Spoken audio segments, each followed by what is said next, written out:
Xingqian Continent, Northern Wasteland, Huangsha County. On the high platform of the square of Wasteland City, the Immortal Gate is recruiting disciples. It's really a waste city. The Immortal looked like someone owed him 800 taels. Next, the Immortal's impatient, urging voice came. Beiju stepped forward and placed his palm on the test stone tablet. Instantly, the test stone shone brightly, and a blue light shot up into the sky. The deacon's pupils shrank suddenly, and a chrysanthemum smile bloomed on his face in an instant. Top ice attribute spiritual root. Little girl, come up quickly. Beiju ran to the stage excitedly, seemingly forgetting the boy who came with him. The Immortal smiled and said, "Little girl, you wait here first, and I will take you back to the Immortal Gate after the test is completed." Beiju nodded, thanked the Immortal, stood aside and waited, watching the next test, and then realized that she was only concerned with happiness and actually forgot about her fiancé, and a trace of guilt flashed across her face. The Immortal is in a good mood now. Next one. Chi-Ji took a deep breath and pressed his palm on the test stone tablet. A dazzling light suddenly appeared, which made everyone cover their eyes with their hands, even the Immortals. After the light froze, 9 dazzling lights appeared in the sky. 9 color spiritual roots. The Immortal who tested the spiritual roots widened his eyes in disbelief. Can such a rare spiritual root be encountered? What bad luck! It's a waste of joy. The people waiting for the test and the audience below were also stunned with incredible expressions. Wow, this handsome brother is so amazing that he can make the test stone emit such a dazzling light. It almost blinded my eyes. This is the talent of the Emperor. If I can have a baby with this little brother, it will definitely be excellent genes. Chi-Ji's fiancé, Beiju, also looked at Chi-Ji with admiration and shouted, "Chi-Ji, you are really great. Dear, we can enter the Immortal Gate together." Who knew that the Immortal who tested the spiritual roots shook his head and spit out 3 words. Unqualified. Bei just smiled, stopped abruptly. Everyone was also incredulous. What's going on? Did I hear it right? This bright light is not up to standard? Yes. It almost blinded my dog eyes. Did this boy offend the Immortal? The Immortal heard the discussion of the people below and shouted angrily, "Shut up. What do you mortals know? The more spiritual roots you have, the harder it is to cultivate. 8 series mixed spiritual roots may not be able to cultivate to the foundation building stage in your lifetime, let alone 9 series mixed spiritual roots." The shout, mixed with spiritual power, shocked the people who were close to the corners of their mouths and bled. Obviously, they were injured internally and retreated in fear. The Immortal didn't care about these lowly people at all. When he said this, he looked at Beiju beside him and smiled. Only a single spiritual root, like this little girl, who can make the test stone emit strong light, is the best. She must be a direct disciple when she returns to the Immortal Gate. The audience suddenly realized and forgot about the fact that they were shocked and vomited blood. The focus was on Chi-Ji again. So that's what happened. What a pity. Look carefully, this boy is not that handsome. Then this boy is a rare waste. Chi-Ji stared blankly at the test stone tablet of the Immortals to test their spiritual roots. He couldn't believe it. He actually had 9 spiritual roots. It was amazing. How could a person from the Blue Star world not know what 9 spiritual roots represented? Chi-Ji subconsciously touched the bumpy and black iron lump pendant on his chest. This was given to him by his grandfather when he was dying. "Jier, keep this pendant. It will be of great use to you in the future. You are a rare genius. You have to join a wealthy sect." At this point, his grandfather died. That I didn't expect that my grandfather was right. I am really a rare genius. Based on my experience in my previous life, this iron lump must be a rare treasure. This immortal sect that recruits people must not be very good. It can't afford geniuses with multiple spiritual roots. To put it bluntly, this immortal sect is poor. He actually thought that a single spiritual root was the best. Alas, I don't know how many talented disciples this immortal sect has wasted. Yes, he was a person who traveled through time. His original name was Chi-Ji, and he traveled to Chi-Ji in the immortal world of the same name. He looked up at Beiju, who was standing with the Immortal on the high platform. That was his fiancée, and thought, "You go and wait for me first. When my martial arts value explodes, I will find you. Chi-Ji, I told the Immortal that you can go to the immortal sect with me, and you can be my servant first." Beiju thought in her heart, "At least we could be together." and it is not in vain that we fell in love. After 100 years, I will bury you in the immortal sect, and you'll have a good home and fulfill your dream of cultivating immortals." Hearing that, Bei Ju actually asked him to be her servant. Chi-Ji sighed. Sure enough, there are such people in every world. Chi-Ji took a deep breath and looked directly at Bei Ju. Then what? Bei Ju was stunned for a moment and blurted out, "What then?" Sure enough, it was just as he imagined. Chi-Ji shook his head. "I won't go. I don't have the fate of being an immortal, so I won't go and cause you trouble." Bei Ju frowned. "Do you still want to be my Taoist partner? You can't practice at all. How can you be my Taoist partner? I'm already considering our relationship by letting you be my servant." Chi-Ji shook his head and turned to walk out of the city. "Ha ha ha. 9 series of spiritual roots are hilarious, and I prefer to be a sweeping god in this life." Bei Ju heard Chi-Ji's poem, and her heart was beating wildly. She was fascinated by Chi-Ji's poems at that time, but she soon calmed down. She wanted to practice immortality and couldn't be so secular. Although she was a little reluctant, it was no problem for her to live for thousands of years in the future, or even longer, while Chi-Ji would become a handful of yellow earth in 100 years. What's more, in addition to his poems and handsomeness, the most important thing was that his parents died early and he had a grandfather who was about to die, so she chose him. They could get married after his grandfather died, but he didn't expect that the immortal sect would come to recruit disciples just after his grandfather died, and they hadn't had time to get married. Fortunately, they haven't. The people around were stunned. And oh, what's going on? He just refused? That's a chance to enter the immortal sect. Although he's a servant. The immortal looked at Bei Ju's face changing constantly and thought that this genius disciple was angry. This is a genius disciple, and he will definitely be a direct disciple when he returns to the sect. He needs to curry favor with him. Thinking of this, he raised his hand. An ray of light went straight to Chi-Ji's heart. Puff! A ray of light penetrated the left heart. Chi-Ji felt the pain, looked down, and saw a bullet-sized hole in his left chest. Turning his head to look at the high platform behind, he saw that the immortal had not retracted one finger. Puff!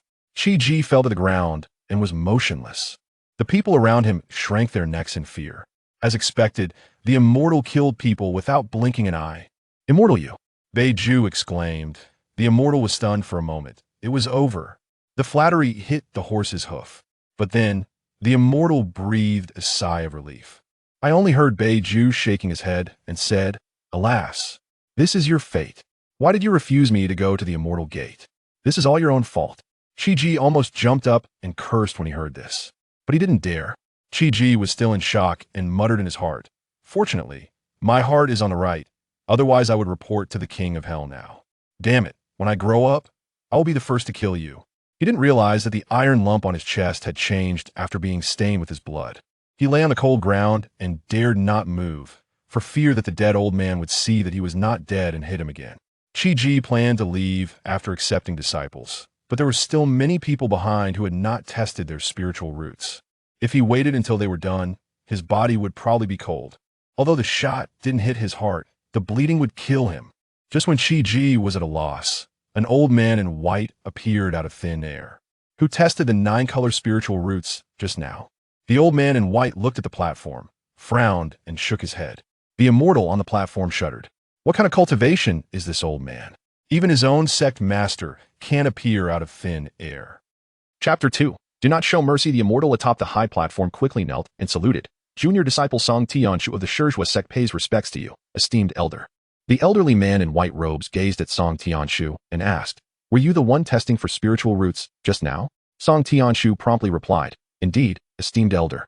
It was I who was testing the spiritual roots in order to recruit disciples for the sect." The elder nodded. "Who possesses the finest spiritual root?" Song Tianshu's expression turned conflicted, yet he dared not conceal the truth. He pointed to the young girl beside him, saying, "Esteemed elder, it is this little girl. She possesses a top-tier ice spiritual root. If you take a liking to her, I shall willingly yield her to you." Upon witnessing this, Bei Ju felt a surge of hope. It seemed this elder was formidable if chosen by him. The white-robed elder merely cast a fleeting glance at the young girl and snorted. With a heavy huff, infused with potent spiritual energy, Song Tianshu immediately spat out a mouthful of blood. "You dare deceive me." Trembling like a leaf, Song Tianshu hastily responded, "Esteemed elder, I truly did not deceive you. Even if you gave me tenfold the courage, I would not dare. You may inquire with others." The elder furrowed his brow, pondering whether he had misjudged. He surveyed those around him. Was there not a 9-colored spiritual root tested here? The onlookers held their breath, hastily nodding in agreement. Seeing their affirmation, the elder's eyes gleamed with urgency. Where is it? Following their gazes, the elder's expression turned to fury upon spotting Chi-Ji lying on the ground. Who did this? In an instant, the elder appeared beside Chi-Ji, producing a green elixir marked with 3 lines and forcing it into Chi-Ji's mouth. Instantly, Chi-Ji's wounds visibly healed. From the high platform, Song Tianshu recognized the elixir, exclaiming in astonishment, the top-grade revitalization pill. His eyes nearly bulged out. Internally, he mused. How could such a precious item be wasted on this wretch? The elder examined Chi-Ji's condition and, relieved to find no grave injuries, sighed. Thankfully, his heart lay on the right side. Had it been otherwise, even a deity would struggle to save him. Feigning awakening, Chi-Ji opened his eyes. Am I dead? Is there daylight in the underworld? The elder, seeing Chi-Ji awake, laughed heartily. It is good that you are awake. This is not the underworld. I have saved you. Chi-Ji looked around and, realizing he was indeed alive, expressed his gratitude. Thank you, esteemed elder, for saving my life. The elder smiled and nodded. It was but a small effort. I wish to take you as my direct disciple. Would you be willing? Without hesitation, Chi-Ji bowed deeply. Master, please accept my humble tribute. The elder laughed heartily. Ha ha ha. I, Ding Sanqian, have finally acquired a prodigious disciple. He scoffed. Old Zhao. Let us see if you still look down upon me. I shall have my disciple win over your disciple. Chi-Ji felt a wave of confusion. His master seemed rather unorthodox, taking him as a disciple merely to have him pursue someone else as disciple. Yet, if she were beautiful, he would gladly oblige.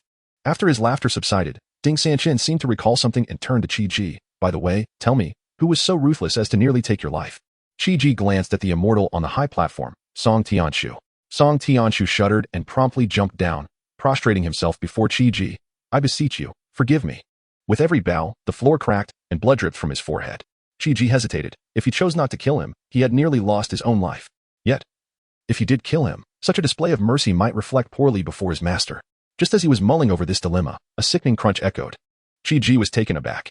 Ding Sanqian spoke. This is your first lesson. Remember, show no mercy to your enemies. Chi-Ji nodded gravely, relieved that his master was not overly merciful, else he would be in trouble. Come, I shall take you back to the sect, Ding Sanqian declared, preparing to lead Chi-Ji away. Esteemed elder, may I accompany you? I too wish to become your disciple. A sudden voice interrupted. Ding Sanqian turned to see a young girl with a singular spiritual root. While her talent was decent, she was merely a single-element root, unworthy of his tutelage. However, having her serve as a maid for his disciple was acceptable. Ding Sanqian communicated telepathically to Chi-Ji. What do you think of having this girl serve as your maid? Chi-Ji thought. A foot washer might be acceptable, but he could only shake his head as he lacked the ability to communicate telepathically. Seeing Chi-Ji's refusal, Ding Sanqian did not press the matter further. He then turned to Beiju. I can take you with me, but you shall not be my disciple. Upon returning to the sect, I can introduce you to a master. Would you accept? Beiju nodded eagerly without hesitation. With a wave of his hand, Ding Sanqian enveloped them in spiritual energy, ascending on a flying eagle, soaring into the distance. Initially anxious, Chi-Ji soon became exhilarated, gazing around in wonder. After all, he was a time traveler, having experienced roller coasters and flights before. Beiju, however, clung tightly to the eagle's feathers, trembling in fear. Ding Sanqian observed the contrast between Chi-Ji's excitement and Beiju's trepidation, smiling approvingly. Time passed swiftly, and they landed before a grand mountain gate. A massive stone inscribed with the characters Yuhing sect. Ding Sanqian led Chi-Ji and Beiju into the sect. Upon entering, Chi-Ji felt an overwhelming sense of comfort, as if all his pores were opening. He thought to himself, the air here is so fresh, even an ordinary person could live to 100. Before him stood 7 mountains of varying colors, resplendent in hue. Yet one mountain emanated a desolate and lifeless aura. Just then, his master's voice reached his ears. Our sect comprises these 7 peaks: Yuhing Peak, Tianji Peak, Zixiao Peak, Qian Peak, Yuna Peak, Spirit Beast Peak, and Kanglin Peak. The Zixiao Peak is my domain. Following his master's finger, Chi-Ji saw that the pointed mountain was indeed the one radiating a desolate energy. At that moment, a mocking voice rang out. Well? Ding Peak Master, it seems you have had quite the haul, returning with 2 new disciples. Both mere mortals without any cultivation, with the sect competition in half a month. Ding Sanqian shot a glance at the speaker. What's you young? Mind your own business. What's you young chuckled. Oh, Ding Peak Master, why so angry? I merely wish to remind you, if your disciples do not place in the top 3 during the competition. Before he could finish, a melodious voice interrupted. Could you 2 not behave yourselves? Do you not feel ashamed before your disciples? They turned to find a graceful middle-aged woman approaching. Was Young immediately fell silent. Donning a smile. Ah, it is you. I was merely joking with Ding Peak Master. The woman frowned. Well, Peak Master. Please refer to me as Xiao Yu or Peak Master Xiao. Chi-Ji inwardly chuckled at the scene. It appeared to be a classic case of a sycophant, as such individuals seemed to exist everywhere. Huo Ziyang, embarrassed, retreated, realizing that even in front of others, Xiao Yu did not grant him any face. Once they had walked a short distance, Huo Ziyang's expression darkened. That insufferable woman, I'll have my revenge. One day I shall make you submit. Chapter 3. Peculiar events. After Xiao Yu observed Huo Ziyang's departure, she offered a gentle smile to Ding Sanqian. Master Ding, you need not concern yourself with others' opinions. You are as always stood by you. Ding Sanqian waved his hand dismissively. This girl possesses decent talent and wishes to join our sect, but I do not take on disciples. I shall grant her to you, Peak. If she does not meet your expectations, you may send her to the outer sect. Xiao Yu felt no offense at Ding Sanqian's indifference and expressed gratitude for his consideration of Yu. Since Master Ding has deemed her capable, I shall accept her as my direct disciple. With no further matters at hand, he took his leave, not waiting for Xiao Yu's response, and swiftly departed with Qi Ji towards Zishu Peak. Xiao Yu watched Ding Sanqian until he vanished from sight before departing with Beiju. Master, does that young woman harbor feelings for you? How could you ignore her? How many masters do I have? Qi Ji teased while making exaggerated expressions towards Ding Sanqian. Ding Sanqian remained unperturbed. Curious to know? He countered Qi Ji. Driven by curiosity, Qi Ji nodded fervently. If you can complete the body refinement stage within 3 days, I shall tell you.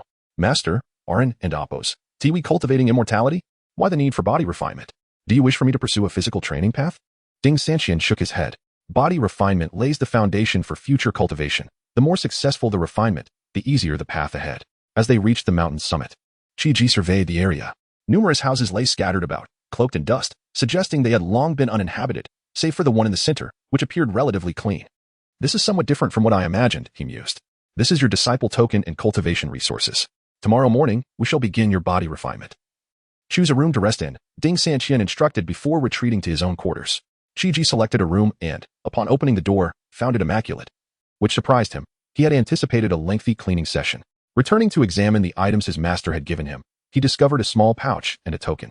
Gazing at the pouch, he felt a surge of excitement. This must be the legendary storage pouch, though he had yet to cultivate enough to open it.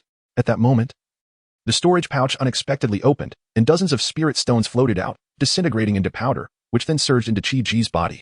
Stunned, Qi Ji thought, what is happening? Even as a transmigrator who had read many novels, he had never encountered such an occurrence. What is going on? He exclaimed, rushing to his master's door and knocking urgently. Master. Ah, the door is open. What is the matter that causes such alarm? Ding Sanqian inquired, intrigued.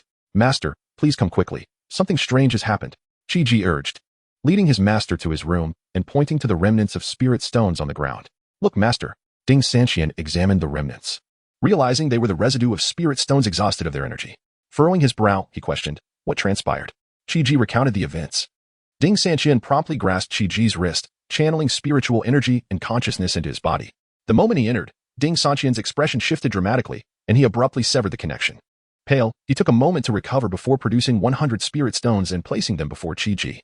Almost immediately, the stones crumbled into powder, and pure spiritual energy flowed into Qi Ji's body. Ding Sanqian frowned and retrieved 1,000 more spirit stones, which similarly transformed into powder and were absorbed by Qi Ji. Still puzzled, he observed the energy entering Qi Ji's dantian. Do you feel anything? He asked. Qi Ji shook his head, replying, I only feel a sensation of energy entering my body, nothing more. Ding Sanqian, perplexed, inquired, has anything similar ever occurred before? Have you experienced any other strange phenomena? Qi Ji thought hard but ultimately shook his head. At that moment, he recalled the pendant his grandfather had given him before passing. Reaching out, he found nothing. Stunned, he exclaimed, Master, my pendant is missing. Ding Sanqian, exasperated, replied, At such a time, you still think of a pendant? I shall give you 10 or 8 more later. With that, he placed another 1,000 spirit stones before Qi Ji. Once again, the stones transformed into powder, and energy surged into Qi Ji. I refuse to be thwarted. Let us see how much you can absorb. Ding Sanqian declared, producing another 1,000 stones, and continued until he had exhausted over 20,000 spirit stones. Finally, he was left speechless, realizing his resources were depleted. My spirit stones, he lamented, his expression one of dismay. Master, let us see how much he can absorb. Qi Ji exclaimed, realizing the pendant from his grandfather must be extraordinary. Enough. I have run out of spirit stones. Those were meant for your training, Ding Sanqian retorted, realizing he had used his own resources. Master, do you not have any reserves? Qi Ji asked. Ding Sanqian shot him a disapproving glance. Those are our resources for Zishu Peak's resurgence. How could I give them all to you? Qi Ji blinked. Master, if I am not mistaken, if I do not place in the top 3 in 3 months' time, will Zishu Peak not be disbanded? Ding Sanqian fell silent, sighed deeply, and nodded, appearing defeated as he slumped into a chair. Alas, I have failed you, master. Scratching his head, Chi suggested, what if we take a gamble? Let us utilize those resources and earn spirit stones later. After much contemplation, Ding Sanqian decided that this was the only course of action. Very well. But we will wait until you complete your body refinement before using those spirit stones. By then, you should be able to cultivate techniques and absorb some spiritual energy. Chi nodded eagerly. Master, shall we begin the body refinement now? Ding Sanqian agreed. Come with me. He led Chi to a pool behind his residence and gestured towards it. Step in. Chi glanced at the pool, offering no further questions, trusting his master's intentions. He slowly dipped a foot into the water, immediately feeling a warm current. Wow, is this a hot spring? My master has led me to a hot spring. Quickly shedding his clothes, he leapt in. Ah, this feels wonderful. It has been so long since I enjoyed a hot spring. Ding Sanqian observed, Chi relishing the moment. Amused. Just wait, you'll have your fill soon enough. From his storage artifact, he retrieved several spiritual herbs and tossed them into the pool. Chi felt a heightened sense of comfort wash over him, a satisfied expression spreading across his face. Ding Sanqian then produced a small porcelain vial, dripping a few drops of bright red liquid into the water. Instantly, the pool began to bubble furiously. Whoa! Chi gasped, startled. Master, are you trying to boil me alive? He began to retreat towards the shore, with a wave of his hand. Ding Sanqian summoned Chi back to the center of the pool. Chapter 4, Body Refinement. Don't run around. Hold on. The purpose of your body refinement is not for your enjoyment. Upon hearing his master's words, Chi fell silent. A surge of searing heat washed over him, akin to countless needles piercing his skin simultaneously, causing him to tremble in pain. The medicinal liquid seemed almost alive, rapidly permeating every pore of his body. He could distinctly feel the potency of the medicine rampaging within him, as if an invisible hand were ruthlessly kneading his flesh. He shuddered all over. Gritting his teeth as beads of sweat, large as peas, rolled down his forehead and dripped into the liquid. Once he acclimated to the pain, Chi began to lower himself slowly. Suddenly, another wave of sharp pain struck him, and he gritted his teeth, enduring it. At that moment, his body started to flush, with veins protruding beneath his skin like wriggling earthworms, clearly visible. The power of the medicine rampaged within him, incessantly tempering his flesh. Gradually, Chi became desensitized to the pain. Just as he reached a state of numbness, the pool of water began to churn violently once more, and an even more intense pain coursed through his body. Chi realized that his master had added more medicine. He clenched his teeth, silently enduring the agony. Time seemed to stretch on indefinitely, resembling both a century and a fleeting moment. Eventually, he heard his master's voice. Well done. The first step is complete. Return to rest. And we shall continue tomorrow morning. Chi opened his eyes and rose, stretching his limbs as his joints cracked audibly. His muscles felt significantly tighter. And after swinging his fist, he sensed that his strength had notably increased. His skin had also become fairer. Although pale, it felt robust. He was now confident in his ability to effortlessly overpower several burly men. Returning to his room, he collapsed into bed and fell asleep. The following 2 days were spent continuing his body refinement. Chi had adapted to the pain, finding the process akin to a mere tickle. He could even chat with his master while refining his body. Ding Sanqian observed that his disciple was nearing the completion of his flesh tempering and nodded in satisfaction. He then produced several vials filled with colorful liquids, pouring them into the pool. A scream erupted. Ah, shut up. Can you keep it down? Ding Sanqian retorted. Damn it. Master, you didn't give me a heads up before adding more? The pain made Chi gasp as this time, the discomfort was a bone-deep agony. He felt as if he wished to shatter his own bones. Humph. If you can't withstand such trivial pain, how do you expect to cultivate? Ding Sanqian warned. If you make a sound again, I'll seal your mouth. Chi was left speechless. Enduring this pain without leaping out was already commendable. Now he was forbidden from even venting his discomfort. But he dared not protest. He resolutely closed his eyes, biting down hard, and persevered. The sound of grinding teeth echoed. Creak, creak. Ding Sanqian, upon hearing this, shut off his hearing, for the sound was too excruciatingly delightful. Had he known, he would have preferred to let Chi scream. The grinding continued until night fell. Meanwhile, Beiju was having a much easier time. Xiaoyu was directly imparting cultivation methods to her. In just 3 days, Beiju had progressed from an ordinary person to the Qi refinement stage, a remarkably swift advancement. Xiaoyu was quite pleased with this progress, noting that Beiju's speed surpassed that of her other disciples. Furthermore, Beiju's combat prowess was formidable, rivaling even those with dual supreme spiritual roots. Curiosity piqued. Xiaoyu tested Beiju's spiritual roots, only to discover they were indeed of the highest caliber. No wonder her disciple's rapid cultivation was accompanied by such impressive strength. It stemmed from her exceptional spiritual roots. This revelation filled Xiaoyu with joy, and she mused. No wonder Sanqian took her as a disciple. Little did she know, this disciple was merely a casual acquisition. Had Sanqian not been elated over acquiring a disciple with 9 types of spiritual roots, he would never have brought Beiju back. Additionally, had Beiju not shown some initiative, Sanqian would not have brought her to Xiaoyu.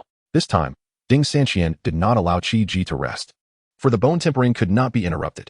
Just as Qi felt a moment of relief, Another wave of ant-like gnawing surged through him. This pain was even more intense than before, prompting Qi to grind his teeth once again.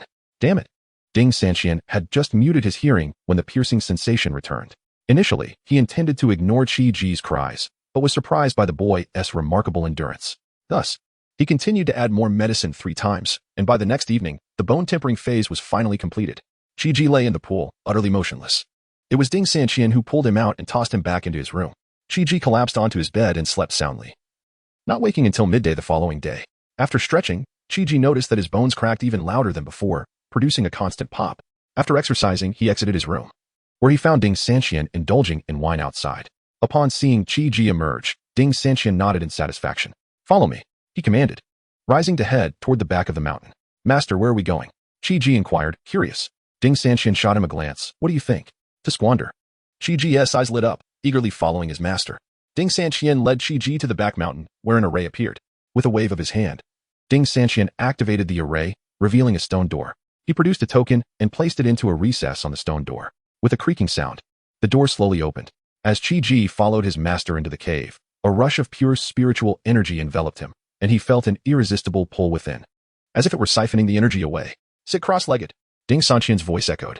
Qi was taken aback. "Master, aren't we here to squander? Isn't that a ridiculous question? If you don't first learn to circulate your energy, all those spirit stones will go to waste. Enough chatter, just do as you're told." Without hesitation, Qi sat cross-legged. Ding Sanqian extended a finger, then retracted it, not wishing to be drawn in again. He took out a jade slip and tossed it in front of Qi. Pressing the slip to his forehead, Qi absorbed the cultivation method within. The technique known as Zixia Wenyangong entered Qi's mind. After finishing the slip, he set it aside, watching as it disintegrated into powder. Ding Sanqian's lips twitched, thankfully. He hadn't made direct contact with that strange object.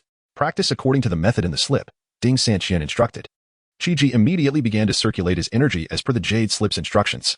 Ding Sanqian waved his hand, drawing the surrounding spiritual energy toward Qi. Instantly, the energy was sucked into Qi's dantian. Ding Sanqian furrowed his brow, uncertain if this lad could absorb even a bit of spiritual energy for cultivation. Not resting, Ding Sanqian continued to guide the surrounding energy toward Qi. Chapter 5. Prodigal Ding Sanqian observed that Qi remained with his eyes closed, sensing the flow of spiritual energy within him. This brought him a sense of relief, indicating that a portion of spiritual energy remained for cultivation. Qi operated according to his cultivation method, and after completing a cycle, he realized the process was not as smooth as he had hoped. Presumably, this was due to his lack of familiarity, so he pressed on. However, he soon felt a gravitational force drawing his energy pathways into other meridians. Initially intending to halt and consult his master, he found that the spiritual energy could not be stilled and continued to circulate. Fortunately, it did not stray erratically, which eased Qi's mind considerably. After completing another cycle, Qi felt a surge of energy, distinctly different from his first cycle. There was a notable change in his dantian, with the spiritual energy clearly having increased significantly compared to before. The energy continued to be drawn along its path, and Qi silently committed the route to memory. During his third cycle, he initiated the operation himself. The process felt remarkably smooth and the speed had increased considerably. It was only after completing a major cycle that he ceased his cultivation, having reached the first level of Qi refinement. Upon opening his eyes, Qi noticed they were noticeably brighter than before. Ding Sanqian immediately inquired, "How do you feel?" With a smile, Qi replied, "I feel fantastic. I've completed a major cycle and have broken through to the first level of Qi refinement." Ding Sanqian was taken aback by Qi's words. "What? Repeat that." "Oh, Master, if you don't believe me, just take a look," Qi responded, somewhat confused by Ding Sanqian's disbelief. "What do you mean look? If I could see it, would I even need to ask you?" Ding Sanqian retorted, exasperated. Qi, puzzled, asked, "Master, isn't it true that those with higher cultivation can perceive the levels of those with lower cultivation?" Ding Sanqian shook his head helplessly. "For others, yes, but for you, it's genuinely unrecognizable. Right now, what I see in you is a lack of cultivation." Qi's eyes lit up with intrigue. "Oh, is that so? Then can I pretend to be a pig to eat a tiger?" Ding Sanqian shot him a look of disdain. "With your first level of Qi refinement, who do you think you could possibly outsmart? In our sect, you might very well have the weakest power." Qi pouted defiantly. "Humph. I will surpass them sooner or later. Come on, Master, let us hurry to squander some wealth." Ding Sanqian smirked. "What has got you so excited about squandering wealth?" Despite his reluctance, Ding Sanqian led Qi onward. After traversing 2 stone gates, they finally arrived at a cache of spirit stones. Qi's eyes widened in delight at the sight of the abundant spirit stones. "Ha, Master, I didn't expect our mountain to be so prosperous." Ding Sanqian sighed. "Prosperous, my foot. These are all my hard-earned savings. Other peaks are the ones truly affluent." Qi blinked innocently. "Master, how about we rob some other peaks? Rob? Are you out of your mind? Just the two of us trying to rob a mountain peak? That is practically courting death. I've realized you're just a restless spirit. You'd better behave. Ding Sanqian scolded. Relax, master. I'm just joking, Qi assured him. Ding Sanqian interrupted. Enough chatter. Focus on your cultivation. There are still over 2 months until the 7 Peaks Grand Competition. Qi inquired, Master. What level of cultivation do I need to reach to participate in the 7 Peaks Grand Competition? Ding Sanqian explained. The competition is divided into Foundation Establishment and Golden Core stages. We can only participate in the Foundation Establishment category, given the limited time. You want to be able to reach the Golden Core realm. If you can secure a top 3 finish in the Foundation Establishment category, our Zixiao Peak will gain valuable cultivation resources. Qi became serious. Don't worry, Master. I will definitely bring back a top 3 finish. Ding Sanqian shook his head in resignation. What I'm most worried about is whether these spirit stones will suffice for you to break through to the Foundation Establishment stage. Qi's eyes widened. Isn't this enough? There must be tens of thousands of spirit stones here. Ding Sanqian nodded. If others had these spirit stones, they could cultivate to the nascent soul stage. For you, however, it might not be sufficient. Plus, there is something in your body that seems to be absorbing the spiritual energy. I estimate you might only advance to the initial stage of Foundation Establishment. Qi blinked in disbelief. Is it really that exaggerated? Humph. Is it so hard to believe? Just a moment ago, I was guiding spiritual energy to aid your cultivation, and I consumed half of my own energy in the process. For anyone else, that much energy would surely be enough to break through to Foundation Establishment. Embarrassed, Qi chuckled, realizing his master had been supporting his cultivation all along. All right, you should continue your cultivation. Approaching the spirit stones, Qi sat cross-legged. And as he did, the stones began to disintegrate, streaming into his body. He quickly settled into meditation, activating the Zixiao Weniangong. Ding Sanqian watched as the spirit stones dwindled away, letting out a long sigh, closing his eyes to avoid the distress. Qi remained in meditation for 10 days, making commendable progress. During this time, he reached the 3rd level of Qi refinement. Suddenly, he heard his master's exclamation. What the hell? In just 10 days, you've exhausted tens of thousands of spirit stones? What level have you reached? Upon hearing his master's voice, Qi slowly opened his eyes, equally astonished. What happened to all the spirit stones? Quickly, tell me your current cultivation level. Ding Sanqian urged anxiously. Well, don't dilly-dally, just say it. Feeling shy, Qi extended 3 fingers. Ding Sanqian's eyes widened in disbelief. You're not telling me you only reached the 3rd level of Qi refinement, are you? Qi nodded.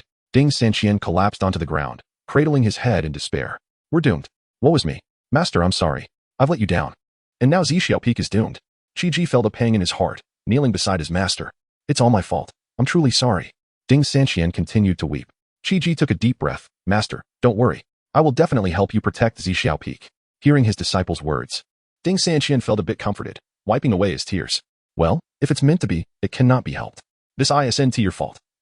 Just focus on your cultivation. I will handle the spirit stone situation. Here are some jade slips. They contain offensive techniques and movement methods. Spend this time studying and practicing these fundamental techniques. Beyond cultivation, offensive techniques and mobility are also crucial. After imparting this knowledge, Ding Sanqian led Qi back to their dwelling. After ensuring Qi would diligently study the techniques, he descended the mountain. Qi remained silent, gazing at the retreating figure of his master, feeling a wave of melancholy wash over him. Don't worry, master. I will strive to secure a top 3 finish in the 7 Peaks Grand Competition. Qi resolved inwardly. Chapter 6. The return of Ding Sanqian. Qi gently placed the first jade slip bestowed by his master against his forehead, and in an instant, a torrent of immense knowledge surged into his mind. It was a tome entitled Zishu Sword Classic, encompassing the fundamentals of swordsmanship, introductory techniques, basic forms, and advanced skills among others. Qi understood the wisdom and moderation and decided to commence his practice with the foundational techniques of swordplay. He opened the storage pouch his master had given him and discovered a gleaming longsword within, radiating a chilling brilliance that spoke of its exceptional craftsmanship. Qi began to practice the foundational sword movements, thrusts, sweeps, slashes, and cuts on the open ground atop the mountain. Time slipped away, and after a day of diligent practice, nightfall descended. Qi ceased his movements, wiping the sweat from his brow. Glancing down the mountain, he noted that his master had yet to return. Taking a seat cross-legged upon a large stone, Qi embarked on his meditation, channeling his energy into the Zixiao Weniangong. He meditated through the night, albeit slowly progressing. He felt himself nearing the 4th level of Qi refinement. Continuing his sword training, Qi infused spiritual energy into the longsword. With a sudden thrust, a gust of wind whipped forth, rustling the leaves around him. Frowning, he thought the power was rather insubstantial, and so he tried again. As he channeled his energy into the sword, an inexplicable force guided him. Following this mysterious pull, Qi directed his energy into the blade and thrust it forward. A beam of sword light erupted from the tip, piercing through a broad leaf, leaving a small round hole behind. Overjoyed, Chi-Ji eagerly thrust again, creating yet another tiny aperture in a different leaf. Haha, I never expected to wield such formidable sword energy so swiftly, he exclaimed, brimming with excitement. Approaching a large stone, Chi-Ji gathered his energy once more and unleashed a wave of sword energy. With a soft pop, the stone, a half-meter thick, shattered, though the force diminished thereafter, leaving only a small dent in the rear wall. Regardless, Chi-Ji was elated. He had achieved the ability to emit sword energy in such a short time. He proceeded to practice various techniques, thrusts, slashes, and cuts. After a stick of incense had burned down, he was able to channel sword energy with considerable lethality in all his movements. Still, his master had not returned, prompting Chi-Ji to begin learning the introductory sword technique. The draw sword stance. He stood tall, gripping the hilt with his right hand, his gaze sharp as he focused ahead. With a sudden burst of strength from his core, his right hand moved swiftly, drawing the sword from its sheath, unleashing a crescent-shaped wave of sword energy that sliced horizontally. With a resounding crash, a nearby stone exploded. Startled, Chi-Ji realized that the potency of his sword energy was akin to that of a grenade. Thrilled, he continued his practice when the familiar guiding force re-emerged. Effortlessly, he followed its lead, channeling his energy. With a swift draw, a thin blade of energy sliced forth, barely discernible unless one looked closely. This time, the sword energy struck the stone, producing only a faint sound, almost inaudible. What gives? Why is this power so diminished? Chi-Ji approached the stone, only to find it undisturbed, standing tall. Damn it, he cursed, kicking the stone, which flew far away with a whoosh. Stunned, he marveled at his own strength. Upon inspecting the stone, he discovered that the top half had been sent flying, leaving the remaining surface as smooth as a mirror. His eyes widened in disbelief. Was this truly the result of his sword energy? This revelation instilled in Chi-Ji a flicker of confidence for the upcoming Seven Peaks competition. He believed that with his continued cultivation, his swordsmanship would surely rival that of others. Chi-Ji resumed practicing other introductory techniques, meteor sword, falling leaves, gentle breeze slash, and so forth. Immersed in his training, he lost track of time, and soon, night had fallen once again. His master still had not returned. Taking a deep breath, Chi-Ji pondered his master's whereabouts, hoping nothing untoward had occurred. He continued to meditate atop the massive stone. As dawn broke, Chi-Ji felt the spiritual energy rapidly converging around him, flowing into his body. After a stick of incense had burned down, a resounding crack echoed as Chi-Ji's energy surged, scattering dust into the air surrounding him. Slowly, he opened his eyes. Haha, at long last, I have broken through. Chi-Ji shouted in exhilaration. Indeed, he had swiftly advanced to the 4th level of Chi refinement. At this pace, he estimated he could soon reach the foundation establishment stage. Hearing a sound, Chi-Ji turned abruptly and was greeted by the sight of his master returning. Master, Chi-Ji exclaimed, rushing forward to embrace him. Ding Sanqian winced in pain but said nothing, clearly having sustained internal injuries. With a forced smile, he remarked, well, I was only gone for 2 days. Chi-Ji released his master, grinning. Though it has only been 2 days, it feels as if ages have passed since I last saw you. He pointed excitedly at a nearby stone. Master, look, this is the result of my sword practice. What do you think? Am I impressive? Ding Sanqian, upon his return, had already noticed the changes and was equally astonished at his disciple's rapid progress in swordsmanship. Pretending to discover it anew, he examined the stones and praised, well done. I hadn't expected your sword techniques to have made such significant strides. At this rate, if you reach the foundation establishment stage, securing a top 3 position should be well within your grasp. Chi-Ji beamed at his master's commendation, feeling a long-lost sense of pride swell within him. He had not received such praise in quite some time. His parents had passed away when he was merely 5, and strangely, he had no recollection of them, only knowing that a grave had appeared on the hillside adorned with a tombstone. His grandfather, when lucid, would recount tales of his parents being slain by wild beasts while hunting. During his delirious moments, he would mutter about being a celestial being, and after quarreling with villagers, he would boast, taste my Qian Kuan Hunyuan palm. I shall strike you down with a single blow. Fortunately, the villagers were aware of his grandfather's madness and chose not to hold it against him. Returning to the present, Chi-Ji noticed that his master's complexion was rather pale, but he thought little of it, assuming it was merely the result of his travels. Master, you don't look well. Perhaps you should rest for a while? Ding Sanqian smiled and replied, very well. I will retire to my room for some rest. I have placed the spiritual stones in your chamber. Practice your offensive techniques during the day and utilize the stones for cultivation at night. Upon hearing about the spiritual stones, Chi-Ji's eyes sparkled with excitement. Thank you, master. Please, go rest. Once Ding Sanqian retreated to his room, he coughed up a mouthful of blood and hurriedly sat down to heal. Meanwhile, Chi-Ji commenced his training in a movement technique named Ghost Shadow Mistrak.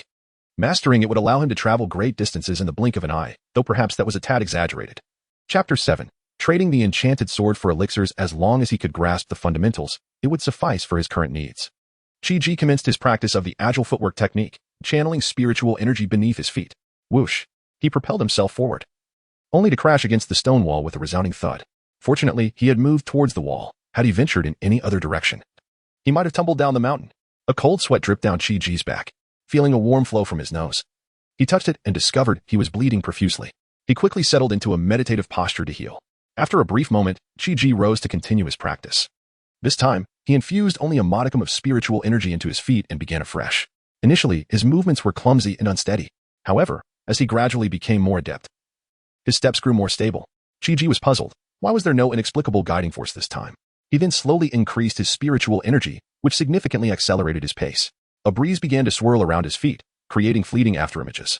Just then, that mysterious force of attraction reemerged. The pathway of his spiritual energy and its distribution beneath his soles underwent subtle changes. This slight alteration resulted in a notable increase in speed. Chi-Ji's movements were evidently swifter. He realized that if the guiding force had been present from the start, he might have crashed into the boulders and met his demise. Indeed, having a 9-element spiritual root makes a difference. Hearing his master's voice, Chi-Ji halted his steps. Master, am I impressive? I'm certain I can secure a place among the top 3. Ding Sanchen smiled and nodded. Yes, Master believes in you. Now, continue your training. I shall step out for a moment. With that, Ding Sanchen swiftly descended the mountain. Chi-Ji understood that his master was out to procure spiritual stones for him. Clenching his fist, he vowed, Master, I will not disappoint you. Upon returning to his room, he noticed a storage pouch on the table. Approaching the desk, he picked it up, but to his surprise, it opened without his assistance. Taking the pouch outside onto a large rock, where the spiritual energy was most potent, he opened it and discovered thousands of spiritual stones within. As he placed them on the rock, they instantly transformed into powder, and pure spiritual energy surged towards Chi-Ji's dantian. He quickly assumed a meditative position, only to find himself bewildered when not a single ounce of spiritual energy entered his body. It all inexplicably vanished. Even the spiritual energy in the air eluded him, all rushing toward his dantian. Chi-Ji stared blankly at the energy converging within him, and only after a stick of incense had burned did it cease.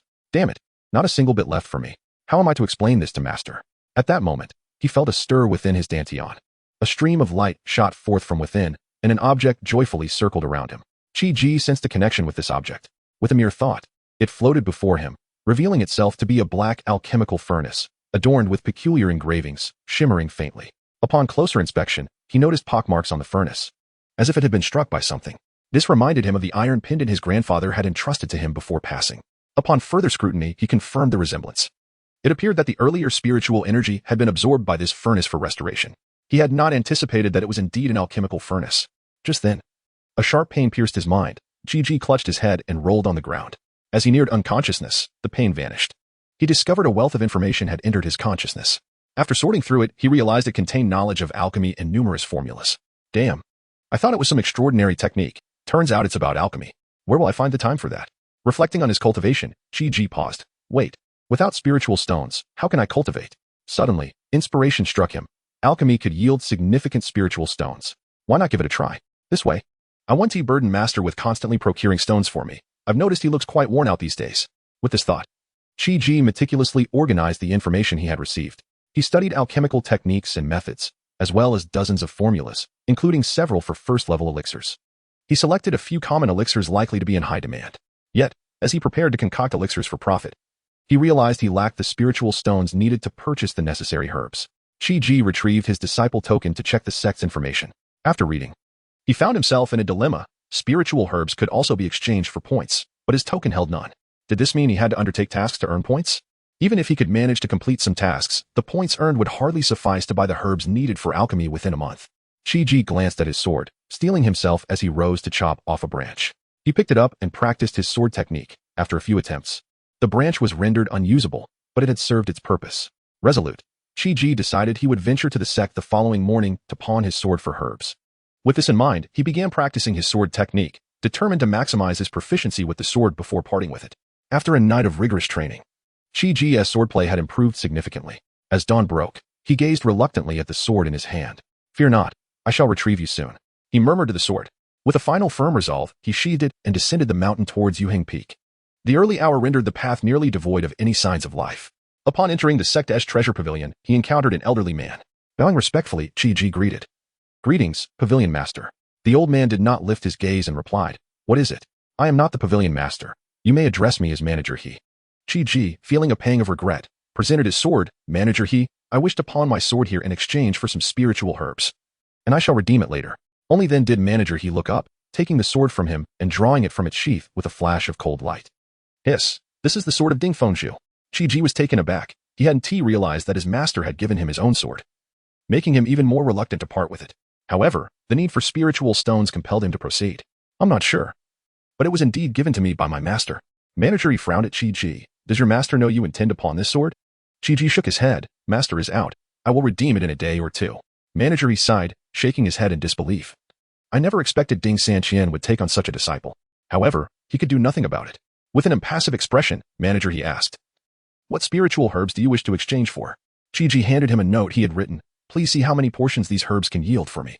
After examining it, Manager, he looked surprised. You are an alchemist? Qi Ji chuckled awkwardly. I am currently learning alchemy. Manager, he frowned. What kind of disciple has Ding Sanqian taken? The grand competition begins in 2 months, and his disciple is still learning alchemy. It seems Zhixiao Peak is beyond saving. Manager, he retrieved 12 portions of spiritual herbs and placed them on the table. I can only give you 12 portions in exchange for portions for each formula. Ideally, this sword could have secured enough herbs for 100 first-level elixirs, but he was wary that this young man might not be able to repay the debt. Ultimately, it would be Ding Sanqian left to bear the consequences. Chapter 8. The arena duel. Qi Ji did not linger much on the matter. The spiritual herbs he acquired were sufficient for his alchemical practice. Should he successfully refine 2 or 3 batches of elixirs, he could redeem his treasured sword. If luck favored him with an additional successful batch, he could procure more spiritual herbs for further concoction. With this thought, he gathered his herbs and took his leave from Manager He. As he retraced his steps, before he could descend from the Jade Balance Peak, he was intercepted. You there? Are you the so-called genius from Zhixiao Peak? After all these days, still a mere mortal? Ha ha ha. You seem more like a worthless fool. Qi Ji frowned, retorting. What business is it of yours? A good dog does not block the path. You seek death. The assailant sneered. Come then, kill me. According to the sect's rules, slaying a fellow disciple results in the loss of your cultivation. Qi Ji crossed his arms, a playful smile gracing his face. The obstructing individual instantly deflated. He truly did not dare to commit murder within the sect, for even a mere brawl would invite punishment. However, a duel in the arena was permissible. If you possess any ability, let us duel in the arena. Do you dare? If not, you are a coward. A wretched coward. Qi Ji regarded the provocation with indifference, casting a disdainful glance at the man. And you are? Who, exactly? Why should I agree to duel with you? I am Zhao Ming of Kanglan Peak.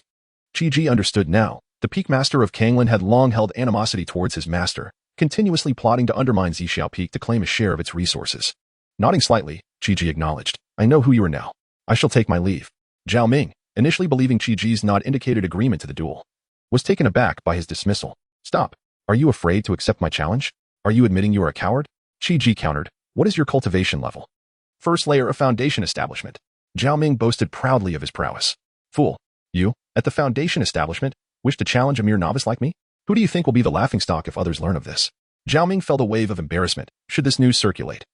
He would surely become a subject of ridicule. Senior brother, I shall challenge him. A voice chimed in. Zhao Ming turned to see Shikong, an outer disciple from Kanglan Peak. His eyes brightened, and he looked back at Qi Ji. He challenges you? Surely that is acceptable? He has just entered the Qi refinement stage, not long ago. A flicker of interest ignited within Qi Ji. This was an opportunity to test his own strength. Simultaneously, he perceived it as a chance for profit. Feigning hesitance, Qi Ji said, but we are all disciples. Isn't it inappropriate to engage in such violence? Zhao Ming sensed a glimmer of hope, realizing that this naive fool likely underestimated the gap between those who had broken through the Qi refinement stage and those who had not. Rest assured, junior brother, I shall ensure my disciple shows mercy. It is merely a friendly sparring match. After all, nothing more. Yet inwardly he thought, I shall leave you unable to care for yourself.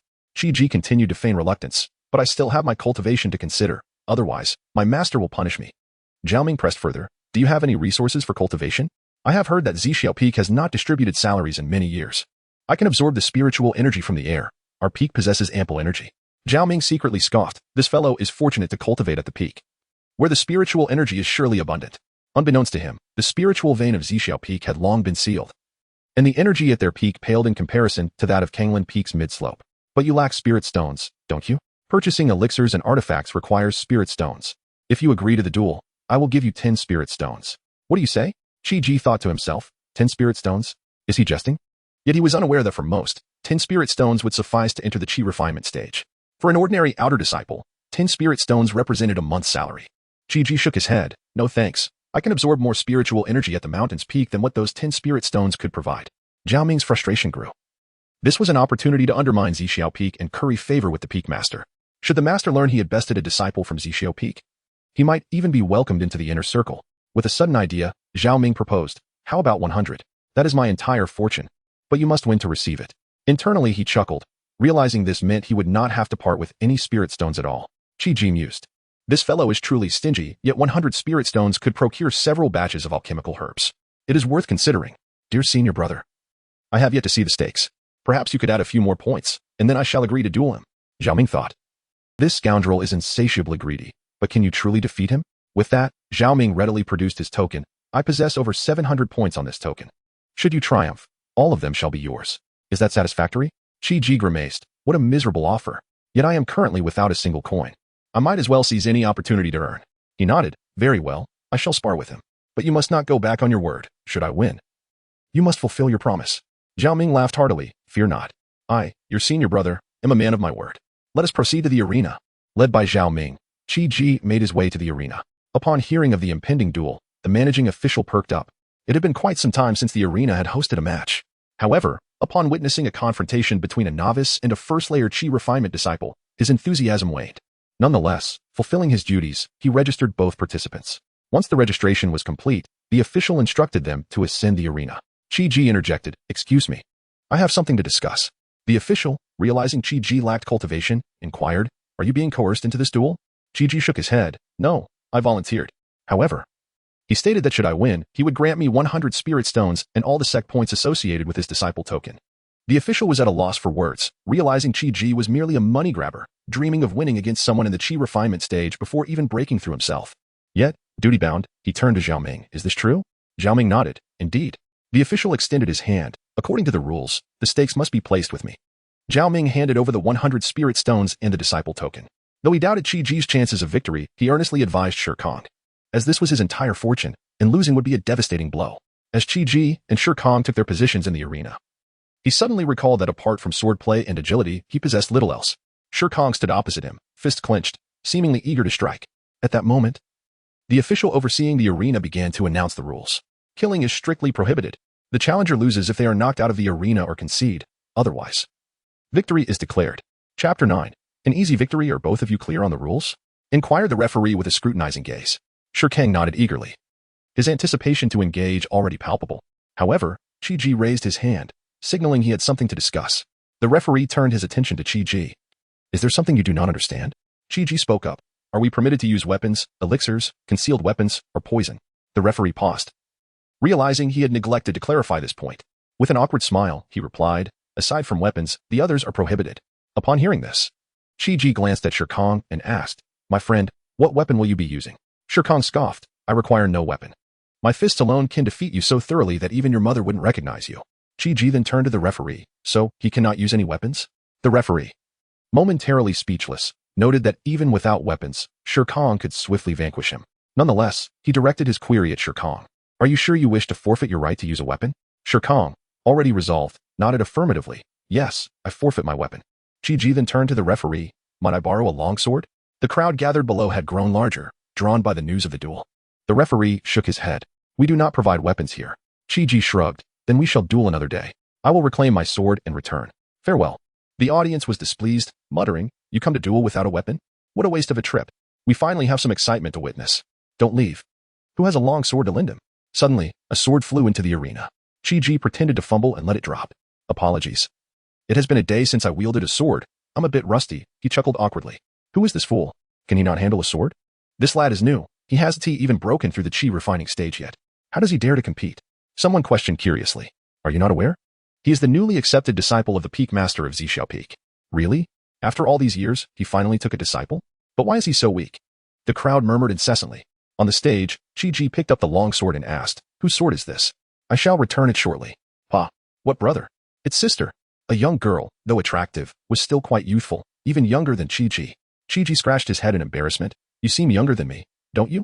With hands on her hips, the girl retorted, "I entered the sect before you, so you must call me sister." Qi Ji thought to himself that he could not address someone younger than himself as sister. Thus, he remembered his master's seniority and said, "My master is the Peak Master." "Who is your master?" "You might need to call me uncle instead." The girl laughed. "Ha, you can't escape it. Just call me sister. My master is the Peak Master of Yunu Peak, of the same generation as yours." Qi Ji was rendered speechless. At that moment, Kong grew impatient. Can you hurry up? Stop dragging this out like a woman. Instantly, the female disciples were incensed. You dare repeat that? Kang's face paled, quickly offering an apology. Humph. Little Junior, make sure to flatten this Kong, she threatened, shaking her tiny fist at Chi-Ji. Chi-Ji grinned. Sister, I haven't provoked you, have I? Humph. I want you to take him down. If I am satisfied, I will protect you in the sect. Chi-Ji's eyes lit up. Then could I borrow some spirit stones from you? If you make him unable to stand, I will reward you with 1,000 spirit stones. Chi-Ji's eyes sparkled with excitement. This was a wealthy benefactor he needed to cling to. Sister, just watch. I will ensure he stays down. Could you hurry up? Kong urged again, this time not daring to mention women. Here it comes. Someone is eager to get beaten. Declared the referee, we may begin. With a nod from the referee, Kong charged at Chi-Ji, fists raised. Just as Kang's punch neared Chi-Ji, he shouted, watch out, and crouched down. The sword thrust directly between Kang's legs. Kong emitted a harrowing scream that echoed through the arena, his body arching as he clutched himself in agony. His features contorted by pain, beads of sweat cascading down his forehead. His legs trembled uncontrollably, and as his knees buckled, he collapsed to the ground, rolling around in distress. The onlookers were taken aback by the sheer horror of his cries, instinctively squeezing their legs together. Chi-Ji seized the opportunity, swinging the long sword down onto Kang's legs. Crack, crack. The sound reverberated, accompanied by Kang's even more pitiful wails. The crowd was left in shock. This lad is truly ruthless. He is using the sword like a club. He should have chosen a mace as his weapon. The most astonished was Zhao Ming, exclaiming, what is happening? Is Kong truly this incompetent? Some audience members still clutched their legs, lamenting, this guy is too cruel. At this moment, Chi-Ji glared at Kong. Will you not concede? If you do not submit, I shall break your hands as well. Kong, in desperation, shouted, I concede. I concede. Upon his surrender, the referee announced Chi-Ji as the victor. Chi-Ji hastened to request his wager from the referee. Instantly, 100 spirit stones and 700 points were credited to him. He quickly dashed off the stage in search of the young girl. After all, that 1,000 spirit stones was the main prize. Reaching the girl, Chi-Ji returned the long sword, grinning, Sister, are you satisfied? The girl nodded, handing him a pouch here. This is your 1,000 spirit stones. If anyone troubles you in the future, just mention my name, Su Wan, and no one will dare to bother you. Chi-Ji eagerly accepted the spirit stones. Thank you, sister. I shall take my leave now. Until we meet again. After Chi-Ji departed, the girl counted her gains, chuckling to herself, realizing she profited 1,005 spirit stones. It turned out she had been rallying the other female disciples to contribute as Chi-Ji took down Kong. These female disciples were indeed affluent, most of them having admirers who gifted them elixirs and treasures, never needing to spend their own money. If they desired anything, all they had to do was hint at it, and gifts would come pouring in. Even if Chi-Ji were aware, he bore no ill will, after all. It was their ability. He had witnessed such occurrences in his previous life. Now, he was heading towards the summit of Yuhing Peak, intending to reclaim his sword and purchase some spirit herbs. Hello, Manager. Manager, he looked up. Oh, you're back again? Do you not plan to redeem your sword? That is your master's treasured blade. How could you pawn it so easily? Focus on your training instead. Just return the spirit herbs. Chi-Ji chuckled. Manager, I intend to use spirit stones to redeem my sword. A set of spirit herbs costs 4 spirit stones. 12 sets would be 48 stones. What do you think? Manager, he nodded, accepting the spirit stones and returning the sword to Chi-Ji. However, noticing Chi-Ji's lingering presence, he asked, is there anything else you need? Chi-Ji replied, I wish to purchase some first-level and second-level elixir recipes. He was somewhat astonished. It had only been a short while since he had pawned his sword in exchange for elixirs, and now he possessed spiritual stones. Chi-Ji produced 500 spiritual stones along with 700 points from his token. This amounted to 500 spiritual stones and 700 points. And he wished to continue exchanging for healing elixirs, vitality potions, and spirit-gathering pills, requesting 10 of each. With the remainder, he intended to purchase the recipes for the second tier of these 3 types of elixirs. Chapter 10. Alchemy. A bountiful harvest manager, he was taken aback by Chi-Ji's impressive display of wealth and spirit stones. He had not anticipated that this young man possessed such a fortune. Could it be that his previous trade of a precious sword for spirit herbs was merely a diversion? However, observing the boy, he seemed far from the type to engage in such frivolities. Curiosity got the better of Manager and he inquired, from whence do you acquire such a wealth of spirit stones? With a chuckle, Chi-Ji replied, I do not wish to conceal the truth from you, Manager I recently engaged in a contest with another, and these stones are my winnings. Manager now perplexed, scrutinized Chi-Ji closely, yet found no evidence of cultivation prowess. Who did you challenge? Were they also a newcomer to the sect with no cultivation? Chi-Ji shook his head. No, he was at the chi refinement stage. But I underestimated him. With a slight ploy, I managed to defeat him. Manager, he felt a flicker of surprise. This young man had proven to be quite formidable. Having left his opponent in a state of disarray, the stakes appeared significant, likely comprising the entirety of the opponent's possessions. Manager he retrieved 30 portions of first-grade spirit herbs for Chi-Ji, and then procured 12 portions of second-grade herbs, 4 of each type. The 30 portions of first-grade herbs were worth 120 spirit stones, while the 12 portions of second-grade herbs totaled 384 spirit stones. I shall charge you a total of 500 spirit stones. You may keep your points. They hold greater value within the sect than mere spirit stones, Manager he stated. Returning the token to Chi-Ji. Thank you, Elder he. Chi-Ji expressed his gratitude. With the Elder's suggestion in mind, he resolved to delve into the sect's introduction, eager to uncover the potential uses of the points he had yet to fully comprehend. He was only aware that 10 points could be exchanged for a single spirit stone, unaware of any other applications. After thanking Manager he, Chi-Ji returned to Zishu Peak, only to discover an anomaly among the second-grade spirit herbs he had received. One herb appeared to be superfluous and of no utility. His formula required 7 types of herbs, yet Manager he had provided 8, though fortunately, 7 of the herbs were indeed those required by the formula. Could it be that Manager he had intentionally foisted an unsellable herb upon him? However, he did not perceive Manager he as a deceitful character. Setting aside such concerns, Chi-Ji decided to focus on alchemy first, planning to refine the first-grade elixirs before contemplating the second-grade ones. With that thought, he immersed himself in the process of concocting the first-grade elixir. He mentally simulated the alchemical procedure numerous times to ensure no errors would occur. Once confident, he retrieved the alchemical furnace and commenced his work. As he channeled his spiritual energy, gathering flames in his palm to preheat the furnace, he unexpectedly noticed flames rising from beneath his cauldron. The flames exhibited a dangerous triad of red, yellow, and blue hues, yet they evoked a sense of familiarity within Chi-Ji. He endeavored to manipulate the flames. Initially feeling somewhat clumsy, but soon gained confidence. Chi-Ji began his alchemical endeavor with the first batch of spirit recovery pills, although they were also first-grade elixirs. The spirit recovery pill was the easiest to produce. Following his mental simulation, he introduced the first spirit herb, which instantly reduced to ashes. Blast. The flames are too fierce. After clearing the residue, he moderated the flame's temperature and added another herb, achieving much better results this time. Lacking the foundational stage of cultivation, Chi-Ji could not utilize his spiritual consciousness and relied solely on his eyesight to observe the herb's transformations, gradually increasing the flame's intensity. As the first herb transmuted into a crystal-clear liquid devoid of impurities, he extracted a small porcelain vial and filled it with the liquid. Continuing with the next herb, Chi-Ji diligently refined 4 types of liquid for the spirit recovery pills. He then lowered the flame's temperature and began incorporating the 4 liquids. As the liquids merged, he controlled the flames to gradually increase in heat. The 4 liquids began to swirl together, and upon completion, Chi-Ji executed the alchemical incantations. The liquids spun together, initially forming a large mass that subsequently separated into 5 smaller clusters. At that moment, the liquids began to solidify, and Chi-Ji felt a rush of excitement. Just then, a cloud of black smoke erupted from the furnace, enveloping Chi-Ji and darkening his face. He quickly performed a cleansing spell to rid himself of the soot. Brushing his hair and eyebrows with relief that they had escaped unscathed, he realized that his earlier excitement had caused him to lose control, resulting in the flame's excessive heat. Learning from his mistakes, he pressed on, refining the 4 liquids with newfound dexterity, now devoid of visible impurities. After producing the 4 liquids, Chi-Ji proceeded with their fusion, which went smoothly. As he began to form the pills, he attributed the success to the purity of the liquids, yielding 6 clusters this time. Chi-Ji meticulously regulated the furnace's temperature, and as it gradually rose, he recited the alchemical incantations. The 6 clusters began to rotate vigorously, and as time passed, a fragrant aroma permeated the air. Drawing upon his alchemical insights, Chi-Ji gauged that the time was right to extinguish the flames. Upon opening the furnace, 6 plump pills emerged, each adorned with the faintest trace of a pill pattern. To his astonishment, he discovered that the pills bore a pill pattern, indicating they were of superior quality. 1 pattern denoted high-quality pills, while 2 indicated exceptional quality, and 3 signified top-tier pills. The ones he had produced were between ordinary and superior in quality. Eagerly, Chi-Ji plucked 1 pill and consumed it, feeling the surrounding spiritual energy rush towards him.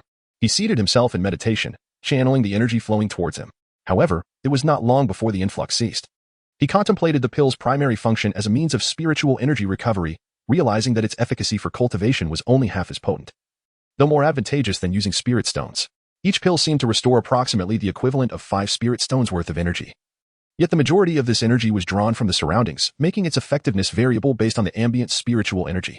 After completing his experiment, Chi-Ji continued to refine the spirit recovery pills. As time slipped by and night fell, he exhausted his supply of first-grade herbs. Feeling fatigued, Chi-Ji sensed that his energy was waning, akin to a mortal who had gone 3 days without sleep. He lay down on the ground and succumbed to slumber, reassured by his status as a chi refinement stage cultivator, immune to the ailments of the ordinary. Upon awakening the next day, Chi-Ji found the sun already high in the sky. He hastily sat up and began to tally his gains from the previous day. To his astonishment, He had successfully refined over 300 pills. Among them were 10 ordinary pills, 52 with faint patterns, 205 with 1 pattern, 43 with 2 patterns, and only 2 with 3 patterns. Chi collected the 2 and 3 pattern spirit recovery pills for personal use during his cultivation.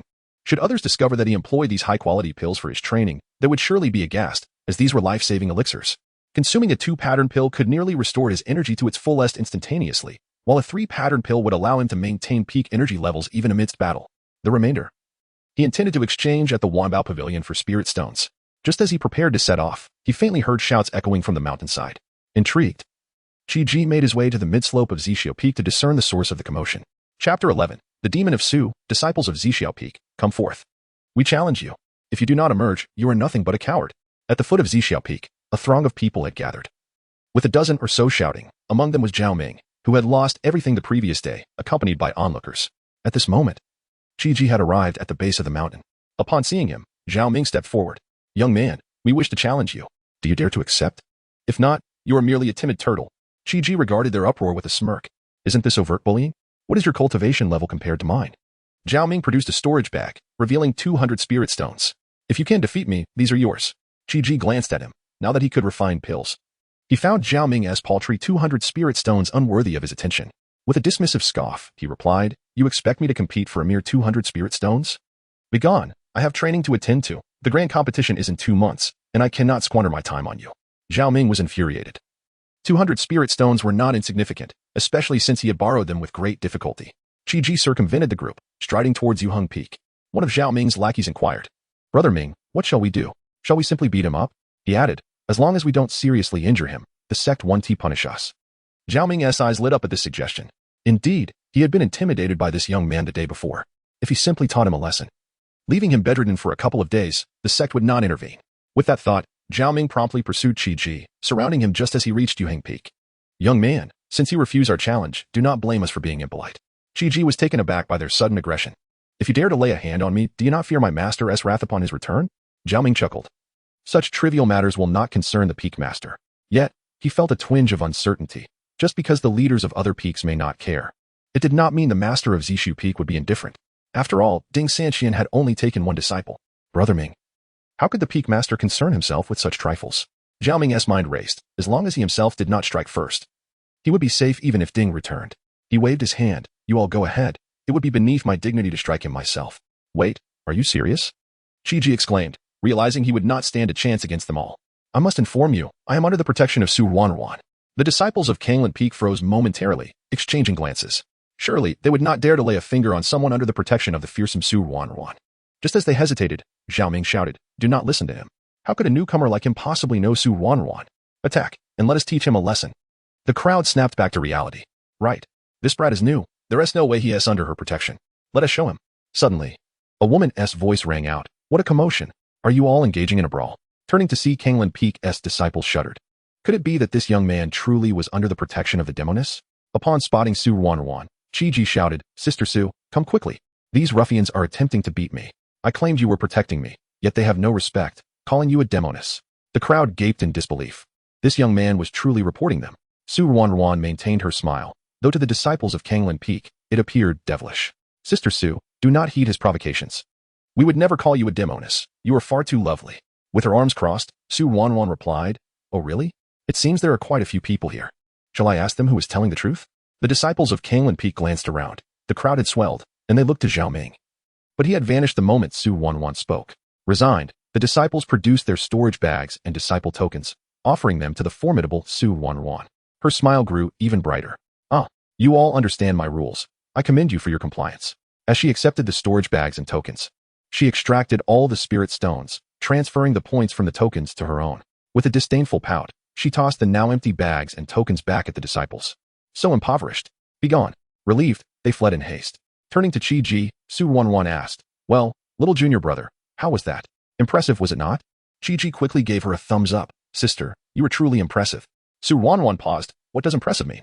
Chi awkwardly chuckled, inadvertently slipping into his past vernacular. It simply means you are wonderful. She patted his shoulder and handed him a transmission talisman. Here, take this talisman. In the future, if you encounter trouble, send me a message directly. This young man had proven to be her lucky star, having brought her fortune twice. Chi gratefully accepted it, thanking her. Su Wanruan inquired, Where are you off to? I am heading to Wanbage to sell some items for spirit stones to aid in my cultivation. What are you selling? Let me see if I could use it. If so, I will buy it directly to spare the sect from profiting off the difference. Chi-Ji produced a jade vial and presented it to her. This is a first-grade pill. You may not find it useful. Upon hearing it was a first-grade pill, Su Wanwan initially lost interest, yet she still opened the vial to inspect its contents. Upon seeing the pills inside, her eyes widened, and her mouth formed an O. Is this truly what you intend to sell? Chi-Ji was puzzled. Isn't it just a first-grade pill? Is it truly that surprising? Indeed, it is a first-grade pill. He confirmed. You possess top-tier pills. Are you truly willing to part with them? If you are in need of funds, sell them to me. I will offer you 50. No, 100 spirit stones. How does that sound? The sect's Wanbage only offers 50 spirit stones. As she spoke, she held up 5 fingers, then reduced it to 1. Now it was Chi-Ji's turn to be astonished. How much? He could hardly believe his ears. Isn't it just a first-grade pill? No matter how good it is, it remains a first-grade. Su Wanwan explained. The effect of your first-grade recuperation pills surpasses that of second-grade pills. Chi-Ji remained unconvinced, but second-grade pills only cost around 30 spirit stones. So your offer could buy 3 second-grade pills. Chapter 12, Alchemy and Wealth. Su Wanwan blinked, realizing that her junior brother was not entirely knowledgeable about the supreme elixirs. This grade of top-tier elixirs could be used simultaneously with secondary elixirs, enhancing their effects. Chi-Ji suddenly comprehended. So, how much can these 2 inscriptions and 1 inscription elixirs sell for in spirit stones? Su Wanwan's eyes widened in surprise. Junior brother, where did you acquire so many elixirs with inscriptions? Are you perhaps related to a master alchemist? Chi-Ji scratched his head. I concocted them myself. Su Wanwan nearly stumbled. Can you not exaggerate so wildly? To craft elixirs with inscriptions, one must at least be at the foundational stage, possessing extraordinary alchemical talent. You are merely at the chi refining stage, and without spiritual awareness, it is impossible to control such precision. Chi-Ji chose not to elaborate further. Sister, you haven't told me how much these can sell for. Seeing Chi-Ji's reluctance to divulge more, she refrained from pressing further, acknowledging that everyone harbors their own secrets. If sold to the Wanao Pavilion, a first-grade elixir with 1 inscription can fetch 10 spirit stones, 2 inscriptions can sell for 20 spirit stones, and 3 inscriptions for 50 spirit stones. However, I suggest you sell them yourself. You could sell a first-grade elixir with 1 inscription for at least 20 spirit stones, 2 inscriptions for 50 spirit stones, and 3 inscriptions for 100 spirit stones. Chi-Ji scratched his head again. But I have no time to sell. I need to cultivate. The 7 Peaks tournament is in just over 2 months, and I must reach the foundational stage. Su Wanwan's eyes sparkled mischievously. How about this? I can help you sell them, and I will take a 10 commission. Chi-Ji pondered for a moment. But how long will it take you to sell them? I need spirit stones for cultivation. Su Wanwan promptly produced 1,000 spirit stones. Take these for your cultivation. Once I sell the elixirs, I will deduct your share from the total. How does that sound? Chi-Ji nodded in agreement, accepting the spirit stones. Thank you, sister. As he spoke, Chi-Ji handed her several jade vials. Su Wanwan, now accustomed to such surprises, took the vials and bid farewell to sell the elixirs. Chi-Ji, with his spirit stones in hand, made his way to the Wanao Pavilion, expending 800 spirit stones to purchase 200 first-grade elixirs. Upon returning to Zishio Peak, he began the alchemical process. This time, his speed improved significantly, yet he toiled until dawn to complete the 200 elixirs. Ultimately, he produced over 1,600 elixirs, each inscribed, with a notable increase in those featuring 2 and 3 inscriptions compared to the last batch. Chi-Ji took a gathering elixir and consumed it before settling into a meditative posture. After a night of cultivation, he ingested 5 gathering elixirs, yielding commendable results.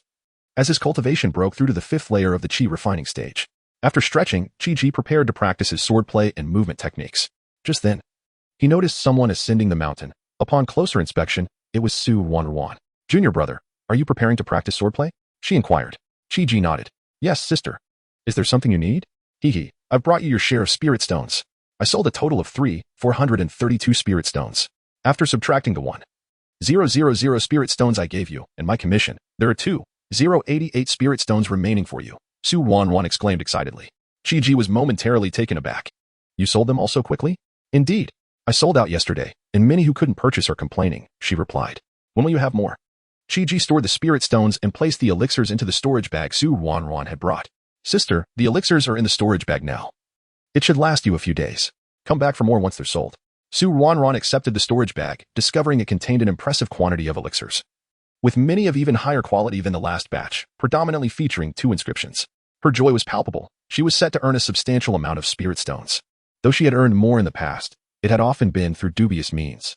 This time, however, it felt distinctly different, as she had genuinely engaged in business, resulting in a profound sense of accomplishment. In a flash, Su Wanwan dashed down the mountain, calling back. I'm off to sell the elixirs. See you another day. Chi-Ji shook his head, bemused by his sister's decisive nature. He resumed practicing his swordplay and movement techniques, fully immersed and undistracted throughout the morning. As time passed, Chi-Ji made notable progress in both skills, adeptly merging the two disciplines as they complemented each other seamlessly. Eventually, he paused his training to visit the Wandao Pavilion once more, purchasing an additional 300 spirit stones. After Chi-Ji departed, manager he shook his head, muttering, Ding Sanquan's disciple is truly neglecting his cultivation, wasting time on alchemy. The Zishu Peak is surely doomed. Returning to Zishu Peak, Chi-Ji continued his alchemical endeavors until the early hours of the morning, eventually ceasing to refine elixirs and shifting his focus to cultivation.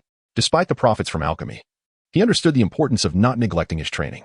He gathered the remaining 800 spirit stones around him and took a gathering elixir alongside a recovery elixir, consuming them both as he began to cultivate. Instantly, the surrounding spiritual energy converged toward him, with spirit stones transforming into spiritual essence that surged into his body. Chi-Ji emitted a sound of satisfaction as he rapidly circulated his cultivation method to its fullest potential. As dawn broke, sunlight illuminated his face. Upon opening his eyes, he sighed. I was so close to breaking through to the 6th layer. It seems I still lack sufficient spirit stones. After less than 2 hours of cultivation last night, he had exhausted the 800 spirit stones. A few more 100 spirit stones could very well facilitate his breakthrough to the 6th layer of the chi refining stage. Glancing down the mountain, he realized his master had been away for 3 days without returning. Chi-Ji drew his sword and resumed practicing his swordplay and movement techniques. Continuing until noon, he contemplated how long it might take Su Wanruan to sell the elixirs. With no spirit stones left, he pondered how he would cultivate that evening. If he refrained from using spirit stones, he believed he could potentially break through to the 6th layer tonight. As Chi-Ji pondered his predicament regarding spirit stones, a voice interrupted his thoughts. Junior brother, what has you so lost in thought? Upon hearing the voice, Chi-Ji's eyes brightened. He had been considering whether to seek spirit stones from Su Wanruan or to sell some elixirs to manager he. He was pleasantly surprised to see Su Wanruan approaching. Ah, nothing much. Just worrying about spirit stones, he replied. Haha, are you afraid I might abscond with your spirit stones? She teased. Of course not.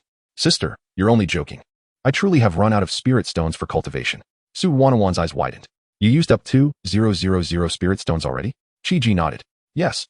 Not a single one remains. Su Wanruan's lips twitched. You mean to tell me that with 2,000 spirit stones, you haven't even broken through to the 2nd layer of the chi refining stage? What an anomaly you are. Chi-Ji chuckled awkwardly. Haha, I'm close.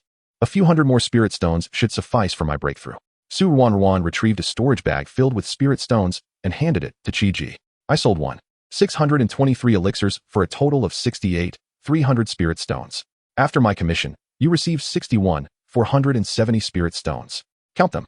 Upon hearing this figure, Chi-Ji's eyes widened in disbelief. How much? Over 60,000 spirit stones? Surely, I must have misheard. Chapter 13. An incident with Ding Sanquan Su Yuan and once again reported 61,470 spirit stones. Did I miscalculate? Or does my junior brother think I have earned too much? Chi-Ji quickly waved his hands. No. Senior sister, please don't misunderstand. I was merely startled by the sheer number of spirit stones. I never expected there would be so many. With a playful smile, Su Yuanran's eyes sparkled. This is all thanks to you, junior brother. The quality of the elixirs you provided this time is excellent. Most of them bear the 2nd level patterns, and there are over 100 with 3rd level patterns. I have already sold out. Do you have any left? Chi-Ji transferred the spirit stones from his storage bag to his own, then placed the elixirs he had refined yesterday into Su Yuanran's bag, returning them to her. This time, the quantity was less, only over 1,000 elixirs. Su Yuanran nodded cheerfully. Hiki, this is still a considerable amount. Even though it is not as much as yesterday, it is still substantial. If necessary, I will limit the supply. Upon hearing this, Chi-Ji quickly shook his head. No need. I can provide you with this amount every day, so feel free to sell as much as you like.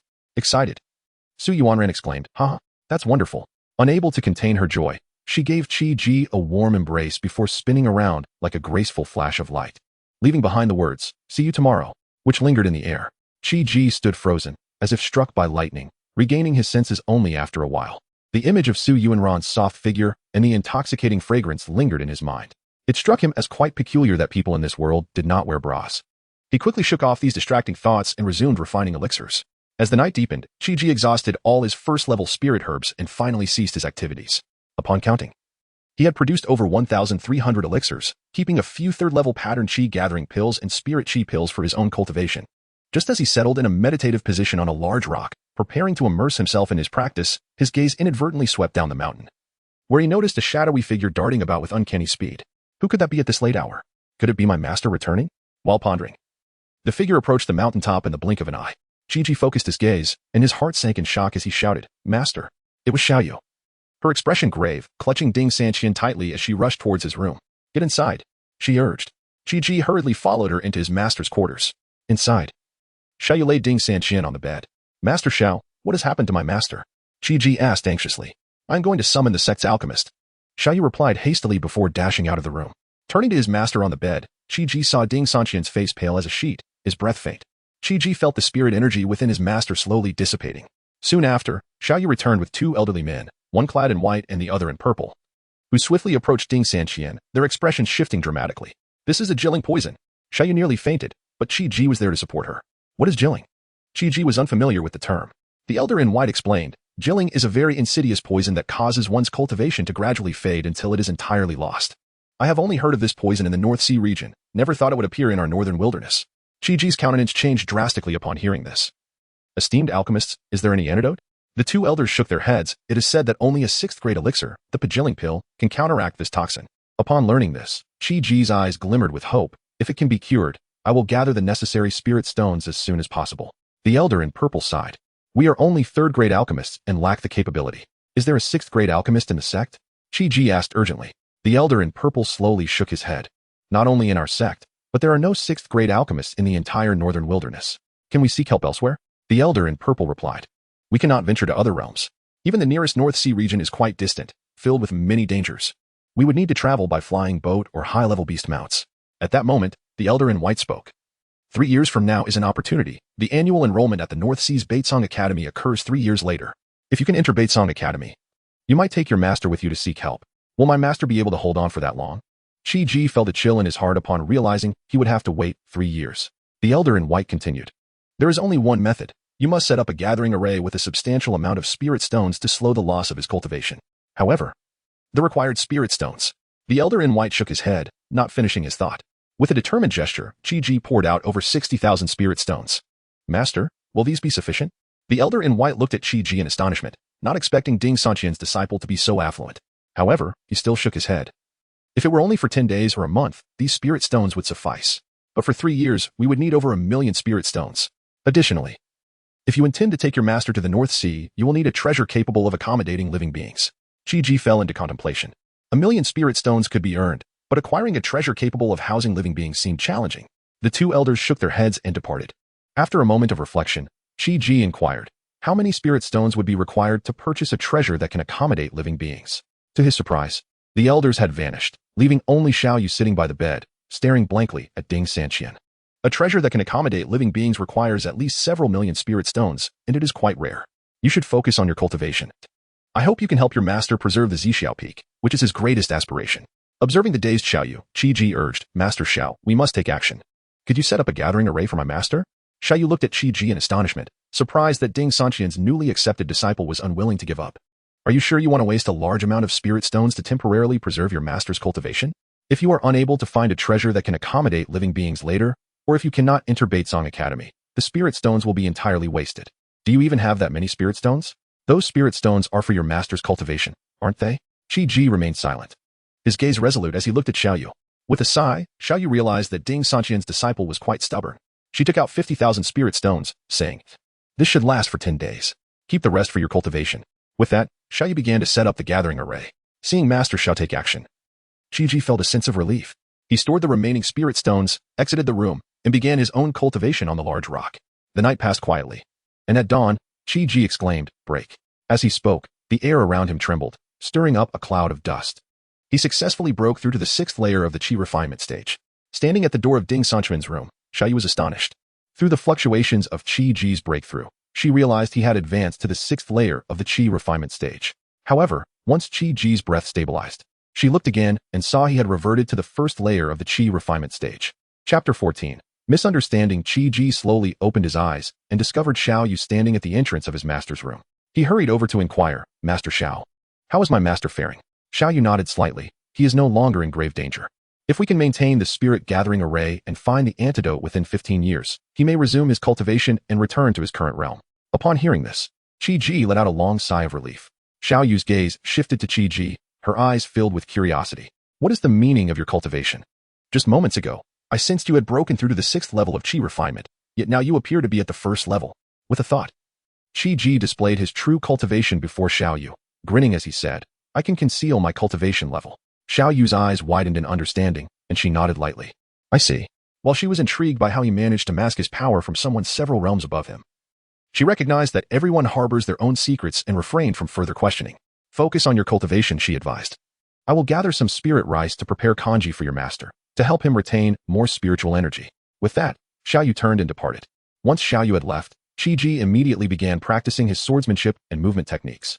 Before long, Xiao Yu returned, and upon entering, she found Qi Ji performing the renowned techniques of Ding Sanqian.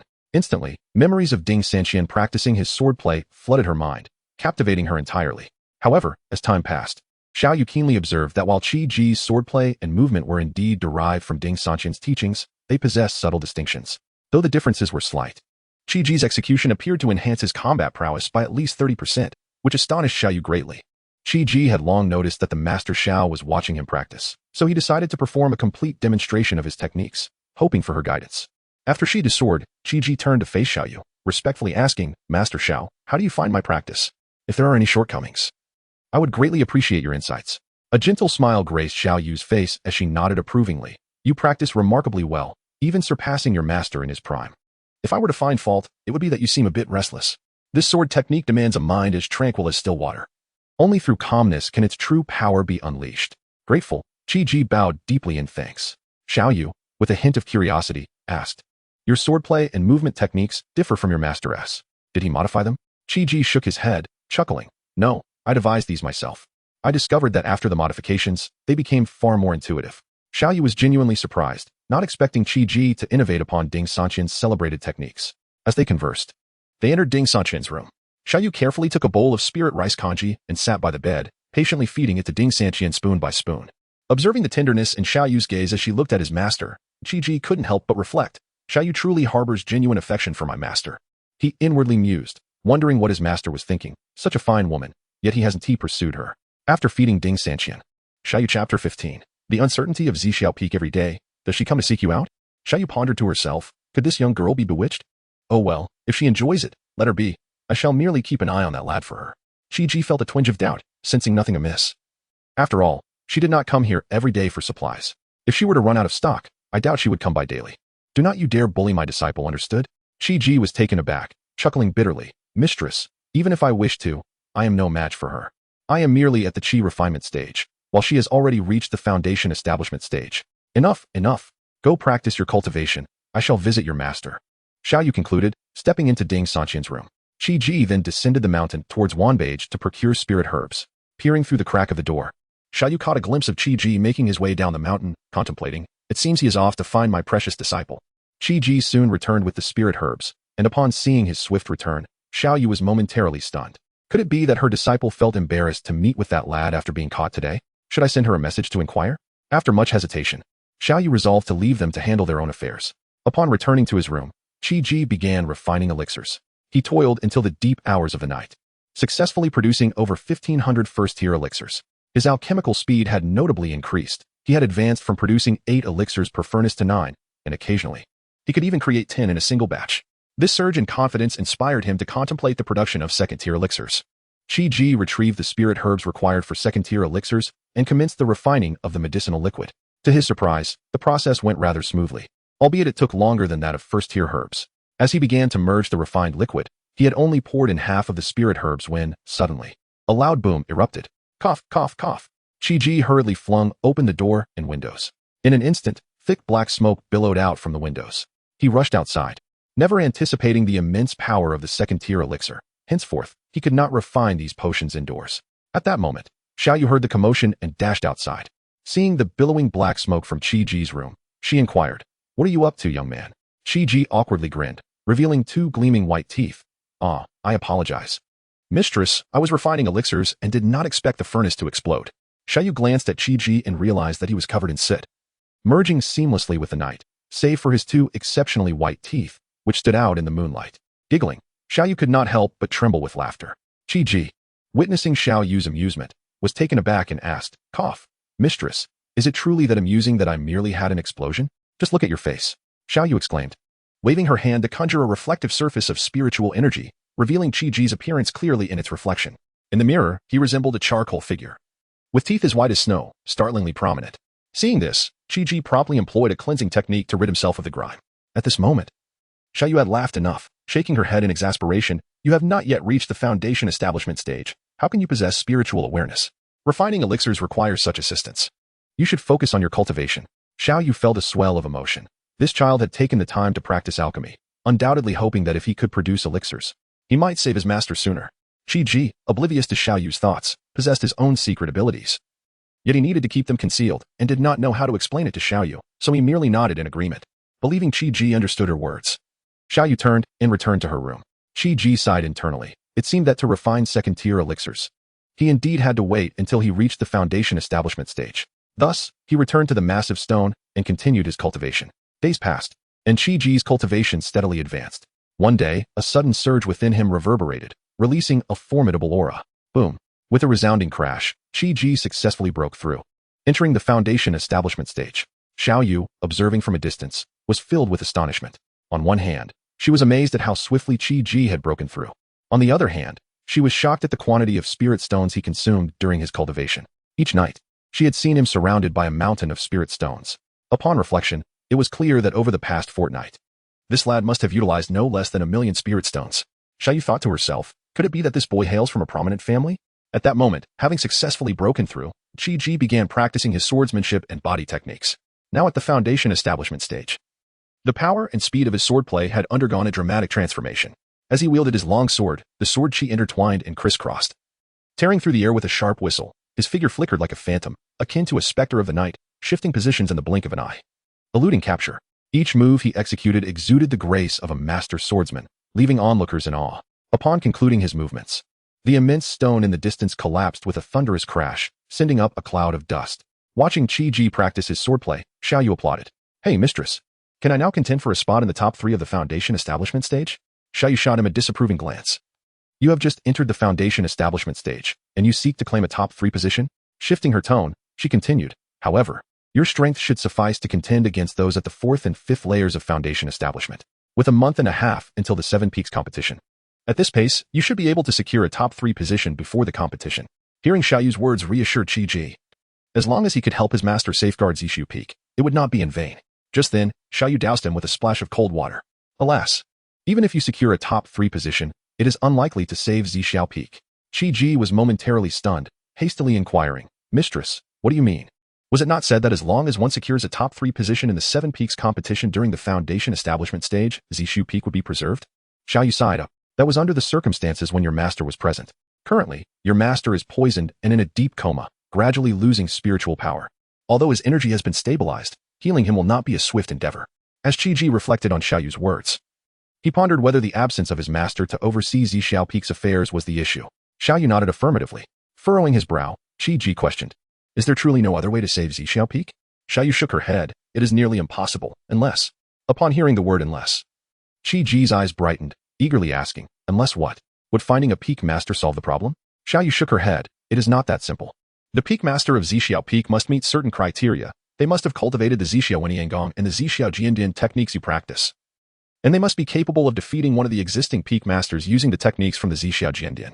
Additionally, they must enter the top 7 in both the foundation establishment and core formation stages. Chapter 16.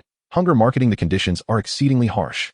Chi-Ji, with a face full of helplessness yet a glimmer of hope in his expression, inquired, Master, is there anyone in our sect who practices the techniques of Zishu Peak? Is there anyone who meets the requirements? Xiaoyu gently shook her head. No one within the sect does. However, there is one person who might qualify. Perhaps it is worth a try. Initially disheartened by the absence of practitioners, Chi-Ji's spirits soared upon hearing that there was indeed someone. His eyes brightened as he eagerly pressed, Master, who is this person? Please take me to see her. Xiaoyu shook her head again, her expression shrouded in mystery. If I go, she certainly will not come. But if you go, you might just persuade her.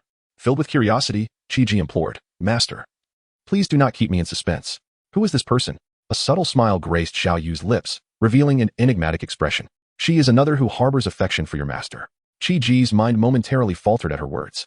Master, is she not an elder of Tianyan's sect? How could she possibly practice our Zishu Peak's techniques? Higi, Xiaoyu chuckled lightly, a complex look flashing in her eyes. She and your master once cultivated at Zhixiao Peak together. Eventually, due to your master's stubbornness, she left in anger and subsequently joined Tianyin's sect. I see. I shall seek her out immediately, Qiji declared, rising to leave. Xiaoyu hastily called out to him, a hint of reproach in her gaze. Do you even know where Tianyin's sect is located?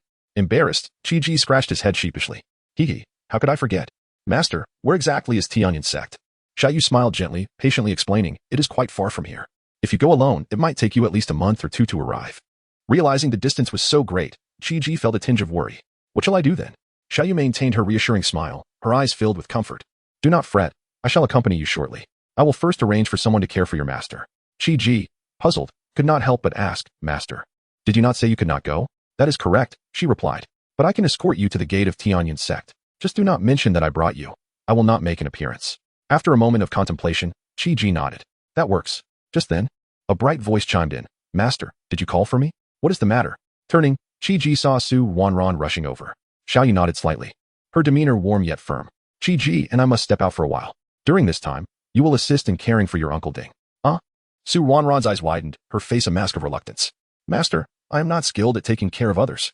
If something goes awry, I cannot bear the responsibility. Xiaoyu let out a soft huff, her gaze adopting a stern edge. Humph. If you do not know how to care for him, can you not learn? Su Wanran pouted, reluctantly responding, all right. Follow me, commanded Xiaoyu, her demeanor calm, yet authoritative. Though reluctant, Su Wanran had no choice but to obediently follow Xiaoyu into Ding Sanqian's room. Qiji quickly followed suit.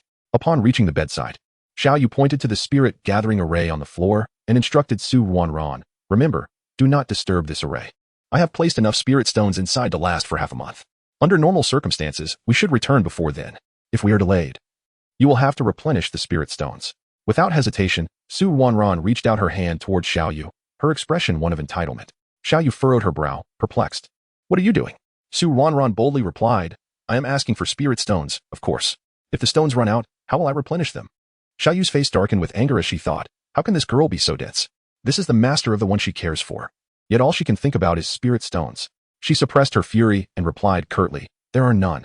If they run out, you can cover it yourself. Feeling disheartened, Su Wanran thought for a moment, realizing that once master returned, the expenses could likely be reimbursed, and thus she did not press further. Xiaoyu continued.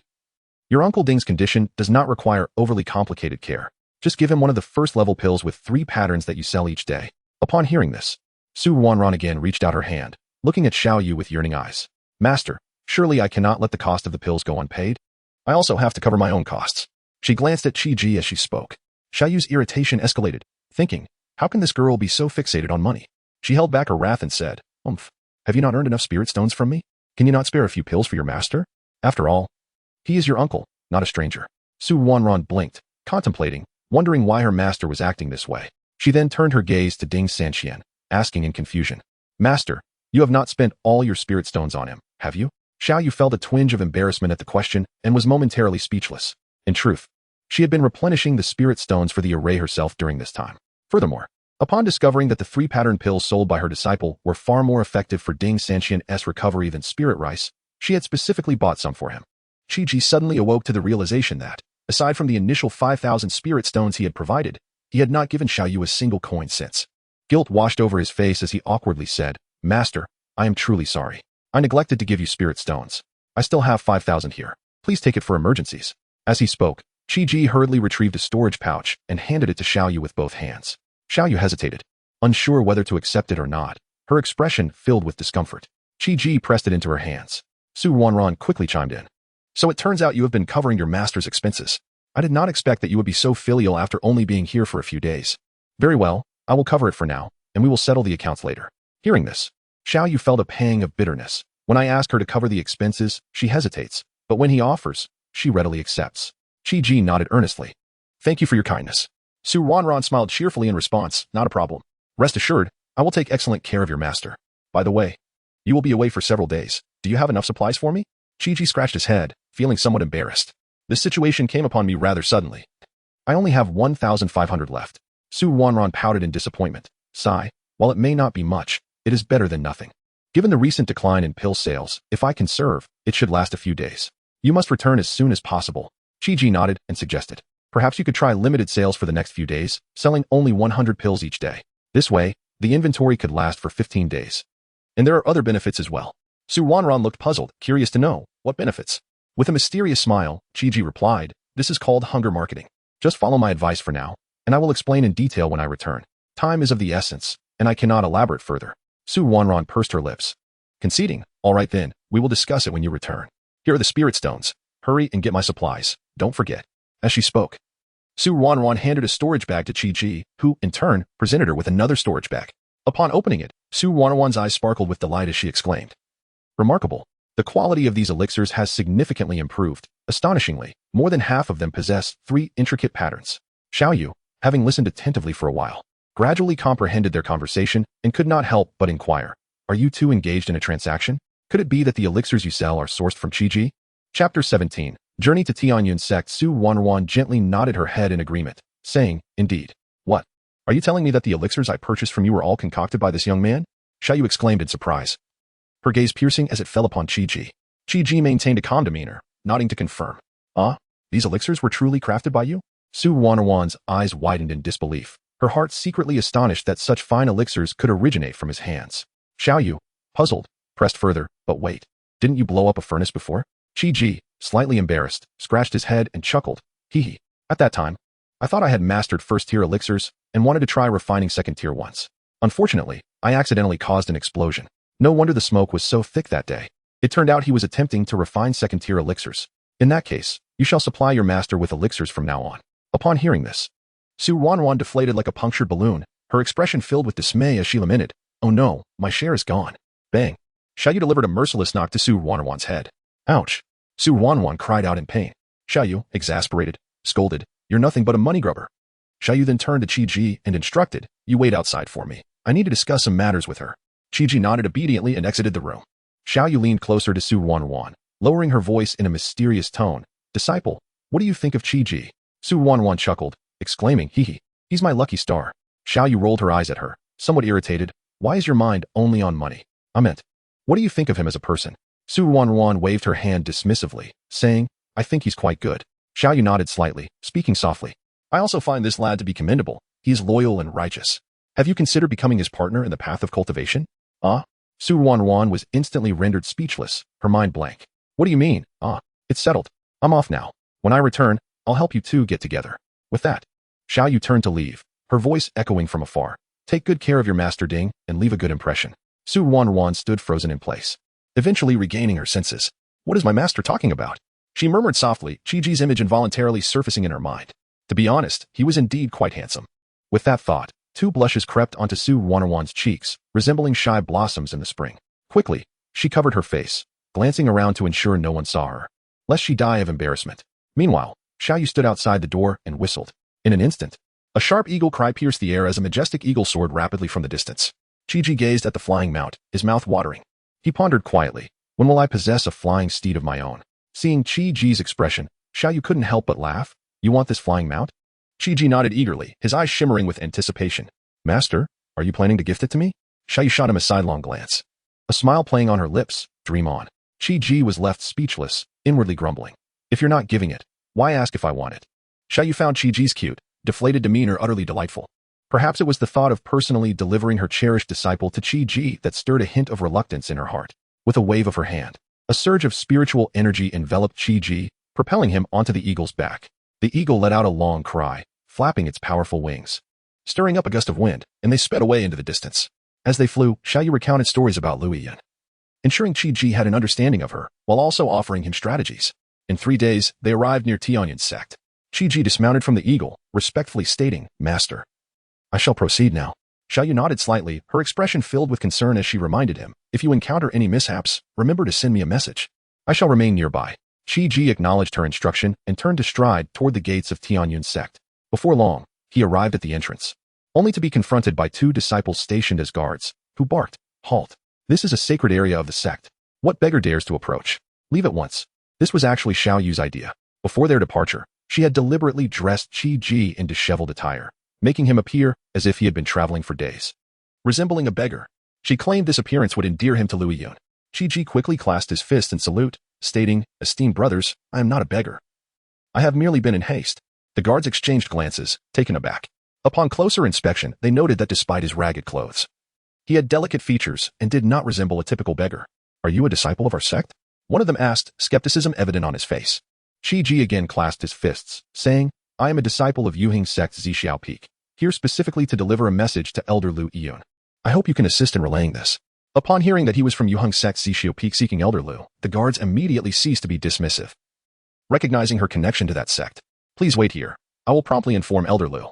With that, the guard turned and hurried into the sect. He soon arrived at Elder Lu's courtyard, but just as he was about to enter, a disheveled figure emerged from within. Upon closer inspection, he realized it was Elder Wang, and he quickly bowed respectfully. Internally, he scoffed, thinking, this sycophant has surely been turned away by Elder Lu again. Elder Wang noticed the guard's intent to enter Elder Lu's courtyard and hastily asked, what business do you have with Elder Lu? Do not disturb her tranquility.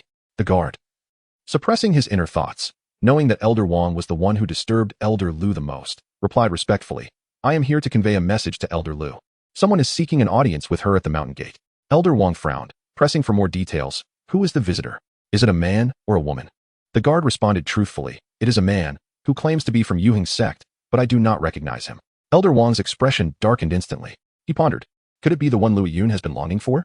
Let us go, take me to see him. Elder Wang commanded. The guard hesitated, saying, Elder Wang. Shouldn't we inform Elder Lu first? Elder Wang waved his hand impatiently, stating, no need. I want to see who he is first. Our sect's elder is not someone just anyone can meet. The guard found himself in a dilemma, thinking, this might not be appropriate if Elder Lu is displeased.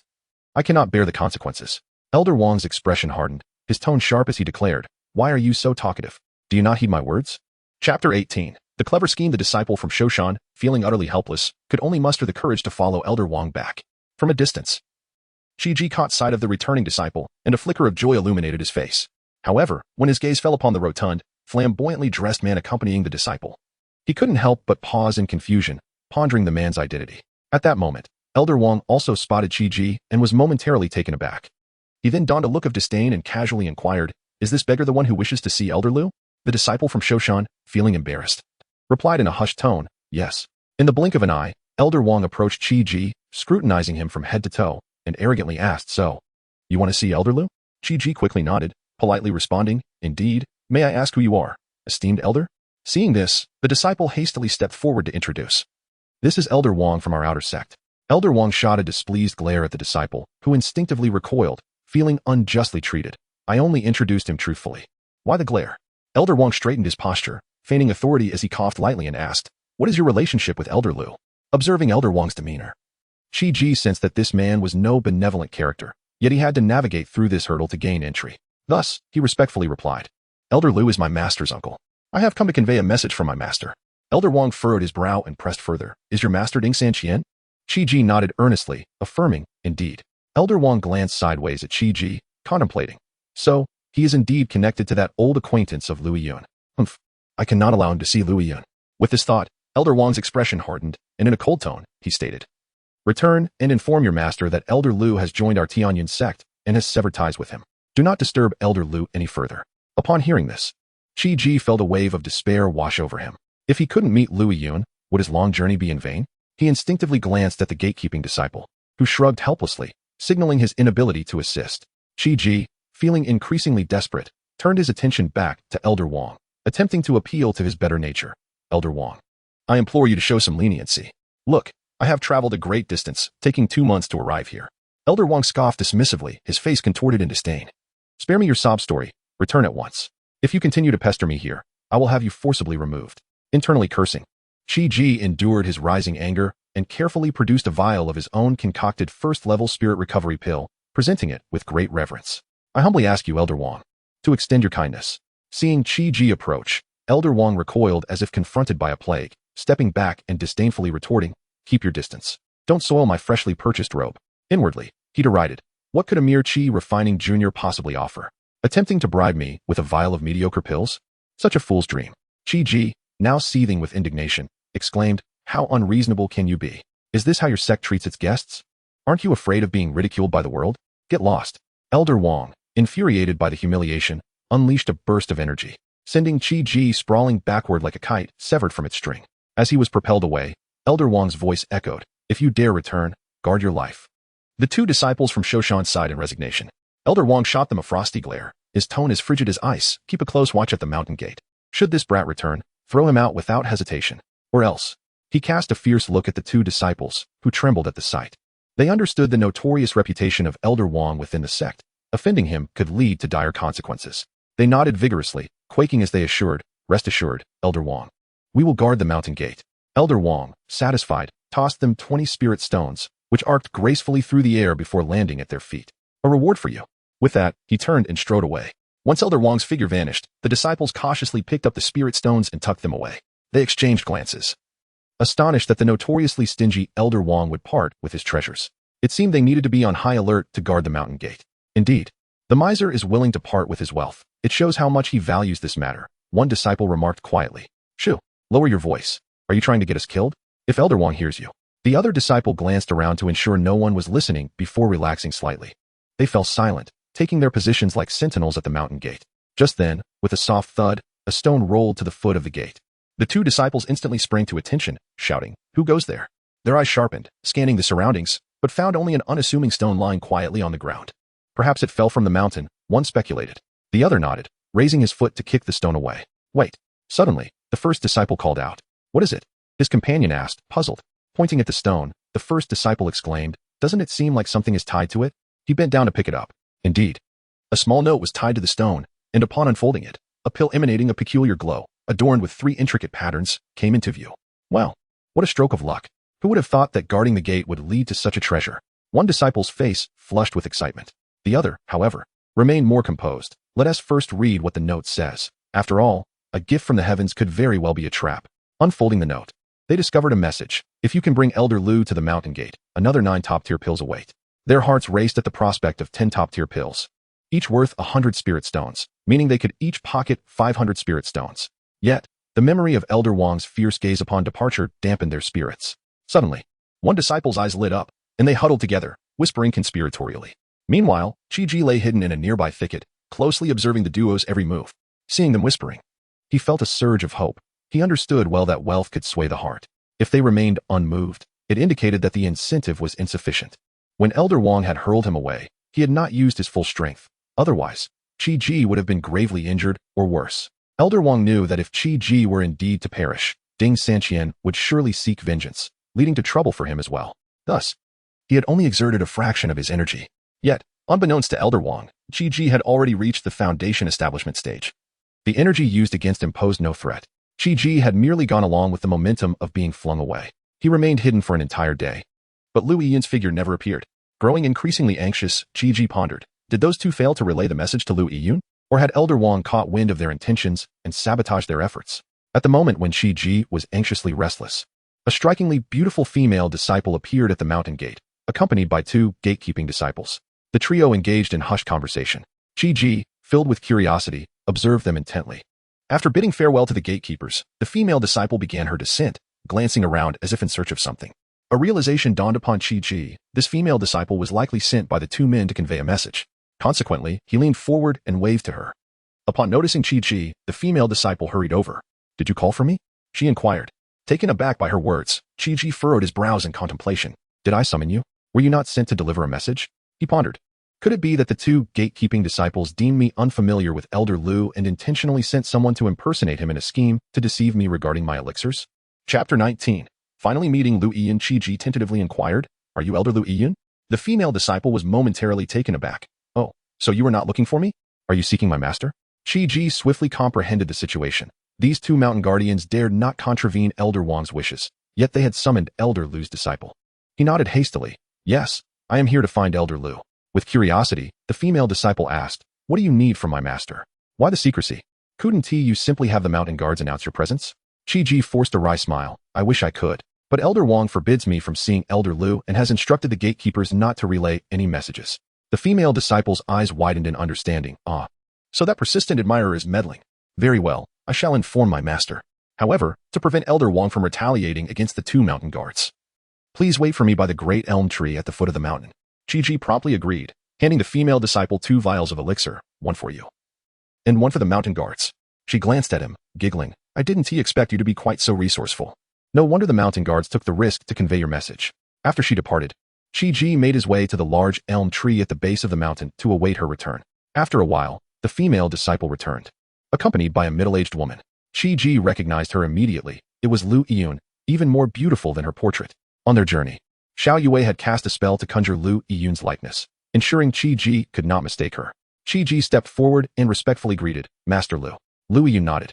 What brings you here at the behest of Ding Sanqian? With a sigh, Qi Ji's eyes reddened as he replied, alas. Just then, a voice interrupted. You beggar dare to come here to swindle again. It appears I cannot let you go. With that, Elder Wang struck towards Qi Ji with a ruthless blow. Qi Ji's countenance changed dramatically. Should he be struck, his life would likely be forfeit. Lu Yiyun furrowed her brow and called out, stop.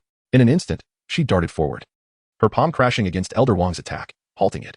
Elder Wang glared at Qi Ji with a sullen expression, regretting not having dealt with him earlier. Lu Yiyun frowned. Elder Wang, what is the meaning of this? Elder Wang, unperturbed, replied, this beggar is here to conspire for spirit stones. I previously exposed him and drove him away. Lu Yiyun, well aware of Elder Wang's disposition, retorted, this man is an old acquaintance of mine. You have misunderstood him. Elder Wang could only awkwardly smile. It seems I have indeed misjudged, my apologies. Turning her gaze back to Qi Ji, Lu Yiyun awaited his response. With tears glistening in his eyes, Qi Ji spoke, Master, I have traveled great distances to deliver a message. My master, he wishes to see you one last time before his passing. After this, you may never have the chance to see him again. Upon hearing this, Lu Yiyun felt as though struck by lightning, her expression shifting to one of alarm. What do you mean? Qi Ji quickly squeezed out a few tears, feigning overwhelming grief. My master's time is running short. Lu Yiyun, upon hearing this, staggered slightly, nearly losing her balance, while her disciples swiftly supported her. What has happened to your master? Why is he suddenly in such dire condition? Lu Yiyun's voice trembled with urgency. Qi Ji, wiping his tears, continued. My master has been poisoned by a rare toxin known as silent spirit poison. Lu Yiyun's face paled further at the mention of silent spirit poison, her anxiety mounting. How could this happen? Who is so vile? Qi Ji shook his head. I am unsure of the details. My master was poisoned upon his return, and the sect's alchemist discovered the nature of the poison. He then began to weave a tale. I recall a time when my master was intoxicated, and he kept murmuring your name. I believe you hold significant importance to him. Thus, I inquired far and wide until I found you, hoping you would visit my master. Elder Wang, listening on the sidelines, was secretly elated. It seems Ding Sanqian is doomed this time, without him as an obstacle. Perhaps I will have a chance with Lu Yiyun. Seizing the moment, he smiled broadly. Elder Lu, may I accompany you to visit Ding? After all, you were once siblings in the sect and should see him off. Lu Yiyun politely declined. Thank you for your kindness, Elder Wang, but it is unnecessary. My disciple and I can return alone. I kindly ask you to inform the sect that I will be away for a few days. Elder Wang's face lit up. Not a bother at all. Rest assured, I will take care of all matters concerning the sect.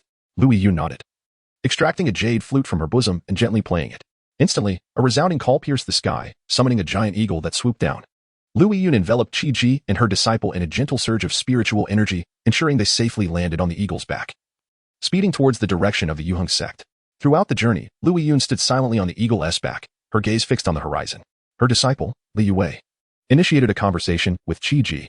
During their exchange, Qi Ji learned that the two gatekeepers had contacted Li Yue through a friend. Meanwhile, Qi Ji discreetly sent a message to Xiao Yu, updating her on the situation. Upon returning to the sect, Lu Yiyun hurried towards Ding Sanqian's chamber.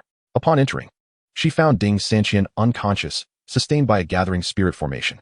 Despite her mental preparation, witnessing Ding Sanqian lying in bed sent waves of sorrow crashing over her, her eyes reddening as tears threatened to spill. At that moment, Su Wanran silently approached Qi Ji, tugging at his sleeve before whispering, what is going on?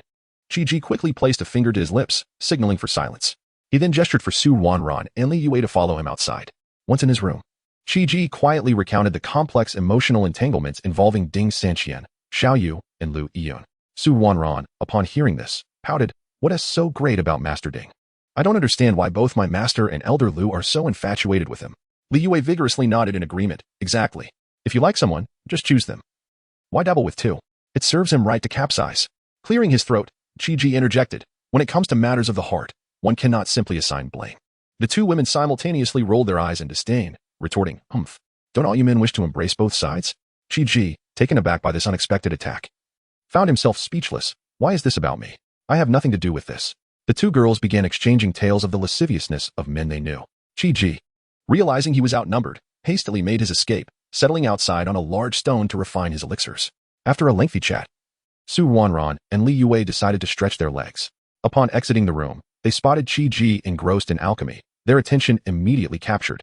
In Li Yue's eyes, curiosity sparkled as she softly inquired, I never anticipated that this young man could refine elixirs. Is his skill in alchemy truly remarkable? Su Wanran nodded in affirmation. Indeed. It must be exceptional. This is my first time witnessing his alchemical prowess.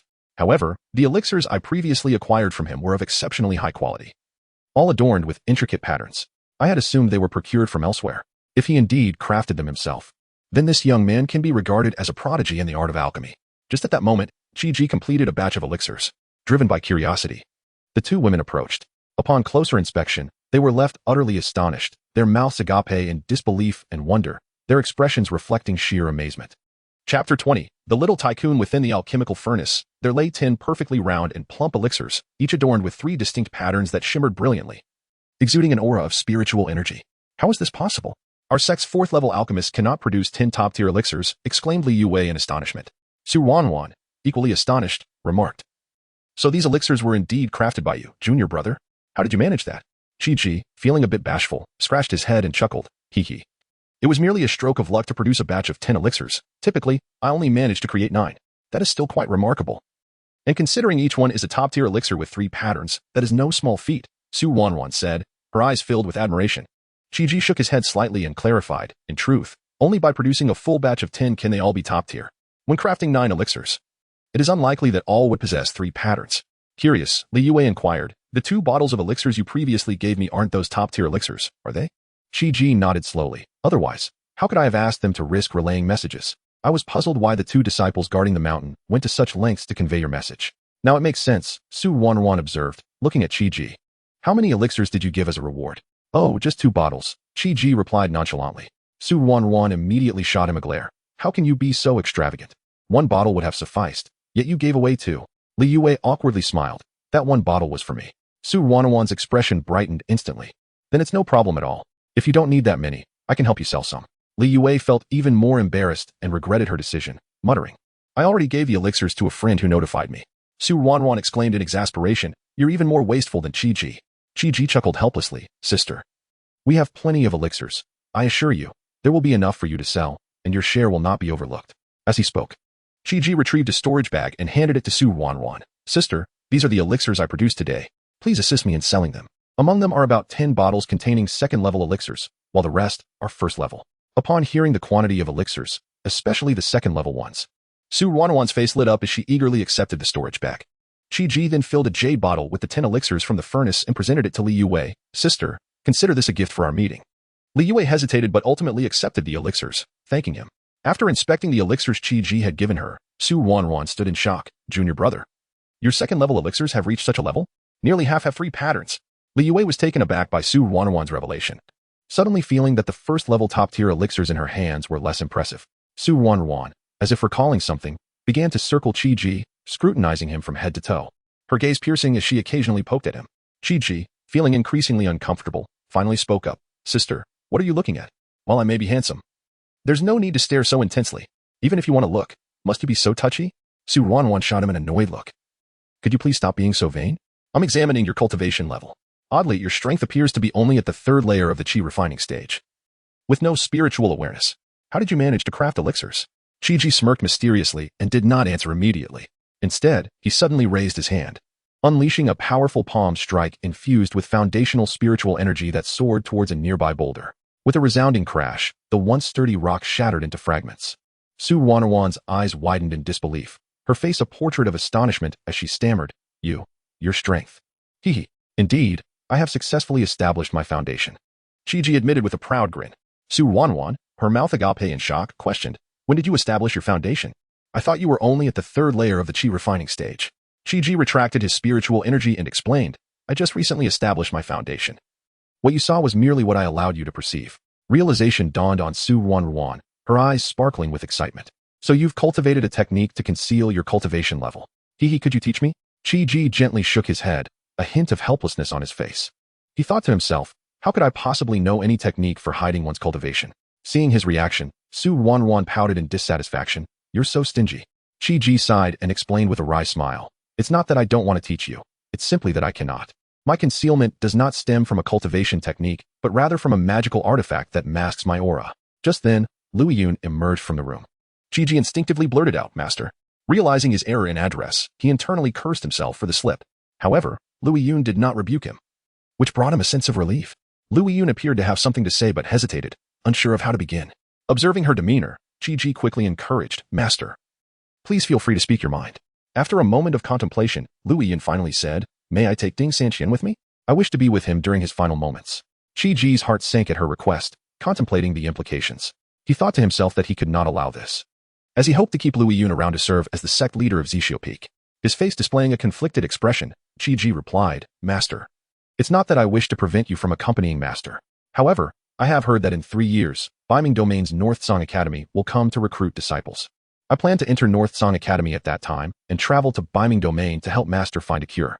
Upon hearing Chi words, Lu Yun's dull eyes suddenly sparkled with hope, and she nodded in agreement. That does sound like a good plan. Yet, after the moment of joy, her expression grew grave once more.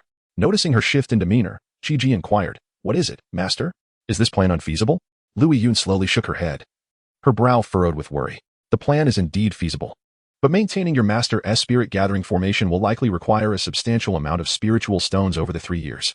I currently possess only a little over 100,000 spiritual stones, and you probably do not have many either. It may last less than a month.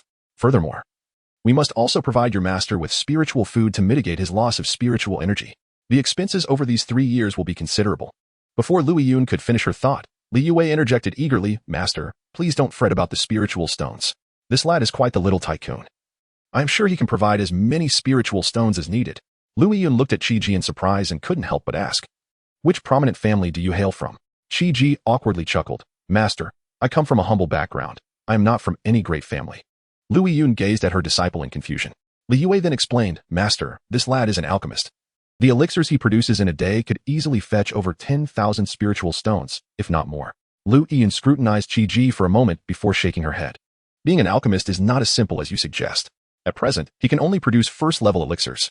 Even if he worked non-stop for 24 hours, he would likely earn no more than 1,000 spiritual stones in a day. Chapter 21. The Predicament at Zixio Peak. Master, you underestimate this young man. Li Yue hastily interjected. Oh, could it be that this lad possesses extraordinary qualities? Lu Yun's curiosity was piqued. Li Yue nodded emphatically, her expression earnest. Indeed, he is quite exceptional.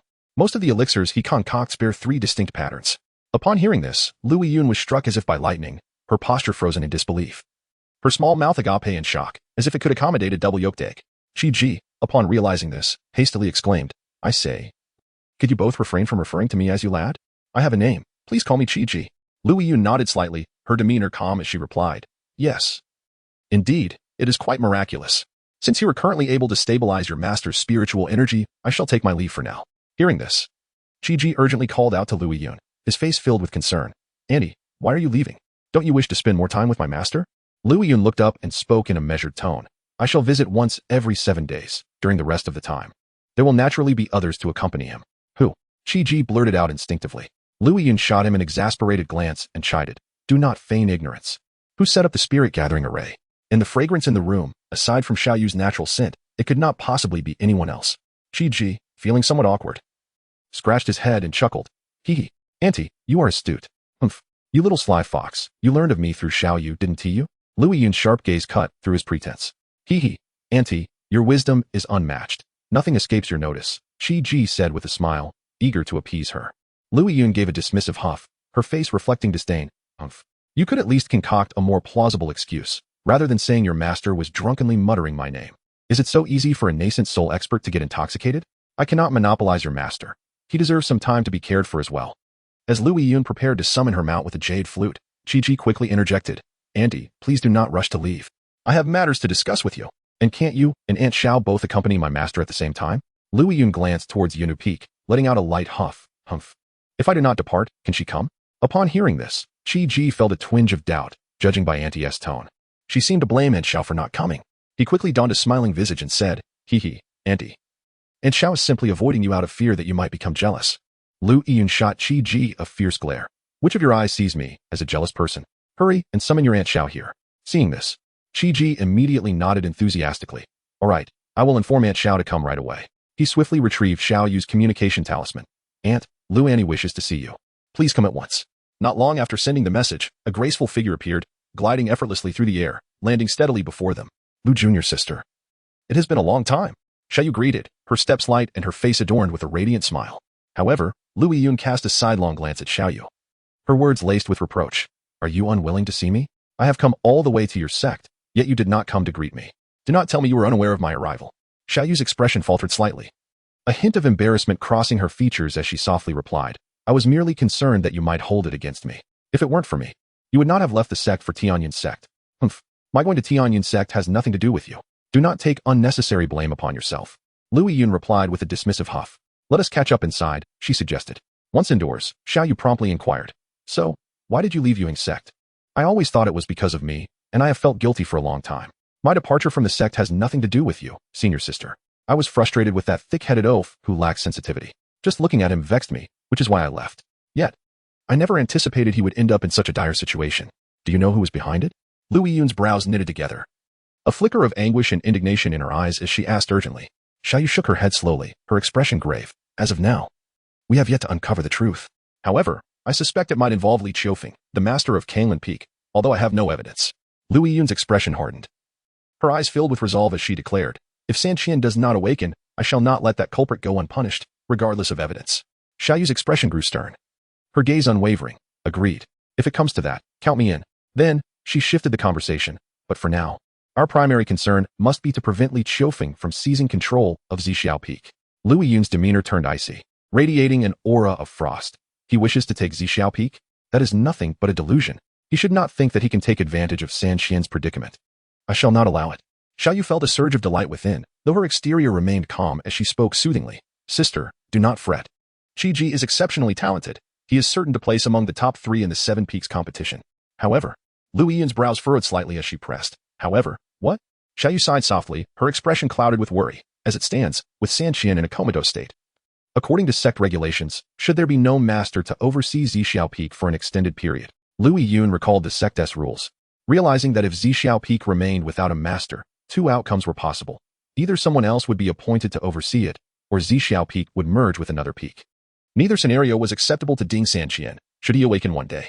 Lu Yun suddenly realized, Sister, have you long desired for me to assume the role of master of Zixiao Peak? Xiaoyu, caught in her intentions, felt no embarrassment, chuckling, Sister, those capable should bear more burdens. You alone are qualified to succeed the position of master at Zixiao Peak. Lu Yun shook her head, letting out a sigh. Alas. Sister, you are unaware that my departure from Zixiao Peak was not solely due to Ding Sanqian. It was also because I could not break through the realm with the Zixiao heart-seeking technique, which prompted my leaving. Xiaoyu frowned. So, even if you were to become master of Zixiao Peak, should someone challenge you, you would be unable to utilize the techniques of Zixiao Peak? Lu Yun nodded slowly. Xiaoyu's expression turned grim. How could this be? Lu Yun sighed. Sister, have you heard of the fire that engulfed the scripture pavilion at Zixiao Peak?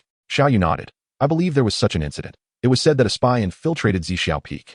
Ever since that event, the peak has been disbanded, leaving only you and Sanqian behind. Lu Yun gently shook her head, offering a wry smile. That was merely the official explanation. In truth, that fire consumed the core techniques of Zixiao Peak, leaving us with only incomplete methods. Over the years, Sanqian and I have painstakingly pieced together the remaining fragments, yet. At this juncture, Lu Yun shook her head again, words unspoken. Xiaoyu furrowed her brow and asked, if that is the case, why have you both remained steadfast at Zixiao Peak? Lu Yun sighed. That spy arrived at Yuheng's sect alongside Sanqian and joined Zixiao Peak. Sanqian grew quite close to that spy, which is why he has always felt guilty for not discovering the spy sooner, feeling as though he has let down our master. Alas. Chapter 22. The modified technique. A sudden thought flashed through Xiaoyu's mind, and she hurriedly spoke. Wait. Your master should have learned the complete. Before she could finish her sentence, Lu Yun raised her hand to interrupt, her expression sorrowful as she sighed deeply. Alas. Back then, my master was poisoned by that traitor before he could preserve the entire technique, falling into a coma akin to the current state of Sanqian. Afflicted by the silent spirit poison, to safeguard Zixiao Peak and provide my master with an explanation, Sanqian sealed this news and took most of Zixiao Peak's spirit stones to set up a gathering array for my master, claiming he was in seclusion to break through to a higher realm. This was how Zixiao Peak managed to survive. Xiaoyu furrowed her brows in concern and asked, then doesn't that mean Zixiao Peak is unsustainable? Lu Yun slowly walked to the window and opened it to let in some fresh air, stating, indeed, as. Suddenly, she froze, her gaze transfixed outside as if spellbound. Seeing Lu Yun in such a daze, Xiaoyu was filled with confusion and followed her line of sight, where she saw Qi completely absorbed in practicing his movements and sword techniques, each motion flowing like water, unpredictably mysterious. Joy surged in Lu Yun's eyes as she exclaimed, Sister, this is wonderful. Zixiao Peak is saved. Without waiting for a response, she dashed out of the room. Xiaoyu, bewildered by this sudden proclamation, could only follow Lu Yiyun with a heart full of questions. Upon noticing both of his masters had emerged, Qi quickly ceased his practice and respectfully called out, "Masters." Lu Yiyun eagerly approached Qi, grasping his hand and urgently inquiring, "The sword techniques and movements you just practiced, did your master teach them to you?" Confused by Lu Yiyun's enthusiasm, Qi nodded obediently. "Quick, show me the sword manual and movement secrets your master passed down." Lu Yiyun's face was alight with excitement, her voice trembling with anticipation. Although Qi was still puzzled, he complied and retrieved a jade slip from his storage bag, handing it to Lu Yiyun. Lu Yiyun took the jade slip and pressed it to her forehead to examine it. As she did so, her previously radiant smile gradually faded, replaced by a look of astonishment. She raised her gaze to Qi and asked, "Is this truly the sword manual passed down by your master?" Qi nodded once more, perplexed. "Yes, master." "Is there a problem?" Lu Yiyun's brow furrowed deeply as she pressed. "Are you certain the techniques you practiced just now were from this manual and movement set?" Qi affirmed, "Indeed, master. However, I felt it didn't quite suit me, so I made a few modifications." "Was that inappropriate?" Lu Yiyun gazed at Qi in surprise, quickly nodding. "Yes, suitable, very suitable. Could you share the modifications you made?" Relieved, Qi smiled, of course. He produced a blank jade slip and recorded his changes within, handing it to Lu Yiyun. After reviewing the jade slip, Lu Yiyun closed her eyes to digest the alterations. After a while, she opened her eyes, raised her hand, and Qi's sword flew from its sheath into her grasp. With her dress billowing as if caught by an unseen wind, Lu Yiyun moved gracefully. She appeared as a celestial being, her sword transforming into a flurry of fierce light and shadow as she executed her techniques with breathtaking power. The sword strikes erupted like a tempest, sweeping through the realm. At other times, they fell like gentle rain, concealing hidden mysteries. Xiaoyu and Qi watched in awe, especially Xiaoyu, who had never witnessed such exquisite swordsmanship. After she sheathed the sword, Lu Yiyun's eyes sparkled with excitement as she declared, "This technique is finally complete, and it is even more powerful than before. Qi, you are truly a genius. How did you accomplish this?" Upon hearing this, Lu Yiyun's gaze bore into Qi, sparkling with fervor as if illuminated by starlight. Qi felt uncomfortable under her intense scrutiny, his face flushing as he awkwardly chuckled. "Master, please don't look at me like that." Internally, Qi thought, "Isn't it thanks to the cauldron within me? I hardly know anything." But the matter of the cauldron was significant, and he could not reveal a word. Thus, he fabricated a response. "I just felt that the sword technique should be executed this way, so I made a few adjustments, and it certainly flowed much better." Lu Yiyun, unable to contain her excitement, produced another jade slip and thrust it into Qi's hands, urging, "Quick, help me see if there are any improvements to be made to this cultivation technique." Qi received the jade slip and pressed it to his forehead. This was none other than the Zixiao Wuxin formula passed down by his master. However, the jade slip contained 3 sections, upper, middle, and lower. While he had only learned the upper portion, after examining the slip, Qi felt a bit awkward as the cauldron did not respond, for he had not cultivated it. He chuckled sheepishly and explained, "Master, I made some modifications to the upper section, but I can't cultivate the middle or lower sections, so I truly don't know how to revise them." "What? You modified the upper section?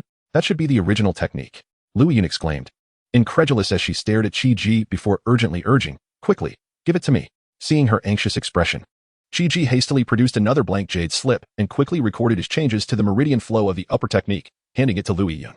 She snatched the jade slip and began to examine it. Moments later, she sat cross-legged, closed her eyes, and focused on the revised technique. Initially, Lu Yiyun let out a soft grunt. Qi, noticing this, turned to Xiaoyu with concern, asking, "Master, what is happening with Lu Master?" Xiaoyu smiled gently, soothingly responding, "No worries, she is just opening up new meridians." After saying this, her expression grew complex, filled with astonishment as she realized, "I never expected you to be such a genius." Suddenly recalling something, she pulled Qi aside conspiratorially, speaking in hushed tones. Qi, utterly bewildered, wondered what was happening. Leaning closer, Xiaoyu whispered, "Qi, what do you think of Su Wanran?" Qi blinked his bright eyes, internally puzzled. "Isn't she your disciple?" "Why are you asking me?" But he answered honestly, "She is quite good. She has helped me earn quite a few spirit stones." Upon hearing this, Xiaoyu sighed, exasperated. "You two really are a match made in heaven. All you see are spirit stones." Qi, even more confused, scratched his head and replied, "Master, isn't it right to see spirit stones? After all, they are essential for us cultivators. We can't do without them." Xiaoyu couldn't refute Qi's logic and continued, "Aside from earning spirit stones, what do you think of Su Wanran in other aspects? Is she beautiful?" Qi thought for a moment before answering, "She is quite beautiful. Among those I've seen in our sect, aside from you, Master, she is the most beautiful."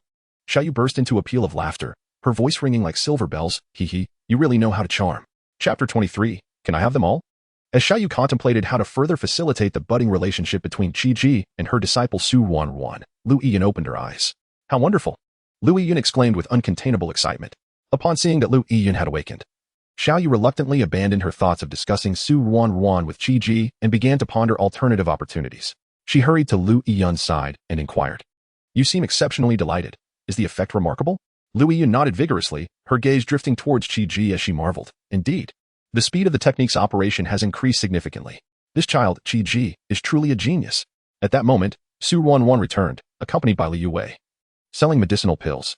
With her sparkling eyes, Su Ruan curiously asked, What are you two discussing that brings you such joy? Upon spotting her disciple, Li Yue, Lu Yiyan's mind flickered to her unspoken matters, and her eyes brightened. Yue, come here quickly. Hearing her master's call, Li Yue bounded over like a docile fawn and asked, Master, what is it? Lu Yiyan smiled and said, My dear disciple, you are still single.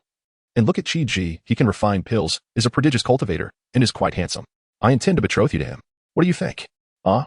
Li Yue's face instantaneously flushed crimson, the color spreading from her cheeks to her ears. Master, how could you say such things in front of so many people? As she spoke, she discreetly glanced at Qi Ji. Lu Yiyan, noticing her disciple's bashful demeanor, thought, This is promising. Just as she intended to solidify the marriage arrangement. Xiaoyu interrupted. Wait. Sister, we must adhere to a principle of precedence, right? Our Ruan has long been involved with Qi Ji. With arms crossed, Xiaoyu exuded an air of determination. Qi Ji, who had initially been daydreaming about the unexpected fortune of being assigned such a beautiful bride by his teacher, was abruptly interrupted by Xiaoyu. Stunned by her words, he pondered, When did I begin dating Su Ruan? Lu Yiyan, hearing Xiaoyu's remarks, felt a pang of regret but remained undeterred. You have already betrothed your disciple to this lad before me? Though it hasn't been formally arranged. I merely wanted them to spend some time together. So far, their interactions seemed quite pleasant, and I was planning to find an appropriate moment to finalize their union. Xiaoyu explained methodically. At this moment, Su Ruan was equally bewildered. When did her master decide to betroth her? Wasn't it merely an attempt at matchmaking? Marriage is no trifling matter. Yet, upon reflection, she surmised that her master likely feared Lu Yiyan would arrange Li Yue's marriage to Qi Ji first. So she chose to remain silent. Lu Yiyan immediately countered, That doesn't matter, since they are not yet in a confirmed relationship. I was the first to propose this betrothal. Xiaoyu was unwilling to concede. Sister, that simply won't do. If my disciple cannot get along with this lad, I would have no objections to your matchmaking. But you cannot interfere listening to their argument. Qi Ji felt increasingly frustrated, thinking, Can't you two stop arguing? Just betroth both of them to me. I am not as rigid as my master and would welcome an abundance of affection. Despite his thoughts, he dared not voice them. Silent Hill Chapter 24. The Seven Peaks Grand Competition. Zhou Tianyu, the master of Yuhing sect, gazed intently, turning towards Xiaoyu, and solemnly stated, It is said that you were the one who brought Master Ding back to the sect that day. Kindly recount the details of the incident. Xiaoyu stepped forward, her expression grave, and recounted the events of that day in detail. Upon concluding, Zhou Tianyu frowned deeply, his voice low and serious. The poisoning of a peak master is no trivial matter. Elder Wang, an elder, stepped forward and saluted, Master. I shall immediately issue a sect mission and post a reward announcement to apprehend the culprit, offering a bounty of 1 million spirit stones. Li Qiufeng, upon hearing this, hastily interjected, Master, a sect mission alone should suffice. There seems to be no necessity for an external bounty. Moreover, is not the reward of 1 million spirit stones rather excessive? Xiaoyu raised an eyebrow, retorting without hesitation, Li Peak Master. Do you truly believe that Master Ding is not worth 1 million spirit stones? Li Qiufeng's face shifted from pale to flushed, and he chuckled awkwardly, Xiao Junior's sister. That was not my intention. I merely worry that publicly posting a bounty might tarnish the sect's dignity and image. He understood that claiming the peak master was not worth that amount would not only diminish his own status, but also provoke dissatisfaction among the other peak masters present. Your words are misguided, Li Peak Master. Xiaoyu's gaze was sharp, locking onto Li Qiufeng. Issuing a bounty publicly demonstrates our unwavering resolve to capture the assailant and our commitment to safeguarding the members of our sect. In my opinion, 1 million spirit stones is far from sufficient. As Master Ding is a peak master, at least 10 million spirit stones should be offered. At her pronouncement, the crowd collectively gasped, unable to suppress their astonishment. 10 million spirit stones were nearly equivalent to the total annual revenue of the entire sect. Offering such a sum would undoubtedly impact its operation significantly. Li Qiufeng, akin to a cat whose tail had been stepped on, instantly jumped up to counter her. Thus ensued a heated exchange between the two, each refusing to yield ground. Seeing the escalating argument, Zhou Tianyu promptly intervened, urging the peak masters and elders to voice their opinions. After a vigorous debate, they ultimately reached a consensus. A bounty of 5 million spirit stones would be issued, with each peak contributing 500,000 spirit stones to be gathered within 10 days. Given the unique circumstances of Zixiao Peak, the required sum of 500,000 spirit stones would initially be covered by the sect, to be reimbursed later by Zixio Peak. At this moment, Li Chuanxiu was filled with regret, wishing he had remained silent. The following day saw a period of tranquility for Zixiao Peak. Lu Yiyun withdrew from Tianyun sect, bringing her disciple Li Yue to join Zixiao Peak. Simultaneously, under Xiaoyu's insistence, Su Wanwan also became a member of Zixiao Peak. Lu Yiyun dedicated herself to meticulously guiding the three in their cultivation. Their progress was remarkable, particularly for Qi Ji. In addition to sword techniques and agile movements, Lu Yiyun imparted other cultivation methods, all of which were the essence of her knowledge, strictly yellow rank techniques, without a single spirit rank method among them. Qi Ji, possessing extraordinary talent, grasped these techniques with ease, mastering them swiftly. Often, within a day, he could integrate the core principles, and in 3 days, he could unleash their full potential. Furthermore, he was able to optimize and improve these techniques. Thanks to the furnace within him, the enhanced methods exhibited a power level equivalent to that of an advanced spirit rank technique, with the least of them reaching the pinnacle of yellow rank potency. Simultaneously, Qi Ji's cultivation speed was astonishing.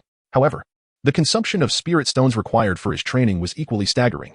Su Wanwan and Li Yue expended roughly 100 spirit stones daily, whereas Qi Ji's consumption exceeded 10,000 spirit stones each day, 100-fold more than theirs. Fortunately, he could refine pills to earn spirit stones for his cultivation. Otherwise, with such a rate of consumption, no sect in the northern wilderness could sustain him. Time flew by, and soon the day of the sect's 7 Peaks Grand Competition arrived. By this point, Qi Ji had broken through to the 8th layer of foundation establishment, nearing the 9th layer, which left him somewhat disheartened. It was not that he lacked the desire to advance, but rather that he could not. His rapid progress had left his foundation somewhat unstable, necessitating a period of consolidation before further breakthroughs. Before the public, Qi Ji deliberately concealed his true strength, presenting only the 5th layer of foundation establishment, primarily to avoid dampening the spirits of Su Wanwan and Li Yue. Even so, this FAAD placed considerable pressure on them. At that moment, Su Wanwan and Li Yue had both reached the 9th layer of foundation establishment, yet during this time, they had only advanced 1 layer. While Qi Ji appeared to have surged ahead by 4 layers, although in reality, he had advanced 8 layers. Fortunately, the higher the cultivation level, the more challenging it became to progress, which they found acceptable. Had they discovered Qi Ji's true strength, they would likely have sought a block of tofu to end their despair. As the time drew near, Lu Yiyun led the 3 to the largest square at the foot of the mountain. The square was already a sea of people, bustling with excitement. Lu Yiyun guided her disciples to the area designated for Zixiao Peak. In stark contrast to the throng surrounding other peaks, Zixiao Peak's designated area was notably desolate, with only the 4 of them present. At that moment, a resounding bell tolled, and the peak masters departed their respective camps to proceed to the high platform. Subsequently, the sect master, deputy sect master, and various elders arrived in succession. The sect master briefly addressed the assembly before allowing the deputy sect master to preside over the 7 Peaks Grand Competition. The deputy sect master commenced the proceedings succinctly, outlining the essential rules of the competition. The use of temporary strength-enhancing pills was prohibited, as was the use of poison and intentional lethal strikes. Once a participant conceded, they were not permitted to continue fighting. The first round featured the foundation establishment disciples, who each stepped forward to draw lots. Qi Ji drew number 7, Su Wanwan number 1, and Li Yue number 12. Upon seeing the results, Qi Ji breathed a sigh of relief. Fortunate not to have drawn the same number as his companions, Su Wanwan and Li Yue exchanged incredulous glances with him. Of course, we wouldn't encounter disciples from our own peak in the early rounds. How come I was unaware of this? Qi Ji exclaimed in surprise. How did you both know? Li Yue pointed to Qi Ji's disciple token. Did you not read the detailed rules of the competition sent to us 3 days ago? Qi Ji sheepishly scratched his head, admitting, I truly did not pay attention to that. He then retrieved his disciple token and found indeed an unread message detailing the rules of the 7 Peaks Grand Competition. No wonder the host had not elaborated extensively. The information had already been disseminated.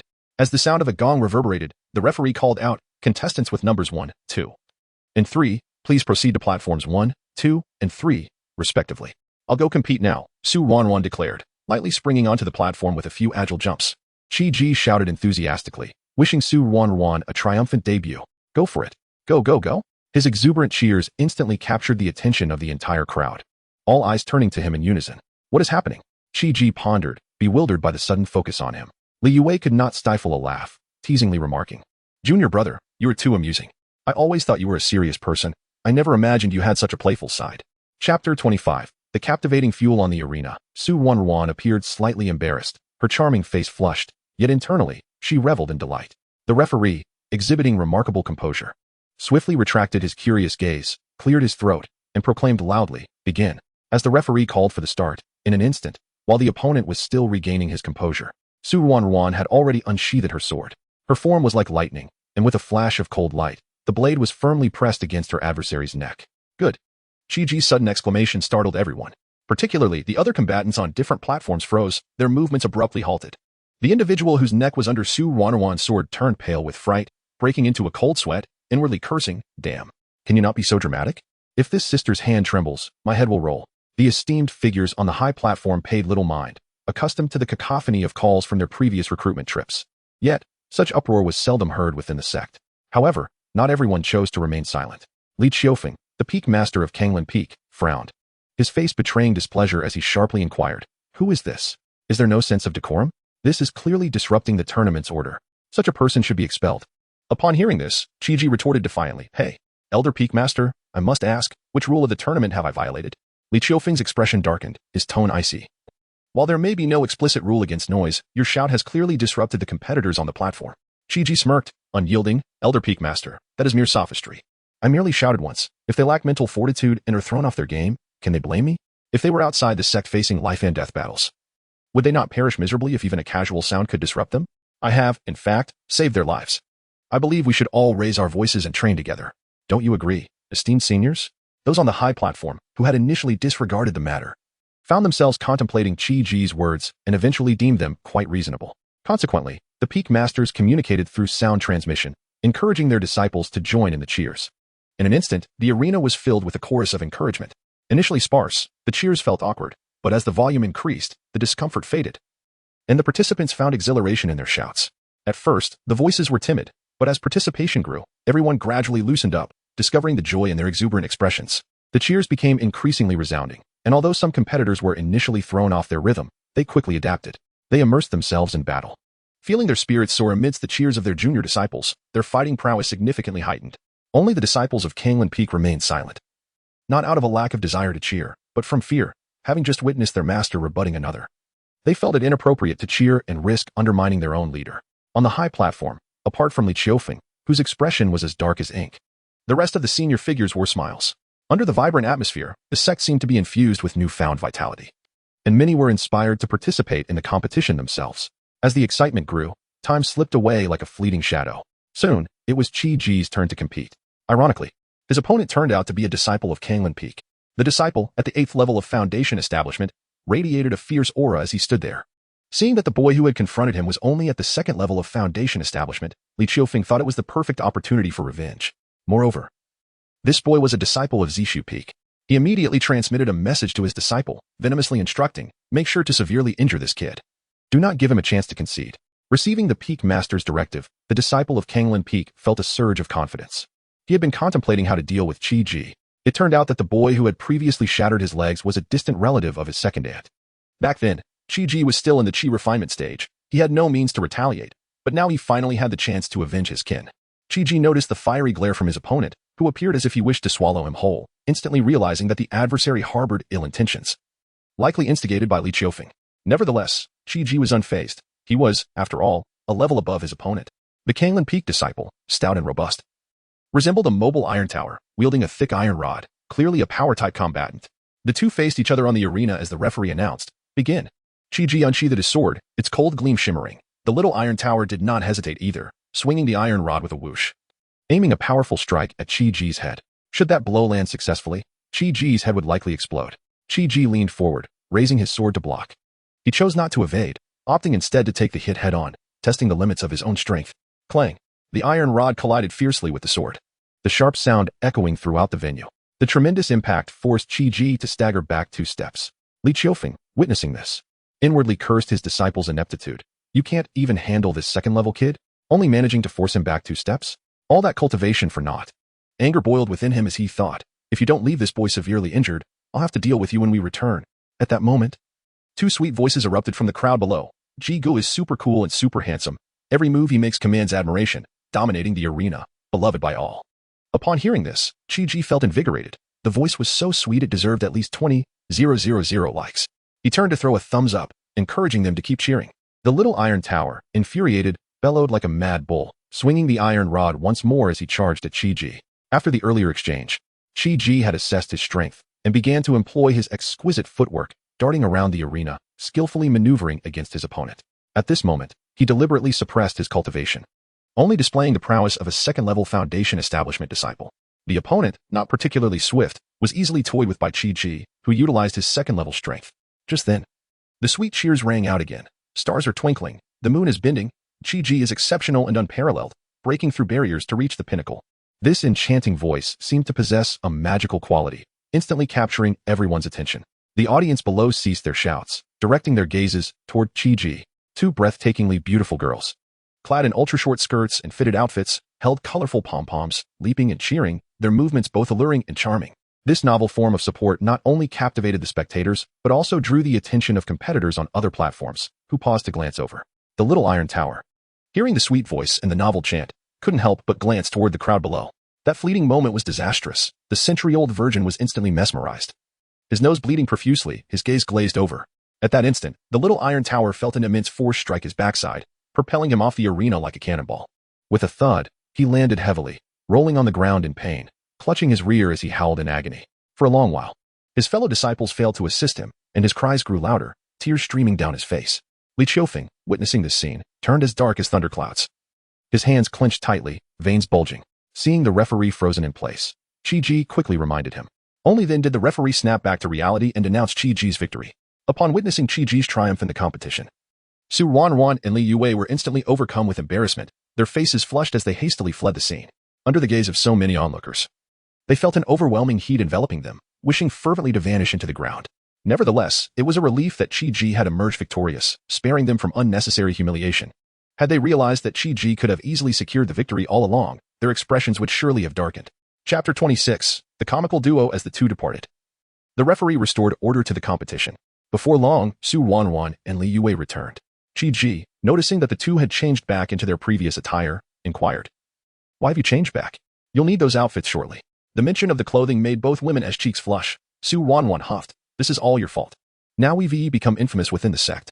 Chi rolled his eyes at Su Wanwan and teased, "Are you not already famous? Who in the sect doesn't know the name of Su the Great Demoness? I'm merely restoring your reputation. Now, Su Wanwan's title has surely transformed into that of a vibrant and alluring young maiden." "Humph." Su Wanwan scoffed, her lips curling in disdain. "Who cares for the title of a young maiden? The Great Demoness has far more flair." At that moment, Chi inadvertently glanced at the arena and was astonished to see Beiju. Not only had she broken through to the foundation establishment stage, but she had also reached the 8th level. Currently, she was engaged in a fierce battle with another opponent at the same level, decisively dominating the encounter. Her swift and fierce moves left her adversary struggling to defend. Since entering the Yuhing sect, Beiju had devoted herself entirely to her cultivation, never allowing complacency to creep in.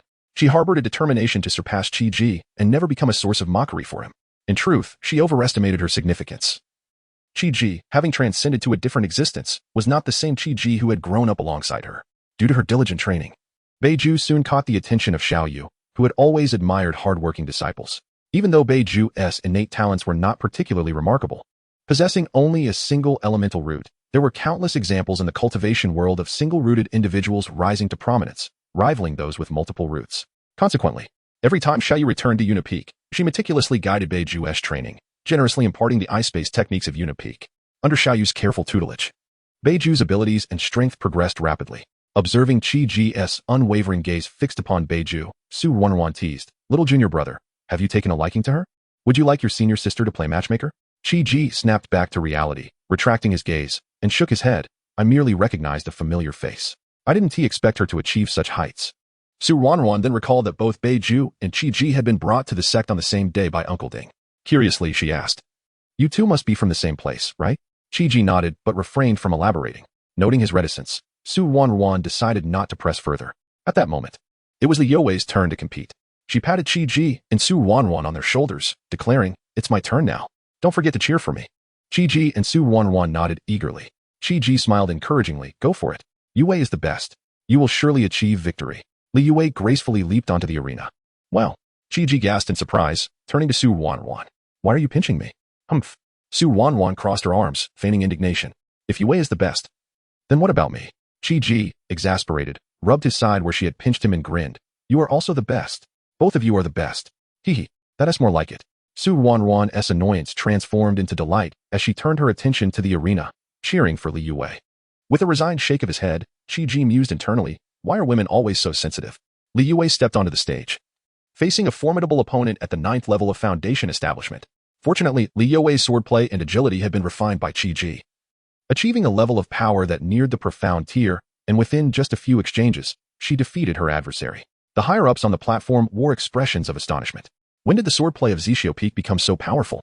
This might very well be approaching profound tier. The expression of Li Qiufeng, the master of Kanglin Peak, was particularly dark. All 3 disciples of Zixio Peak had emerged victorious in the first round, which was far beyond his expectations.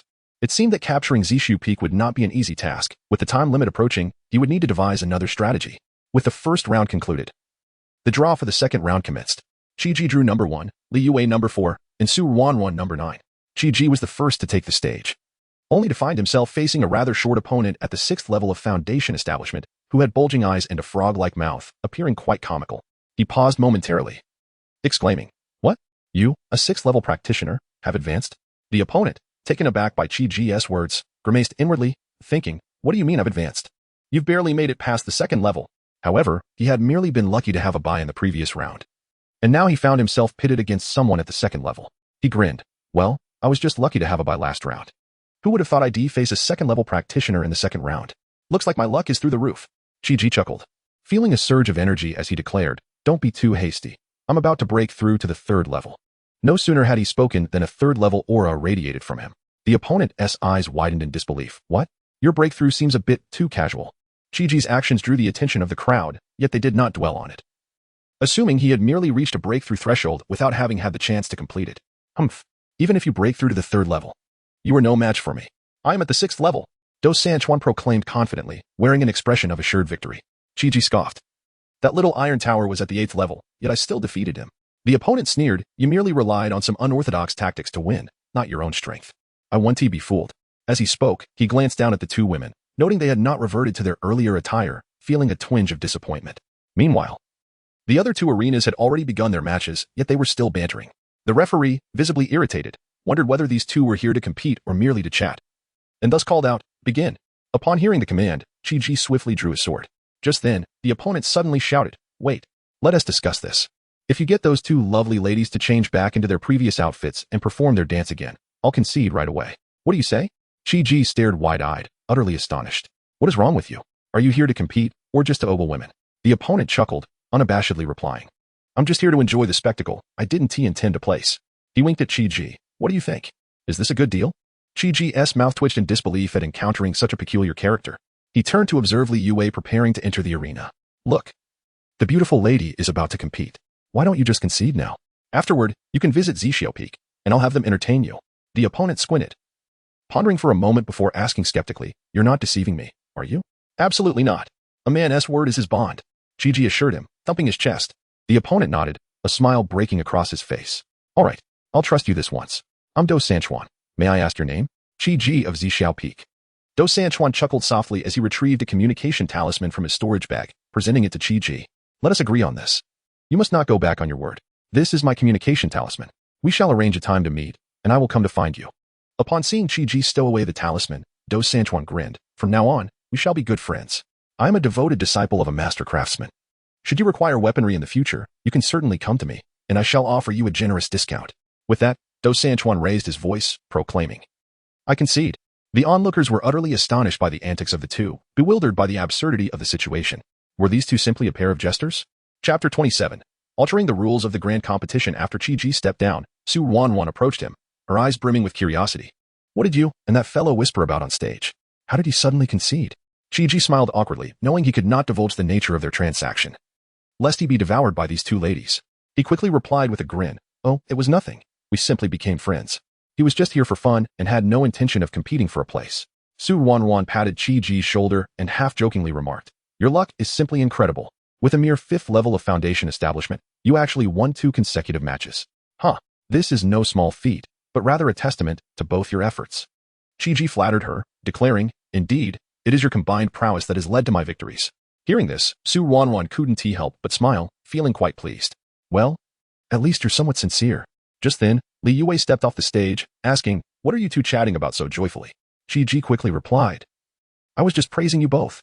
My victories in the last 2 matches were entirely thanks to you." Li Yue was about to inquire about the connection to their second match when the referee's booming voice rang out. "Contestant number 9, take the stage." Su Wanran, Upon hearing this, exclaimed, "I must go. You two better cheer for me. Make the shouts loud and spirited." Chi-Ji patted his chest in assurance. "Rest assured. We'll make your spirit soar." Content. Su Wanwan executed her movement technique and leaped onto the stage. Li Yue turned to Chi-Ji, asking, "Young Junior, what shall our cheer be this time?" Wanwan, you are the best. With your sword drawn, no one can withstand. Wanwan, you are the strongest. Your opponents tremble at your approach. Wanwan, you are the greatest." Chi-Ji blurted out without hesitation. Li Yue's eyes lit up, and she clapped in appreciation. "What a splendid cheer. It's full of spirit. Let us shout it together." Thus, the two raised their voices in unison. Wanwan, you are the best. With your sword drawn, no one can withstand. Wanwan, you are the strongest. Your opponents tremble at your approach. Wanwan, you are the greatest. Amidst the thunderous cheers of Chi-Ji and Li Yue, Su Wanwan once again showcased her exquisite swordsmanship and agility, securing another victory. The audience erupted in discussions. Look at the disciples from Zixiao Peak. They've sent only 3 participants, yet each has won 2 matches. How impressive. Indeed. And one of them is now at the 3rd level of foundation establishment. Isn't it because their cheers are so resounding and well-coordinated? At that moment, those who had lost began to make excuses. Just look at how spirited their cheers are. It's invigorating. And then look at our cheers. Others could only think to themselves, it's no wonder we lost. We can't blame our lack of strength on the cheers. If those who had lost were to hear, they would undoubtedly retort, yes, the first match was lost solely because of their powerful cheer that overwhelmed an opponent 6 levels beneath them. Meanwhile, the draw for the 3rd round of matches commenced. Chi-Ji drew number 10, Su Wanwan number 3, and Li Yue number 1. Wow, Su Wanwan and Li Yue exclaimed, their eyes wide. Your luck is unbelievable. You drew a bye, securing a spot in the top 10. Chi-Ji chuckled sheepishly. It's all thanks to the 2 lovely senior sisters. At that moment, the referee's voice announced, contestants number 1, 2, and 3, proceed to the stage. As Su Wanwan and Li Yue prepared to ascend, Chi-Ji quickly called out to Li Yue. Turning back, they asked, what is it, young junior? Chi-Ji cautioned. You should know, the opponent you're facing is exceptionally skilled in formations. Once you get up there, launch a fierce attack and do not give them a chance to deploy their formations. Su Wanwan nodded in agreement. Yes, that individual is Xian Feng, a disciple of Master Chiu from Yuheng Peak, renowned for his mastery of formations. Within merely 3 breaths, he can set up a formation capable of trapping foundation establishment cultivators. Li Yue understood the gravity of the situation and leaped onto the stage. Su Wanwan also swiftly ascended her own platform. Once on stage, Li Yue swiftly unsheathed her treasured sword, her aura surging as she prepared to strike, her gaze fixed intently on her opponent, waiting for the referee's command. Xian Feng, seeing this, wore a bitter smile. It was clear that his opponent understood his expertise in formations and knew precisely how to counter him. It seemed he was destined to lose this match. As the referee gave the signal, Li Yue instantly executed her movement technique, striking like a bolt of lightning towards Xian Feng. However, Xian Feng was decisive. As soon as the referee's words rang out, he loudly declared, I concede.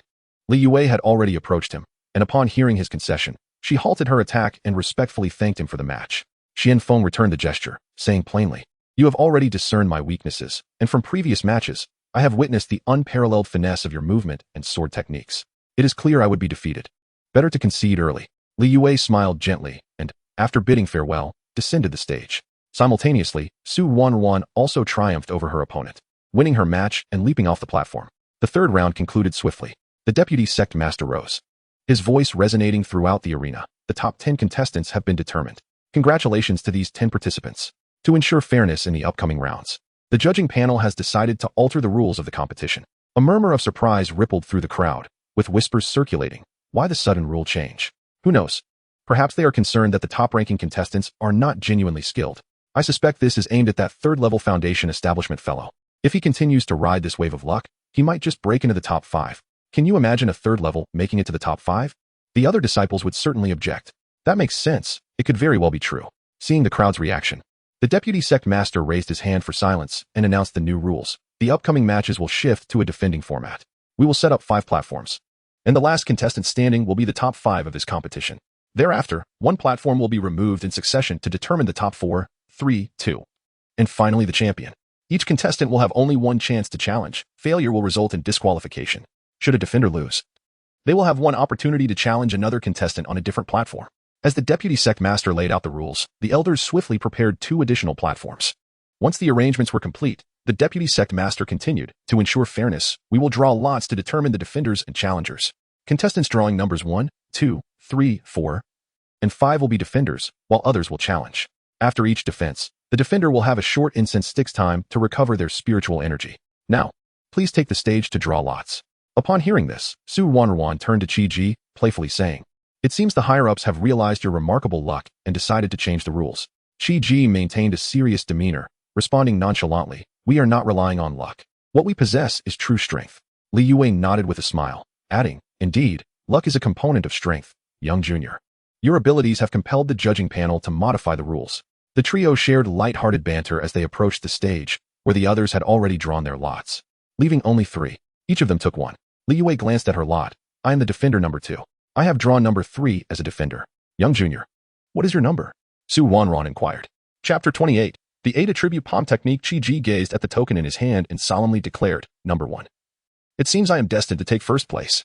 Upon hearing this, Su Wanron and Li Yue could not help but twitch their lips in disbelief. How thick-skinned could this young man be? With a mere foundation level of 5, he audaciously proclaimed his intent to seize the top spot. Surely, the fortified walls of the Northern Wilderness Empire could not rival the thickness of his skin. At that moment, a sharp voice unexpectedly rang out, "Everyone, come and see who is boasting here. A mere foundation level 3 dares to claim he will take first." As the words fell, all eyes in the arena turned towards Qi Ji. The speaker pointed at him, accusing him of hubris. Instantly, the atmosphere erupted into a cacophony of laughter, ridicule, and speculation. Yet, amidst the jeers, Qi Ji's aura surged dramatically, and in the blink of an eye, he broke through to foundation level 4. Pardon me. But I am now foundation level 4, Qi Ji replied nonchalantly. The accuser was momentarily taken aback, clearly not expecting such a sudden leap in Qi Ji's prowess. However, he quickly regained his composure, a sneer returning to his face. "So what if you've reached level 4? Look at the 9 of us in the top 10. Each one is at foundation level 9. There lies a chasm of 5 realms between us, like mountains separating us from each other." Meanwhile, the high-ranking members of the sect on the platform were astonished. How had this young man managed to break through yet again? 2 breakthroughs in a single day. What kind of anomaly was this? The first was understandable, but the second was perplexing. Ignoring the mockery, Qi Ji leaped onto the number 1 arena. The crowd shifted their focus to the stage, eager to witness how this audacious individual would fare against the first challenger. The other defenders swiftly utilized their techniques, ascending to their respective platforms, awaiting the challengers. With the referee's command, the defending matches officially commenced.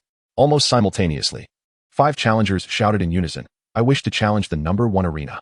The referee, taken aback, found himself momentarily at a loss. While such eagerness was expected, it was impractical for everyone to challenge the first arena at once. A sequential order was necessary. With a crafty mind, the referee quickly devised a solution. Challenger number 6. Step forward. The rest must line up according to their drawn numbers. As the crowd examined their tokens, those who drew numbers 7, 8, 9, and 10 simultaneously shook their heads in dismay, silently lamenting their lack of opportunity. However, they were not keen on hastily selecting other arenas. They wanted to witness how swiftly this bold contender would be defeated. My luck is extraordinary. It seems it is up to me to teach you a lesson." The laughter came from Su Qingfeng of Kanglan Peak, the very individual who had mocked Qi Ji earlier. Su Qingfeng, with a flushed face brimming with excitement, leaped onto the stage and looked down at Qi Ji, saying, "If you know what is good for you, admit defeat quickly. You are far too weak. Should I accidentally injure you severely, it would not bode well." Qi Ji's expression remained calm as he replied earnestly, "No, I believe it is you who should concede. I have recently mastered a formidable new palm technique. It is rather volatile. If I cannot control my strength and accidentally kill you, how would I explain that to the sect?" Su Qingfeng scoffed, his disdain evident. "With your trifling foundation level 4 skills, do you think you could kill me? You are merely daydreaming. What if you truly do end up killing me? I advise you to surrender now." With an unhurried demeanor, Qi Ji reiterated, his seriousness growing more pronounced. "You ought to concede. If you were to die, what would it matter if you blamed me? The important thing is that your peak master would hold me responsible, and the sect would undoubtedly investigate."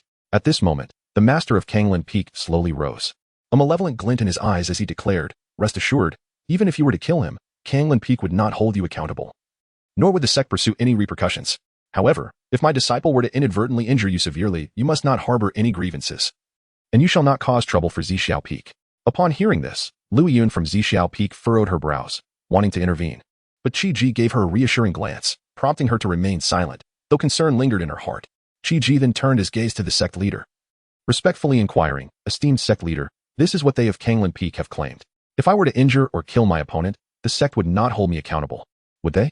The sect leader, inwardly scoffing at the notion that Qi Ji could possibly injure or kill anyone, thought instead that he should worry about being injured himself. However, seeing that both peak masters had no objections, he decided not to meddle. To him, the loss of 1 or 2 disciples was merely a trifling matter. Thus, he nodded slightly, as if to give his tacit approval. Su Qingfeng, receiving a signal from his peak master, clearly understood he was to severely injure Qi or cripple his cultivation. The referee, seeing both competitors ready, announced the start of the match. Noticing that Qi did not wield a weapon, Su Qingfeng also chose to forego one, believing it beneath him to use a weapon against an unarmed opponent. Therefore, he summoned his spiritual energy and thrust his palm toward Qi. Qi quickly evaded, simultaneously launching a counterattack while proclaiming, "Here's a gift of the ice palm." A crystalline white handprint, imbued with a chilling essence, sped towards Su Qingfeng. Su Qingfeng, with a look of disdain, casually waved his other hand, summoning a protective barrier of spiritual energy before him. A crisp sound erupted as ice shards fell like rain, failing to inflict any harm upon him. Yet before Su Qingfeng could mock Qi, he heard the latter shout once more, "Now, a fire palm for you." Instantly, a blazing red handprint, accompanied by a scorching wave, crashed against his still-standing barrier. The protective shield quivered slightly. In quick succession, two handprints, one red and one white, struck the barrier like lightning. As Qi's voice echoed, "Now, I present you with the duality of ice and fire." Boom. The barrier trembled violently, emitting a resonant hum as if it might shatter at any moment. Su Qingfeng, taken aback, had not anticipated the simultaneous assault of two palm techniques, each a different attribute, combining their powers. Just as Su Qingfeng was processing this surprise, another attack came his way, accompanied by Qi's voice once more. "Let me deliver you the unfeeling water and fire." Su Qingfeng was astonished to discover that Qi possessed a water attribute as well, 3 elemental roots. Boom. As the water and fire handprints collided with the protective barrier, a fierce explosion ensued, shattering the shield to smithereens. At that moment of destruction, Su Qingfeng felt his body tremble as if jolted by electricity. The wind and thunder palm, following closely behind the water and fire technique, struck him. Though the wind and thunder palm was delivered later, its speed was astonishing. The moment Su Qingfeng's barrier was obliterated, it struck him soundlessly. Before he could recover, several more handprints followed in rapid succession. The mighty diamond palm. The metallic essence coalesced into a formidable handprint, striking with an invincible force, the iron sand palm. The intertwining of gold and earth attributes unleashed a fierce tempest of granules, the iron tree blossoms. The fusion of gold and wood attributes transformed into sinister vines that assailed. Subsequently, a succession of strikes followed, the mighty golden Vajra palm of the gold attribute, the iron sand palm of the gold and earth attributes, accompanied by the iron tree blossoms of the gold and wood attributes, one palm after another, with an array of singular and dual attribute techniques cascading in rapid succession. At this moment, Qi could only execute techniques that combined two attributes simultaneously. However, he triumphed through sheer volume. He unleashed techniques representing the 8 attributes: gold, wood, water, fire, earth, wind, thunder, and ice, delivering them all in succession. As the 36 palms concluded, Qi did not pause for breath. He immediately commenced a new cycle. His hands moved like phantoms, leaving a trail of afterimages in the air, leaving onlookers utterly astonished. Though spoken slowly, Qi's hand speed was remarkably swift, completing 3 cycles in mere moments. Chapter 29. The contest of olive branches. As Qi continued to engage in the 4th round, the referee suddenly regained his senses and hurriedly interrupted him. "Stop. Enough. If this continues, there will be nothing left of the bones." Qi quickly withdrew, glancing at Su Qingfeng, who was in tatters, resembling a precarious skeleton on the verge of collapse. Qi slowly raised his hands before him, astonished at their power. "Have I truly become this formidable? This new technique I have learned is astonishing." With a complex expression, he gazed at the frail figure of Su Qingfeng. "Alas, I had warned you to concede. Even if you did not yield then, you could have acknowledged defeat when you realized you could not withstand my blows. Why did you not simply admit your loss? The force of my technique terrifies even me." Qi's acting was nothing short of masterful. In truth, when he unleashed the dual powers of water and fire to shatter his opponent's spiritual shield, he had discreetly tapped into a strength that surpassed what he had displayed. It would have been impossible to breach Su Qingfeng's defenses otherwise, but Qi executed his actions with such subtlety that no one noticed. Moreover, the purpose of his wind and thunder palm was to incapacitate his adversary, rendering them unable to declare their surrender. Suddenly, Li Qiufeng, the master of Kanglan Peak, sprang to his feet, his eyes ablaze with fury. Just as he was about to unleash a tirade, he recalled the pre-match agreement, his face alternating between pale and flushed, ultimately plopping back into his seat. He had intended to chastise Qi for his ruthless actions, to mete out severe punishment in accordance with sect rules. But the words caught in his throat. After all, losing a disciple was a trivial matter compared to the risk of gaining a reputation for duplicity. While Li Qiufeng sat down, others rose, their eyes glimmering with excitement, gazing at Qi as if he were a rare treasure. Uncomfortable under their scrutiny, Qi instinctively took a step back, stammering, "What do you want from me?" The spectators on the high platform, realizing their lapse in composure, cleared their throats to mask their embarrassment. An elder spoke up, "Young friend, I am the master of Qian Peak. With your affinity for the fire element, you would be well suited to join us at Qian Peak. Should you choose to accept, I guarantee you will have unfettered access to elixirs and weaponry. The other disciples below were momentarily dumbfounded by the words of the Qian Peak Master. What an incredible opportunity. Perhaps I should join Qian Peak. One remarked. Come on. Take a look at your own abilities. How can you, at the 4th level of Foundation Establishment, defeat someone at the 9th level? Another interjected. Even if you joined us, you wouldn't receive such treatment. Our own disciples do not enjoy such privileges. A disciple from Qian Peak chimed in, his tone laced with envy. At that moment, another elder stepped forward. Young friend, why not come to my Spirit Beast Peak? Here, you will be well fed with Spirit Beast meat. And I will even gift you a flying mount. He whistled, summoning a mysterious bird that flew faster than Mistress Xiaoyu's mount, circling above before soaring away. What do you think? How about this griffin? If you join Spirit Beast Peak, I shall gift you such a steed. Gudapeo, incensed, pointed an accusatory finger at Niu Dazhuang. Hey, you, Niu Dazhuang, do not think that just because you are the master of Spirit Beast Peak, you can give away flying mounts at will. Though they are raised in your domain, they belong to the sect, not to you. Niu Dazhuang retorted defiantly, humph. Gudapeo. Your elixirs and equipment belong to the sect too. Aren't you also giving them away freely? The master of Qian Peak shot a glare at the master of Spirit Beast Peak. When did I ever say I would give away sect resources? I was offering from my personal stash. The master of Spirit Beast Peak shot back, and I never claimed I was giving away a sect mount. I can offer my own. As the two argued heatedly, the master of Tianji Peak, Xian Chizi, stepped forward, fingers dancing as he proclaimed. I sense a profound connection between this young friend and Tianji Peak. Before he could finish, Bai Wuhua from Yuheng Peak joined in, excitedly exclaiming, in my view, it would be most suitable for this young friend to join Yuheng Peak. With his talent, he would undoubtedly wield formidable power in array formations, potentially crafting arrays of 8 attributes without external aid.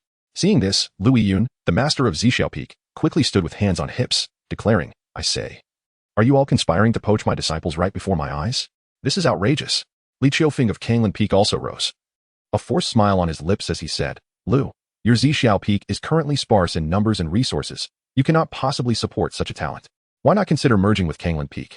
I could offer you the position of Vice Master, and we could jointly manage both peaks. What say you? The 6 peak masters engaged in a lively debate, each vying for Qi Ji's allegiance. Only Xiaoyu, the master of Yuna Peak, sat quietly aside, smiling serenely, refraining from joining their quarrel. Amidst the uproar, Qi Feng, the sect leader, finally spoke up, enough. Let us not create a spectacle before so many disciples. I suggest we hear the young man's thoughts. The crowd fell silent, turning their attention to Qi Ji. Qi Feng smiled and inquired, what are your thoughts? The majority of peak masters have extended their olive branches to you. You may select from among these peaks. Of course, you also have the option to become my personal disciple, as I currently have none. All eyes shifted to Qi Feng, and the gathered crowd murmured in discontent, thinking, how bold. You two are openly vying for him. Qi Feng chuckled awkwardly, attempting to clarify, I merely wish for him to choose freely. There is no coercion involved. The spectators snorted in unison, their gazes fixed on Qi Ji, awaiting his response. Qi Ji, respectfully cupping his hands, wore a slight, embarrassed smile. I am grateful for the kindness shown by all esteemed seniors, but I cannot make a decision at this moment. My master remains in a coma. I cannot abandon him to seek another sect. Once my master awakens and consents to my transferring, I shall reconsider. Lu Yun and Xiaoyu nodded with approval, recognizing the young man's loyalty and integrity, feeling assured that their disciples could be entrusted to him. Others also nodded in admiration, impressed by his character. Though Li Qiufeng silently cursed Qi Ji for being foolish, the sect leader smiled and remarked, indeed, a loyal and principled young man. Whenever you have time, feel free to visit me. While I cannot take you as a disciple, as sect leader, I can offer guidance on behalf of your master. After all, we are all disciples of the sect. Apart from Li Qiufeng and Xiaoyu, the other 4 peak masters extended invitations to Qi Ji, expressing their willingness to share their expertise should he choose to visit them. Li Qiufeng was genuinely reluctant to teach Qi Ji. While Xiaoyu frequently visited Zixiao Peak to guide him, thus no further explanation was necessary. Qi Ji expressed his gratitude, promising to visit when time permitted. Subsequently, everyone returned to their seats, and the competition resumed. The remaining 4 disciples, yet to challenge anyone, grew contemplative, uncertain of whom to face next, casting their gazes towards the other 4 platforms. At that moment, Li Qiufeng interjected, my disciple Su Qifeng was merely careless, underestimating his opponent. He did not have the chance to unleash his full power before that young man seized the opportunity. With that, Li Qiufeng fell silent, believing the 4 would not be foolish enough to overlook the previous battle. Upon hearing this, the 4 disciples indeed came to a realization, acknowledging the truth in Li Qiufeng's words. Although Qi Ji possessed an 8-element spiritual root, his cultivation level was notably low. Su Qingfeng had clearly underestimated him. His spiritual shield must have been carelessly arranged, or else it would not have been breached so easily. The disciple of the 7th seal stepped forward, taking a deep breath before proclaiming loudly, it is my turn to challenge the first arena. With that, he leaped gracefully onto the stage. Upon witnessing this, Chi-Ji hastily called out, "Wait a moment. I recall that the rules state the defender has a full incense stick's time to regain their spiritual energy." Chapter 30. Continuous breakthrough. Upon hearing the words, the referee nodded, acknowledging the existing regulations. "You may now restore your spiritual energy."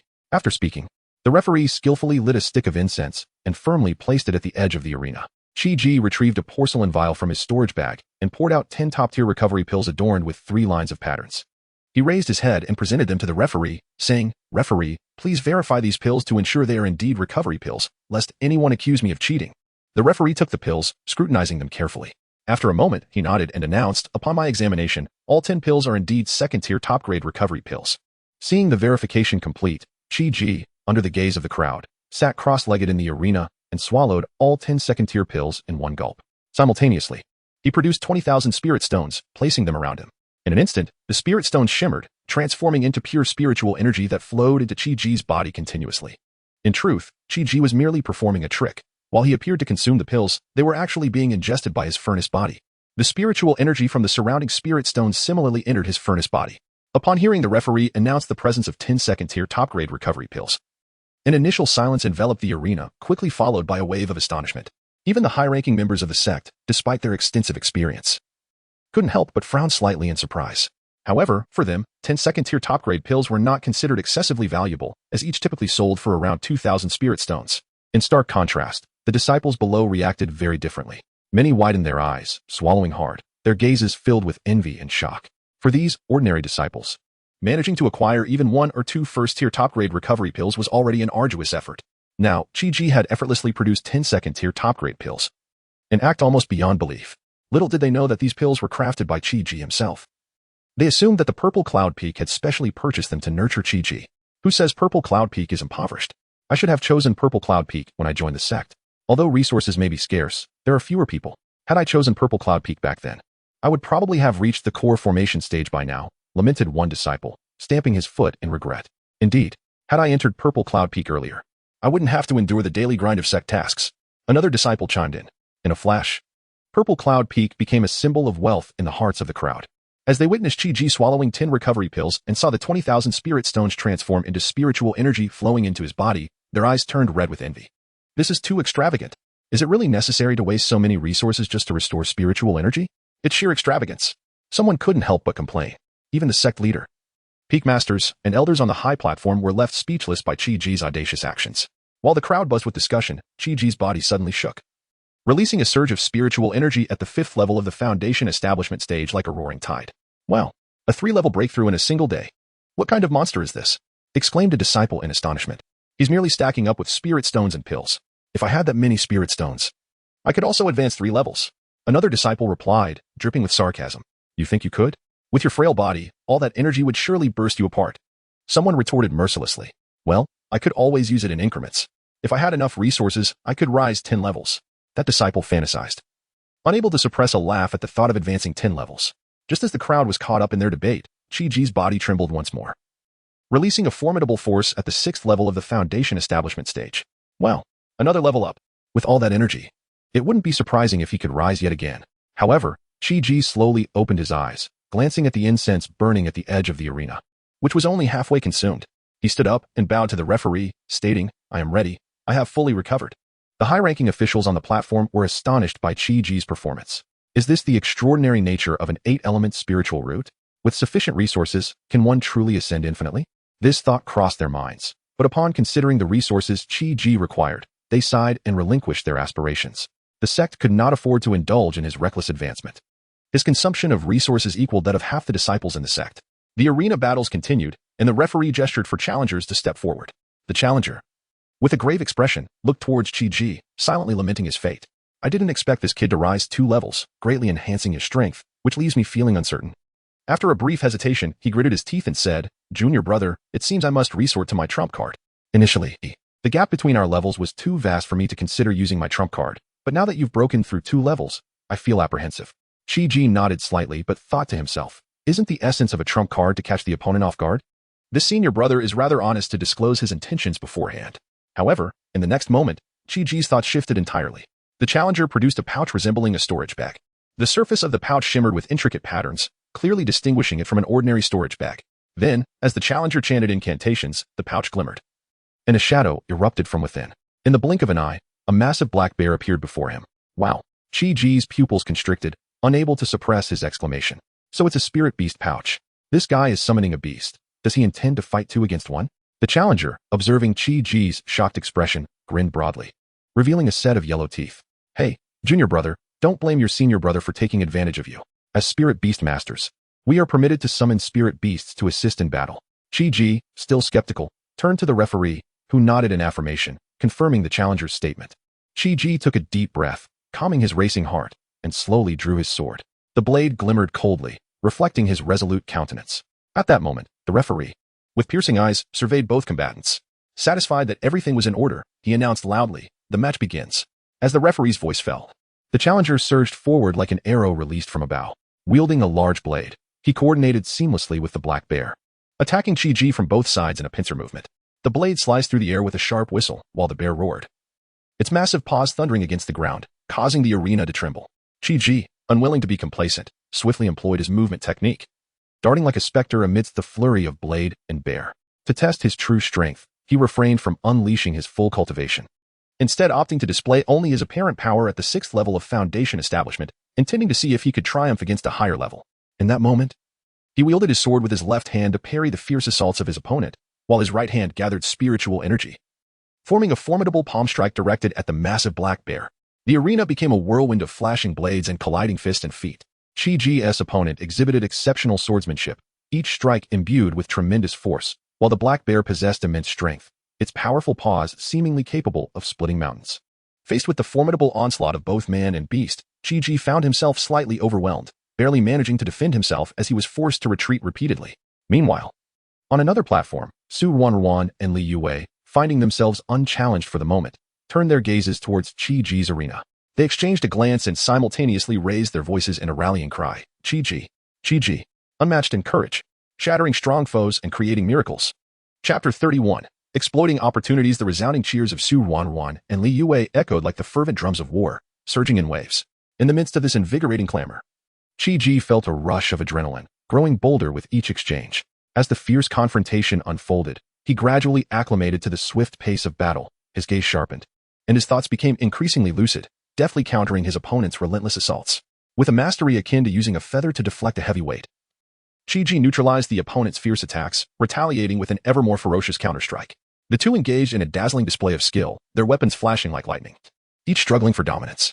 The disciples of Spirit Beast Peak, witnessing their comrade in a formidable struggle, roared in encouragement, "Go, senior brother.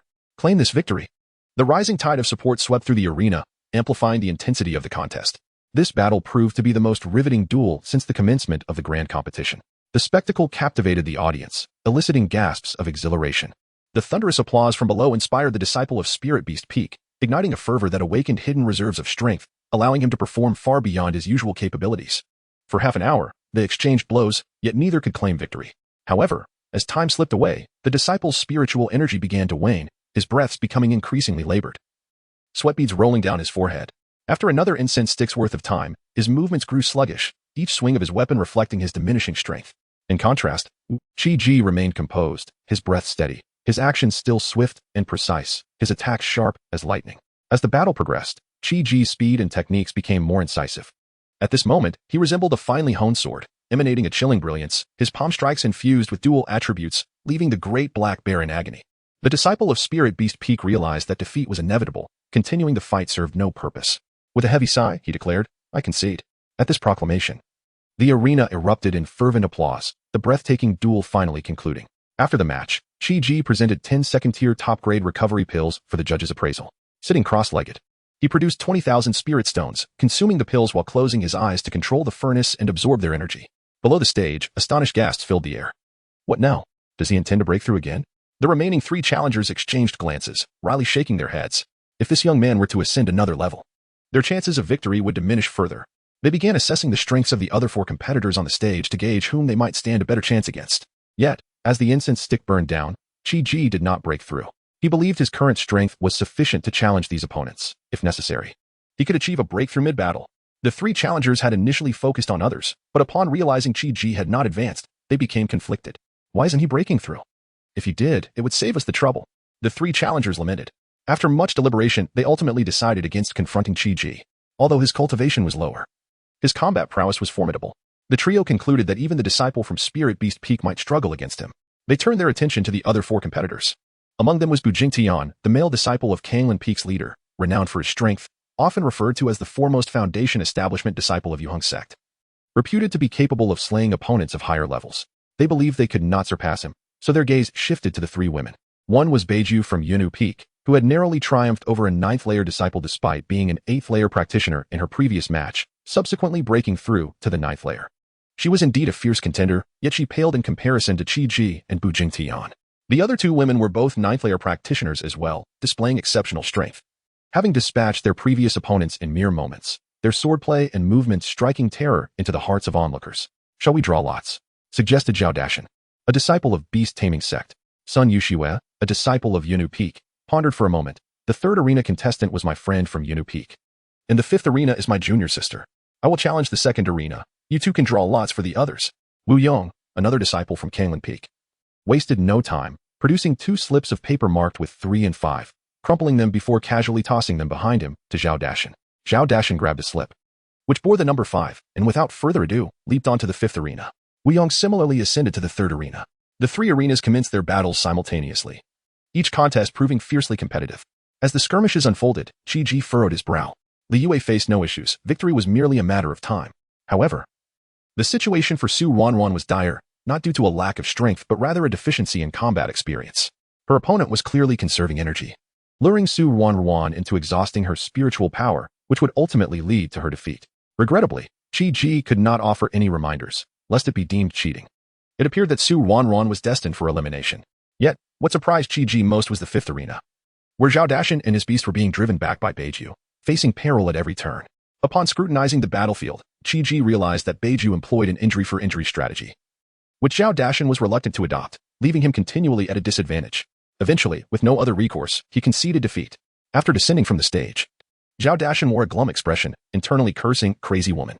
Shortly thereafter, Li Yue claimed victory, while Su Wanwan's battle lingered on. As time passed, it became evident that Su Wanwan's spiritual energy was depleted, resulting in her loss. Frustrated, Chi-Ji sent Su Wanwan a message, urging her to recover her spiritual energy quickly, as he intended to concede in the next match to avenge her. Upon receiving the message, Su Wanwan swiftly produced a recovery pill for the judges' inspection. The judges, upon examination, noted it was a 2nd-tier upper-grade recovery pill alongside a 1st-tier top-grade pill. They were unsurprised, for in comparison to Chi-Ji, this was but a minor affair.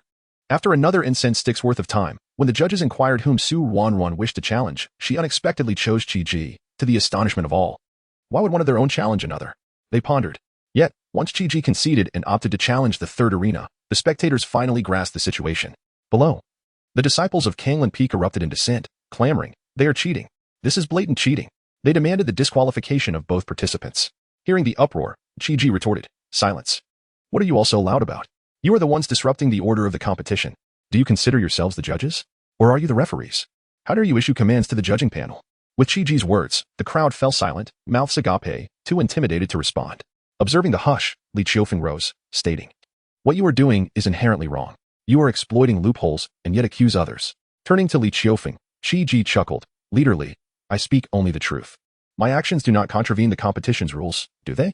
Li Qiufeng frowned, "That you have not violated the competition's rules, still." Chi-Ji interjected, "Since I have not breached the rules of the assembly, we are in no wrong." Listen to their words. They demand our disqualification. Are they justified? They ought to prompt the judges to amend the competition rules, rather than targeting me, a member of a disadvantaged group. Li Qiufeng, taken aback, found himself at a loss for words. The higher-ups were equally astonished by the emergence of such a situation, leading them to engage in discussions. However, it was evident that no rules had indeed been violated. Chapter 32. Never have I encountered such audacity after extensive deliberation. The rules for the grand competition were finalized. From this moment forth, the challenger's opportunity to challenge the defender was abolished. However, since the rules had not been amended at the time Chi-Ji obtained his qualification to challenge, he retained his right to do so. Upon ascending the stage, Chi-Ji wasted no time and immediately engaged in combat with Wu Yong. Wu Yong intended to employ his usual tactics, hoping to exhaust Chi-Ji's spiritual energy through a war of attrition. Chi-Ji, perceiving his opponent's intentions, chuckled inwardly. "Since you wish to play the game of attrition, I shall oblige. Let us see who falters first." With this thought, Chi-Ji decisively sheathed his treasured sword and began to swiftly channel his spiritual energy, manifesting various attribute-infused palm strikes towards Wu Yong. If Wu Yong sought to drain his energy, then Chi-Ji would unleash his full power, adhering to the opponent's wishes. In an instant, the arena was filled with an unending barrage of diverse spiritual palm strikes from Chi-Ji, while Wu Yong concentrated intently on forming a spiritual energy shield for defense. Typically, the defender expends less energy, however. Wu Yong overlooked a crucial detail. Although his rate of energy consumption was lower, his reserve was vastly inferior to that of Chi-Ji. It was well known among the spectators that Chi-Ji possessed 8 types of spiritual roots, but in reality, he harbored the even rarer 9 types. A stark contrast to Wu Yong's dual-rooted energy storage. The higher-ups of the sect, observing the situation from the platform, shook their heads in exasperation, deeming Wu Yong's actions foolish, and lamenting that he had not learned from the lesson of the Spirit Beast Peak's disciple who had been drained of energy. Even Li Qiufeng, the master of Kanglin Peak, was infuriated by Wu Yong's folly and chose to close his eyes, disregarding the match entirely. Meanwhile, Wu Yong remained blissfully unaware, convinced that Chi-Ji had fallen into his trap. Initially, Chi-Ji utilized single attribute palm techniques, but he quickly realized that this method would take too long to deplete his opponent's energy. Thus, he decisively switched to dual attribute techniques, increasing the speed of his strikes and tightening the rhythm of his attacks. Wu Yong's expression gradually darkened, his heart racing. What is happening? I've already consumed more than half my spiritual energy, yet Chi-Ji shows no signs of depletion and is attacking with even greater ferocity. As Chi-Ji continued to unleash his strikes, he called out loudly, "Hey, you over there? If your spiritual energy is running low, you might as well concede. Don't wait until your shield dissipates and I accidentally take you out." At the same time, he turned to the referee, saying, "Referee, please keep a close eye. If this fellow runs out of energy, you must intervene promptly to save him, lest I inadvertently cause a fatality like the disciple from Kanglin Peak last time." The referee was taken aback by Chi-Ji's audacity. How dare this youth instruct him? However, upon reflection, he acknowledged the wisdom in Chi-Ji's words. If Wu Yong had not been warned, the referee might have indulged in a moment of negligence. Now that the matter had been brought to his attention, he could not afford to be lax. As Chi-Ji continued his assault, he shouted, "I say, my opponent, your spiritual energy is nearly depleted. Are you not going to concede?"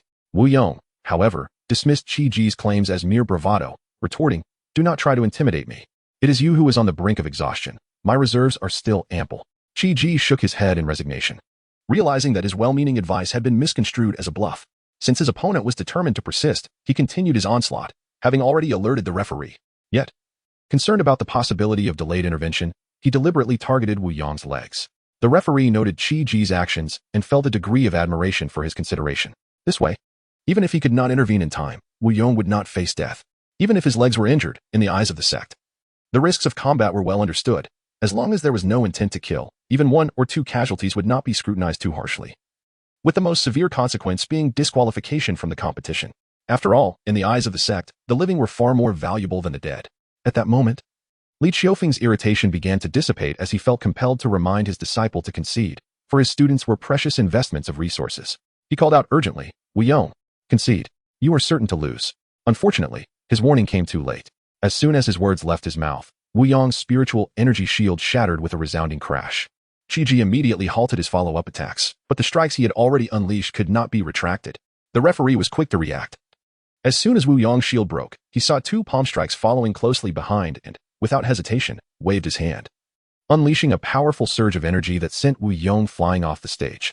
With a thud, Wu Yong crashed to the ground, spewing a mouthful of blood. The sect's higher-ups on the platform were left in stunned silence, bewildered by the referee's sudden actions, and internally criticized. Why didn't you reinforce Wu Yong's shield instead of knocking him off the stage? The referee feigned regret, repeatedly apologizing. "Oh dear.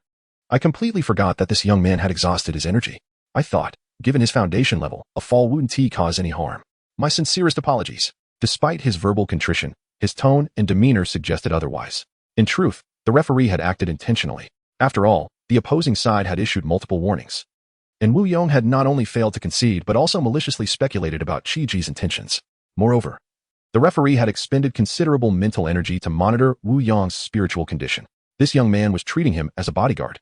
With these thoughts in mind, the referee, irritated, simply allowed Wu Yong to be cast off the stage. Although the referee had slightly overstepped, the higher-ups on the platform could not voice their objections, attributing the consequences to Wu Yong's own actions.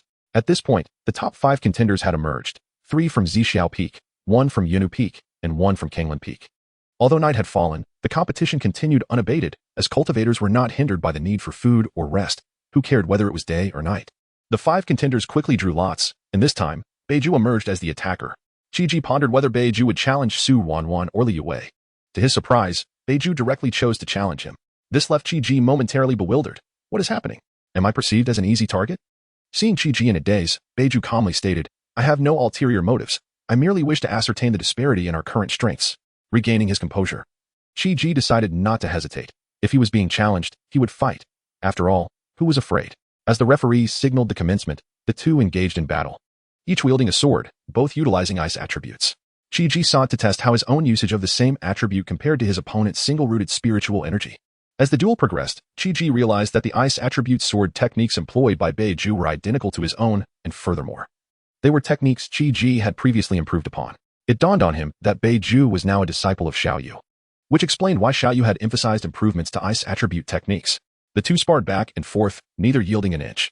As the battle intensified, Beiju shifted her techniques to employ the Unipeak signature Jade Maiden Sword technique. Qi promptly adapted by utilizing the Zishu Sword technique. As during the Seven Peaks Grand Competition, while other techniques could be employed, the unique techniques of other peaks were strictly prohibited. After exhausting her own techniques, Beiju paused her assault and remarked, I did not anticipate your combat prowess to be so formidable. It seems your master was indeed correct. Those with multiple roots are indeed prodigies. However, I will seek you out again for a rematch in the future.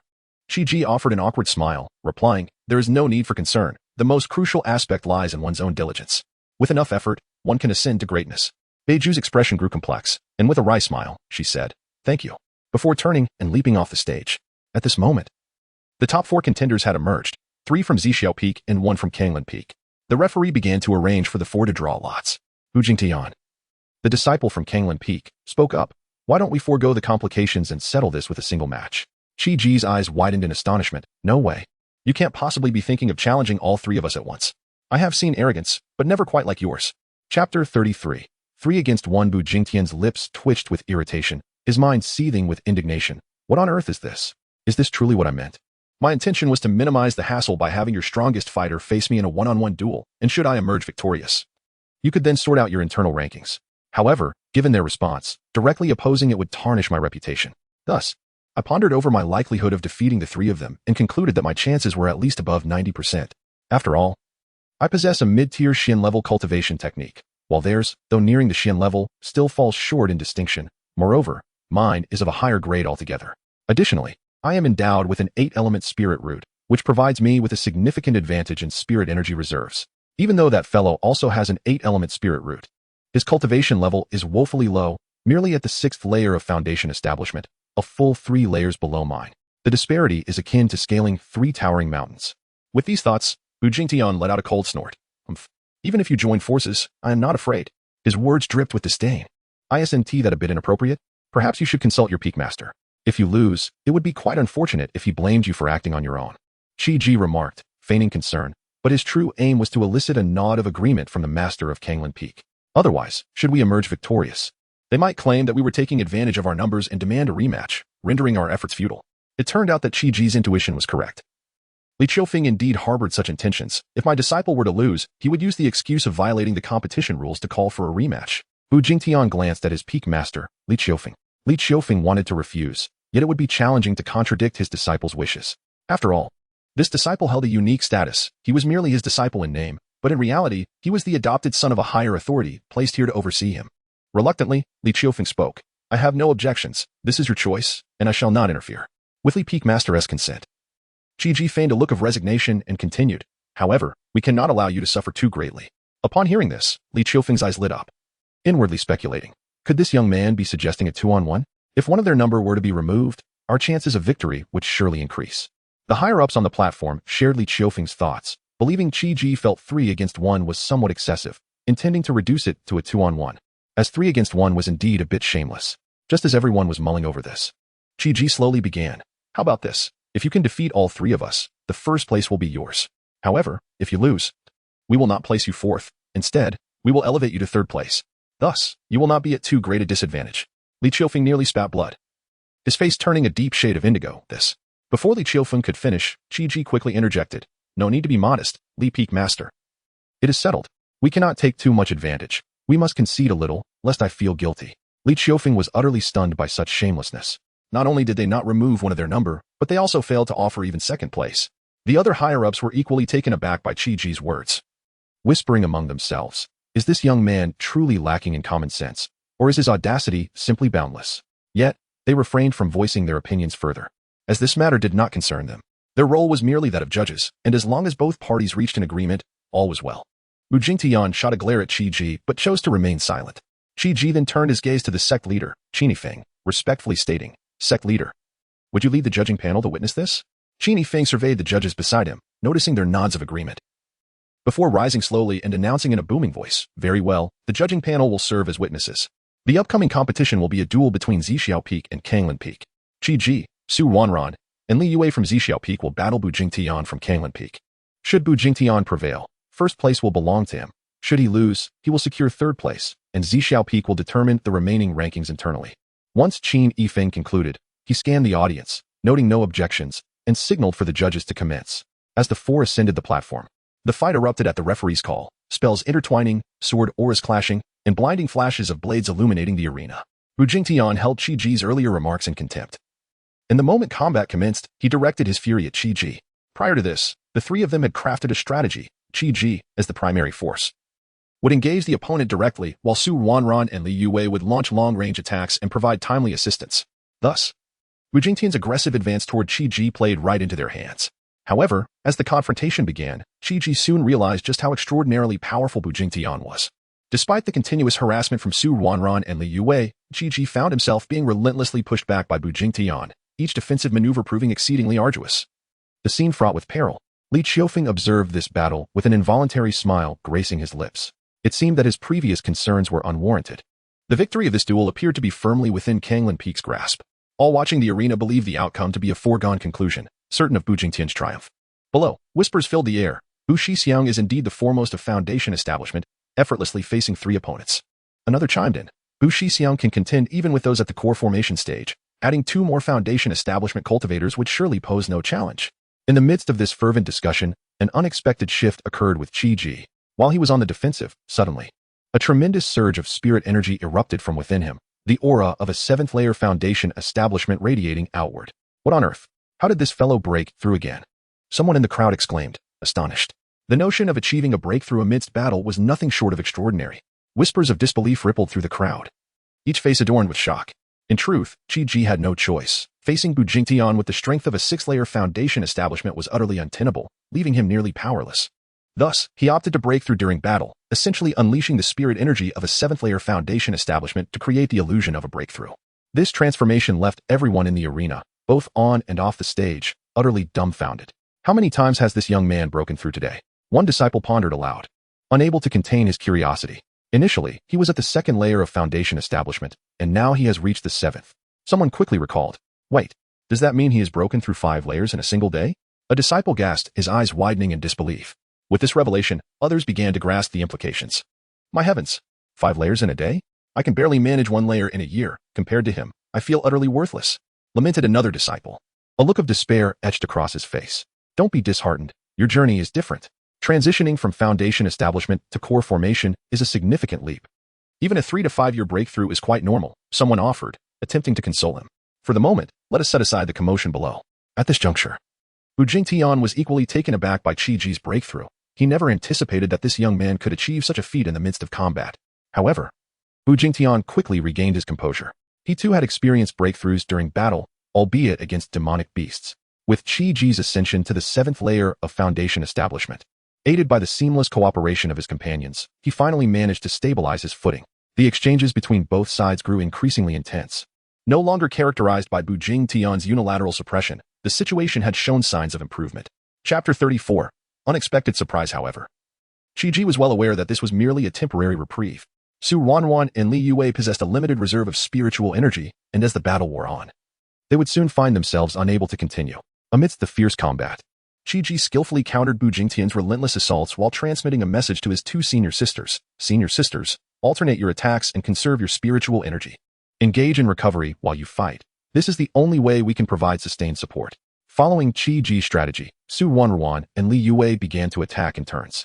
However, this meant that Qi Ji had to face Bu Jingtian's formidable onslaught alone, quickly putting him in a passive position where he could barely defend himself. Qi Ji wrestled with his internal conflict. Must he truly reveal his ultimate trump card? His past experiences had instilled in him the importance of concealing one's strength, and initially, he had only displayed the cultivation of the second layer of foundation establishment. Yet as the Seven Peaks competition progressed, his true abilities had been gradually exposed, leaving only one layer unshown. Should this last layer be revealed to the public, all his power would be laid bare before everyone.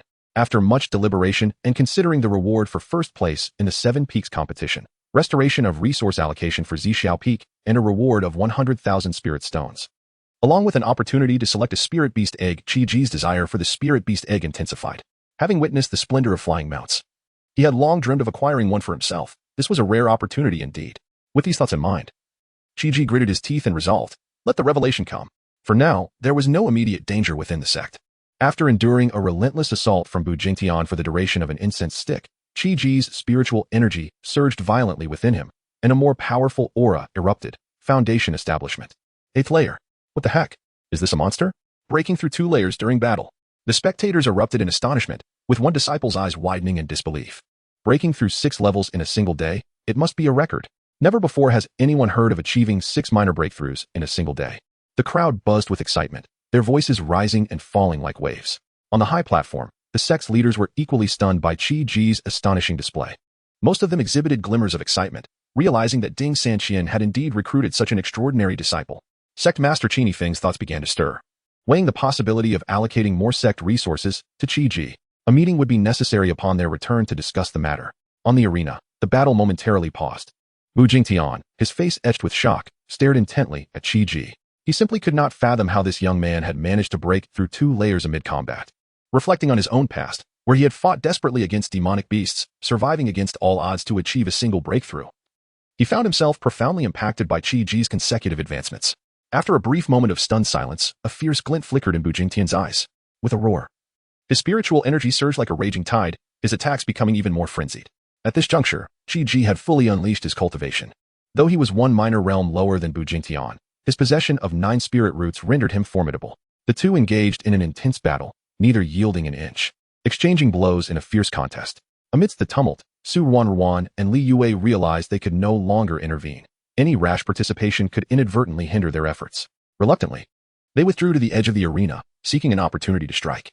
The powerful energy fluctuations from their fierce clashes caused the arena's defensive formations to tremble, initially poised to support Qi Ji in a critical moment. Su Ruan and Li Yue now found themselves fully engaged in maintaining their energy shields to withstand the aftermath of the battle. They soon realized that their spiritual energy was depleting at an alarming rate. If this continued, they would soon be exhausted. With no other choice, they decided to leap down from the arena, leaving the field to the 2 combatants. The outcome of the competition would now rest solely on their junior brother. Below the arena, every observing disciple's gaze was firmly fixed on the stage, captivated by the riveting battle that rivaled the intensity of confrontations among core formation stage experts. Throughout the night, they fought tirelessly, yet a victor remained elusive. By now, the spectators were nearly dozing on their feet. Even the most exhilarating battles could lead to aesthetic fatigue when prolonged. Looking back at the arena, Qi Ji and Bu Jingtian appeared disheveled and covered in wounds. Nevertheless, both remained resolute as stubborn beasts, showing no signs of retreat, continuing their fierce struggle. Observing this, the higher-ups of the sect began to engage in hushed discussions. Sect Master Qi Feng was the first to speak. In my opinion, this contest should be declared a draw, allowing them both to share first place. These 2 children are invaluable talents for our sect. Any harm that befalls them during this contest would undoubtedly be a grave loss for us.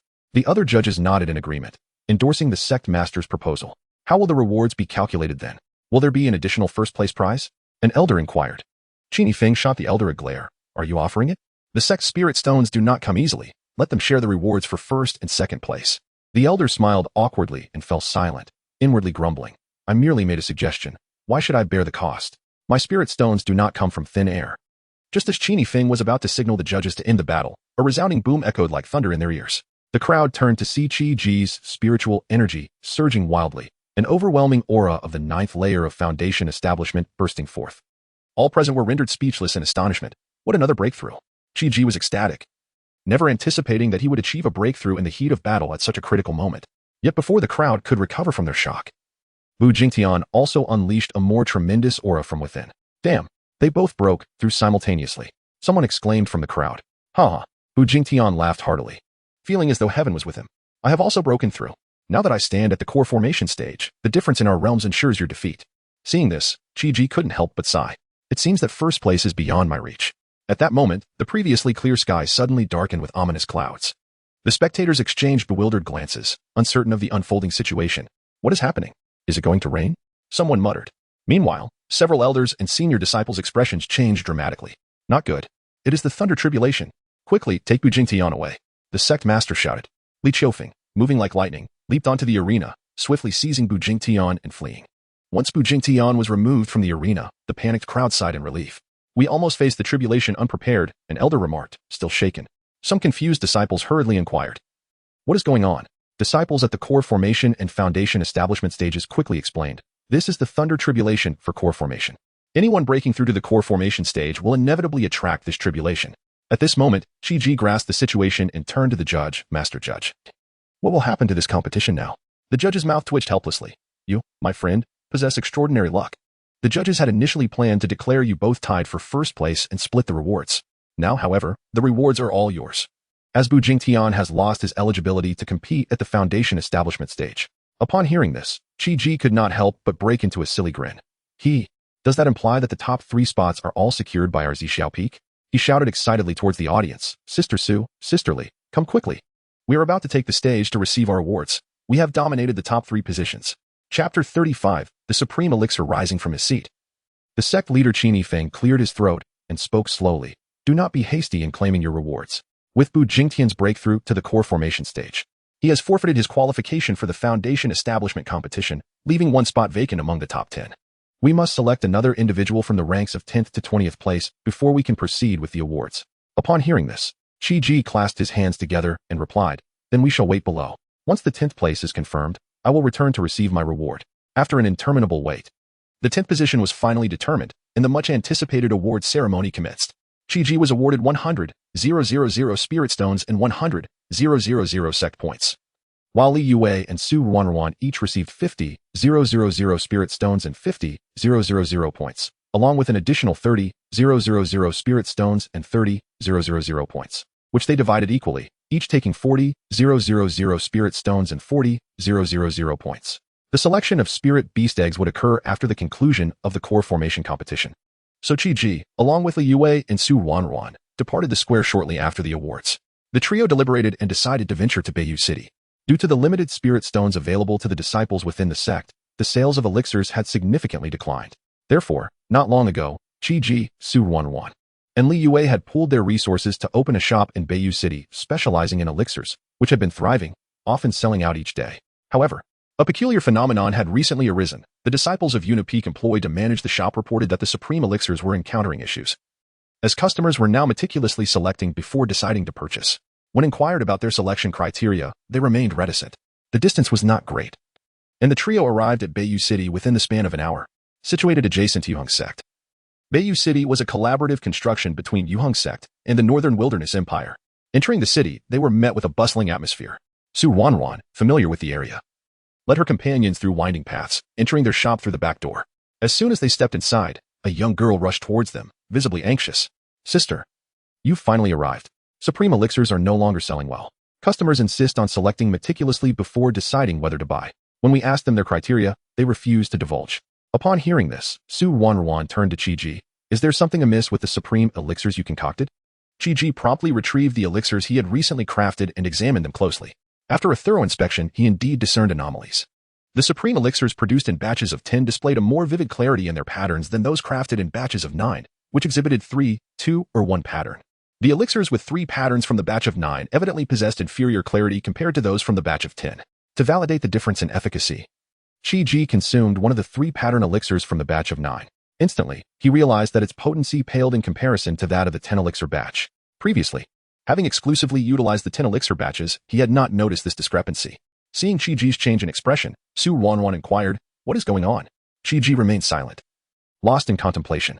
After a moment, he rose and said, Let us visit other elixir shops. Perhaps we will discover a solution upon our return. Though filled with doubt, Su Ruanruan nonetheless guided Qi Ji to other establishments. Their first stop was Wanbao Tower, the largest store with branches in every town. It not only sold elixirs, but also a wide array of cultivation resources. As Qi Ji stepped into the store, a graceful attendant greeted them with a warm smile.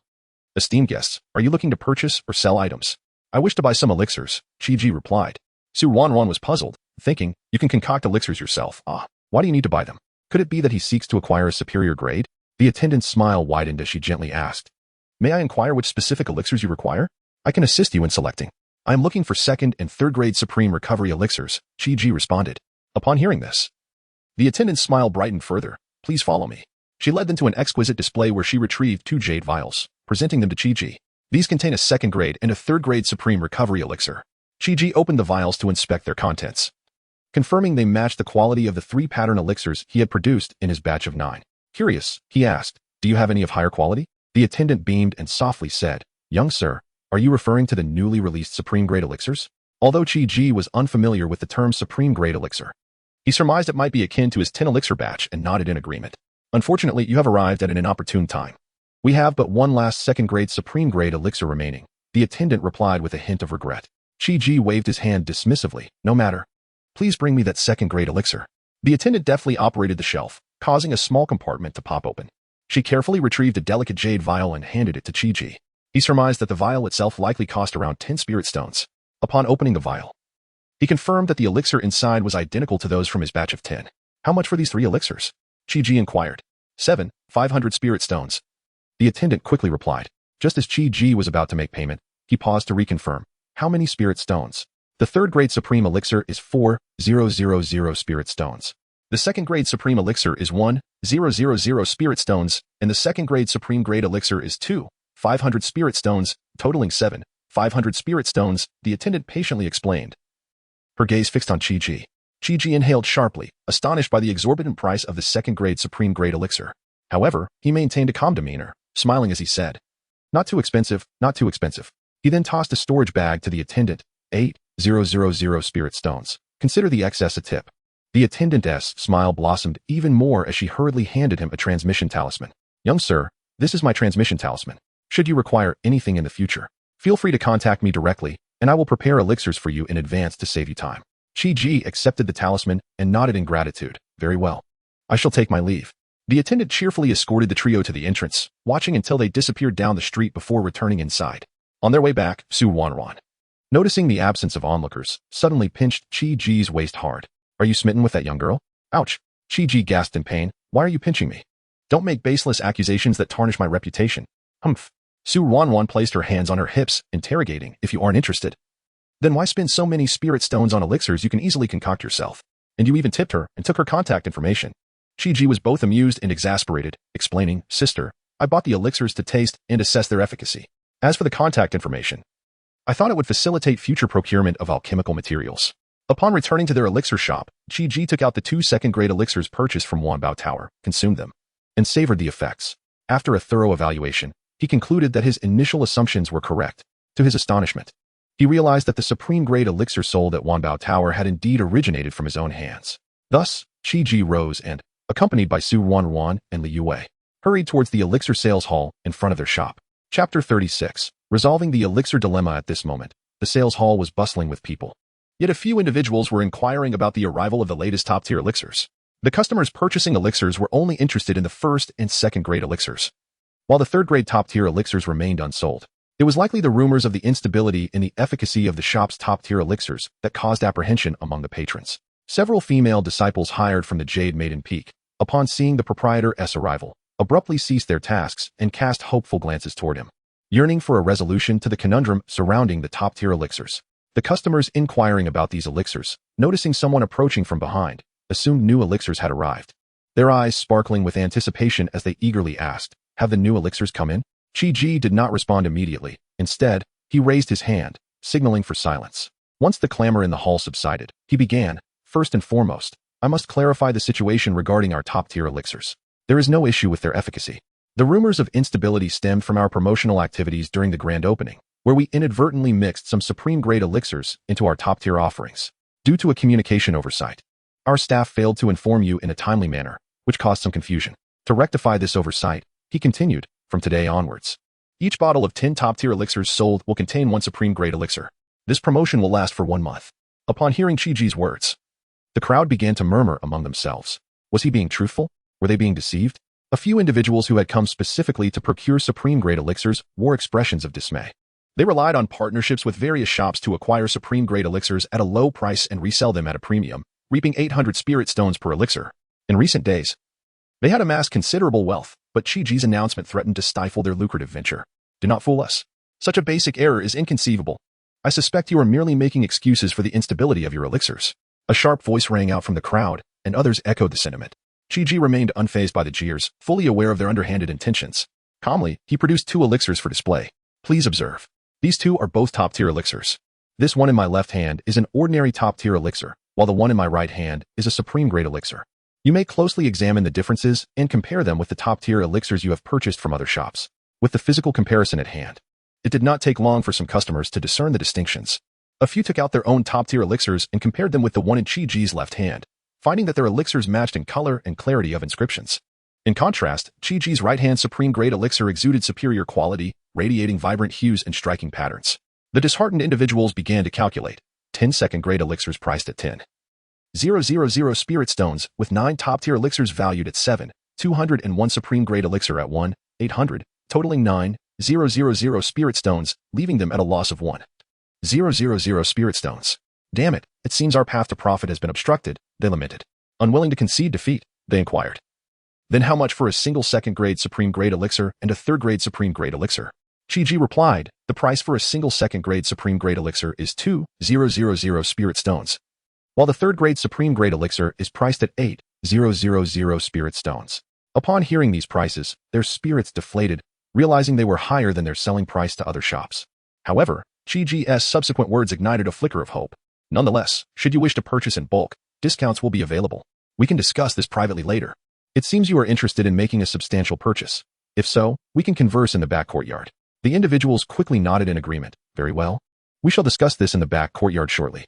The other customers, having overheard the conversation between the young man and these individuals, began to believe in the veracity of his claims. Many felt that Chi-Ji's assertions held merit, although some remained skeptical, asking, could you elaborate on the specific differences between these 2 types of elixirs, aside from their color? Chi-Ji responded, certainly. Allow me to explain their effects. The recovery elixir, detoxification elixir, and healing elixir are characterized by rapid recovery speeds and potent efficacy, being 1.5 times more effective than ordinary top-tier elixirs. Such elixirs are typically employed in critical situations, potentially saving lives. The Chi-gathering elixir enhances cultivation speed, and both the top-tier supreme-grade elixirs and supreme elixirs serve to solidify one's foundation. Ordinary Chi-gathering elixirs require a period of stabilization after advancing a small level before attempting to break through again. The elixirs with inscriptions can reduce this stabilization time. As you may know, top-tier Chi-gathering elixirs can facilitate breakthroughs of 2 small levels before requiring stabilization, while top-tier supreme-grade Chi-gathering elixirs allow for breakthroughs of 3 to 4 small levels before necessitating a pause for foundation solidification. After Chi-Ji's detailed introduction, the crowd's eyes shimmered with fervent desire. Yet, he doused their enthusiasm with a sobering reminder. However, I must caution you, while top-tier supreme-grade elixirs are indeed remarkable, their prices are correspondingly steep, and not everyone can afford them. Therefore, I urge you to act within your means while selecting the elixirs that best suit your needs. For those with limited financial resources, ordinary elixirs should suffice. Those with ample spirit stones may consider acquiring 1 or 2 supreme-grade elixirs for critical moments. As for the wealthier patrons, feel free to purchase exclusively supreme-grade elixirs. His thoughtful words endeared him to the crowd, who cast grateful glances in his direction. They reflected, this proprietor is truly conscientious. We shall patronize this establishment henceforth. In truth, Chi-Ji was not merely kind-hearted but understood that only through honest dealings could a business thrive in the long run. Not wishing to prolong the discussion, Chi-Ji instructed his staff on how to discern the quality of the elixirs and their pricing rules before leaving with the individuals engaged in the elixir trade. Heading towards the back courtyard. Upon arriving in the courtyard, the eager traders wasted no time in asking, young master, what is your lowest wholesale price for us? Chi-Ji smiled and waved his hand. Let us not rush the pricing discussion. We are certain to establish a long-term partnership. First, let us get to know each other better. I hope we can achieve a mutually beneficial arrangement. Before Chi-Ji finished speaking, a burly man stepped forward. Well then, allow me to introduce myself. I am Zhao Daong, a third-layer golden core cultivator and a solitary practitioner.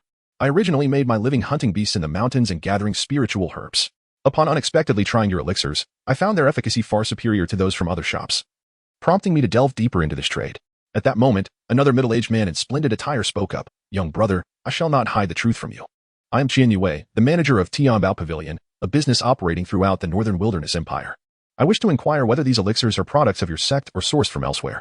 He had discovered this batch of elixirs and contacted the Yuhang sect, as they had maintained business relations with them. Upon inquiry, he learned that this elixir shop was not a property of the Yuheng sect, but rather an establishment run by one of its disciples. This revelation sparked their suspicion, compelling them to investigate further, as should the Yuheng sect choose to operate independently. They would need to seek an explanation from the sect. Chapter 37. Conversation. Qi shook his head, a serene smile gracing his face. This elixir indeed bears little relation to our sect. Qian Yue was momentarily taken aback, not expecting the elixir to be unrelated to Yuheng sect. After a brief contemplation, he inquired, this elixir certainly does not appear to be within the capabilities of the alchemist of Yuheng sect. May I ask, who is the creator of this elixir? Qi smiled gently. This elixir is the handiwork of one of my masters. Upon hearing this, Qian Yue was startled at first, then pressed further. Your master is not from Yuheng sect? Qi nodded and shook his head, explaining, I have two masters. One is Ding Sanqian from Yuheng sect, while the other specializes in alchemical arts. However, I still do not know his true name. He is elusive, often sending me batches of elixirs and offering guidance on my alchemical skills. Qian Yue suddenly understood, a broad smile spreading across his face. Ah, young brother. It seems our Tiandao Pavilion has had some connection with your sect, collaborating for many years. This elixir. Just then, a booming voice interjected, Old Qian. You cannot monopolize this. The speaker continued without waiting for Qian Yue to respond, striding forth with a beaming smile directed at Qi. Young brother, I am Wan Ji Kai, the steward of Wanbao Tower. We too have been partners with Yuheng sect for many years. Do not forget us in this matter. The remaining few, upon hearing this, suddenly found themselves in an awkward situation. The two major commercial giants were vying for Qi's partnership, leaving them acutely aware of their lost opportunity. Qi scanned the remaining individuals and asked, Are there any shopkeepers among you? At his inquiry, 3 individuals stepped forward, forcing smiles as they replied. We operate small businesses and shall refrain from meddling in this. With that, they discreetly withdrew. They dared not compete with Tianbao Pavilion and Wanbao Tower. The remaining 2 exchanged glances, their expressions betraying their discomfort. One of them spoke up, Neither of us owns a shop. Since you intend to collaborate with the commercial guilds, we shall take our leave. Qi smiled at the 2. No worries. May I ask for your introductions? Even if business does not materialize, we can still be friends. One of them awkwardly replied, We are soldiers from Beiyu City. I am Wang Wu, and he is Sun Biao. We were sent by our commander to procure affordable elixirs, primarily for personal use.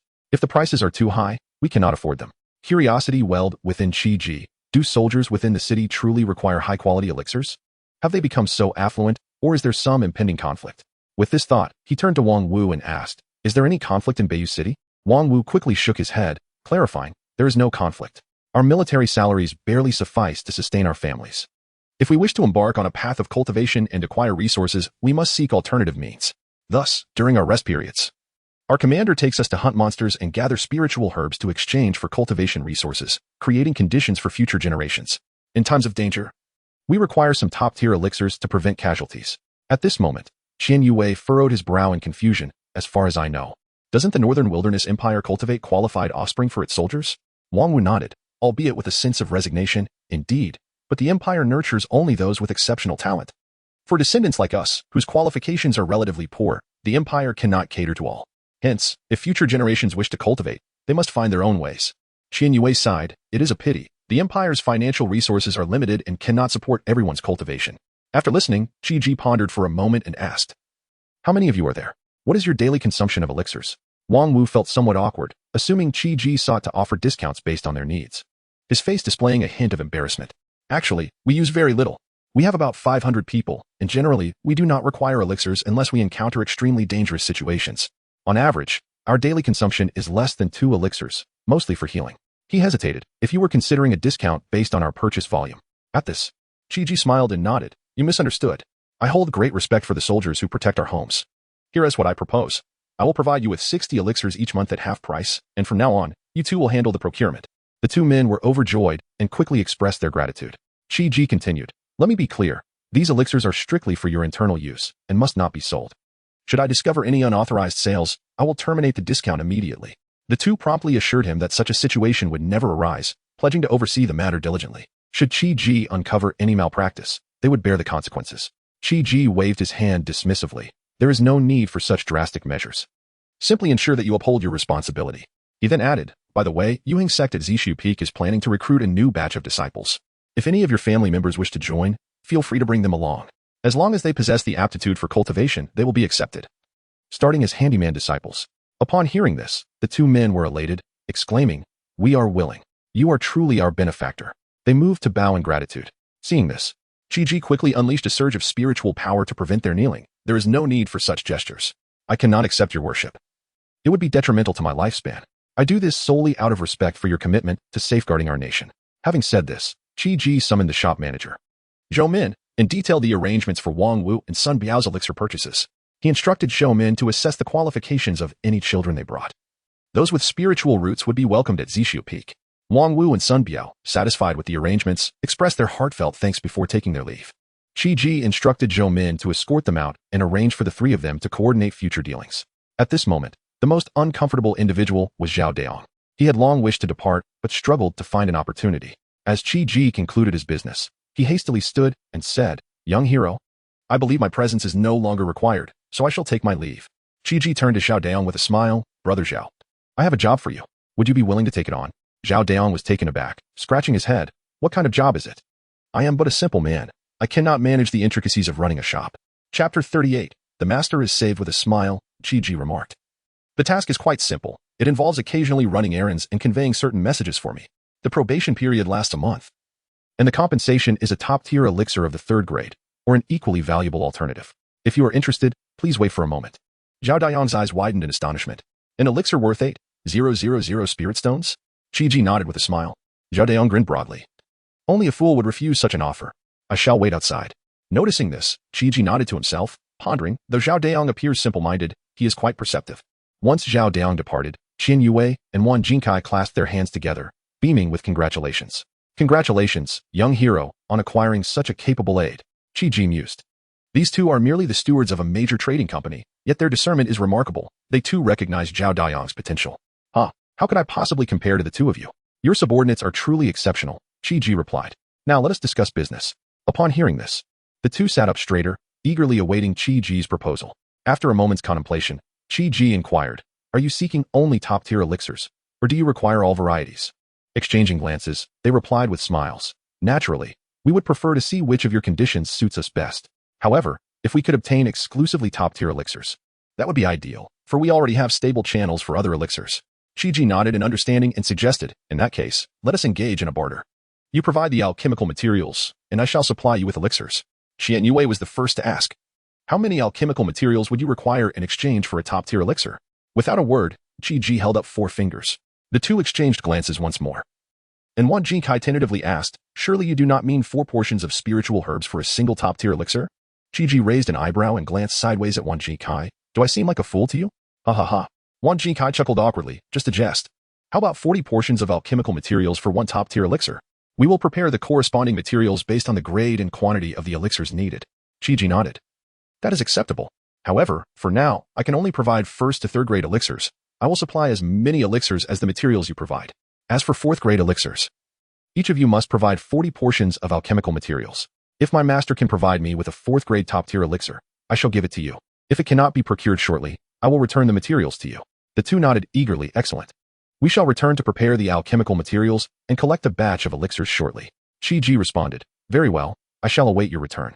After their departure, it was not long before they returned one after the other. With a playful smile, Qi Ji remarked, "Your efficiency is truly commendable." Qian Yue chuckled. There was no choice. Had Lao Wan arrived first, I would have been left without elixirs to sell today. Wan Jinkai joined in the laughter. "Indeed, it goes both ways." Qi Ji waved his hand dismissively. "It's not as dramatic as you suggest. I still have a considerable stock." However, when Qi Ji beheld the storage rings they presented, he was momentarily taken aback.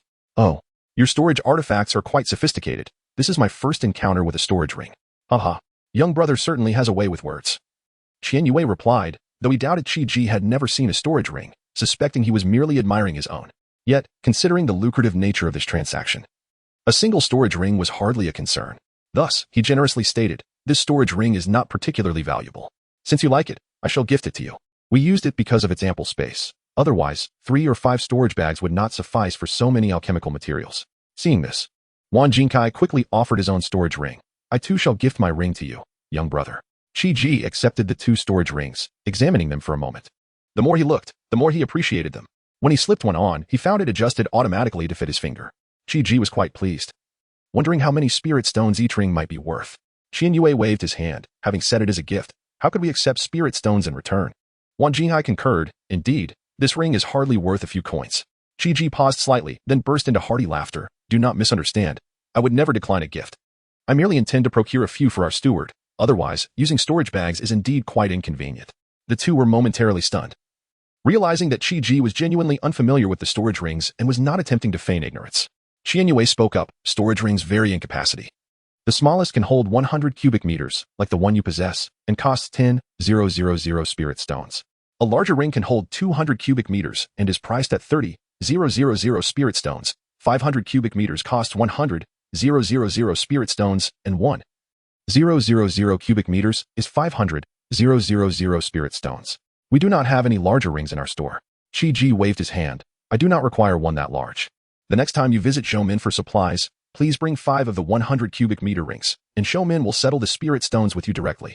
With that, Chi-Ji began examining the alchemical materials within the 2 storage rings. At first glance, he did not perceive anything unusual, merely noting the sheer volume. However, as his spiritual sense scanned through and assessed the quantities, Chi-Ji was left astounded. Goodness, do you truly require this much? Have you two conspired? With one focusing on low-grade elixirs and the other on high-grade ones? Although it seemed that a 100 cubic meter space was not excessively large, the quantity of spiritual herbs it contained was indeed considerable. Qianyue's storage ring contained a staggering 400,000 portions of first-grade materials, 200,000 portions of second-grade materials, at least 40,000 portions of third-grade materials, and 40 portions of fourth-grade materials. This equated to 10,000 first-grade elixirs, 5,000 second-grade elixirs, 1,000 third-grade elixirs, and 1 fourth-grade elixir. Conversely, Wanjin-size materials were quite the opposite.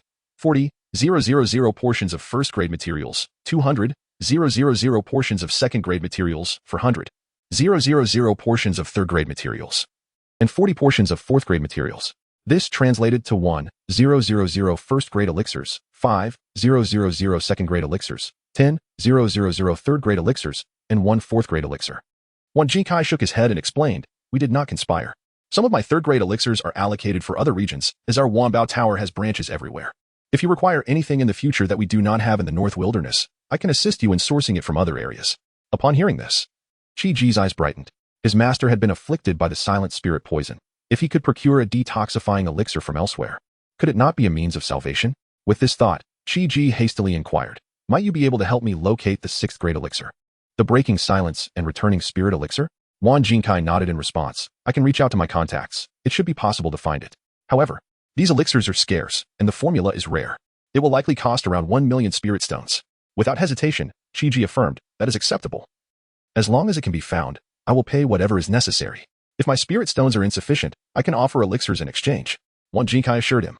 Rest assured, I will contact them immediately upon returning. I have a communication talisman in my storage ring.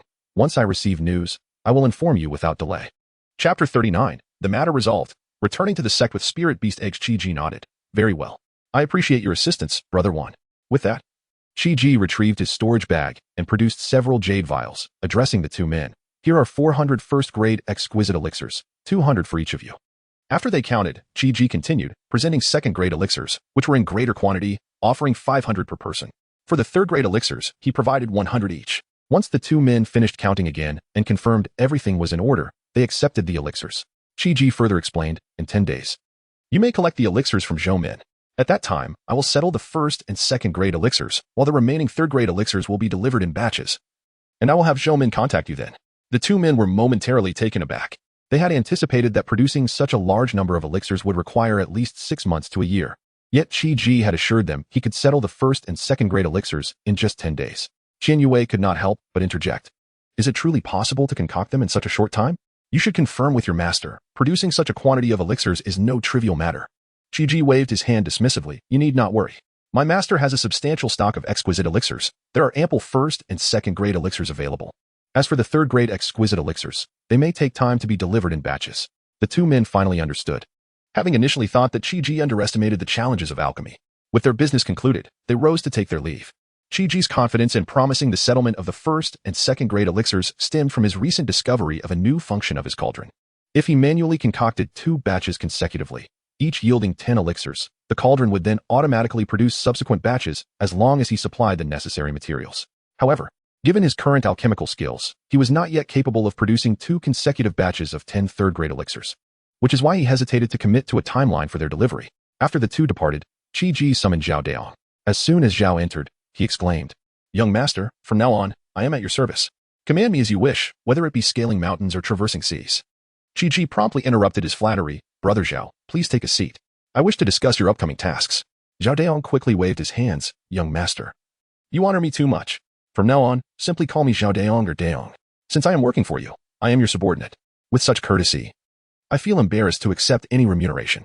Chi smiled and replied, as long as you dedicate yourself to your work, it is only right for you to receive compensation. I am quite easygoing regarding such matters. With that, Chi gestured for Zhao Daong to sit down.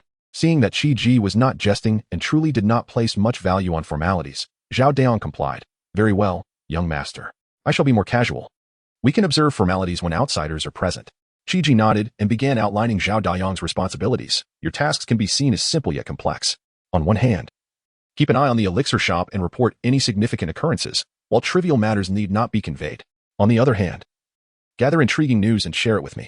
As he spoke, Chi handed Zhao Daong 2 communication talismans. Brother Zhao, this red talisman is for urgent or important messages. The blue talisman is for less critical communications. I will browse through them in my leisure, both for amusement and to stay informed about the outside world. Zhao Daong chuckled. Pleasantly surprised, I never expected young master would also be interested in such trivial matters.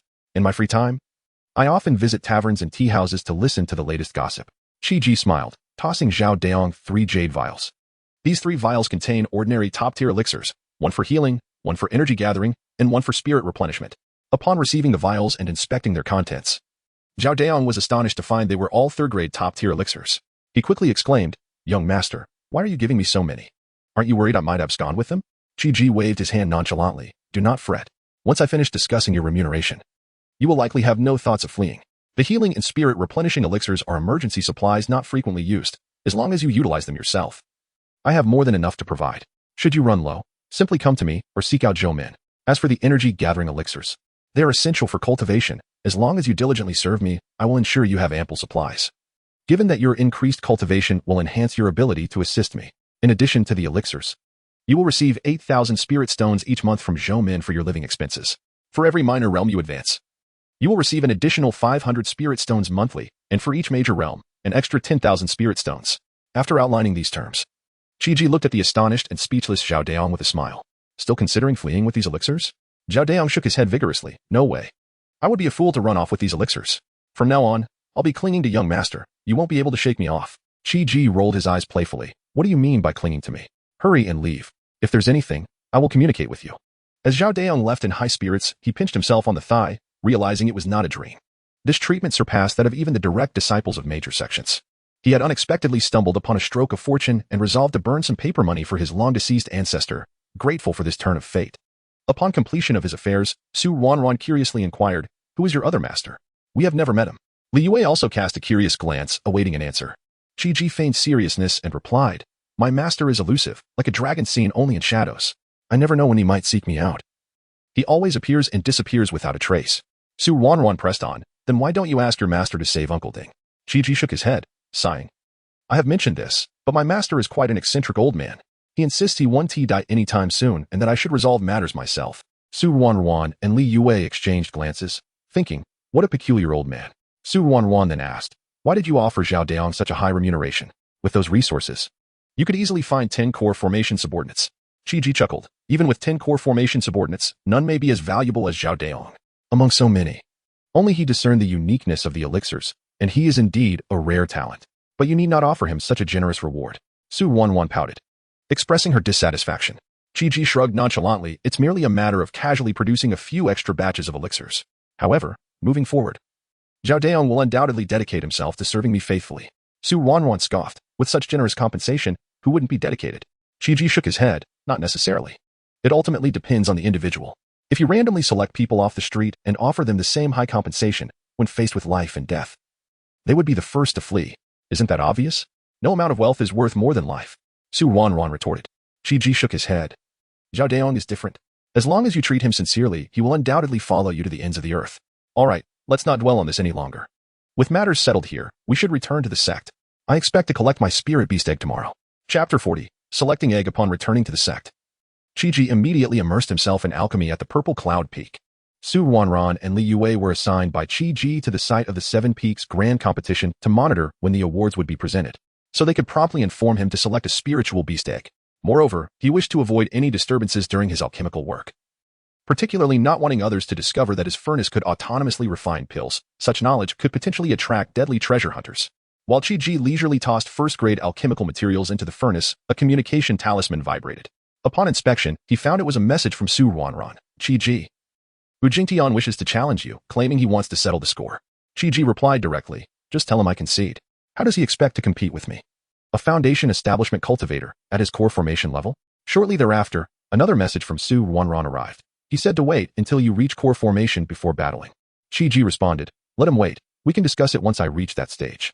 After that, Chi-Ji paid no further heed to the matter, continuing to enjoy the swift pace of his autonomous alchemy, muttering to himself, haha, this is so comfortable. The speed of automatic refinement surpasses my own efforts by far. He estimated that manually refining a batch of first-grade pills took him about 5 minutes, whereas the furnace completed a batch in only 2/3 of that time, producing top-tier pills in quantities of 10 each time. By noon the following day, news finally arrived that it was time to collect the rewards. Chi-Ji counted and found he had already refined over 600 first-grade pills. At this rate, he anticipated completing the first-grade pills in less than 2 days, leaving ample time to start on the second-grade pills. He quickly stowed away his furnace and rushed to the plaza. As he arrived, the awarding ceremony had just concluded. You came at the right time. The rewards have just been distributed, and it's time to select the spiritual beast eggs, Su Wanran exclaimed upon seeing him. At that moment, the sect leader delivered a brief speech and then instructed Bu Zhentian, the first place in core formation, and Chi-Ji, the first place in foundation establishment, to accompany the master of the spiritual beast peak to select their eggs.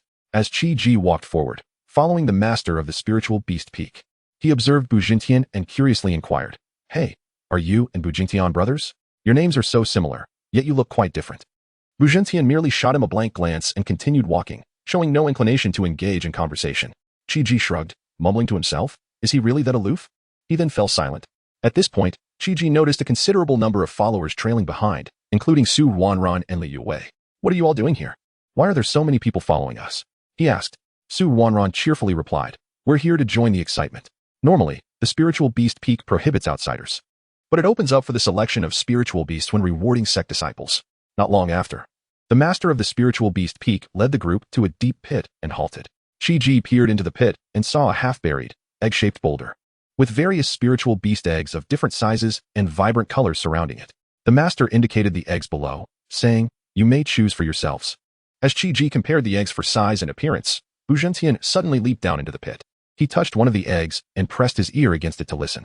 Chi-Ji, unsure of Bu Zhentian's method for selecting the eggs, decided to observe. He noticed Bu Zhentian repeating the actions of touching and listening to several eggs, marking them with a pin before jumping back up. The master of the spiritual beast peak turned to Chi-Ji, advising, you should go down and select as well. His judgment is sound. You can choose from the eggs he has inspected, as they are all excellent mounts. Of course, you cannot select the one he marked. Chi-Ji, puzzled, asked, why doesn't he just take the eggs he has chosen? The master shot him a glance, responding, how will you hatch the eggs if you take them now? Chi-Ji suddenly understood. They would take the eggs after they hatched. After grasping this, Chi-Ji jumped down. The moment he landed, he felt a slight tremor within his furnace. Curiosity piqued, he pondered why it had reacted. The furnace, capable of providing recipes, autonomously refining, and modifying techniques. Could it also assist in selecting spiritual beast eggs? He began to wander around the pit, noticing that each time he approached the center, the tremor in his furnace would intensify.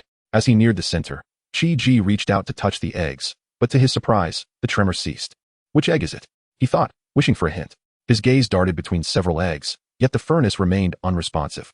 Sighing, he leaned against the boulder behind him, contemplating which egg to choose. Suddenly, the furnace began to vibrate vigorously, shocking Chi-Ji into standing upright. Oddly, as he did so, the tremor subsided once more. Resuming his position against the boulder, the furnace trembled again. Remaining still, he scanned the area, realizing he could see several eggs from this vantage point. Could it be one of these? Yet, when he had touched them earlier, the furnace had not reacted. In a moment of inspiration, Chi-Ji looked down at his feet. Pondering, could there be an egg buried beneath? With this thought, he began to dig in the soil beneath him. Observers watching Chi-Ji's peculiar actions were left baffled, unsure of his intent. The master of the spiritual beast peak also wore a puzzled expression, silently questioning, what is this young man digging for? There are no eggs underground. As Chi-Ji dug, he discovered that every time he inadvertently touched the egg-shaped boulder, the furnace would tremble. Each tremor spurred him on to dig more vigorously. Suddenly, the egg-shaped boulder began to topple towards him, and he quickly raised his hands to brace against it. It turned out that his digging had loosened the boulder, causing it to tilt. In that moment, Chi-Ji stood dumbfounded as the furnace within him vibrated more intensely than ever before. Staring at the boulder, he wondered, could it be that the furnace is urging me to select this boulder? Thus, he began to explore the surface of the egg-shaped boulder. After a thorough examination, he ultimately confirmed that the source of the furnace's vibrations was indeed this boulder. Meanwhile, the master of the spiritual beast peak was nearly apoplectic, shouting at Chi-Ji. What are you doing digging that boulder? That is not an egg. Are you just drawn to larger things? Chi-Ji observed the stone and, though it did not resemble an egg, he ultimately decided to trust the furnace's guidance. With a sheepish grin, he looked at the master and said, Hiki, Master Nyo. I've set my sights on this one. You won't mind if I take it, will you? Chapter 41. The biting cauldron. The peak master of the spirit beast peak, Nyo Dezhuang, was so enraged that his beard stood on end, displaying an expression of utter disappointment. You foolish lad, I asked you to select a spirit beast egg, yet you chose a large stone instead.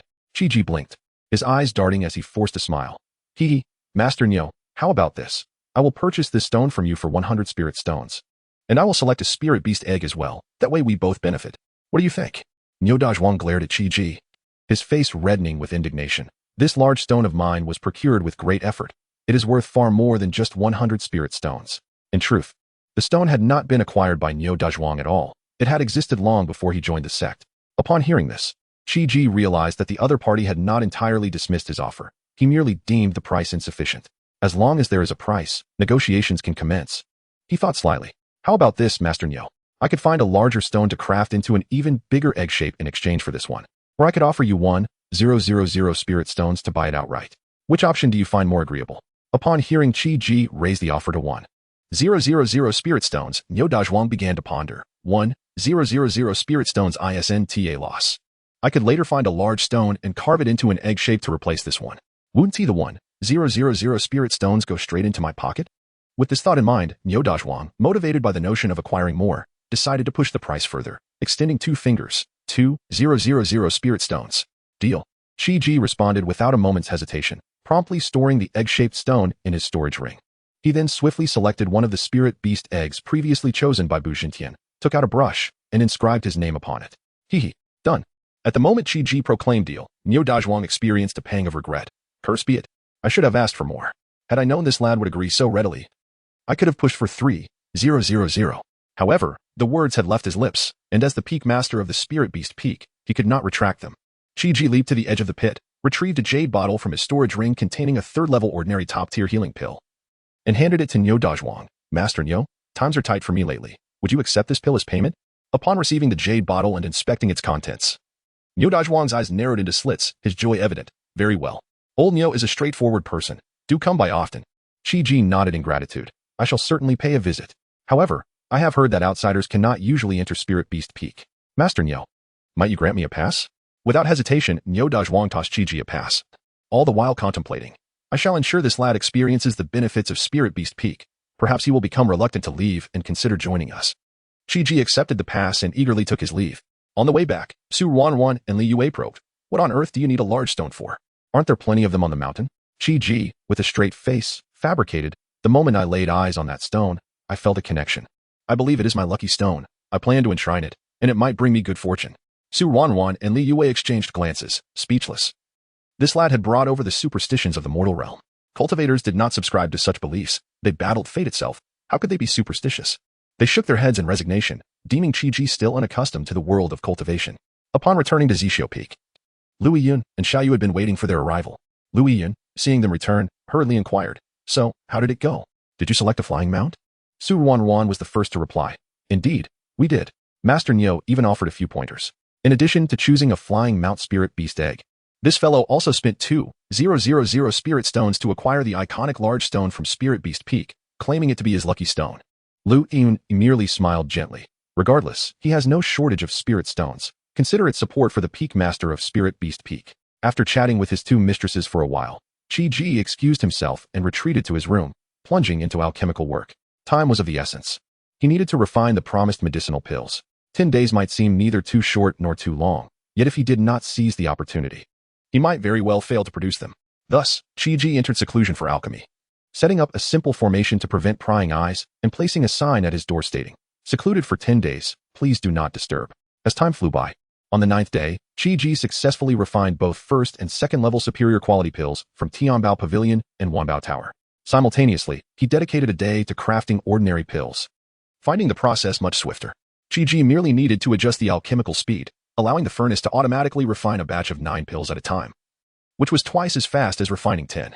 After all, his small shop required the sale of pills, and he could not produce too many superior quality ones. For most customers were impoverished, not everyone could afford such luxuries. Understanding the principles of commerce from his experience in Blue Star, Chi-Ji emerged from seclusion and handed the pills to Su Wan, instructing her to deliver them. After the pills were dispatched, Chi-Ji retrieved the egg-shaped stone, eager to investigate its mysteries. Just then, the cauldron within him flew out and consumed the large stone into its depths. Chi-Ji hurriedly probed with his consciousness, observing that once the stone entered the cauldron, it began to heat up. Subsequently, the stone's exterior began to shed in pieces, which the cauldron expelled, quickly filling the entire room with stone debris. Chi-Ji was taken aback. Is this cauldron truly going to reduce the entire stone to rubble? When he once more extended his consciousness into the cauldron, he was astonished to find a quail-sized egg nestled within. Chi-Ji was flabbergasted. After all this fuss? Just this tiny egg? What could possibly hatch from it? Surely it can't be a quail? Just then, the cauldron levitated, hovering before Chi-Ji, shaking violently, leaving him bewildered. Before he could comprehend the situation, the cauldron flew to his side and suddenly bit him. Ouch! How can this cauldron bite? Chi-Ji cried out in pain. He soon realized that his blood was flowing into the cauldron, seeping onto the egg's shell and being absorbed.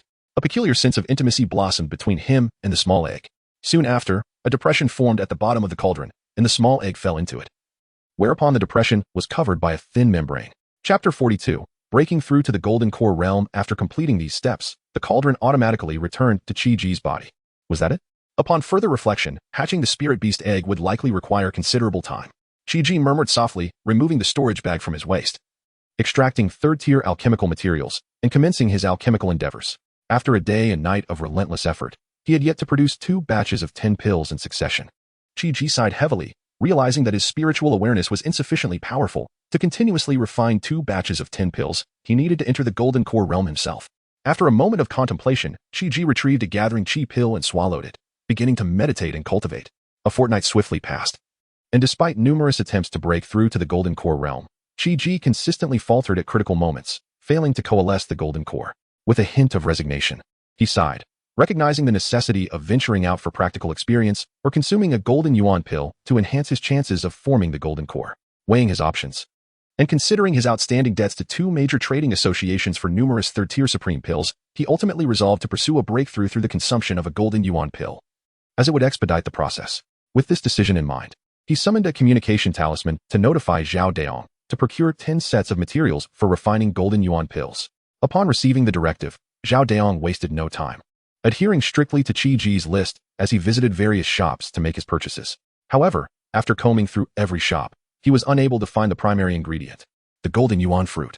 This left Zhao Daong feeling quite disheartened. It was the first task his master had assigned him, and failure would leave him feeling unworthy of his wages. With no other options, he placed his hopes on Qian Yue and Wang Jikai, hoping they could procure the golden yuan fruit for him. To his delight, both men were indeed helpful. When Zhao Daong approached them, they promptly produced their long-preserved golden yuan fruits, 5 from Qian Yue and 8 from Wang Jikai. When Zhao Daong inquired about the payment and spirit stones, both refused to accept any, merely requesting a single golden yuan pill, regardless of its quality. They understood the difficulty of refining golden yuan pills. Even a 4th-tier alchemist would struggle to produce one with pill patterns. Zhao Daong communicated with Chi-Ji, who consented to the arrangement, allowing him to accept the golden yuan fruits. Moreover, Qian Yue and Wang Jikai thoughtfully provided additional spiritual herbs necessary for the refinement of the golden yuan pill. After receiving the materials, Chi-Ji began his preparations. Although the golden yuan pill belonged to the 3rd-tier category, its refinement was notably challenging. Thus, Chi-Ji approached the task with utmost caution, determined to avoid any failures. He began simulating the refining process of the golden yuan pill in his mind, repeating the simulation dozens of times until he felt confident in his understanding. With a mental command, he retrieved the cauldron. As flames erupted, he placed the various spiritual herbs into the alchemical furnace. While extracting the medicinal liquid, he held his breath and focused intently, ensuring that every movement was executed with precision. Once all the medicinal liquids were successfully extracted, he completed the first step and proceeded to the next phase of liquid fusion. As the liquids merged, Chi-Ji's expression grew serious. He was entirely absorbed in monitoring the situation within the cauldron. The fusion of the medicinal liquids was critical. Even the slightest error could result in failure. Simultaneously, Chi-Ji's hands were not idle. They moved like phantoms, casting intricate alchemical seals. As these seals continued to be inscribed, the cauldron began to emanate a fragrant aroma. As time passed, the scent grew increasingly potent. Just as the fragrance filled the air, Chi-Ji abruptly accelerated the casting of his seals. His hands moved with such speed that they appeared to leave behind afterimages. The cauldron resonated with a low hum. And with a commanding shout from Chi-Chi, the lid of the cauldron flew open, releasing 10 perfectly round pills that spun out at high velocity. Instantly captivated by these 10 pills, Chi-Chi waved his hand, causing them to hover before him. As he gazed at the pill patterns adorning them, a surge of ecstasy filled his heart. Remarkably, each of these 10 pills was of supreme quality, adorned with 3 distinct patterns and exhibiting vibrant hues. It was worth noting that even a 4th-tier alchemist would find it challenging to produce a golden yuan pill with patterns. To achieve this feat on his first attempt was a source of immense joy. He swiftly stored away these 10 precious golden yuan pills, eager to capitalize on his success and refine another batch. If the next batch also yielded supreme pills, he would be able to transform all 13 sets of refining materials into supreme golden yuan pills.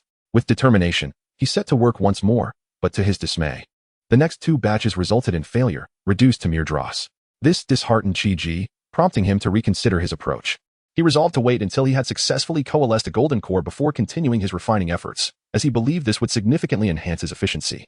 Chi-Chi retrieved the recovery pill, gathering Chi pill and golden yuan pill, surrounding himself with an ample supply of spirit stones. Once everything was in place, he consumed all 3 types of pills simultaneously. The medicinal power surged through his body, a torrent of energy rushing towards his dantian. Concurrently, he activated his cultivation method, drawing in the surrounding spiritual energy toward himself. With his eyes tightly shut, he felt the spiritual energy swirling around him like a boiling ocean, rushing through his meridians. Within him, the foundational spiritual energy flowed like a gentle stream, continuously compressed and refined, transitioning into a liquid state. As time passed, the spiritual energy thickened, and Chi-Chi felt as though countless spiritual serpents danced beneath his skin, shimmering with an erratic glow. Sweat beaded on his forehead, his expression grave as he exerted all his effort to control this volatile power. Amidst the ongoing compression of the spiritual energy, a glimmer of golden light quietly emerged in his dantian, akin to a flickering candle in the dark, faint yet resilient. In that moment, Chi-Chi focused all his mental faculties, guiding the liquid spiritual energy towards the golden light. Nourished by the spiritual energy, the golden light gradually intensified, beginning to rotate slowly and forming a golden vortex. The vortex spun faster and faster, voraciously drawing in surrounding spiritual energy and solidifying it. Each revolution resonated within Chi-Chi's body, echoing like the sounds of a fierce battle. At long last, after enduring a prolonged and arduous process, the golden vortex suddenly contracted, and a smooth golden core took shape within his dantian. The surface of the golden core radiated a mysterious aura, emanating a powerful and stable wave of spiritual energy. Chi-Chi slowly opened his eyes, a glimmer of brilliance flashing within. He had successfully formed the golden core, marking a qualitative leap in his strength. Furthermore, he anticipated advancements in his alchemical skills as well. At that moment, unbeknownst to Chi-Chi, dark clouds began to gather outside. It was first noticed by Lu Yiyun, who burst into Chi-Chi's room, effortlessly dismantling the formation he had set up. Grabbing Chi-Chi, she swiftly carried him toward the sect's tribulation site. Chi-Chi, startled by Lu Yiyun's sudden appearance, was bewildered. However, upon being pulled from the room and witnessing the rapidly approaching tribulation clouds, he recalled the scene from when Bu Jingtian had faced his tribulation. Understanding dawned upon him. This must be his own lightning tribulation. With the thought of the lightning tribulation, a wave of apprehension washed over Chi-Chi. Master, is this tribulation difficult to overcome? Lu Yiyun cast Chi-Chi into the protective formation at the tribulation site, making a hasty exit, leaving behind a single remark. It is up to fate. Chapter 43. The trial of the unusual. Chi-Chi gazed skyward, a sense of exasperation washing over him as he lamented internally. What fate is this? Why has no one bestowed upon me a treasure to aid in my tribulation? At that moment, he looked up to find the sky enveloped in ominous darkness, a heaviness that constricted his chest and made it difficult to breathe. Silver serpents danced amidst the swirling clouds, flickering incessantly, occasionally erupting into brilliant flashes of multicolored lightning that illuminated the gloomy expanse above, a sight both eerie and magnificent. This was Chi-Chi's first encounter with the thunderous tribulation. Back on Blue Star, he had seen depictions of tribulations on television and in novels. Yet, faced with it himself, he felt utterly unprepared. Meanwhile, Lu Yiyun, who had retreated to a safe distance from the area of tribulation, furrowed her brow in concern, a knot of anxiety tightening within her. She observed the storm clouds above, her heart heavy with dread. Upon closer inspection, she realized that the colors shimmering within the clouds numbered 9. How could this be? Lu Yiyun murmured in disbelief, astonishment flooding her voice. It was her first time witnessing the 9-colored tribulation clouds, and she struggled to comprehend that this was indeed a tribulation of the Foundation establishment stage. Previously, the most formidable tribulation clouds she had encountered were merely dual-hued. Why then did 9 colors manifest this time? There was no one to provide her with answers. As Lu Yiyun grappled with her confusion, the thunderous roar of the tribulation erupted. The first bolt of lightning struck down. Crack. Lu Yun, lost in her thoughts, was jolted back to reality, her expression shifting in alarm. At the moment the first bolt descended, Qi remained frozen in place, oblivious to the impending danger.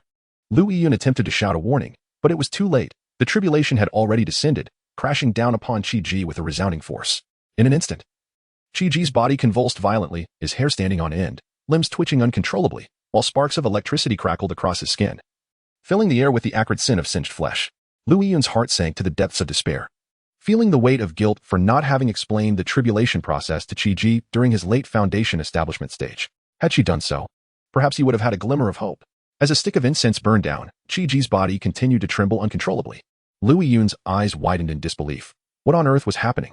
She instinctively looked to the sky, where the ominous clouds still loomed, showing no signs of dissipating, indicating that the tribulation was far from over. Yet, why had the second bolt not yet struck after all this time? Despite her confusion, one thing was clear to her. Qi was still alive, an undeniably positive sign. In reality, Qi was not paralyzed by fear. Rather, after being cast into the sex tribulation zone, he had recalled the methods he had seen in television shows and books regarding how to face such challenges. Suddenly, a new technique surfaced in his mind, undoubtedly a gift from the furnace within him. The technique was called Heavenly Punishment Body Refinement Technique. Technique Overview. Complete mastery grants immortality. With the tribulation imminent, Qi had no time to examine the details further. He recognized it as an exceptionally powerful body refinement technique, sufficient for his needs. After all, anything connected to the furnace within him was bound to be extraordinary. Qi quickly assimilated the cultivation methods and operational routes of the Heavenly Punishment Body Refinement Technique. Just as he grasped the fundamentals, the first bolt of lightning came crashing down. He reacted swiftly, activating the technique, and in an instant, the majority of the tribulation's energy was repelled from his body, with only a fraction penetrating his defenses.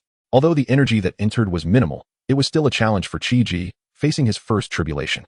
A searing pain shot through him, urging him to scream, but his body convulsed with electric shocks, rendering his mouth unable to form words. He could only scream internally. The pain far exceeded what he had experienced during his body refinement under Master Ding Sanqian when he first entered the sect, as if every inch of his skin and every bone were being ravaged by the tribulation's fury. As sweat began to seep from his pores, it was instantly vaporized by the surrounding lightning, dispersing into wisps of smoke. Under the relentless assault of the tribulation, Qi's hair, clothing, and skin turned black, clinging tightly to him, exuding a pungent burnt odor. Drawing on instinct and willpower, Qi exerted all his effort into operating the Heavenly Punishment Body Refinement Technique, hoping to expedite the transformation of his body and bring an end to the ordeal. Additionally, by focusing on the technique, he sought to divert his attention and alleviate the suffering. As the day wore on, the lightning that enveloped Qi gradually began to dissipate, and the searing pain lessened, allowing his body to regain some semblance of stability. A heart-wrenching scream finally erupted from Qi's lips, and in that moment, he reclaimed control over his body. In the distance, Lu Yun heard his cry, her taut body relaxing, a hint of relief gracing her features. Yet, before her smile could fully bloom, a deafening clap of thunder resounded, and a second bolt of nine-colored lightning, imbued with cataclysmic force, struck mercilessly at Qi. A chorus of sharp screams erupted simultaneously. Lu Yun turned to see Xiaoyu rushing towards her, accompanied by Su Wanran and Li Yue. They had grown anxious after Lu Yun and Qi had failed to return for an entire day, prompting Xiaoyu to bring the others to check on their situation. Just days prior, Su Wanran and Li Yue had successfully ascended to the Foundation establishment stage, completing their tribulation in merely half a day. As the trio arrived, they witnessed the ferocity of the second bolt crashing down upon Qi's charred form. "Junior sister, is that blackened figure Qi?" Xiaoyu inquired, her face a mask of confusion as she regained her composure. Lu Yun nodded in affirmation. "Uft, ha, this is too hilarious." Su Wanran laughed uproariously at Qi's current state, her mirth causing her body to shake uncontrollably. Observing the blackened figure twitching erratically only added to the comedic spectacle. Hee. Li Yue joined in the laughter. "Master, how many times has this fellow been struck? He's nearly turned to charcoal. And just look at those dance moves, so amusing." Xiaoyu, curious, turned to Lu Yun. "Isn't it customary for each Foundation establishment to face 9 bolts of tribulation? How many times has this fellow been struck?" Seeing that Qi was not in any immediate danger, Xiaoyu felt her tension ease, allowing her to jest. Lu Yun shook her head, raising 2 fingers. "This is only the second bolt." "What?" The trio's eyes widened in disbelief, their expressions a mix of shock and incredulity. Xiaoyu was the first to recover, pressing further. "How is that possible? Did you not bring him here for the tribulation yesterday? How could he only be facing the second bolt now?" Lu Yun sighed in exasperation. "I too am at a loss. The first bolt struck yesterday, and it has only just now been followed by the second. Upon hearing this, the trio's expressions grew serious. Su Wanran furrowed her brow, her voice tinged with concern. Does that mean there are still 7 bolts remaining? Lu Yun nodded gravely. Indeed. There are likely 7 more bolts to come. Li Youwei's eyes filled with tears, her voice quivering. Master, if he has been reduced to this state after just 2 bolts, what will become of him? Su Wanran hesitated to finish her thought, fearful of tempting fate with her words. Lu Yun let out a heavy sigh, recounting the entire ordeal to the trio. Is this fellow a fool? How could he not prepare for the tribulation? He usually exhibits such intelligence. What a blunder in this critical moment, Su Wanran exclaimed, her frustration palpable as she stomped her foot in exasperation. Chapter 44. The Master's wife encourages reading at this moment. The 4 individuals were at a loss, silently praying for Chi-Ji. The following day, after a tremor coursed through his body, a heart-wrenching roar escaped Chi-Ji's lips, causing all 4 to shiver. The anguish embedded in that cry sent chills down their spines. However, their expressions soon relaxed, for it proved that Chi-Ji was still alive and full of vitality. Lu Yun was the most at ease. Having heard Chi-Ji's roar for the second time, this time, it resonated even more powerfully. Just then, a third bolt of lightning, thicker than the second, descended with a ferocious crack, striking Chi-Ji once again. He continued to convulse and shudder as before. Deep within, Chi-Ji cursed relentlessly. When will this end? Each day feels like an eternity. The 3rd day, the 4th day, until the 8th day, when the final bolt of thunder struck. With each subsequent roar, Chi-Ji's voice grew louder, while the expressions of Lu Yun and the others became increasingly relaxed. By the 8th day, they were no longer tense, chatting and laughing casually. On the 9th day, accompanied by Chi-Ji's final agonized scream. Though this one lacked despair and hoarseness, it instead resonated with vitality and strength. The 4 knew that Chi-Ji had successfully weathered the tribulation, and they turned to gaze at him. They beheld his dark outer layer beginning to flake away, revealing a resplendent golden form that shimmered with radiant light, nearly blinding them. As the last remnants of his blackened skin fell away, a golden silhouette emerged, exuding a fierce aura. Chi-Ji slowly opened his eyes, flexed his limbs, and felt an overwhelming surge of power coursing through him. Spotting the 4 women, he smiled and flexed his muscles, eager for their exclamations of joy at his rebirth. Yet, to his astonishment, they screamed and fled. Ruan and Li Youwei, who were a tad slower, glanced back in disbelief. Chi-Ji was bewildered by their reaction. What is happening? Shouldn't you be celebrating my triumph? With the 4 having vanished from sight, he sighed and made his way towards Zixiao Peak. As he stepped out of the tribulation area, a cool breeze swept past. Something felt amiss. Looking down, he realized the cause of his embarrassment. Blushing, he retrieved the only ragged beggar's outfit from his storage bag to wear. Summoning a spiritual mirror, he inspected himself for any flaws. To his dismay, his head was entirely bald. No hair, no eyebrows, and he had never had a beard. At that moment, he noticed something peculiar below. It seemed he was devoid of hair there as well, with not even a trace of fuzz on his thighs. Clad in tattered garments and sporting a gleaming bald head, Chi-Ji returned to Zixiao Peak. The 4 women rubbed their eyes, exclaiming how blinding his head was. With Su Wanran jesting that he could serve as a luminous pearl at night, Xiaoyu, observing Chi-Ji's dirty and ragged attire, asked, "Can't you wear something clean? You look like a beggar." Chi-Ji, feeling helpless, replied, "Isn't this your doing? I only had 2 sets of clothes, and the one I had was ruined during the tribulation. This one." Before he could finish, Xiaoyu interrupted him, and the rest of his words faded away. Lu Yun shot a glance at Xiaoyu, asserting, "No need to hide it. I had already guessed it was your ploy." Xiaoyu, flustered, quickly redirected the conversation, urging Su Wanran, "Hurry to the sect's internal affairs hall and buy Chi-Ji a set of disciple robes." "How can you be so oblivious?" Lu Yun chimed in. "You should take Li Youwei with you too, and purchase several sets to avoid." At that point, her face flushed. Initially, Su Wanran had been contemplating whom to ask for spirit stones to buy clothes, but upon hearing her master's suggestion and recalling previous events, she dismissed such thoughts and hurriedly took the blushing Li Youwei down the mountain. Chi-Ji, feeling embarrassed, quickly bid farewell to his 2 masters and retreated to his room. Once inside, Chi-Ji began to examine his body. Observing his fair skin, he found himself in a daze. Wasn't it golden before? Why had it turned white now? If any woman were to possess such skin, she would likely be ecstatic for 3 nights and days without rest. Yet, for him, it felt somewhat inappropriate. Gazing at his translucent, smooth, and flawless skin, he couldn't help but wonder, have I become a pretty boy? With a twitch of his lips, Chi-Ji resigned himself to the fact that he might have to smear some soot on himself in the future. He decided to test his physical capabilities. He first swung his fists in the air, feeling an inexhaustible strength. Grasping a jade cup from the table, he squeezed lightly, and it disintegrated into powder in an instant. This filled him with joy, as he had previously required spiritual power to achieve such feats. Now, he could easily crush it with mere physical strength. Next, Chi-Ji intended to assess his body's durability. He picked up a knife and contemplated where to make a cut. Finally, he steeled himself and lightly grazed his finger with the blade. To his surprise, Not a single scratch marred his pristine skin. Encouraged, he pressed harder. A spark flew as he cut deeper, startling him. Upon inspection, he found only a faint white mark on his finger. In no time, the mark vanished completely, restoring his finger to its original state. Looking at the knife, he noticed the blade had become slightly nicked. Chi was somewhat bewildered. His face etched with confusion. Is this not a world of cultivation? What purpose does studying serve? Is it truly necessary to strive for the title of the top scholar? At that moment, Chi began to doubt whether he had traversed time once more. Chapter 45. The Art of Poetry. Xiao Yu regarded Chi, who wore a perplexed expression, and patiently elucidated. In less than 3 years, Biming Academy will commence its admissions in our northern wilderness domain, which includes a literary assessment. Lu Yun nodded in agreement, adding, Indeed, the Academy's admissions will indeed test literary prowess. It is said they possess a unique technique that utilizes literary knowledge to communicate with the laws of the universe. Upon hearing this, Chi experienced a sudden epiphany, realizing the existence of such a peculiar method. Does this require the study of reading and writing? Xiaoyu shot him a look of exasperation, replying, Do you really need to ask if one must learn to read and write? Which cultivator among us is illiterate? We cultivators have excellent memories. A mere glance is sufficient to memorize all characters within the span of a single incense stick. What then is to be tested? Chi inquired, still confused.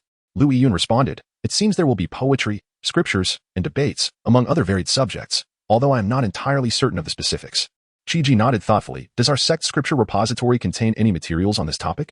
I shall take a look and memorize some. Xiaoyu, at a loss for words, thought to herself, why must you always seek the easy way out? This is not about copying. Originality is essential. Otherwise, what is the point of learning? Reflecting on her words, Chi acknowledged the truth in her statement. However, he recalled that he had studied numerous poems and verses back on his home planet, Blue Star, and wondered if this world possessed similar works. Master, I should also familiarize myself with the poetry and verses of others, lest I inadvertently replicate what has already been created. Xiaoyu agreed, nodding. That is indeed sensible. There should be some references in the scripture repository, although it may not be comprehensive. However, the imperial capital of the Northern Wilderness Empire houses a literary monument, reputed to be a magical artifact. Should anyone create poetry or verses that gain recognition, they will be inscribed there. If you have the time, you might consider visiting the Northern Wilderness Empire. Su Wanwan interjected, Master, isn't the imperial capital quite a distance away? Even with your flying steed, it would take nearly a month to reach. Xiaoyu confirmed, Indeed. Approximately a month is required. Su Wanwan quickly turned to Chi. You may go later. Our alchemy shop still needs your supply of elixirs. After weighing his options, Chi realized that such a long journey was impractical, especially since he owed 2 major merchant guilds a substantial number of elixirs. At that moment, Lu Yun suggested, Actually, we possess records from 8 years ago in our scripture repository. You could examine those first. Each time Biming Academy comes to recruit students, our sect's elders lead disciples to the imperial capital and always bring back a record. Su Wanwan eagerly exclaimed. Then let us first visit the scripture repository and see what others have created. That way, we can gather some ideas. After the trio finished their research in the scripture repository, Chi fell into deep contemplation. He discovered that this world possessed Buddhist and Taoist texts remarkably akin to those from Blue Star. This revelation perplexed him. Had monks and Taoists from Blue Star traversed to this world? Or was there an intrinsic connection between the teachings of Buddhism and Taoism from Blue Star in this realm? Unable to resolve this conundrum, he decided to set it aside. Fortunately, the Tang and Song poetry he had studied previously did not exist in this world. In comparison, the poetry here seemed rudimentary, akin to elementary school level. The couplets were also quite ordinary, lacking the sophistication found in Blue Star's intricate wordplay. Even the debates in this world bore a Navi clumsiness, reminiscent of primary school students. This comparison instilled Chi with confidence regarding the forthcoming literary assessment. He could easily adapt some of his prior knowledge. Simultaneously, he grew intrigued by the Academy's unique technique that could wield such power through mere words.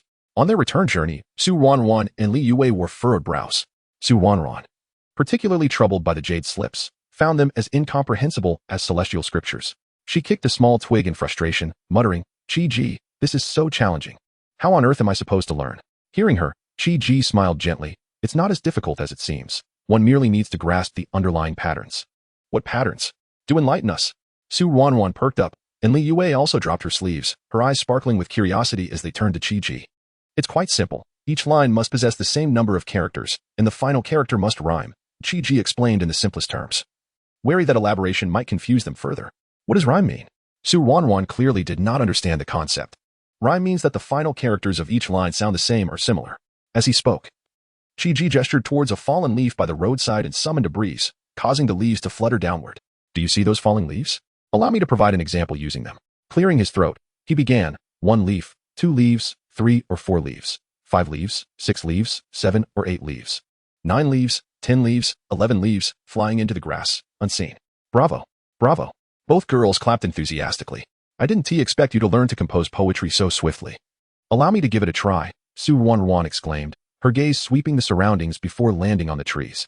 Here goes. 1 tree, 2 trees, 3 or 4 trees, 5 trees, 6 trees, 7 or 8 trees, 9 trees, 10 trees, 11 trees. She scratched her head, her face flushed with concentration, her fingers twisting her braid anxiously as she nearly pulled out a few strands, growing on the verdant slopes of the immortal mountain just as Su Wanwan pondered deeply.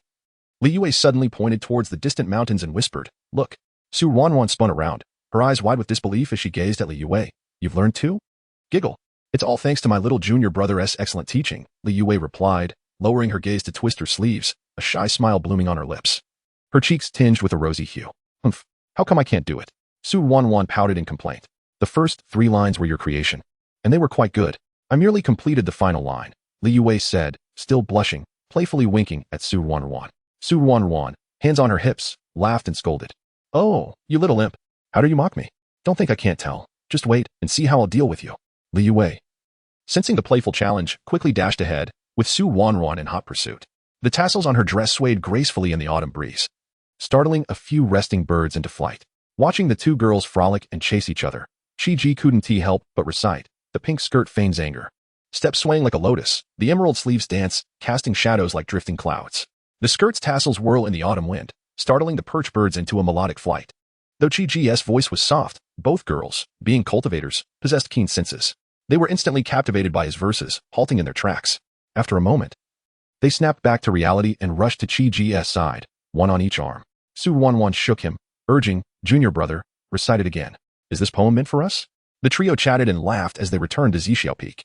Chi-Ji, however, immediately retreated to his room. With the literary studies behind him, he needed to seize the time to concoct 3rd-tier elixirs, as he owed deliveries to 2 major merchant guilds. Meanwhile, Su Wanwan and Li Yue went to impress Xiaoyu and Lu Yun with their newly acquired poetic skills. Chapter 46, Cloudy Tide. Tea time swiftly passed, and a month had gone by in the blink of an eye. On this day, Wan Bao's Wan Jikai hurriedly made his way to Tiambula, seeking out Qian Yue. He inquired, "Old Qian, have you received the delivery of the 3rd-tier exquisite elixirs ordered from our young friend Chi-Ji?" Qian Yue, slightly taken aback, shook his head. "Not yet. I assumed he would prioritize your order given its magnitude. Have you truly not received any elixirs?" Wan Jinkai furrowed his brow. "Not a single elixir has arrived. Surely there must not be any oversight?" After a moment's contemplation, Qian Yue replied, "That seems unlikely. Previously, the elixirs were delivered within 10 days. It could be that the refinement of 3rd-tier elixirs presents greater challenges. Let us wait a while longer." Sighing heavily, Wan Jinkai lamented, "I would prefer to wait. But the upper echelon is pressing me. My 3rd-tier exquisite elixirs are destined for other regions." After a brief pause, Qian Yue suggested, "Do you not possess his messaging talisman? Perhaps you could inquire with him." Wan Jinkai chuckled awkwardly. "I cannot bring myself to do that. I thought he might prioritize your order, so I was hoping to borrow some elixirs from you in the meantime." Qian Yue looked at him. "Aren't you searching for the broken silence returning spirit elixir for him? Have you found it? Does he think you were slacking off?" Wan Jinkai nodded. "I have located it, but I intended to surprise him." Qian Yue was exasperated. "You found it and have yet to deliver it? Do you not realize that it could be a matter of life and death?" With an awkward smile, Wan Jinkai replied, "It has not been delivered yet. The upper management is waiting for my elixirs to activate the goods transport array." Qian Yue couldn't help but chuckle in amusement. "Then why not contact him promptly and see how many elixirs he is ready? He may be planning to consolidate our orders for delivery." Suddenly, Wan Jinkai slapped his forehead, mentally chastising himself. "How foolish of me. I will contact him right away." At that moment, both their messaging talismans glowed and vibrated simultaneously. They quickly checked, and Qian Yue glanced at Wan Jinkai, a glimmer of amusement in his eyes. Wan Jinkai, feeling embarrassed, forced a laugh. "Hee, old Qian. Shall we go collect the goods together? Please do not let this slip out." Feigning a sniffle, Qian Yue responded, "Oh dear. I seem to smell the fragrance of Cloudy Tide tea." Wan Jinkai could not suppress a twitch at the corner of his mouth. Regretting his decision to involve this old fox, he realized he might not be able to keep any Cloudy Tide tea for himself.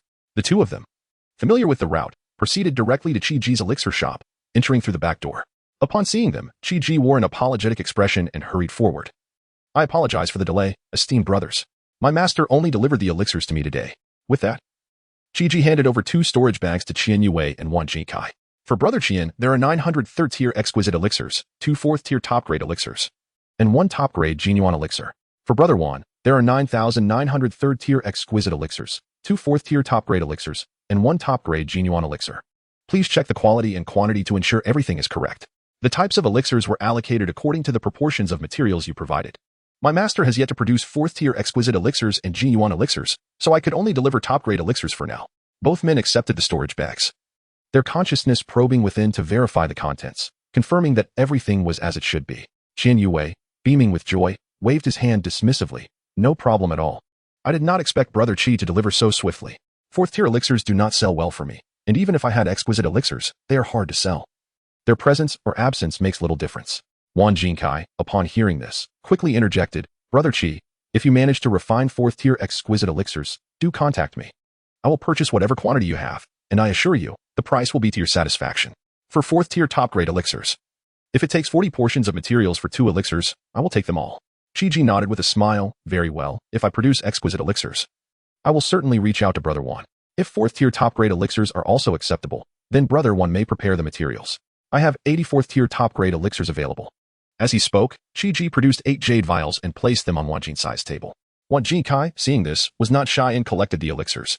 Please wait a moment, Brother Qi, I will return shortly with the materials. Wan Jinkai was about to rise. However, Qian Yue grabbed Wan Jinsai's arm, grinning, Old Wan, you are too inconsiderate. Will you not invite Brother Qi and me to your place for a visit? Fearing that Qiji might decline, Qian Yue added, Brother Qi, Old Wan has found the broken silence returning spirit elixir for you. Wan Jinsai's mouth twitched, inwardly thinking, you must be yearning for my cloudy tide tea.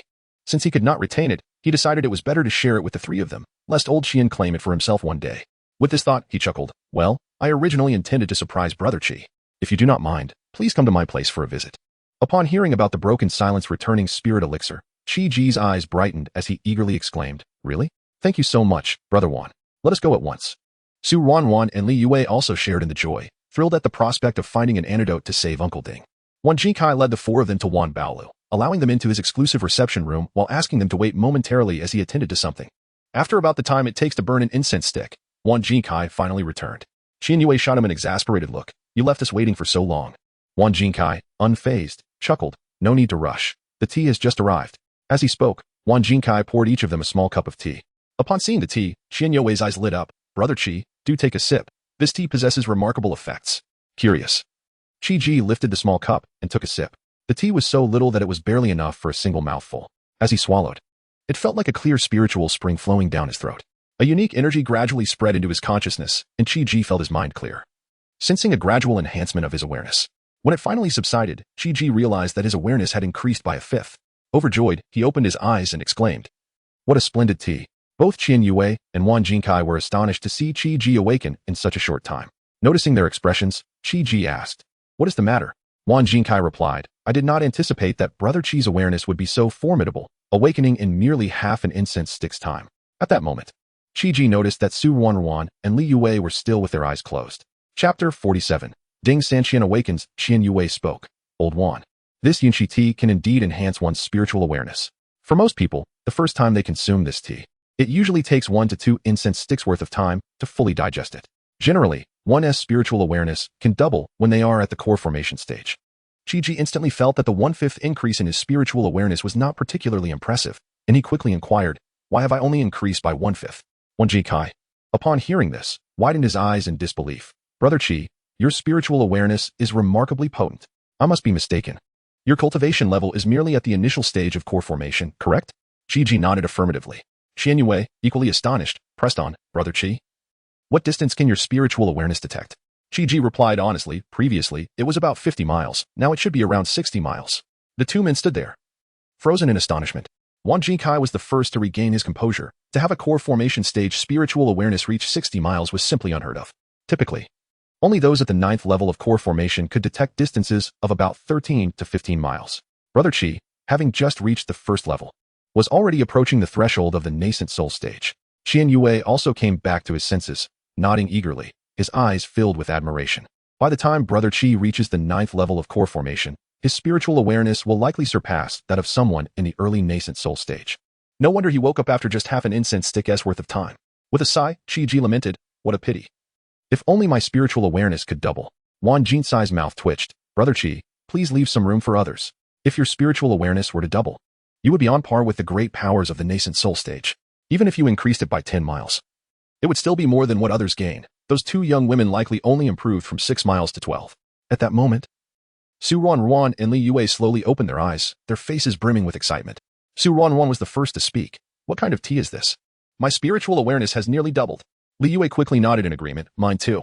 Qi inquired about their current detection distances, and indeed, both of their spiritual awareness levels were between 12 and 13 miles. This news brought a sense of balance to Qi. After explaining the effects of Yunqi tea, the two women promptly thanked Manager Wan. Wan Jikai waved his hand with a hearty smile. No need for such formalities. At this point, he recalled the important matter at hand and hurriedly retrieved an exquisitely carved jade box adorned with intricate spiritual patterns from his storage ring, presenting it to Qi. Brother Qi, this is the Breaking Tranquility Returning Spirit Pill. Qi's hands trembled slightly as he carefully accepted the jade box. Upon opening it, a rich, fragrant aroma wafted out, enveloping the room, and within lay a plump, lustrous pill radiating an extraordinary glow. Although Qi had never seen a 6th-grade pill as an alchemist, he was well-versed in the characteristics of pills. Based on its size and fragrance, he was certain of its quality. He promptly stored it away in his ring and asked, Brother Wan, how many spirit stones is this pill worth? Wan Jikai smiled and waved his hand, his expression sincere. Brother Qi, this pill was specially sent for you as a token of goodwill. I hope that we can collaborate frequently in the future. After a moment of contemplation, Qi decided not to refuse. After all, Wanbao Tower could gain substantial profits from his pills, likely amounting to dozens. He clasped his fist towards Wan Jikai. Then I must thank you, Brother Wan. I will certainly seek your collaboration for future pills. Seeing this, Qian Yue quickly interjected, Brother Qi, don't forget about me. Old Qian, we must collaborate often as well. Qi laughed heartily. Rest assured, Brother Qian, I won't forget you. As they spoke, Wan Jinkai produced another storage bag and handed it to Qi. Brother Qi, this is the one. 600 portions of 4th-grade refining materials for the 84th-grade pills you exchanged. This is all I have at the moment. If you have more pills in the future, I can purchase them with spirit stones. Qian Yue, puzzled, couldn't he help but ask, if you're out of materials, can't you gather more from other areas? Are the other areas also lacking in 4th-grade refining materials? Wan Jikai shot a glance at Qian Yue. I wish it were that simple. Don't you know that the more items transported through the teleportation array, the greater the costs? If we were to gather 4th-grade materials, the expenses would double. As for materials below 4th grade, they are nearly impossible to transport using the array. Qian Yue suddenly understood. Now it makes sense. No wonder some resources sometimes run out. With matters settled on Qi's side, he was eager to return and save his master, therefore he rose to take his leave. The trio hurried back to Zishu Peak. Upon seeing their rushed demeanor, Lu Yun quickly asked, What's wrong? Has something happened? Qi, with a beaming smile, quickly responded, Haha, master. There's no need to worry, it's good news. Let us discuss it inside. He stepped into Ding Sanqian's room first. Not seeing Xiaoyu's figure, Qi couldn't help but ask, Master, where has Xiaoyu gone? Lu Yun replied, Where else could she have gone? Naturally, she returned to Yuna Peak to handle some matters. Upon hearing that Xiaoyu had returned to Yuna Peak, Qi immediately took out a communication talisman and swiftly sent a message to her. Seeing him send a message, Lu Yun curiously asked, What is so urgent that you need to call Xiaoyu back? Qi chuckled and retrieved a jade box from his storage ring. Lu Yun's attention was drawn to the exquisite box, teasing, What treasure is inside? Is it a gift for us? Qi nodded solemnly. I intend to present a living master Ding to both of you. Lu Yun was taken aback, instinctively glancing at the unconscious Ding Sanqian lying on the bed. Suddenly, her eyes widened in realization. Could it be that the contents of the jade box? Qi nodded firmly, confirming, yes. It is the 6th-grade pill, Breaking Tranquility Returning Spirit Pill. With a creak, the door swung open, and Xiaoyu entered, asking, What is the urgent matter that required my return? Lu Yun's eyes were slightly red, her voice trembling, Sister, Sanqian has been saved. Really? Xiaoyu's face instantly lit up with joy. Lu Yun nodded. Pointing to the jade box in Qi's hands, Qi has brought back the 6th-grade pill, Breaking Tranquility Returning Spirit Pill. Upon hearing this, Xiaoyu's eyes also glistened with tears. Then we should hurry and have Sanqian take it, she urged. Qi nodded and handed the pill to Xiaoyu. Lu Yun gently helped Ding Sanqian sit up, while Xiaoyu carefully opened his mouth and placed the pill inside. In an instant, the room fell silent. The sound of a pin dropping could be heard as 5 pairs of eyes fixated intently on Ding Sanqian. After a moment, the spiritual energy within the gathering array began to converge towards Ding Sanqian's body. His eyelids twitched slightly, followed by a gentle movement of his fingers. Upon witnessing this, the 5 individuals broke into radiant smiles. As Ding Sanqian began to stir, more and more spiritual energy flowed towards him. Qi, seeing this, hurriedly took out a pile of spirit stones and placed them within the gathering array. As the spiritual energy continued to accumulate within Ding Sanqian, his cultivation gradually rose. It wasn't until his cultivation reached the 3rd level of the nascent soul stage that the growth ceased. Ding Sanqian slowly opened his eyes. Just about to speak when Lu Yun urgently interjected, sit cross-legged and meditate. At the same time, she pressed a finger against Ding Sanqian's forehead, transmitting the improved Zixiao Wenyangong that Qi Ji had modified into his consciousness. Instantly, Ding Sanqian felt invigorated and promptly sat cross-legged, channeling the technique. Chapter 48. Treasure Hunt on Zixiao Peak. As time passed, his cultivation once again ascended, stabilizing only upon breaking through to the 5th level of the nascent soul. Ding Sanqian slowly opened his eyes. Qi Ji quietly led Su Wanran and Li Yue out of their master's chamber, granting the three a moment of solitude. By the break of dawn on the 3rd day, as the first light of morning began to unveil, Qi Ji sat cross-legged on a boulder outside Zixiao Peak. Eyes closed in meditation, surrounded by a faint aura of spiritual energy. Suddenly, he heard the creaking sound of a door. Upon hearing it, Qi Ji opened his eyes and turned to look. The two matrons emerged from their master's room, their cheeks radiating a rosy glow reminiscent of peach blossoms in spring, exuding an enchanting elegance. "Qi Ji, your master calls for you," came Lu Yun's gentle voice. Qi Ji rose, winking at the two matrons with a cheeky smile. "Good morning. Matrons, you both look even more beautiful." With that, he swiftly made his way into his master's room, eliciting laughter and a playful scolding from the matrons outside. "This little rascal is becoming increasingly unruly, daring to jest with us." Upon Qi Ji's entrance, Ding Sanqian's eyes brimmed with warmth as he gestured for Qi Ji to take a seat. "How does your body feel, master?" Qi Ji inquired. Having just teased the two matrons moments ago, Ding Sanqian shot him a glare, replying, "Is that not obvious? Can't you see? I am in excellent condition." He then shifted the conversation, saying, "This is all thanks to you. Initially, I intended to earn spiritual stones for your cultivation, but unexpectedly, not only did I fail to gain any, I caused you trouble instead. You've had a tough time during this period." Qi Ji scratched his head, chuckling. "No need for such formality, master. This is what a disciple ought to do. If you hadn't rescued me, I might have perished long ago. I apologize for the difficulties you've endured." However, Qi Ji then added with a grin, "But, master, it seems you've gained two beautiful companions in the process." Ding Sanqian laughed heartily. "Indeed, this is largely thanks to your efforts. Where did you acquire that antidote? It must have cost quite a few spiritual stones." Qi Ji waved his hand dismissively. "I didn't spend any spiritual stones. It was a gift from Manager 1 of Wanbao Tower." Ding Sanqian was taken aback, surprised that his disciple had connections with the esteemed manager. Nevertheless, he refrained from probing further. At that moment, Qi Ji recalled Ding Sanqian's previous comments about saving him and asked, "By the way, master, when you accepted me as your disciple, you mentioned an old woman named Zhao. Who is she?" Ding Sanqian and Appo's expression darkened. He hurried to the door and peered outside, ensuring no one was around. "Damn it, keep your voice down." Qi Ji, noticing his master's anxiety, chuckled softly and leaned closer, whispering, "Master, is she the 3rd matron?" Ding Sanqian shook his head helplessly. "Not quite. She was merely someone I encountered while exploring a secret realm. Let us not dwell on her. We have more pressing matters to discuss." Qi Ji, sensing the seriousness in his master's tone, composed himself and awaited further discourse. Ding Sanqian's demeanor turned grave as he stated, "This incident of my poisoning was no mere coincidence. There is likely a force targeting us from the shadows." "Master, who poisoned you?" Qi Ji inquired. Ding Sanqian shook his head, recounting, "At the time, I was locked in a fierce battle with a demon beast when an unknown poison needle struck me. Realizing the peril, I fled to a hidden cave and sent a message to Xiao Yu before losing consciousness. Throughout this ordeal, although I was immobile, my mind remained alert.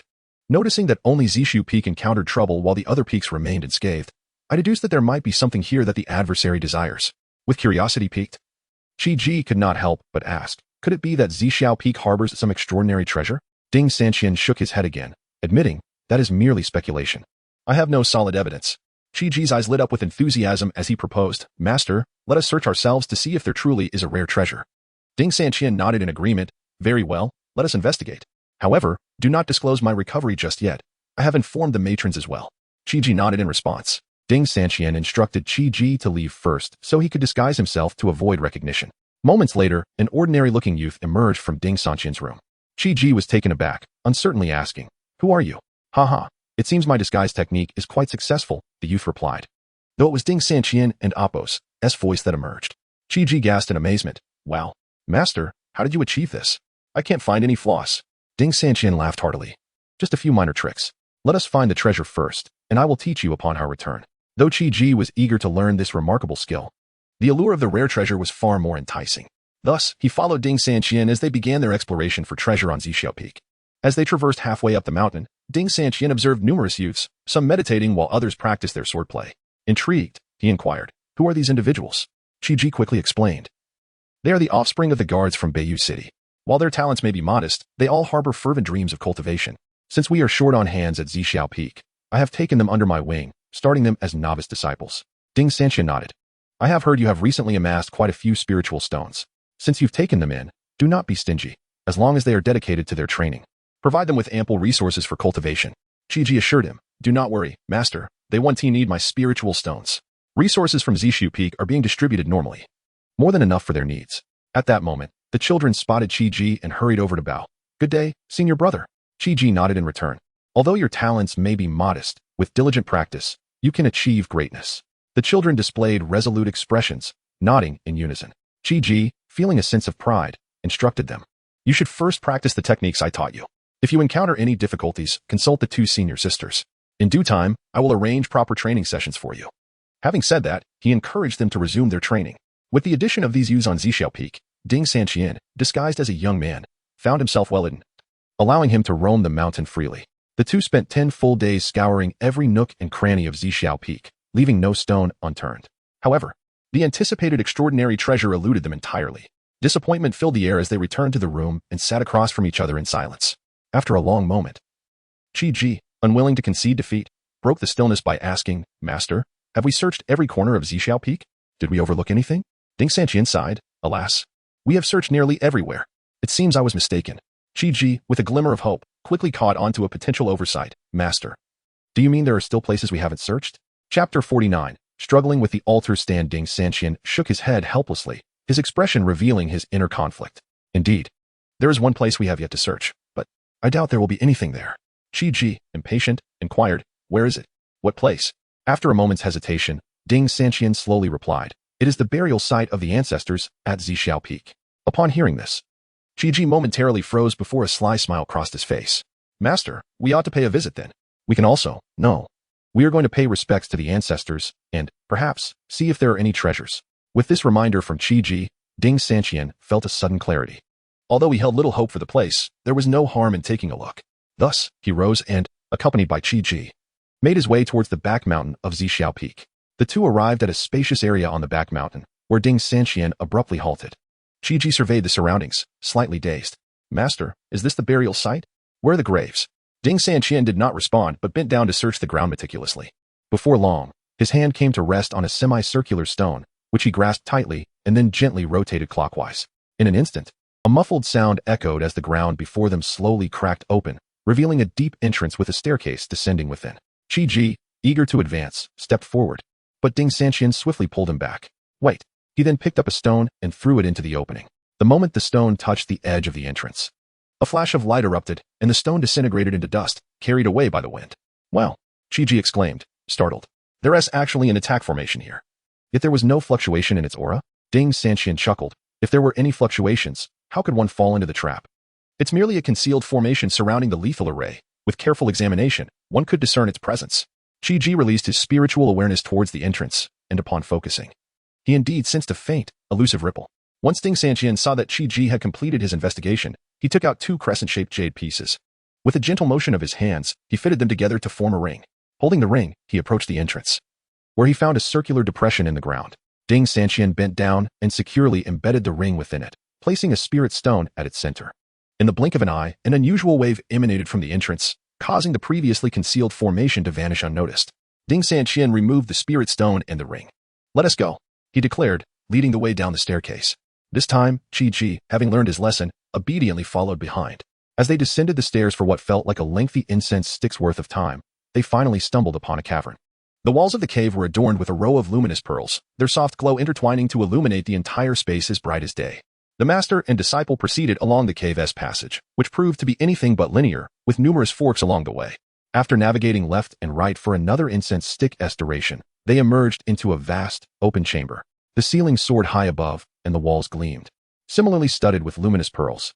In the center of the cave stood a prominent stand made of an unknown material, displaying various spirit tablets. Ding Sanqian, with a solemn demeanor, led Qiji in respectfully bowing 4 times before the tablets. Subsequently, Ding Sanqian began to search the space. Qiji, however, was drawn towards the spirit tablets. Upon entering the chamber, he felt an inexplicable tremor within his furnace. As he approached to bow before the tablets, the furnace quivered once more. Based on his previous experience during the egg selection, Qiji understood that the furnace only trembled in proximity to treasures. Suppressing his excitement, he cautiously drew closer to the tablet stand. As the distance diminished, the tremors within his furnace grew increasingly frequent. Just as he reached the stand, a sudden voice startled him. "What are you doing?" Qi turned to see his master, Ding Sanqian, glaring at him.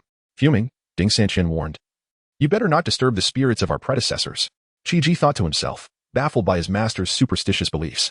After all, the ancestors were long gone. Where were their spirits? However, he did not dare to retort openly and quickly replied with a grin, Master, I am not disturbing the spirits. I merely noticed the tablets were covered in dust and thought to clean them." As he spoke, Qi retrieved a piece of cloth from his spatial ring. Ding Sanqian eyed him suspiciously. Ignoring his master's gaze, Qi approached the tablets and began to wipe them one by one. Before starting, he even feigned a bow. Muttering, "Esteemed ancestor, I have come to cleanse your tablet. Look at this dust, it's truly a disgrace." Ding Sanqian's lips twitched in irritation. Damn it. This brat is using indirect means to report me. I should have yelled at him sooner. After Qi finished wiping the tablets, the furnace within him fell silent. Curious. Qi pondered, could the treasure not be among these tablets? Just then, he noticed a blank tablet in the center of the stand and felt a surge of curiosity. Instinctively, he reached for it, but as soon as his fingers brushed against the blank tablet, his furnace erupted with vigorous tremors. Ecstatic, Qi attempted to pick up the tablet for a closer examination, but it seemed firmly affixed, as if it were part of the table itself. "I refuse to believe I cannot take this small tablet." Qi muttered under his breath, channeling his spiritual energy and straining to pull the blank tablet free. Just then, a sharp slap struck the back of his head. "Ouch!" he exclaimed, startled. Turning around, he found his master standing behind him, eyes wide with fury. "What on earth are you doing? Are you cleaning the tablets or dismantling the stand? You're even using spiritual energy." Ding Sanqian had been searching for treasures when he sensed a fluctuation of spiritual energy, thinking he had discovered something valuable. Following the energy trail, he found Qi standing on the tablet stand, tugging at the tablets. In a fit of exasperation, he swiftly approached and delivered a slap to Qi, effectively quelling his own annoyance at the situation. Qi quickly jumped down from the stand, plastering a sheepish grin on his face. Master. I was just cleaning the tablets." Ding Sanqian glared at him. "Don't give me that nonsense. If you were cleaning, why pull at the tablets?" Qi paused, realizing the tablets were indeed affixed to the stand. No wonder he couldn't budge them. Frowning, he wondered if the entire stand was the true treasure. He cautiously placed his hand on the tablet stand, and sure enough, his furnace began to tremble once more. Qi's lips twitched. "What now? I can't just carry the entire stand away, can I?" But outwardly, he maintained a casual facade, saying, after all this trouble, it's just a blank tablet. I was puzzled why it had no inscription and couldn't be lifted. Meanwhile, Qi's mind raced as he contemplated how to extract the stand. Chapter 50. The immovable Ding Sanqian waved his hand and said, "Stop dawdling here. Let us hurry and see if there are any treasures. If not, we shall depart." Qi instinctively nodded, pondering. The treasure is indeed this altar, but how can I take it with me? Following closely behind, Qi took a deep breath and attempted to discuss with his master, given that those predecessors have resided here for such a long time, shouldn't we consider providing them with a new abode? Upon hearing this, Ding Sanqian shot Qi a glare. "Have you eaten too much and become idle? Our Zixiao Peak has been impoverished for years. Where would we find extra spirit stones to relocate? Moreover, this place has been here for countless generations. And the protective formation was meticulously arranged by a powerful figure of our sect back in the day. We have no one left who can set it up now." Qi chuckled awkwardly. Master, you've misunderstood. I merely intended to replace the altar for the predecessors. Just look at that altar. It has been here for ages and is long overdue for a change. If, by chance, it deteriorates, it would be disastrous if it collapsed and harmed the predecessors." Ding Sanqian suddenly turned, fixing his gaze on Qi, who was startled by this abrupt movement. Ding Sanqian scrutinized Qi, making him feel uneasy.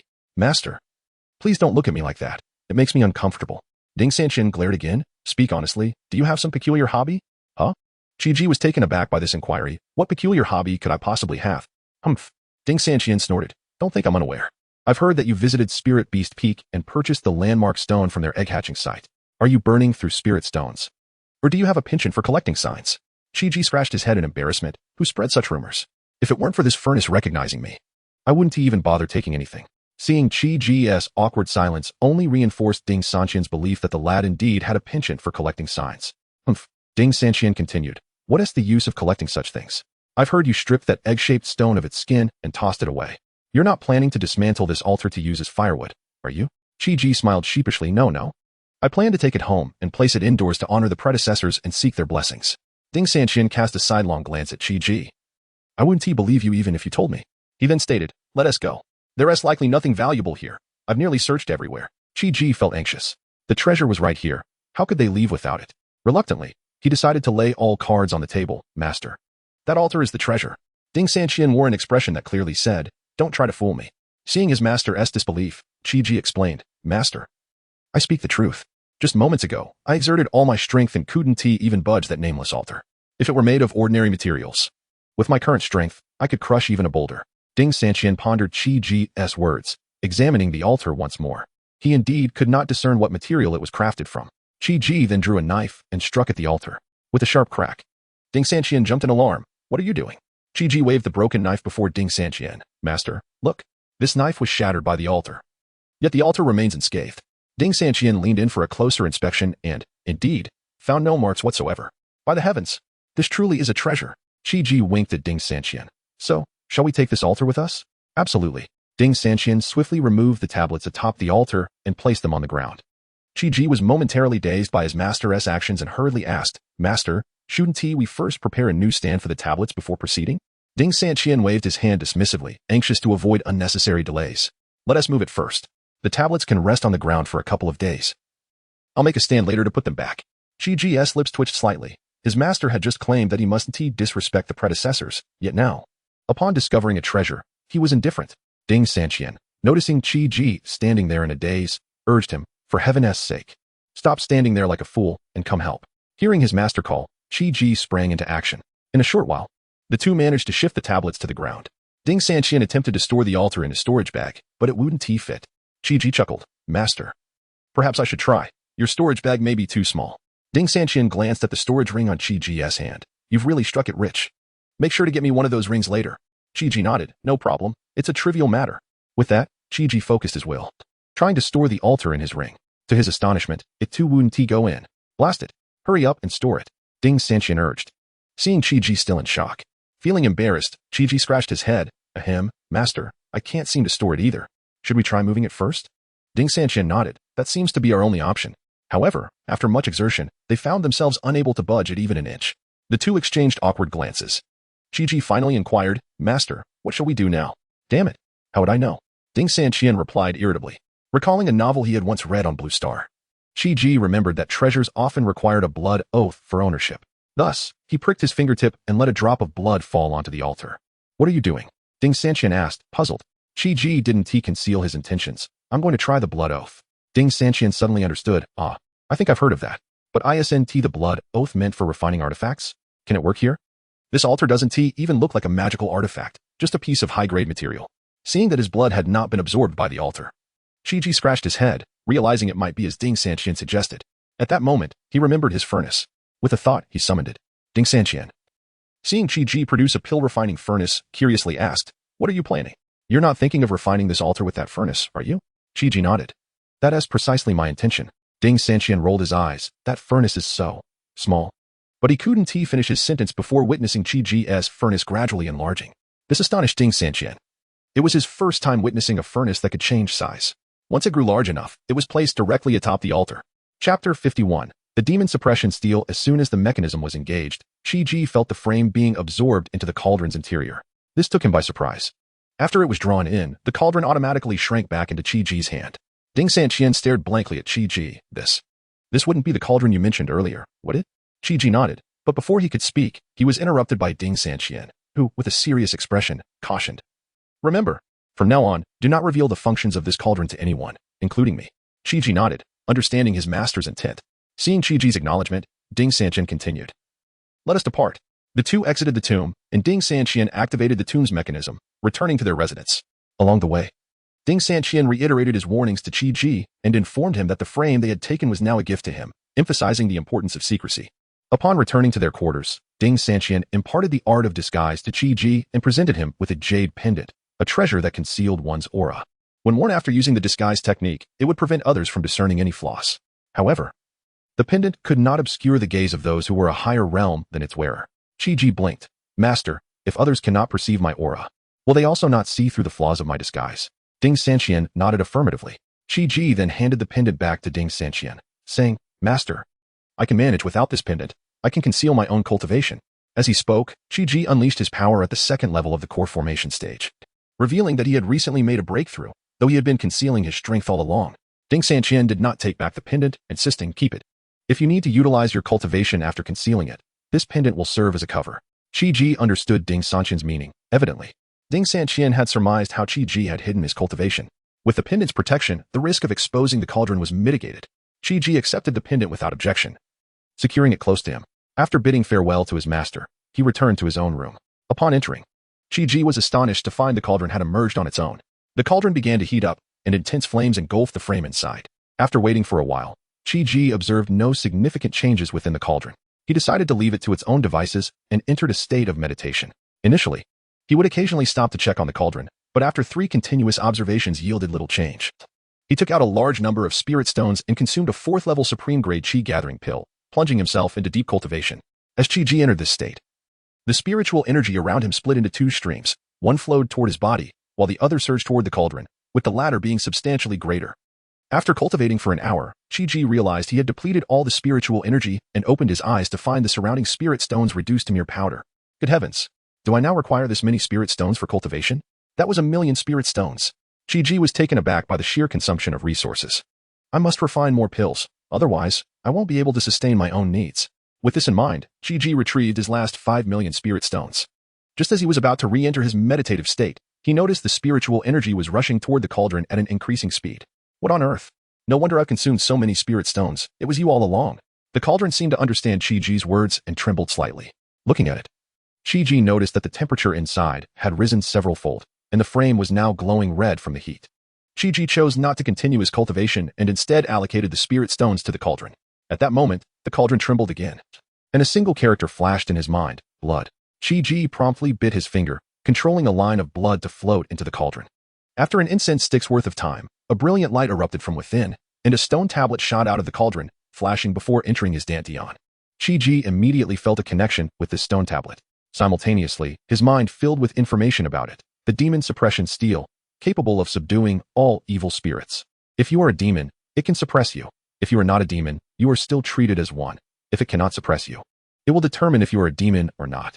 After reading the information, Qi couldn't help but twitch his lips. Isn't this just a matter of whoever has the bigger fist gets to say what goes? It seemed the creator of this treasure had truly understood the essence of strength. Qi continued to examine the information, realizing that the power of the demon suppression steel was intricately linked to the wielder's strength. This concept was understandable. Otherwise, if anyone could suppress anything, wouldn't that make them invincible? Having absorbed the information, Qi decided to set aside thoughts of the steel's power for the moment, intending to test it when time allowed, to better understand its capabilities. With that in mind, he turned his attention back to alchemy, lest he run out of spirit stones for cultivation. However, upon preparing to refine pills, he discovered that all the spirit stones he had previously retrieved had turned to dust, with the last remnants of spiritual energy just entering the cauldron. Good grief! Why is it still consuming spirit stones when it's not even working? Qi nearly spat out a mouthful of blood in frustration. Just moments ago, he had half a stock of spirit stones, and now they were all devoured by the cauldron. It seemed the cauldron had heard his exclamation. After consuming the last bit of spiritual energy, it floated over to Qi and began to nuzzle against him. Qi's lips twitched in disbelief. Had the cauldron developed its own personality and learned to act cute? With no other recourse, Qi accepted the situation. After all, this cauldron was his greatest reliance, and if it needed to consume a few spirit stones, so be it. He composed himself, took out his alchemy materials, and began refining. This round of alchemy proceeded remarkably smoothly, yielding 2 batches of 4th-level pills, each containing 10 pieces. This delighted Qi, prompting him to activate the automatic alchemy mode. To his astonishment, the speed of pill refinement in this mode accelerated significantly, bringing him great relief. Thankfully, those spirit stones had not been wasted. Nevertheless, it took Qi a full 10 days to complete the refinement of all the materials he had brought back from Wanji. Just as he rose, intending to head to Wanbao Tower to sell some pills to Wanji, he heard the sound of the sect's bell ringing. Stepping out of his room, Qi was uncertain about the cause of the commotion. At that moment, Lu Yun's door opened, and she stepped out as well. Qi hurriedly inquired, "Martial Aunt, what is going on? Is there some event in the sect?" Lu Yun shook her head. "I do not know. This is the sound of the 9 bells, summoning the peak masters to the Great Hall. You all should remain here while I find out if there is any urgent matter." Qi nodded in understanding. As soon as Lu Yun departed, Su Wanran and Li Yue rushed up from the foot of the mountain. "Qi, is there something significant happening in the sect?" Qi shook his head. "Martial and Lu said they are gathering the peak masters. Are you going to guide the newly accepted disciples?"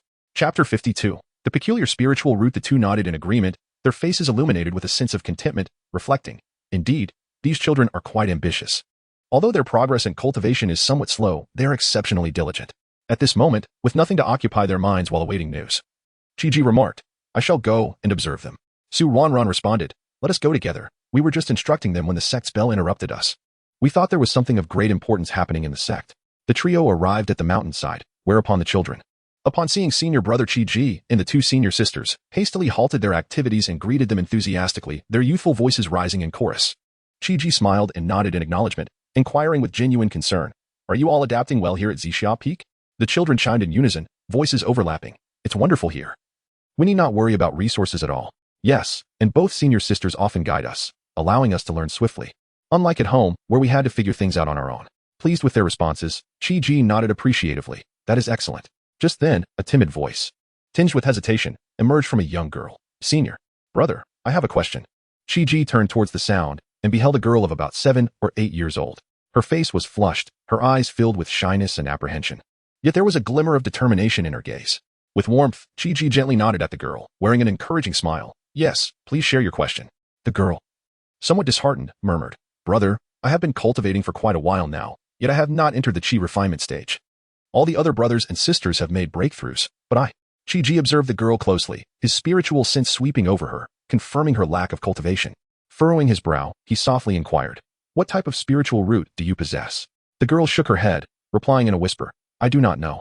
Taken aback, Chi-Ji glanced at Su Wanran and Li Yue, wondering if they had not conducted a thorough examination upon joining the sect. Su Wanran explained, we did undergo testing, but it was only a basic assessment. Our testing stones can only determine if one possesses cultivation aptitude. They do not reveal the attributes of one's spiritual root. The stones capable of such examinations are only distributed during the sect's triannual recruitment. However, each peak leader should possess a stone that can detect spiritual roots. If you wish to have her examined, you may inquire with them. Chi-Ji nodded.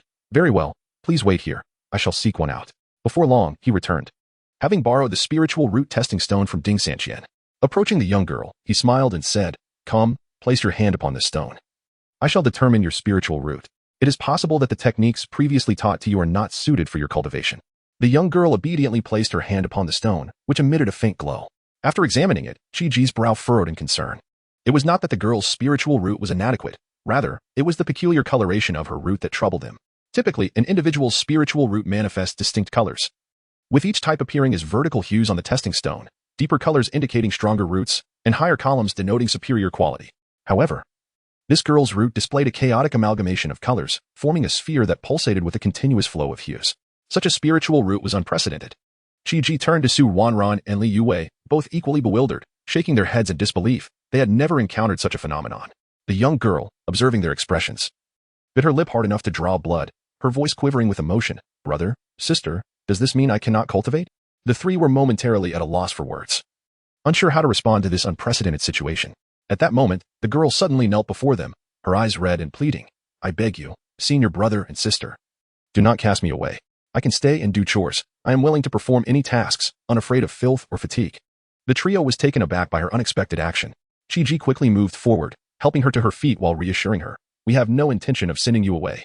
Your situation is simply unique, and we are unsure about your spiritual root and the appropriate techniques for you to learn. However, rest assured, as long as you wish to remain here, no one will expel you. Really? The girl asked, wiping her tears, her eyes filled with hope. Chi-Ji nodded earnestly. Yes. But your case is rather special, and you may not be able to cultivate for some time. You can focus on strengthening your body in the meantime. Once we understand your condition better, we will find suitable cultivation techniques for you. The girl nodded firmly, determination shining in her eyes. I will train diligently. Chi-Ji turned to Su Wanran. Sister, please procure some meat for this child from the sect, just a small portion containing a bit of spiritual stone. Since she cannot cultivate spiritual energy at present, she will need to supplement her physical training with nourishing food. After giving these instructions, Chi-Ji proceeded to assess the spiritual roots of the other children one by one. Following the evaluations, he felt satisfied. At the very least, they all possessed dual roots. And one young boy, merely in his early teens, astonishingly had 7 roots, all of considerable quality. Curiously, Chi-Ji inquired, your spiritual root quality is quite impressive. Why were you not supported by the Empire? The boy sighed like a miniature adult. They said my cultivation speed is too slow, and the resources required would be excessive. They do not accept those with too many roots. At this, a 15 or 16-year-old stepped forward. Senior brother. The Empire's recruitment criteria are as follows. They require single-rooted individuals in their entirety. Dual roots are somewhat acceptable, while 3-rooted individuals must possess exceptional roots. And for 4 or more roots, only top-tier roots will suffice. Unless one's parents hold significant positions, roots are scrutinized rigorously. Qi quickly grasped the situation. Most of those with single and double roots recruited by the Empire were merely cultivated into soldiers using minimal resources, based on each child's spiritual roots. Qi meticulously selected appropriate techniques for them, distributing a jade slip to each. Thanks to his comprehensive roots, the two master sisters, Luiyun and Xiaoyu, had generously imparted numerous techniques to him, encompassing various attributes, except for the techniques pertaining to Qi's ninth root, as they were unaware of his unique attribute. Even if they had known, they would have been powerless to assist. As for the specific attribute of the ninth root, Qi himself was also in the dark. After distributing the jade slips containing cultivation techniques, Qi provided each child with several bottles of healing elixirs. While cultivating, you may spar with peers of comparable strength. But be sure to exercise caution and never endanger lives. Should any injury occur, promptly consume these healing elixirs. Initially, Qi intended to share some impassioned principles with the children, such as the adage sweat more in training, bleed less in battle, and to conduct militaristic training. However, looking at these young faces, he found himself unable to harden his heart, contemplating, perhaps I shall defer this for a few days. After bidding farewell to the children, he returned to the mountaintop, discovering that his master sisters had yet to return. He then proceeded to his master's quarters. After inquiring, he learned that his master had also never encountered or heard of such a spiritual root. Reluctantly, Qi sent a message to Qian Yue and Wan Jikai, only to find that they too were unaware. However, Wan Jikai promised to inquire with the Wanbao Tower headquarters for further information. At that moment, Qi noticed both master sisters returning together, and he hurried outside, intending to ask about the meeting convened by the sect. However, upon closer inspection, he observed their grim expressions, an aura of coldness emanating from them, and they appeared quite furious. Sensing the tension, Qi wisely chose to remain silent.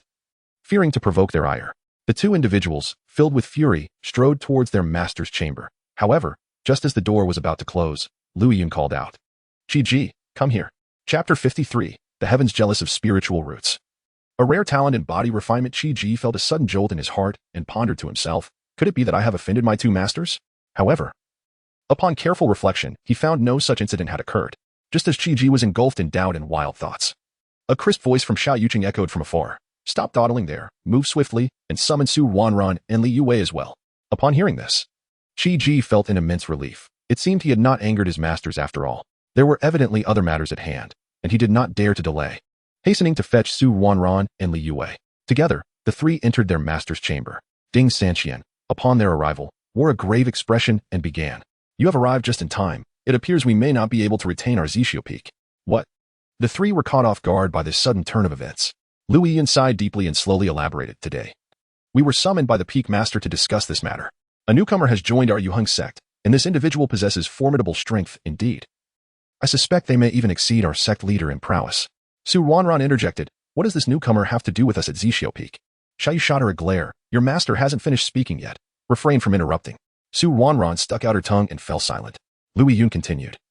As soon as this person joined, they proposed to become the master of Zixio Peak. At that time, I did not agree, citing the need to wait for Ding Peak Master's awakening to make a decision. However, to my astonishment, this person is already aware of Sanqian's recovery, and even knows precisely when we obtained the elixirs. The sect leader has instructed Sanqian to meet with him tomorrow, and I summoned you here to hear your thoughts. Ding Sanqian and Qi exchanged knowing glances, understanding each other without words. Ding Sanqian replied calmly, let them come, if it comes to it. We can simply change peaks and relinquish Zixio Peak to them. Xiaoyu and Luiyun looked at Ding Sanqian in disbelief. This fellow, having died once, had undergone such a transformation in temperament. In the past, he was adamant about not leaving Zixio Peak, determined to guard it. Yet now he was so magnanimous. Nonetheless, this change was a good thing, and they both felt a sense of relief. Xiaoyu smiled broadly, saying, that's the spirit. Why cling to a single tree? How about this? You can come to my Yunu Peak. Ding Sanqian, hearing this, displayed a look of embarrassment and declined. It would be rather inappropriate for two grown men like us to go to Yuna Peak. Qi vigorously nodded in agreement, finding it quite reasonable. Xiaoyu feigned anger, glaring at the two. What is wrong with Yuna Peak? It is filled with stunningly beautiful women, a delightful sight. Qi was indifferent to this. But Ding Sanqian firmly disagreed.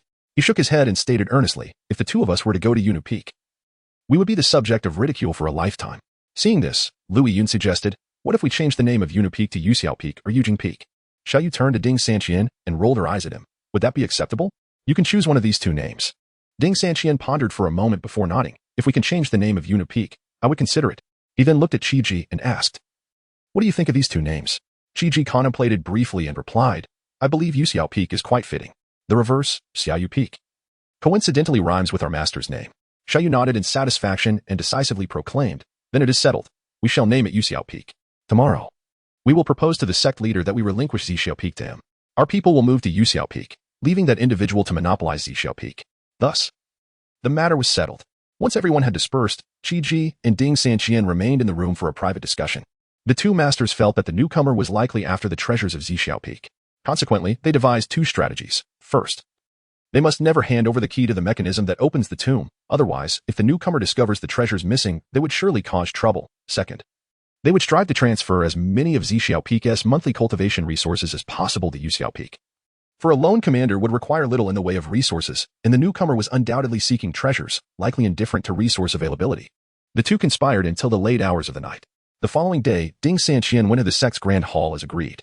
To his surprise, within just the span of an incense stick, Ding Sanqian, Lu Yiyun, and Xiaoyu returned in haste. Qi Ji, filled with curiosity, inquired, "Master, mistress, why are you back so soon? Has the discussion time changed?" Ding Sanqian shook his head. "Not at all. The conditions I proposed were accepted without hesitation. Therefore, there was no need for further negotiations, and it was settled immediately." Qi Ji was astonished by the unexpected smoothness of the proceedings. It was evident that the newcomer was indeed after the treasures, otherwise such compliance would be inconceivable. "Let us go. Pack your things. We are moving to Yuxiao Peak," Ding Sanqian declared before turning to his room to gather his belongings. Having few possessions, Qi Ji directly descended the mountain to inform the newly joined disciples. Upon reaching the foot of the mountain, he was met with a sight that startled him. The disciples bore bruises and tattered clothing, looking utterly disheveled. Enraged, Qi Ji demanded, "Mu Feng, what is the meaning of this? Who did this?" Mu Feng, the eldest among the disciples, hurried over, grinning awkwardly. "Senior brother Qi, I sincerely apologize. We were sparring and got a bit carried away." "Humph." A disciple named Haizi stepped forward, coldly stating, "Senior brother, it was all Mu Feng's idea. He insisted that we needed to engage in real combat to enhance our skills. Everyone was holding back, but he kept goading us on, and in a moment of impulse, we lost control." Mu Feng and Appo's face twitched as he retorted, "Haizi, how dare you say that? During the spar, you were the loudest, constantly suggesting terrible strategies to the opponent. Just look at the bite you left on my thigh." The two began to accuse each other. Qi Ji finally understood. It turned out the disciples had engaged in sparring that had gone awry. Yet, the method of sparring, biting, no less, left them both amused and exasperated. Qi Ji further inquired, "Didn't I provide you with healing medicine? Why didn't you use it?" Haizi responded earnestly, "Senior brother, these are merely surface wounds. My father always said that elixirs shouldn't be taken casually. Too much can lead to resistance." The others nodded in agreement, echoing Haizi's sentiment. Qi Ji found himself at a loss. He had taken numerous elixirs without experiencing any resistance. However, witnessing the consensus among the disciples, he began to consider the possibility of their reasoning. Seeing that the injuries were indeed just superficial, he decided not to press further. "You all tidy up your belongings. Henceforth, we will be moving to Yuna Peak, which is now renamed Yuxiao Peak." At that moment, Qi Ji noticed that even the unskilled little girl, Lin Ruoyo, bore injuries. He frowned and asked, "Lin Ruoyo, how did you get hurt?" With a giggle, Lin Ruoyo replied, "Hiki. Senior brother, I also sparred with them.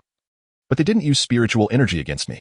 Qi Ji produced a first-grade elixir and pulled Lin Ruoyo closer, instructing her to open her mouth and take the medicine. "Without spiritual energy, it will be difficult for you to recover without elixirs." Lin Ruoyo obediently consumed the elixir. At that moment, Qi Ji felt a tremor within his internal alchemy furnace. He paused, puzzled. What is going on? Could this little girl possess some extraordinary treasure? As Qi Ji pondered, a surge of information flooded his mind. Heavenly envy for spiritual roots, a prodigy in body refinement. Chapter 54. Taking disciples. Qi Ji's gaze fell upon Lin Ruoyo, and he understood why this young girl was unable to cultivate spiritual power. Initially, a twinge of pity surged within him, but he quickly realized the truth. His own furnace trembled, reminding him of her extraordinary potential as a physical cultivation prodigy, especially since she possessed a rare constitution that even the heavens envied, indicating that she was far from ordinary. Seeing Qi Ji's expression shift, Lin Ruoyo mistakenly believed he was pitying her. She reached out her small hand and gently tugged at the corner of his robe, forcing a smile as she said, "Hee, big brother, it's fine. I'm already quite content to live here. Although I can't cultivate spiritual power, I feel that my strength has increased significantly. And those senior brothers who don't use spiritual energy can't defeat me." Despite her cheerful words, Qi Ji sensed her underlying melancholy. He activated his divine sense and carefully scanned Lin Ruoyo's body, and indeed, he found her vitality much stronger than before. Moreover, she had never practiced any physical cultivation techniques. A gentle smile appeared on Qi Ji's face as he spoke. "Since you cannot cultivate spiritual power, how about I teach you the way of physical cultivation? But let me warn you in advance. The path of physical cultivation is incredibly arduous and requires enduring pain far beyond that of ordinary people. Lin Ruoro, however, overlooked the hardships of physical cultivation. Unafraid of the challenges, her eyes sparkled with anticipation as she asked, "Really? Can I cultivate even without spiritual power?" Chi-Ji nodded earnestly, explaining, "Of course. The path of physical cultivation is equally formidable. If cultivated to its highest realm, one can even achieve immortality." This was not mere rhetoric from Chi-Ji. It stemmed from the descriptions of the heavenly punishment physical cultivation technique he practiced. Given that Lin Ruoro was naturally inclined towards physical cultivation, her future achievements would surely surpass his own. Upon hearing this, Lin Ruoro's eyes gleamed with fervor, and she eagerly exclaimed, "Great, great. Then big brother, teach me physical cultivation right now." With a smile, Chi-Ji reached out and gently ruffled her hair, soothingly saying, "Patience, let us first head to Yuxiao Peak. Once we arrive, I will teach you." Before long, everyone was ready. A disciple approached Chi-Ji, saying, "Senior brother, we are all prepared." Chi-Ji counted the number of participants, and, confirming that no one was missing, raised his gaze towards the summit of Zixiao Peak. Just in time to see their master descending from the mountain. Once they successfully reunited, the group set forth towards Yuna Peak in a grand procession. Along the way, Chi-Ji began to instruct the boys on how to protect themselves. The girls rolled their eyes in response, and Xiaoyu couldn't help but tease, "Chi-Ji, are you addressing the wrong audience? Shouldn't you be sharing this with the girls?" Chi-Ji chuckled, replying, "Hee, dear sister-in-law, circumstances have changed. There are far too many girls at Yuxiao Peak, and only a handful of handsome young men. Besides, they are all still minors. So I must teach them how to safeguard themselves." The group couldn't help but laugh at Chi-Ji's words. Soon, amidst laughter and chatter, they arrived at the foot of Yuna Peak. Xiaoyu drew her treasured sword and, channeling her spiritual energy, swiftly erased the 3 large characters of Yuna Peak from the rock face. She then handed the sword to Ding Sanqian, saying, "You carve our mountain's name." Ding Sanqian accepted the sword without hesitation, channeling his spiritual energy. The sword emitted a brilliant glow as it danced, sending stone shavings flying. Moments later, the 3 characters of Yuxiao Peak were engraved upon the boulder, exuding immense vigor and grandeur.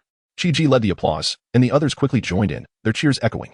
Upon reaching the summit, Xiaoyu called for everyone to assemble at the mountain square. The specifics of the announcement need not be elaborated. In short, Yuxiao Peak was officially established. At that moment, the young boys fully grasped the importance of Chi-Ji's earlier lessons on self-defense.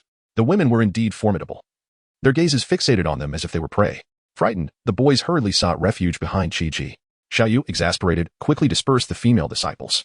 Seizing the opportunity, Chi-Ji proposed that the young ones he brought must be housed separately. This was to prevent harassment from the senior sisters and to ensure they received proper guidance in their cultivation. Xiaoyu found herself in a dilemma. Yuxiao Peak was no longer the sparsely populated Zixiao Peak, where space was ample. Just as she was troubled, Su Ruan had a brilliant idea, saying, "Master, the 3 of us are direct disciples, each with our own courtyards.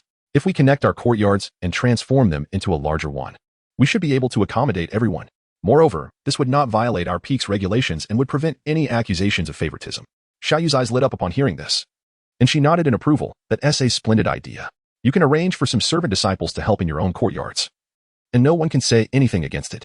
With that, Xiaoyu personally led the group to the area designated for direct disciples, pointing to several vacant courtyards on the outskirts, saying, "Those courtyards are currently empty. Choose whichever you like." Chi-Ji examined the courtyards and found them all quite satisfactory. However, the 3 outermost courtyards offered the most space, so he stated, "We shall take the 3 outermost courtyards. They provide ample room." Before Xiaoyu could respond, Su Ruan interjected, "Chi-Ji, each courtyard here has an underground spiritual vein passage. The further out the courtyard, the thinner the spiritual energy." Chi-Ji chuckled nonchalantly, saying, "Oh, it's merely spiritual energy. A few more spirit stones for supplementation will suffice." Xiaoyu nodded in agreement. Chi-Ji has a point. The difference is not significant. Besides, Chi-Ji is quite wealthy. Following him, who would fear a shortage of spirit stones?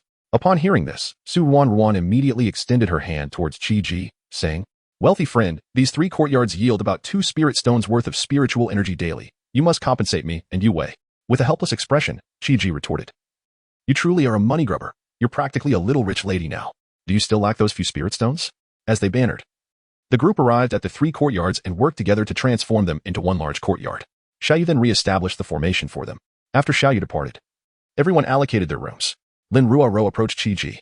He pondered internally, recognizing that such a promising talent must be claimed promptly. Thus, he spoke, "I wish to accept you as my direct disciple. Do you consent?" Lin Ruoro, upon hearing this, was overjoyed and immediately knelt down with a resounding thud, respectfully bowing her head in reverence. Chi-Ji nodded in satisfaction, helping her to her feet. "Very well, return and wait for me.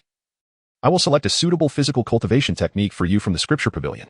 After all, his heavenly punishment physical cultivation technique was not suitable for Lin Ruaro, as it could only be cultivated during tribulations. Chi-Ji made his way to the scripture pavilion of Yuheng Peak, presenting his disciple token to the steward. The steward examined the token and remarked, as a direct disciple of Yuxiao Peak, you may access up to the 4th floor. Chapter 55. A fortuitous encounter with Do Sanchuan and treasures in the weapon pavilion. Upon entering the scripture pavilion, Chi-Ji initially browsed through the first 4 floors. He had hoped to sense any response from the furnace within him towards a particular cultivation method, allowing him to seize an opportunity, but after a thorough search, his internal alchemical furnace remained utterly silent. It appeared that not every place contained treasures. Reluctantly, he had to select items himself. After meticulous selection, Chi-Ji chose an entire set of body refining cultivation techniques for Lin Ruo based on the methods stored within these 4 levels. This set of techniques was also quite convenient to practice, requiring only elixirs or spirit herbs, all of which were relatively easy for him to acquire. Having finalized the body refining technique, Chi-Ji recalled that his disciple still lacked offensive techniques and agility methods. Therefore, he exerted considerable effort to find a set of hammer techniques for Lin Ruorio. Chi-Ji believed that since she was following the body refining path, a heavy weapon would be necessary to fully unleash the power of her cultivation. The only disappointment was that after scouring the 4 floors, he could not find any suitable agility techniques for body refiners. It seemed he would have to check with the 2 major trading guilds to see if they had any available. However, he was not in a hurry. Chi-Ji planned to visit them tomorrow to inquire while selling elixirs.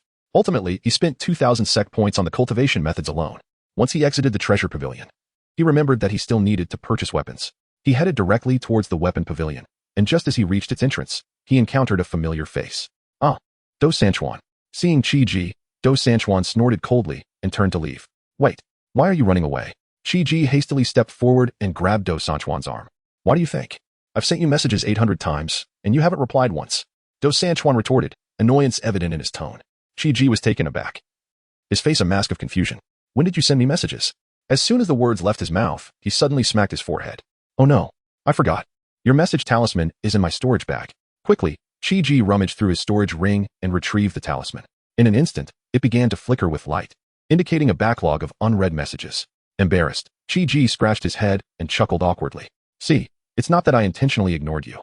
I genuinely did not receive your messages. Why didn't you come find me at Zixiao Peak? Don't even get me started. Do Sanchuan's irritation flared at the mention. I tried reaching you, but since you didn't respond, I went looking for you instead. I happened to run into those 2 lovely girls cheering for you. I thought I'd let them dance for me instead of seeking you out. I asked them to perform the cheering dance for the arena. Chi-Ji rolled his eyes helplessly and interjected. Let me guess, you ended up getting beaten up? Do Sanchuan blinked in surprise. How did you know? Chi-Ji sighed in exasperation. Isn't it obvious? You can just tell by thinking about it. I wouldn't dare command them, and look at you. Do Sanchuan's eyes widened in realization. So you were just pretending when you were in the arena? Chi-Ji quickly shook his head, vehemently denying it. We need to think of a way to make them dance, right? Do Sanchuan shook his head, muttering, I don't care, just make sure they dance for me. Chi-Ji nodded in agreement. No problem, but don't rush.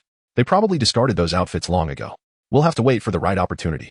Do Sanchuan, eager to take charge, declared, leave the costumes to me. Just tell me what you need and draw a design for me, and I'll find someone to make them. Chi-Ji nodded, finding this acceptable. You can make several sets. I'll gather a cheerleading squad with dozens of beauties dancing together. That will be quite a spectacle. Do Sanchuan's eyes sparkled with excitement. The more, the merrier. When can we do this? Chi-Ji pondered for a moment. It will have to be during a major competition. Otherwise, we won't have a reason. Do Sanchuan considered this and agreed. All right, let us settle on that. Just don't hide the message talisman again. Chi-Ji assured him. I'll keep it on me at all times and won't let it cause any more issues. With the matter settled, Do Sanchuan inquired, what brings you here? Seizing the opportunity to steer the conversation back to business, Chi-Ji pretended to sigh dramatically. I just took on a disciple, and being a master is no easy feat. I've just exchanged techniques for her, and now I'm looking for a suitable weapon.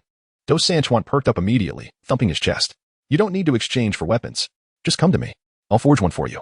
Just tell me what you need. Swords, spears, staves. I'm skilled in all. Chi-Ji had been waiting for this moment and replied, double hammers. What? Do Sanchuan stumbled back. Double hammers? He thought to himself, crafting double hammers would require a significant amount of materials. Yes, double hammers. Chi-Ji confirmed with a nod. Do Sanchuan felt overwhelmed.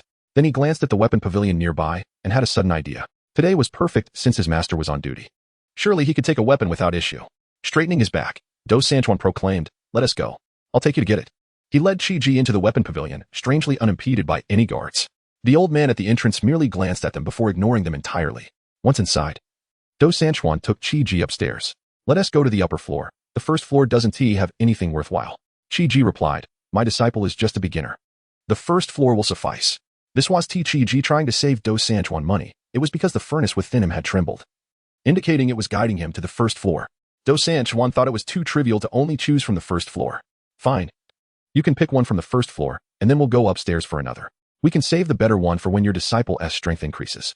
As they spoke, Do Sanchuan leaned closer to Chi and whispered, "Today, my master is on duty. Once you pick, hand it to me, and I'll help you take it out." Chi realized that Do Sanchuan wouldn't spend his own points to exchange for weapons. The old man at the entrance was indeed his master. Following the guidance of the furnace, Chi found himself in a corner of the first floor.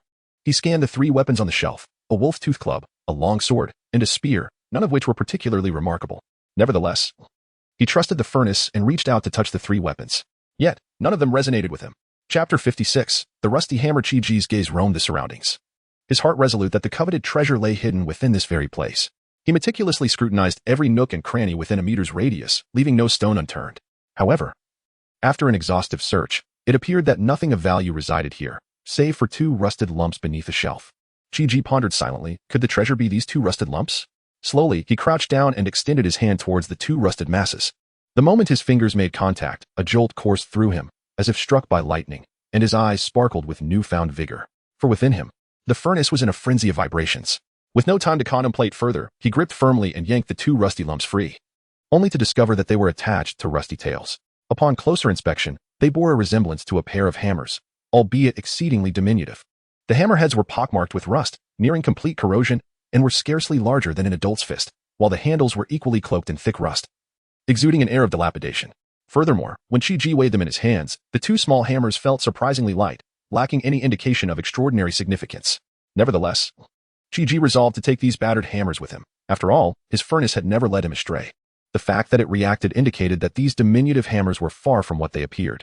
Just as Chi solidified his decision, Do Sanchuan approached. He immediately spotted the 2 rusty lumps in Chi grasp, initially furrowing his brow. Then a surge of warmth flooded his heart. What a good brother he had. He assumed Chi had chosen such seemingly worthless hammers out of consideration for him, fearing to complicate his life further. Moved by this thought, Do Sanchuan swiftly stepped forward and snatched the hammers from Chi hands, tossing them aside with a clang. Can we not select something of better quality? What purpose do these wretched things serve? He exclaimed, grasping Chi arm and attempting to lead him elsewhere. Caught off guard by the sudden turn of events, Chi inwardly berated, damn it, had I known this would happen, I would have come alone. I shouldn't have called this guy. Yet, he swallowed these words, aware that Do Sanchuan meant well. Do Sanchuan led Chi to an armory brimming with pairs of hammers. Pointing at a set of pristine hammers, he said, Brother Chi, choose from here. Please don't hesitate. At that moment, Chi-Ji's thoughts remained fixated on those 2 rusty lumps, leaving him little enthusiasm for selection. Thus, he replied dismissively, Sanchuan, perhaps you could select for me. I am not well versed in weaponry. Do Sanchuan confidently patted his chest. Very well, leave it to me. As a craftsman, he could easily discern which pair of hammers boasted the finest quality. After selecting, he began to explain, Brother Chi, this pair of hammers is among the best here. Do not be misled by their size. They are substantial, crafted from superior materials, and exhibit exquisite workmanship. What do you think? Chi, still distracted, merely nodded in agreement, uttering, very good, very good. Satisfied with Chi-Ji's lack of objections, Do Sanchuan stored the chosen hammers in his spatial bag and declared, let us ascend to the 2nd, or perhaps 3rd floor for another selection. Initially intending to guide Chi to the 2nd floor, Do Sanchuan hesitated, recalling the earlier scene with the shabby hammers. This brother was worth nurturing, so he resolved to take him to the 3rd floor instead, bracing himself for his master's potential reprimand. Chi, however, interjected, I know little about weapons. Why not let you select alone? I shall browse around the 1st floor. Do Sanchuan pondered for a moment, deeming this approach acceptable as it would alleviate any misunderstandings with his master regarding Chi-Ji's influence. He nodded, all right, you explore here while I ascend to assist you. Rest assured, I will select the finest for you. Chi promptly agreed. I trust you, Brother Sanchuan, but do not choose anything too extravagant. We wouldn't want to trouble your master. Do Sanchuan waved his hand dismissively. No worries. My master will not mind this. With that, he turned and ascended the stairs briskly. Once Do Sanchuan departed, Chi swiftly retrieved the earlier pair of rusted hammers. Just as he was about to store them in his spatial ring, he suddenly realized that this was the armory. Taking them directly would imply theft. A thought struck him, and he approached Do Sanchuan's master standing at the entrance, respectfully inquiring, Elder, how many points are needed to exchange for this pair of small iron hammers? Unbeknownst to Chi, the elder had been discreetly observing their every move since their entrance into the armory, absorbing their conversation word for word. He regarded Chi-Ji's earlier actions with approval, yet maintained a stoic expression as he replied, "A pair of discarded iron hammers, originally intended for disposal. Feel free to take them away." Though the elder spoke dismissively, Chi-Ji contemplated the possibility of needing to reclaim the hammers one day. If he purchased them, it would be a different matter. With this in mind, Chi-Ji produced a vial containing a first-grade, 2-patterned elixir, placing it on the table. "Elder, this is a potion I concocted myself. Consider it a trade, and I hope it meets your approval." With that, Chi-Ji exited the armory and sent a message to Do Sanchuan, indicating he would wait outside. The elder, having scanned the potion's quality with his divine sense, recognized that while the elixir lacked value, it was more than sufficient in exchange for the long-neglected rusty hammers. He nodded inwardly, appreciating the young man's initiative. Yet, as he observed Chi-Ji's retreating figure, an unsettling familiarity nagged at him, as if he had seen him before. Suddenly, it dawned upon him. Wasn't this the top contender from the Seven Peaks competition during the foundation building stage? No wonder he seemed so recognizable. Before long, Do Sanchuan descended from the upper floor. Not spotting Chi-Ji, he approached the entrance and inquired, "Master, where's the person I brought?" The elder's face hardened as he scoffed. "Oh, so you only remember to call me master when you need something? He is waiting for you outside. This lad is quite commendable. You should associate with him more and distance yourself from those previous companions of yours." "Understood, you old man," Do Sanchuan replied with a grin. Before dashing outside, the elder shook his head, bemused by the company he found himself with. Outside the armory, Do Sanchuan soon spotted Chi-Ji. "Why did you come out?" he asked, producing 2 pairs of hammers and handing them to Chi-Ji. Chi-Ji eagerly accepted them, stowing them in his spatial ring, his face lighting up with gratitude. "Thank you so much, Brother Sanchuan. You've saved me a considerable amount of points." Do Sanchuan waved dismissively. "No need for such formality, Brother Chi. Just remember our agreement." Chi-Ji nodded, retrieving a jade slip from his ring and offering it to Do Sanchuan. "This contains a design for the garments. You can take a look first. I will contact you in advance when I require them." Do Sanchuan's eyes gleamed with excitement as he eagerly accepted the jade slip, exclaiming, "Great. I will find someone to craft the garments right away. Whenever you need them, just come to me." After bidding farewell to Do Sanchuan, Chi-Ji returned to Yuxiao Peak. Summoning Lin Royo to his room, he procured a large bathing tub, filled it with water, and gathered several spirit herbs. In mere moments, under the refining flames, the herbs transformed into a pure medicinal liquid. With a gentle gesture, Chi-Ji allowed the liquid to drip into the tub. "Step in. It may sting a bit at first, but you must endure." Chapter 57. News from the secret realm. Lin Ruru, her voice tinged with a hint of shyness, tentatively inquired, "Master, do I need to undress?" Chi-Ji gently shook his head, his expression warm and imbued with the concern of an elder. "You need only remove your outer robe. A girl must always protect herself." Lin Ruru, though somewhat perplexed, obediently nodded and slipped off her outer garment, carefully climbing into the wooden tub. Initially, she felt a soothing warmth enveloping her body. Moments later, however, the medicinal liquid began to take effect, and she suddenly felt an intense itchiness, as if countless ants were gnawing at her skin. Yet, she gritted her teeth, suppressing any sound of discomfort. Chi-Ji nodded discreetly, his eyes filled with appreciation for her composure. He then cautioned her, "The liquid is cleansing your marrow and expelling impurities from your body. Endure it for a while longer." As time passed, the sensation of itchiness intensified, causing Lin Ruru to tremble uncontrollably. She clenched her jaw tightly, her hands gripping the edge of the tub. Beads of sweat forming on her forehead, yet she remained silent. 10 breaths later, a quarter of an hour passed, then an hour, until 3 hours elapsed. At last, Lin Ruru's trembling form gradually stilled. By this time, a layer of black filth floated atop the water, emanating a foul odor. Understanding that the initial phase had been successfully completed, Chi-Ji spoke, "Clean yourself. I shall wait outside." With that, he turned and exited the room. Only then did Lin Ruru realize the water in the tub had become unbearable. She noticed another tub beside her, steaming invitingly, and understood it must have been prepared for her by her master. Hastily, she climbed out of the foul-smelling tub, discarded her soiled garments, and eagerly immersed herself in the other tub, enjoying a blissful hot bath. When Chi-Ji saw Lin Ruru emerge in fresh attire, he produced a storage bag and extended it towards her. However, he suddenly recalled that Lin Ruru did not possess spiritual power, causing a momentary embarrassment as he retracted his hand. "How forgetful of me. I shall assist you in finding a storage artifact that requires no spiritual power." Chi-Ji then took out a jade slip and handed it to Lin Ruru. "Place this against your forehead to view its contents. Familiarize yourself with this body-refining technique. We shall continue your training tomorrow." Lin Ruru accepted the jade slip, nodding obediently. At that moment, Chi-Ji remembered the rusty iron hammers. Though he did not use them himself, perhaps they could serve as apprentice. With this thought, he said to Lin Ruru, "Come with me into the room. I have a treasure for you." Upon returning indoors, Chi-Ji retrieved the rusty hammers. Instantly, a furnace within him activated, attempting to absorb the hammers. Unexpectedly, the hammers shot straight to Lin Ruru's back, startling her and leaving Chi-Ji astonished. "What is happening?" A large question mark loomed in both their minds. Soon after, the furnace flew towards Lin Ruoru's back, while the rusty hammers appeared before her, seemingly fearful of the furnace. At that moment, a large character for blood abruptly appeared in Lin Ruoru's mind. Blood. Master, I see the character for blood in my mind. What is going on? Lin Ruoru exclaimed in a panic. Qi urged her, quickly, bite your finger and let a few drops of blood fall onto the hammers. Following his instructions, Lin Ruoru bit her finger and dripped blood onto each hammer. Instantly, the hammers radiated brilliant light, transforming into two streaks of light that entered Lin Ruoru's body. At that moment, she felt a peculiar connection forming between herself and the hammers. Master, what is this? Lin Ruoru's eyes widened, filled with shock and confusion. Qi smiled and said, the treasure recognizes you as its master. Do you feel a connection with the hammers? Lin Ruoru nodded vigorously, indeed sensing a strange bond. Feeling that she could control them at will. As she concentrated, a pair of dark hammers appeared in her hands, completely transformed from their previous dilapidated state. Qi smiled, nodding in approval, and retracted his furnace. This is the treasure I bestow upon you. However, be cautious. Do not reveal it before others. Your current strength is insufficient to protect such a treasure, and even I lack the power to safeguard it for you at this moment.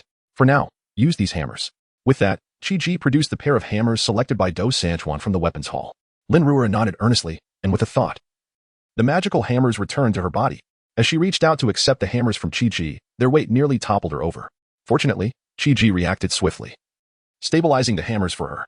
He then remembered that even these low-tier hammers were rather heavy for Lin Ruoru given her current strength. Let us place them on the ground for now. Take your time to adapt. Qi carefully set the hammers down. Taking a deep breath, Lin Ruoru attempted to lift the hammers, her face flushing as her hands trembled. She could barely raise them off the ground. At that moment, a communication talisman hanging at Qi's waist suddenly lit up, followed by 3 consecutive messages. The first message came from Zhao Daong, informing him of a newly discovered secret realm that had yet to open. All sects and empires were collaborating to investigate its status, but no concrete news was available yet. The second message was from Wan Jikai, inviting Qi to meet. The third message was from Qian Yue, requesting to purchase another batch of premium pills. After reviewing the 3 messages, Qi surmised that both merchants likely required pills, as the imminent opening of the secret realm would surely result in a surge of demand for them. He quickly contemplated that both merchants were likely procuring pills for the upcoming secret realm, recognizing that many would stock up in preparation for entry. As luck would have it, he had amassed a considerable supply of pills and needed to acquire some spiritual herbs for Lin Ruoru's body-refining needs. With these thoughts in mind, Qi offered Lin Ruoru a few words of instruction before departing the sect. After some consideration, Qi decided to first visit Qian Yue's Tianbao Pavilion. Given that Tianbao Pavilion's demand for pills might be lower, he could then sell any remaining stock to Wan Beilu. Upon arriving at Tianbao Pavilion, Qian Yue warmly welcomed Qi into the VIP room. Taking the lead, Qi inquired, Brother Qian, are you in need of pills in preparation for the imminent secret realm? Chapter 58. It turns out that spirit stones are also classified by grade ha. Qian Yue let out a hearty laugh and said, I did not expect my dear brother to be so well informed. Indeed, as you have mentioned, due to the emergence of the secret realm, the previously procured batch of exquisite elixirs has dwindled significantly. Qi nodded slightly and inquired, how many elixirs do you require? Brother, and of what grade? Without a moment's hesitation, Qian Yue replied, I need 10,000 level 2 exquisite elixirs and 20,000 level 3 exquisite elixirs. Additionally, I have a demand for level 4 elixirs, but I am uncertain how many you can provide, dear brother Qi. Qi chuckled, as it happens. My master has successfully developed the refining method for level 4 exquisite elixirs, and I currently possess over 10,000 of them. Really? Qian Yue's eyes brightened upon hearing this. Then I shall place an order for 10,000 level 4 exquisite elixirs. Qi nodded and replied, that is agreeable, but I can initially supply you with 7,000, while the remainder will take a few days for delivery. What do you think? After all, I must reserve some for Brother Wan. Qian Yue quickly nodded, that works, 7,000 will suffice for me for a while. The secret realm has yet to be opened, and it is still unclear what levels of individuals will be allowed entry. Having said this, Qian Yue produced a storage ring and handed it to Qi. This contains materials for 200,000 level 2 elixirs, 200,000 level 3 elixirs, and 8,000 level 4 elixirs. Please calculate how many spirit stones will be needed to settle the remainder.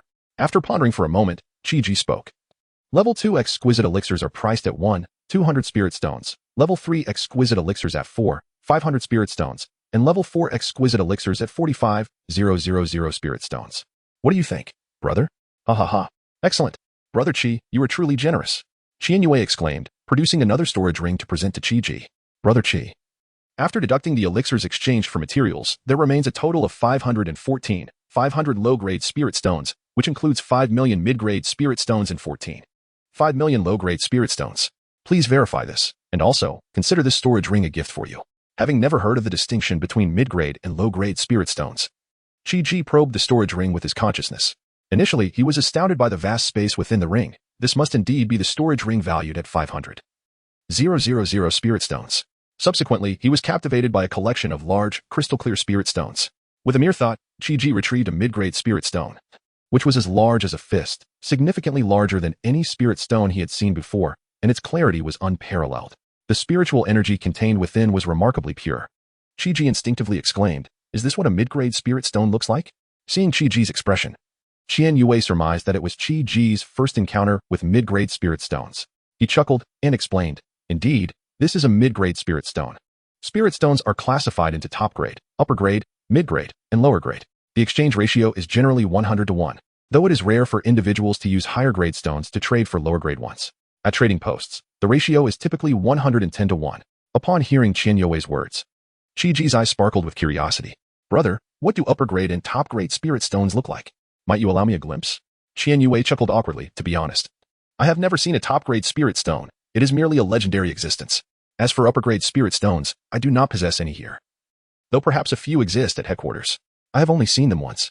The mid-grade spirit stones were sent to me by headquarters specifically because of your elixirs. Otherwise, they're exceedingly rare." Although Chi felt a tinge of regret, he considered today a grand opportunity to broaden his horizons. He retrieved a storage ring and handed it to Qian Yue.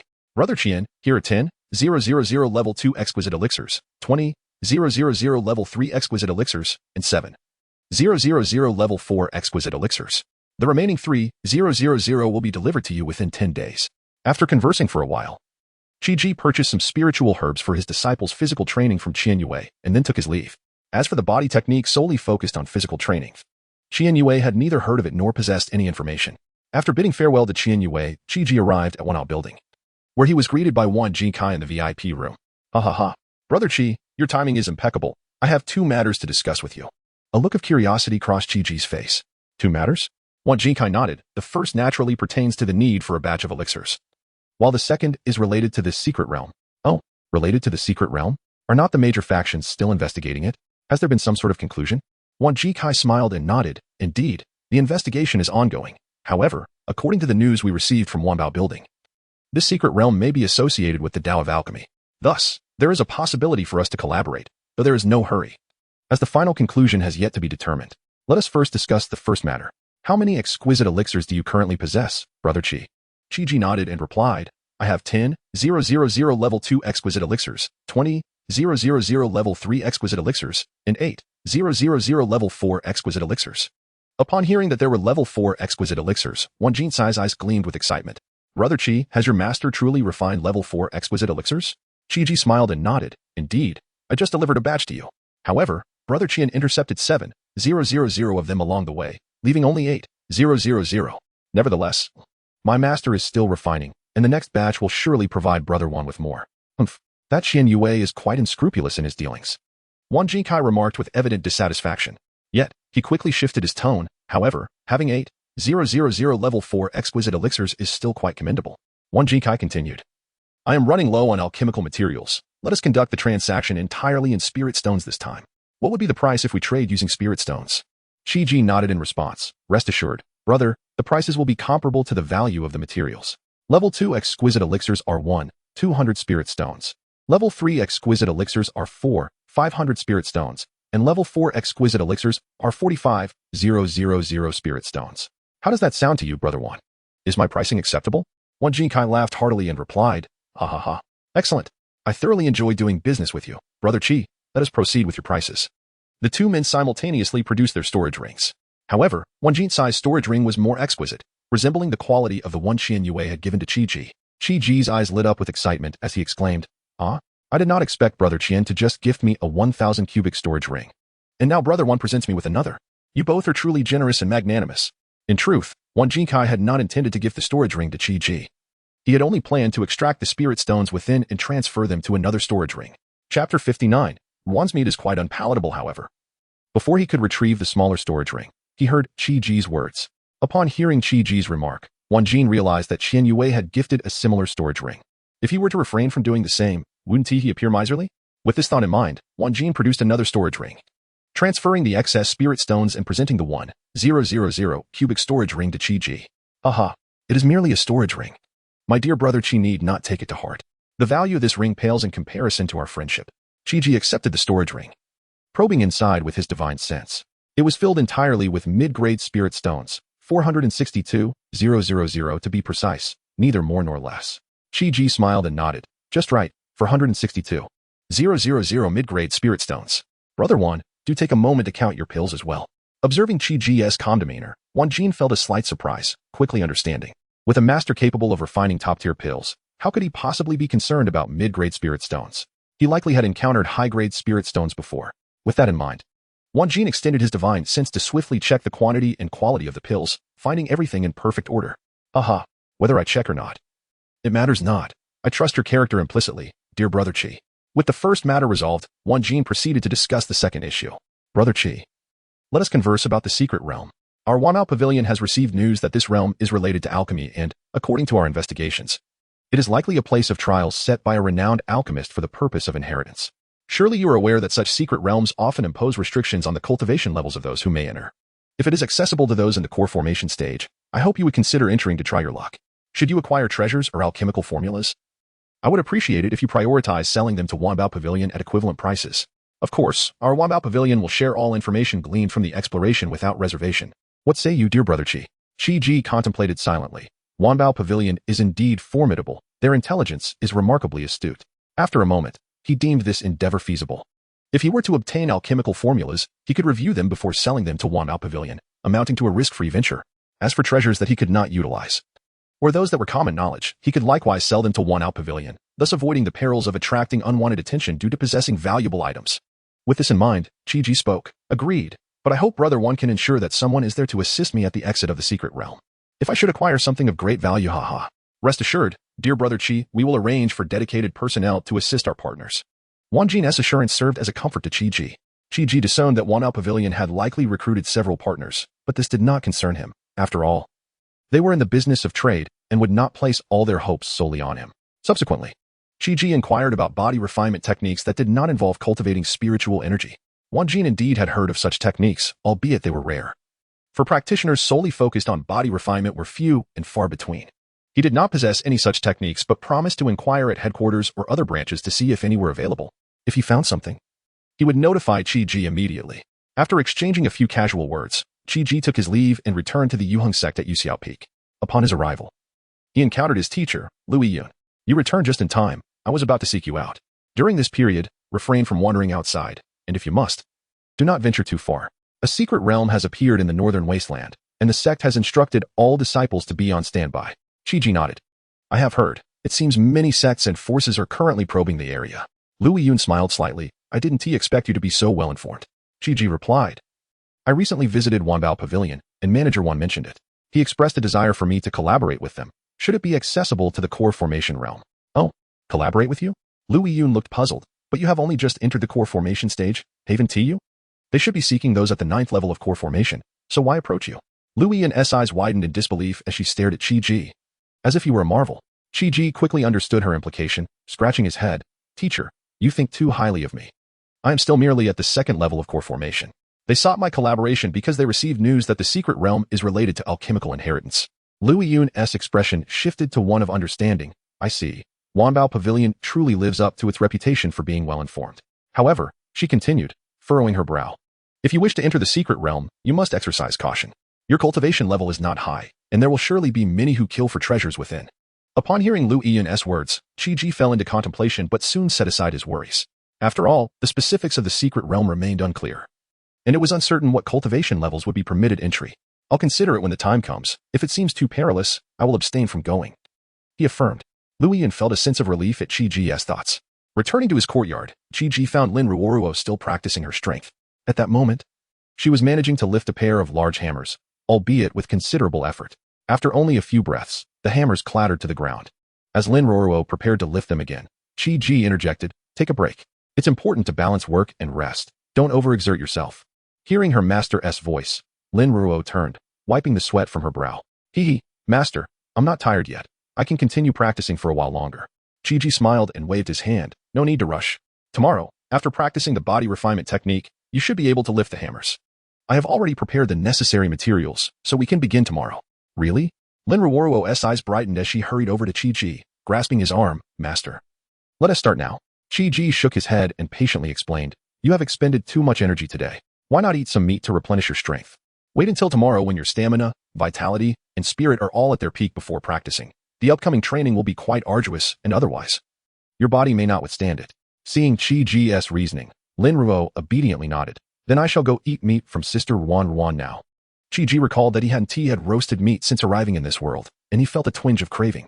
Let us go together. It has been a long time since I've had meat as well, and I wish to have a taste. Upon hearing Chi's words, Lin Ruo leaned closer and whispered, Master, it would be best if you didn't eat. Chi was taken aback. Why? Lin Ruo glanced around to ensure no one was nearby, then gestured for Chi to bend down. Intrigued, Chi complied. Lin Ruo leaned toward his ear, speaking in a hushed tone as if afraid someone might overhear. Master, Sister Ruan's cooking is truly unpalatable.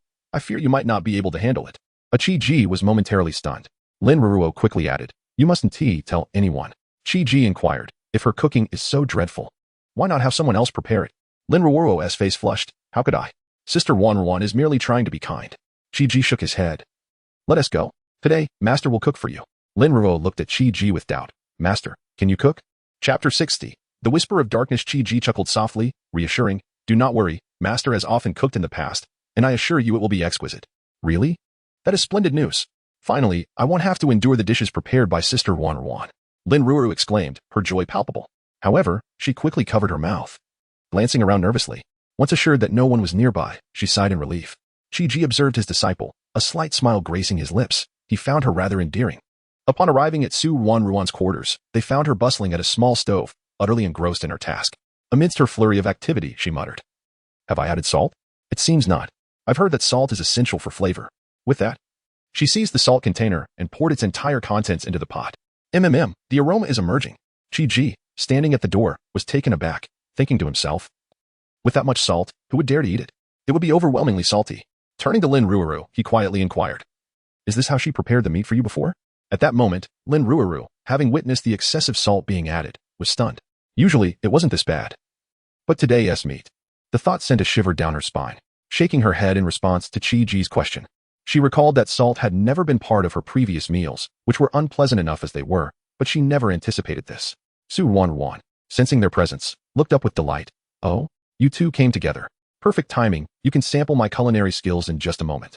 Upon hearing this, Chi immediately waved his hands. No. I just remembered that we have some matters to attend to. With that, he seized Lin Ruo and hurriedly retreated. Master, aren't we going to ask Sister Ruan for some meat? Lin Ruo panted as she followed Chi's swift pace. Without glancing back, Chi decisively replied, no need, we shall procure our own. He led Lin Ruo to the meat shop at the spirit beast peak of their sect, purchasing the cheapest lazy sheep. This sheep was inherently indolent, spending its days either eating or sleeping, hence its name. Due to its minimal spiritual energy, it was affordably priced, costing only a single spirit stone, which also included a complimentary jar of salt. Chi mused to himself, how economical. Despite its low price, the sheep was quite hefty, weighing over 100 pounds. Taking Lin Ruo to a secluded spot in the back mountain, Chi was determined to avoid any encounter with Su Ruan, who would undoubtedly insist they taste her questionable culinary creations. He prepared the lazy sheep, gathering some wood to construct a simple rack. Lin Ruo busied herself collecting dry twigs. With everything set, Chi hung the sheep on the rack and began roasting it, leisurely turning the frame to ensure even cooking. As time passed, the sheep gradually transformed into a golden, glistening delight, its enticing aroma wafting through the air. Sprinkling a bit of salt over the roasted sheep, Chi then took a piece of parchment, slicing the meat into portions and handing it to Lin Ruo. Try this and see if my skills surpass those of Su Ruan, he encouraged. Without hesitation, Lin Ruo eagerly sampled a piece, while Chi continued to rotate the rack, tending to the remaining uncooked meat. After tasting, Lin Ruo's eyes widened with surprise and excitement. Wow, Master, your culinary talent is truly exceptional. I have never tasted such delicious roasted meat. In her excitement, she quickly offered another piece to Chi, urging, Master, you must try it too. Chi accepted without demur, savoring the morsel she presented. Indeed delightful. It has been ages since I enjoyed such authentic roasted lamb. If only there were beer to accompany it, he sighed wistfully. Master, what is beer? Lin Ruo inquired with wide, curious eyes.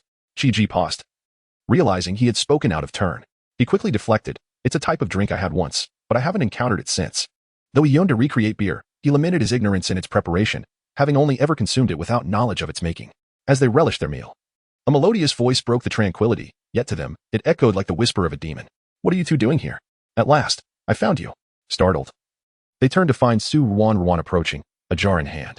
Without a doubt, it contained her notorious culinary creation.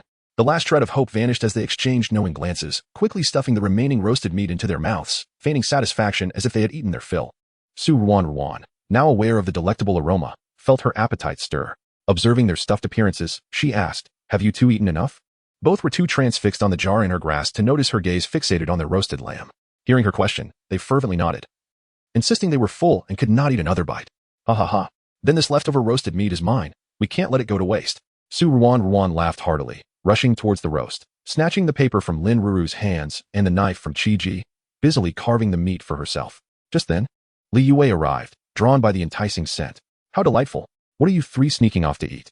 Spotting Li Yue, Su Wan waved. Yue, come here. They are full, and the rest is ours.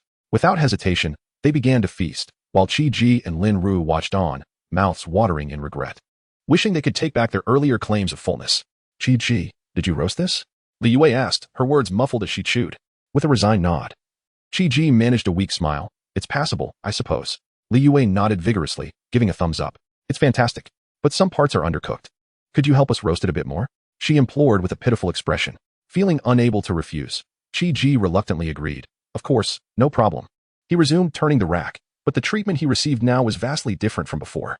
Earlier, his disciple had been feeding him, but now he could only watch as they enjoyed the fruits of his labor, the tantalizing aroma filling the air while he remained empty-handed.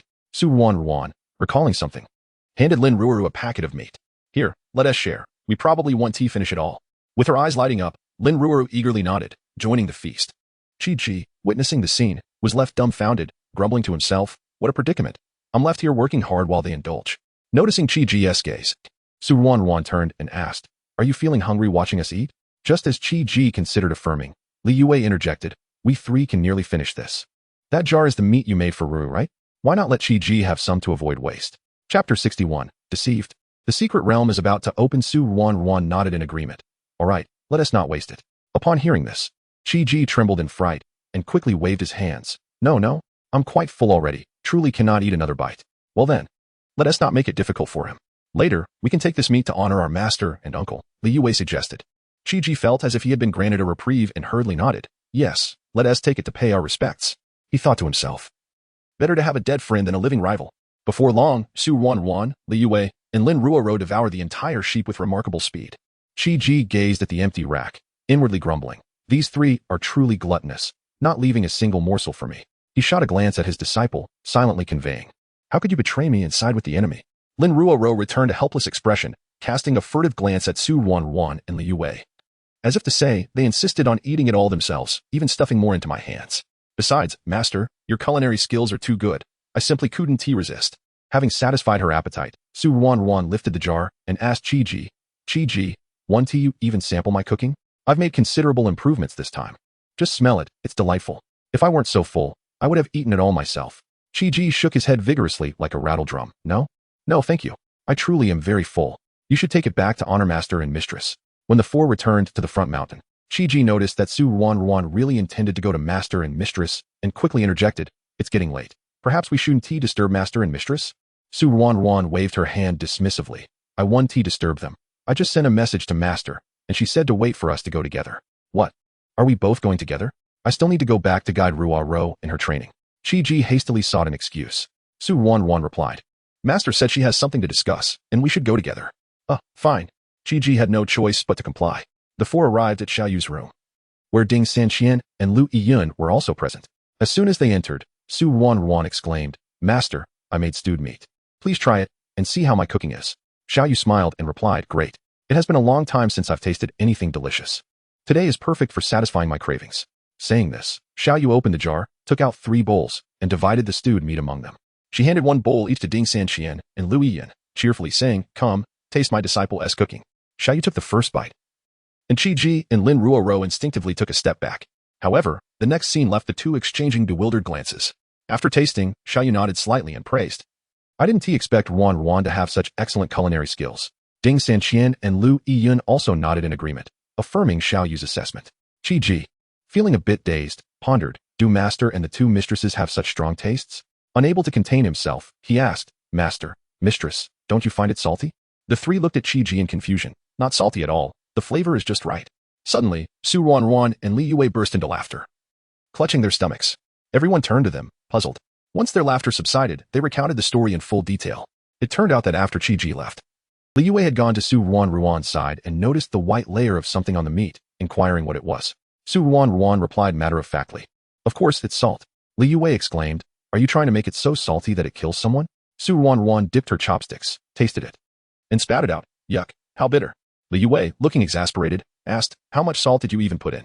It's bitter. Thus, the two decided to make another batch. Afterward, they searched high and low for Lin Ruo and Qi Ji, but found no trace of them. Upon inquiry, they learned the two had gone to the back mountain, so Su Ruan and Li Yue brought the newly cooked meat there. They stumbled upon Qi Ji and Lin Ruo roasting lamb, and Su Ruan instantly recalled how the two had panicked and fled upon seeing her cooking. Hence, she and Li Yue plotted to teach Qi Ji a lesson for knowing he had used the wrong salt, yet not warning them, instead sneaking off to indulge in the feast alone. Upon hearing this, Qi Ji's face darkened. You did this on purpose. My whole roasted lamb. Humph. Who told you not to remind me? And to sneak off to eat alone? As she spoke, Su Ruan pinched Qi Ji's waist hard. Ah. Qi Ji gasped in pain. Just then, he sensed three unfriendly gazes piercing into his back. Turning to look, he saw his master and the two mistresses glaring at him with fierce expressions. Feeling a chill run down his spine, Qi Ji awkwardly chuckled. Master, mistress. Why are you all staring at me like that? Xiao snorted coldly and spoke first. Humph. You knew it was so salty and didn't warn us. Thankfully, they made it again, otherwise. The three imagined the consequences and shuddered. Qi Ji endured an hour-long lecture from the three, who took turns reproaching him. Before the commotion finally subsided, Qi Ji, feeling wronged, inwardly lamented, Why is it always me who gets hurt? Next, Xiao spoke. The secret realm has been thoroughly explored and is expected to open in about 3 months, lasting approximately 3 years. Only those in the core formation stage and below may enter. This secret realm is indeed related to alchemy. Qi Ji was taken aback. It's already been investigated so quickly? Xiao nodded. It was the North Ming Academy that sent people for the exploration. It is said that there might be precious treasures within. Originally, we three did not intend to let you enter the secret realm, but this time, the North Ming Academy plans to use it to select disciples, so it depends on your wishes. However, I suggest you wait for the next enrollment at North Ming Academy. Though it will take 10 more years, for us cultivators, 10 years is but a blink of an eye. After hearing this, the three exchanged glances, lost in thought. After a while, Qi Ji spoke. Let us go back and consider it. After all, 3 months is still quite a while away. Xiao nodded. Very well. Think it over, but do not take too long. You must register within 10 days. The sect will need about 10 days to sift through the applications. Moreover, the secret realm is far away, and the journey will take about a month. Qi Ji was momentarily stunned. So, not everyone can enter the secret realm? Xiao affirmed once more. Currently, it's uncertain. It depends on the North Ming Academy's notification. The sect filters disciples to protect those who excel in alchemy. Lu Yiyun interjected. Qi Ji is already among the top alchemists of the younger generation. Could he not register as a protected candidate? Xiao Yu's eyes lit up. Indeed, how could I have overlooked that? There will be an alchemy competition held by the sect. You should be able to register without issue. Chapter 62. The peculiar body. After a moment of contemplation, Qi Ji spoke. There's no rush. Let us wait a while longer. After all, we still have 10 days. He intended to first assess the situation on Wang Jinsai's side. Upon returning to his chamber, Qi Ji immediately immersed himself in alchemy, remaining silent throughout the night. The following morning, Lin Ruo, Su Ruan, and Li Yue arrived at Qi Ji's room. As soon as Su Ruan stepped through the door, she inquired brightly. What do you need us for, since you are refining your disciple's body? Qi Ji did not respond immediately but guided the three into the inner chamber. Upon entering, Su Ruan and Li Yue were astonished to find 2 steaming bathing tubs filled with warm water. They exchanged incredulous glances at Qi Ji, exclaiming in unison, You can't possibly be asking us to bathe, can you? Qi Ji rolled his eyes and retorted, You think too highly of yourselves. With that, he retrieved 2 porcelain vials from his storage ring and handed them to Su Ruan, instructing, Have Lin Ruo enter the tub and pour in 1 vial of medicine. Add it gradually, controlling the amount according to her tolerance. You two keep an eye on her. After the first vial's effects have run their course, then add the second. Turning to Lin Ruo, Qi Ji said earnestly, When you enter, do not wear any clothes. Sit cross-legged and, upon feeling the effects of the medicine, practice the body refining technique I taught you yesterday. It may be quite painful, but you must endure. Lin Ruo nodded vigorously, indicating her understanding. Su Ruan rolled her eyes again, teasing, So you're treating us as free labor, are you? Chi-Ji remained silent, tossing each of them a jade vial. Curiously, they opened the vials to find 10 fourth-grade supreme quality Chi gathering pills inside, their eyes instantly lighting up. They exchanged glances before declaring in unison, "We will obey, Master." With that, Chi-Ji turned and exited the inner chamber, returning to the main hall to continue his alchemical pursuits. Before long, a muffled groan echoed from within, followed by suppressed moans. Chi-Ji contemplated activating the soundproofing array but hesitated, fearing unforeseen occurrences within. After much deliberation, he ultimately abandoned that thought. Fortunately, Chi-Ji's alchemical process did not require his active involvement. He merely needed to toss the materials into the cauldron without concern for disturbances. Time passed quietly until nightfall. As he remained attentive to the sounds from within, anxious that Lin Ruoruo might struggle to endure the pains of body refining due to her small stature. Gradually, the commotion inside subsided, prompting Chi-Ji to breathe a sigh of relief, reflecting, "It seems progress is quite smooth." However, shortly thereafter, sounds of splashing and playful banter emerged from within, leaving him speechless. Hastily, Chi-Ji activated the soundproofing array, only to discover that the array set by his master encompassed the entire house. Once activated, the sounds within became even clearer. Perhaps sensing the soundproofing, Su Wanran and Li Yue grew animated, competing in their playful antics. Chi-Ji, feeling embarrassed, quickly retrieved spirit stones to hastily set up a smaller soundproofing array, enveloping himself within. An hour later, Chi-Ji sensed the fluctuations of the array, realizing the three must have finished their washing. He retracted the cauldron and dispelled the soundproofing array. Master, I have entered the initial stage of body refining. I feel as if I have boundless strength, and I can easily lift the dual hammers from yesterday." Lin Ruoruo exclaimed, twirling the hammers excitedly as she approached Chi-Ji. Observing her, Chi-Ji noted that her strength had indeed increased significantly, and she seemed to have grown slightly taller, though she still appeared quite slender. "Well done. Let us go outside to practice the hammer technique."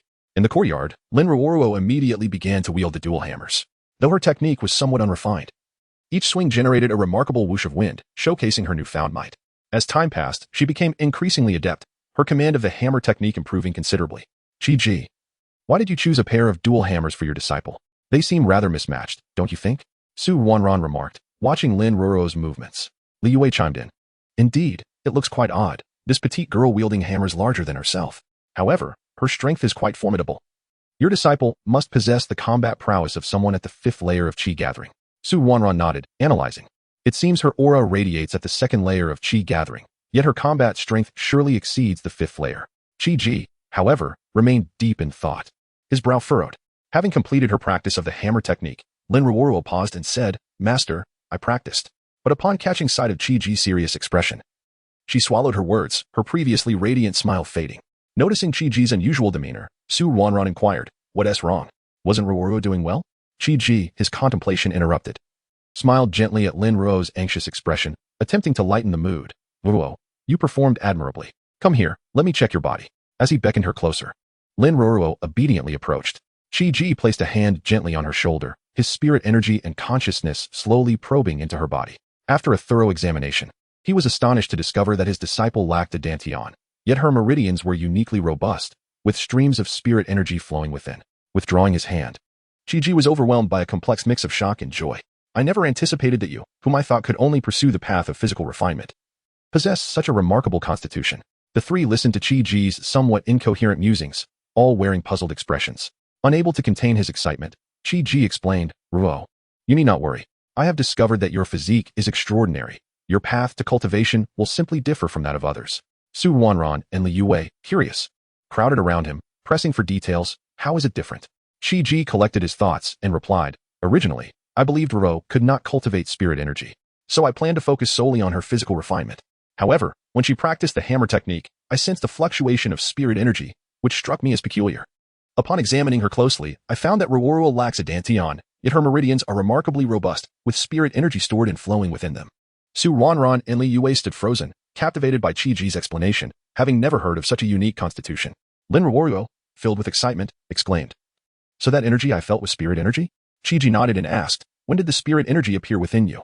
Lin Ruoruo reflected, "It was during the first time you helped refine my body. There was a little then, but it was very minimal. Only when I practiced the body refining technique just now did it gradually increase. I thought that was how body refining worked." Chi-Ji pondered for a moment before handing Lin Ruoruo a storage ring, saying, "Try to see if you can open it and check what's inside." Upon seeing Chi-Ji gifting his disciple a storage ring, Su Wanran and Li Yue immediately clung to his arms, playfully demanding, "I want one too. I want one too."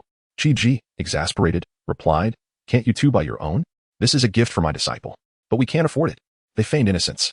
Chi-Ji's lips twitched as he internally grumbled, "Come on, you two have made quite a bit from your shop. How can you pretend to be poor?" He knew both were quite financially minded. A couple of storage rings paled in comparison to the 2 vials of pills he had previously given them. After all, most of his storage rings were gifts received during trades with Qian Yue and Wan Jinkai for materials or spirit stones.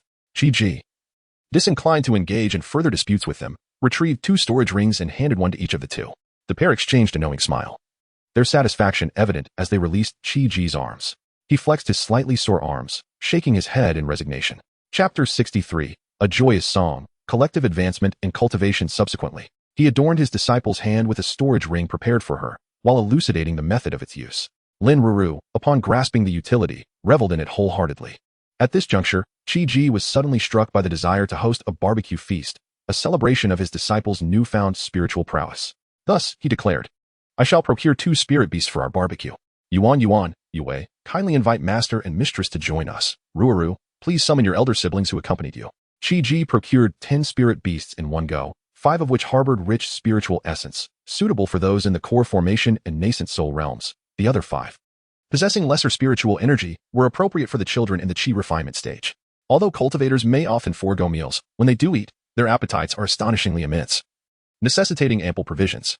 On one hand, Chi-Ji was eager to observe the benefits Lin Ruuru would reap from consuming the spirit beast meat in her physical cultivation.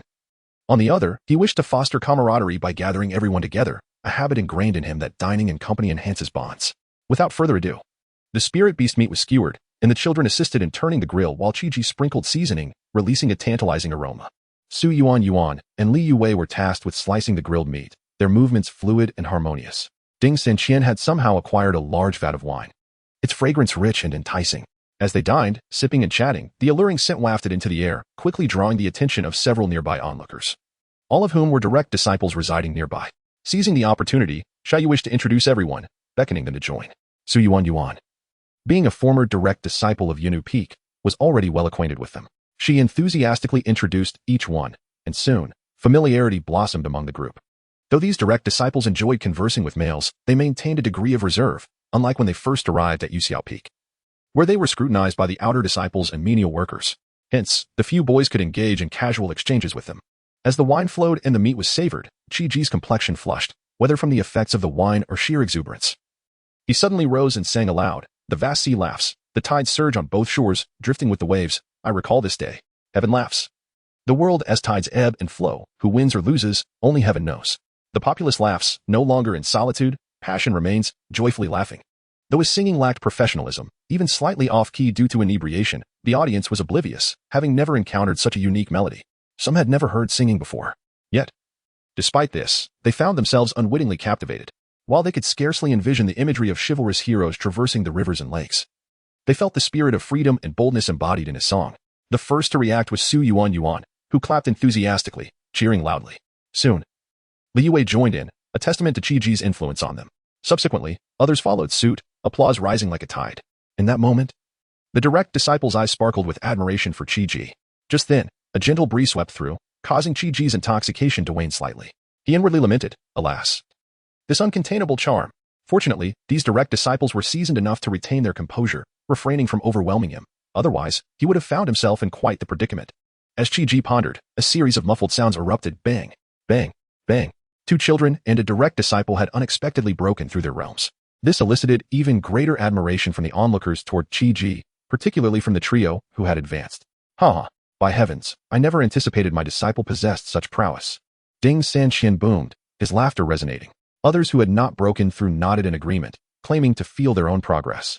Even Lin Ruru rushed to Chi-Ji, grasping his arm, her eyes filled with adoration as she exclaimed, "Master, I truly feel my strength has significantly increased."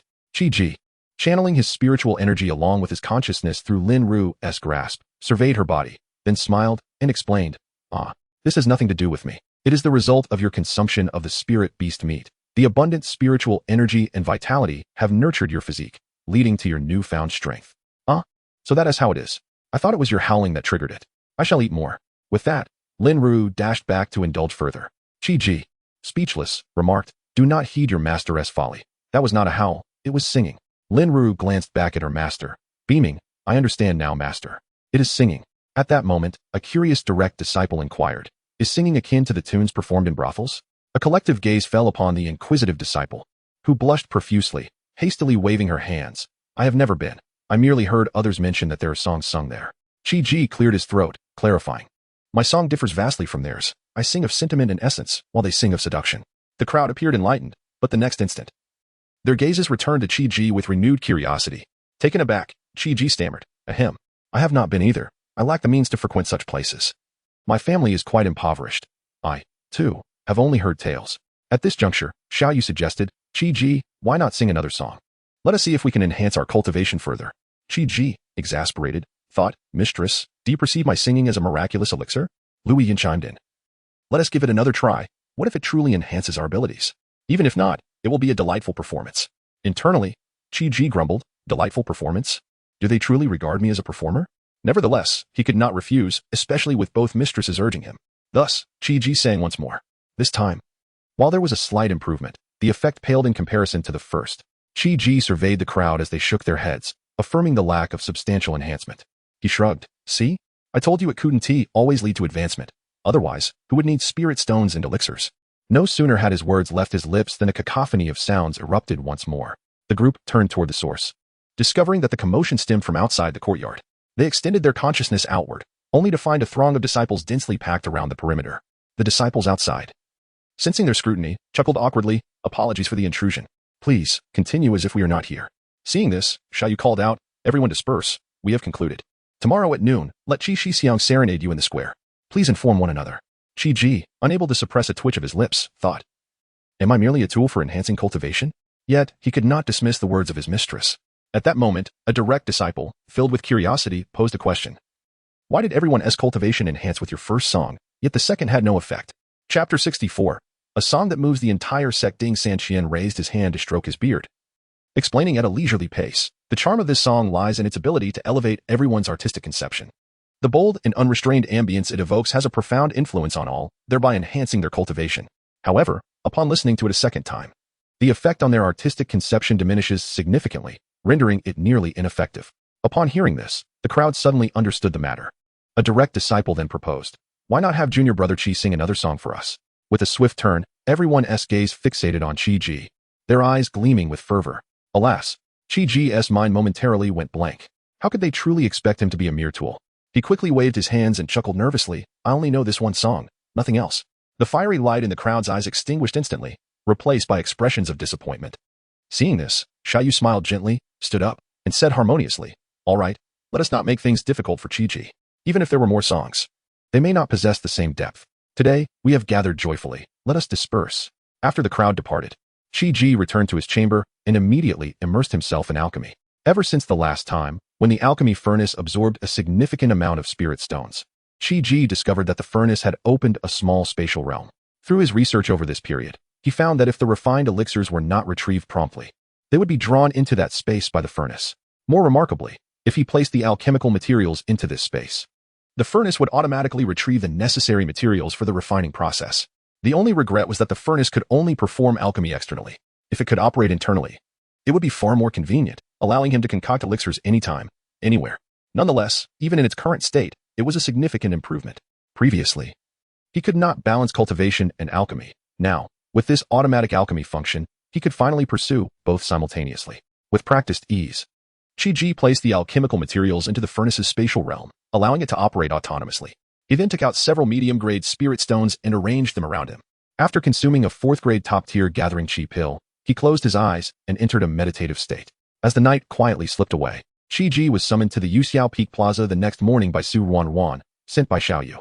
At this moment, all disciples and elders of Yuxiao Peak had gathered, including every last one of the servant disciples. The previous night, news had spread that direct disciple Chi's song had remarkably elevated the cultivation of all who heard it, with many even breaking through their realms. The excitement was palpable, and numerous individuals arrived at the plaza before dawn, eager not to miss this rare opportunity. Even disciples from other peaks caught wind of the news and sought to attend. Seeing the crowd, Xiao Yu promptly declined the request from other peaks, citing the limited capacity of Yuxiao Peak, and activated the protective formation to prevent any free riders.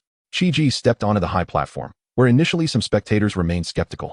However, as soon as he began to sing, all doubts vanished, and the audience was entranced by his melodious voice, lost in the music. Upon finishing his song, a series of resounding breakthroughs echoed throughout the surroundings. Chi-Ji, overwhelmed, turned and fled. It was terrifying. Some individuals had broken through major realms, and the ominous clouds of tribulation were already beginning to gather.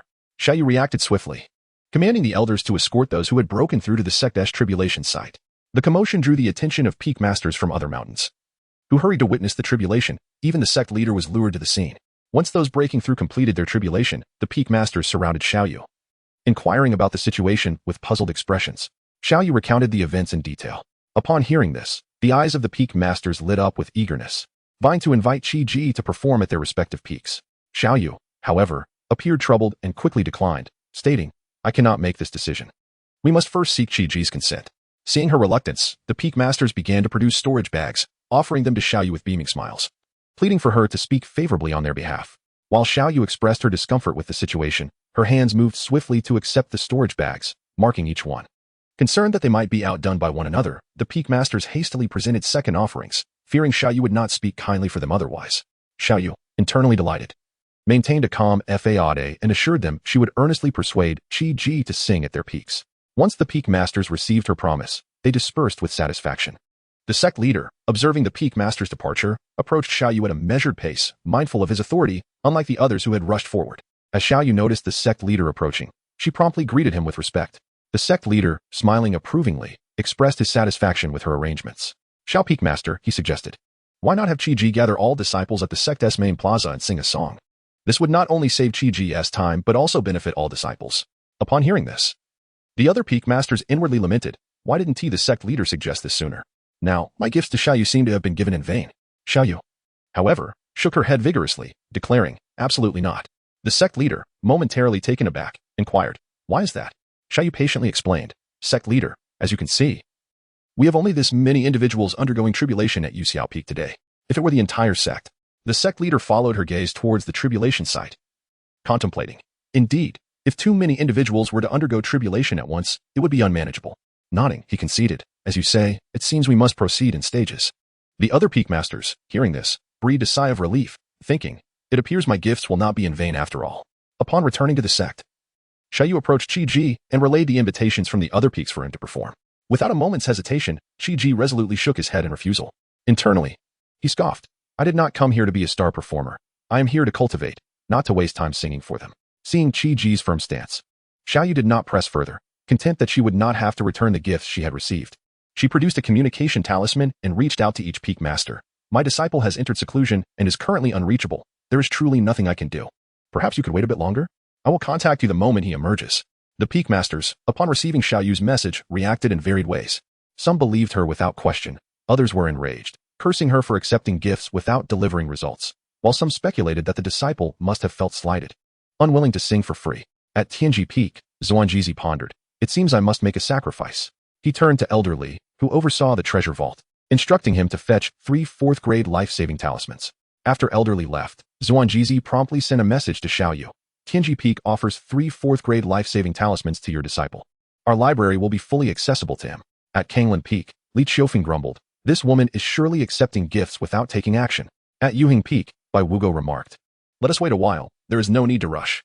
Chapter 65, Gifts from Qian Peak on Ling Beast Peak, Niu Dazhuang inquired, "Elder Ma, have the 2 spirit beast eggs awarded for the 7 peaks grand competition hatched yet?" Elder Ma quickly responded, "Peak Master, they have indeed hatched. In 2 days, they will be ready for them to take." Niu Dazhuang nodded slightly, asking, "Which of the 2 spirit beasts has better quality?" Without hesitation, Elder Ma replied, "The one selected by Bu Jintian of Kanglin Peak is of superior quality." Niu Dazhuang contemplated briefly, "I suspect you have confused the 2 spirit beasts." Elder Ma paused, then realized, "Yes, I mixed them up. I will rectify this immediately." Turning to Elder Zhu, Niu Dazhuang instructed, "Fetch 10 years' worth of spirit beast food, 20 of the finest spirit beast meats, and deliver them to Yuxiao Peak along with the newly hatched spirit beast in 2 days. Present them personally to Brother Chi-Ji. Oh, and also this comprehensive guide to taming beasts." As he spoke, Niu Dazhuang produced several jade slips and handed them over to Elder Zhu.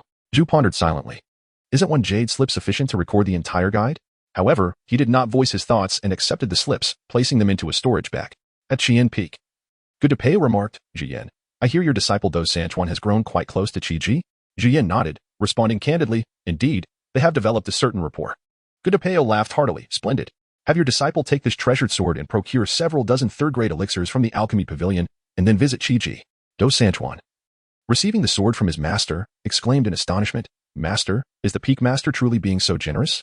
This sword must rank among the top 10 in Qian Peak."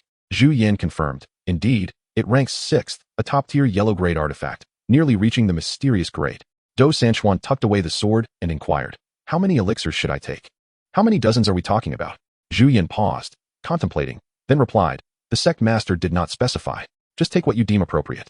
Do Sanchuan squinted mischievously, grinning. "Very well."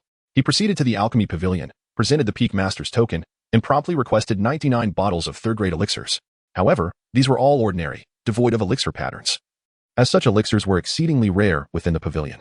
Not everyone possesses Chi-Ji's talent for alchemy. Indeed, crafting elixirs is quite a challenging endeavor. Once Do Sanchuan collected the elixirs, he immediately sent a message to Chi-Ji, "Brother Chi, I am on my way to find you, and I bring a significant gift." At that moment, Chi-Ji was preoccupied with Lin Ruo, who had just completed her physical training. This time, Chi-Ji had placed 1,000 spirit stones in the bathing tub to observe whether his disciple would absorb the spirit energy from them during her training. The results astonished him. Not a single spirit stone remained, all having been absorbed by Lin Ruo. Chi-Ji quickly examined her physique, discovering she had reached the 5th level of Qi refinement. This revelation shocked him. She had only just advanced to the 3rd level after consuming spirit beast meat the previous day. Today, after absorbing 1,000 spirit stones, she had skipped 2 levels to attain the 5th level of spiritual cultivation. However, in comparison to her physical combat prowess, such spiritual cultivation seemed rather insignificant. At this moment, Lin Ruoro's physical strength could likely contend with individuals at the 8th or 9th level of Qi refinement. She brandished dual hammers with great vigor, each swing unleashing astonishing power. Anticipating Do Sanchuan's imminent arrival, Chi-Ji dispatched Mu Feng to bring him up from the mountain's base. Unlike other peaks, Yuxiao Peak, although no longer called Yuna Peak, predominantly housed female disciples, necessitating guidance for visitors from other peaks. Upon seeing Chi-Ji, Do Sanchuan shouted, "Ha ha ha. Brother Chi, I've missed you terribly." However, Do Sanchuan's cross-eyed gaze was fixated not on Chi-Ji, but rather on Su Ruan and Li Yue. The two women recognized him as the unsightly fellow they had previously driven away, and they bristled at his audacity to stare. Instantly, their brows furrowed, and they clenched their fists. Do Sanchuan, sensing the tension, scurried to Chi-Ji's side, fearful of incurring their wrath once more. "Hee, Brother Chi. This sword is a gift from our Peak Master," Do Sanchuan said, hastily redirecting the conversation. He produced a sword and presented it to Chi-Ji. Upon receiving the sword, Chi-Ji drew it, and a flash of cold light emanated from the blade, captivating everyone's attention. "A splendid sword," echoed in the minds of all present. Do Sanchuan stole a glance at Su Ruan and Li Yue, relieved to see their focus diverted. Chi-Ji nodded in satisfaction, thinking, "This Peak Master of Qian Peak certainly knows how to conduct affairs." Noticing Chi-Ji's approval, Do Sanchuan produced another storage bag, exclaiming, "Brother Chi, there's more." In addition to the sword, the Peak Master also instructed me to bring you 60 bottles of third-grade elixirs. Upon hearing this, Chi-Ji lost interest. In his perspective, elixirs were far less valuable compared to spirit herbs. "Just keep the elixirs. I have little use for them," Chi-Ji remarked nonchalantly. "Huh?" Do Sanchuan was momentarily taken aback, unable to believe his ears. "That's 60 bottles of elixirs," he thought, feeling an inkling of anxiety. Could he know about my pilfering of the elixirs? Do Sanchuan forced an awkward chuckle. "He, I must have miscounted. It should be 99 bottles of third-grade elixirs." Chi-Ji remained unfazed, recognizing that ordinary third-grade elixirs held little value for him. Waving his hand, he insisted, "Take them. They are of no use to me. Instead, I would prefer to learn about your peak's refining techniques. I only use such elixirs." As he spoke, Chi-Ji retrieved a bottle of top-tier third-grade elixirs and tossed it to Do Sanchuan. He typically utilized 4th-grade top-tier elixirs, fearing Do Sanchuan might be intimidated.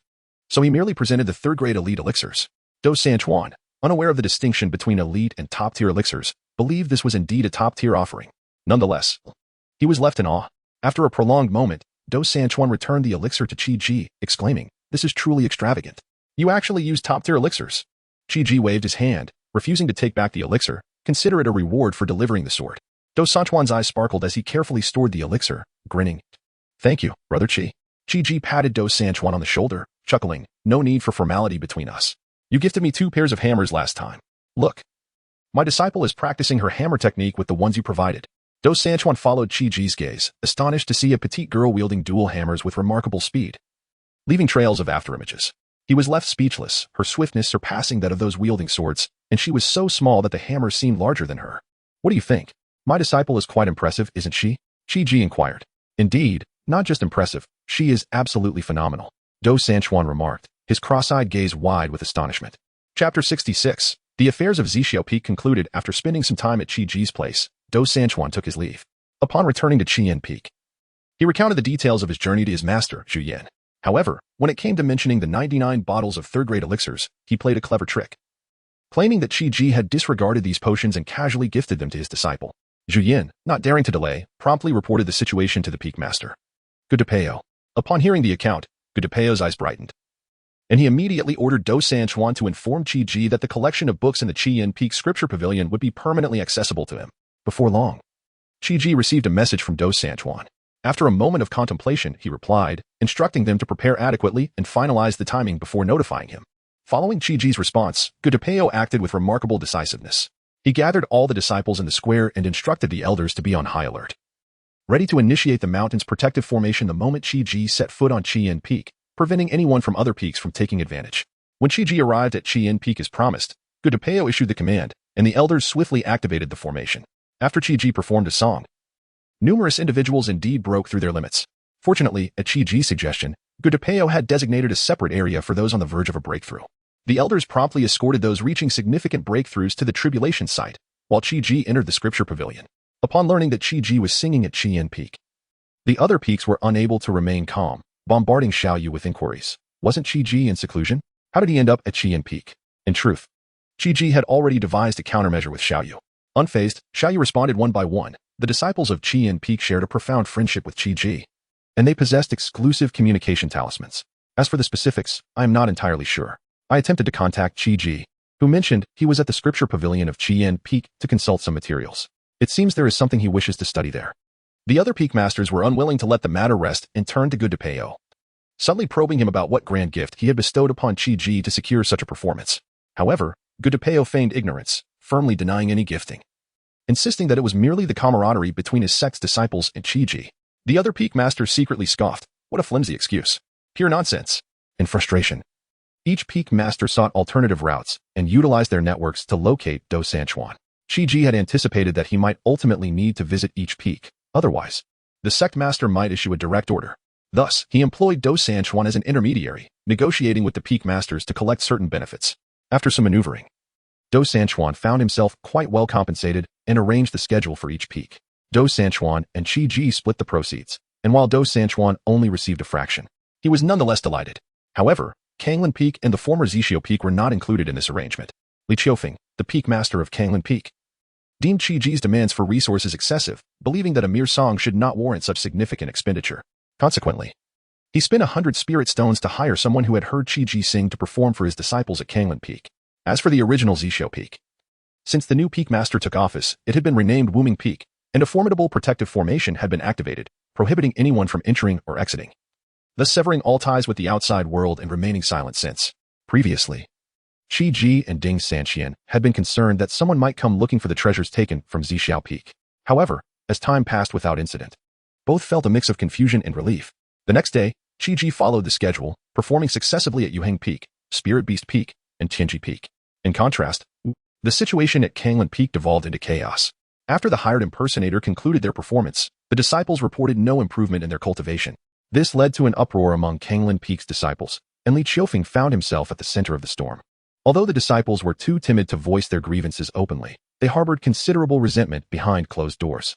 Unable to withstand the pressure, Li Qiufeng sought Do Sanchuan once more, hoping to invite Qi Ji to perform at their peak. However, Do Sanchuan flatly refused, citing that Qi Ji was in seclusion. Li Qiufeng, not easily convinced, pointed out that someone had seen Qi Ji in Beiyu City, accusing Do Sanchuan of blatant falsehoods. Enraged, Li Qiufeng escalated the matter to the sect master. Under the sect master's mediation, Li Qiufeng, left with no choice, ultimately offered double the resources to secure Qi Ji's presence.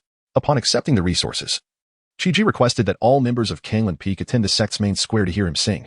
Initially, Li Qiufeng staunchly opposed this, as the resources originated from his peak, and he saw no reason for others to benefit without contribution. However, the sect master patiently explained, other peaks had already experienced Qi Ji's performance, and for them, the location made no difference. Moreover, with so many disciples from Kanglin Peak likely to undergo breakthroughs, the elders would be better able to assist in transporting those needing to face tribulations at the sect's main square. After careful consideration, Li Qiufeng acknowledged the validity of the sect master's reasoning, weighing the options, and ultimately agreed to hold the concert at the sect's main square. Upon hearing this news, the disciples from other peaks rejoiced at the prospect of attending without charge. Although the effects of a second performance might not be as pronounced, they still anticipated some benefit. After all, even the smallest morsel counts. Furthermore, even if their cultivation did not advance, the opportunity to once again enjoy that unique melody was well worth it. Once the announcement spread, the sect square became a bustling hive of activity, with nearly everyone coming to partake in the excitement. Qi Chuanqiu, witnessing the throngs, felt a surge of frustration. Yet, being within the confines of the sect square, he found himself powerless to intervene. After Qi Ji concluded his song, seizing the moment while the audience remained entranced by the lingering echoes, he swiftly departed, heading straight for Wanfang Tower in Beiyu City. It turned out that Wang Jinkai had previously sent him a message, indicating that there were developments regarding the matters of Zixiao Peak.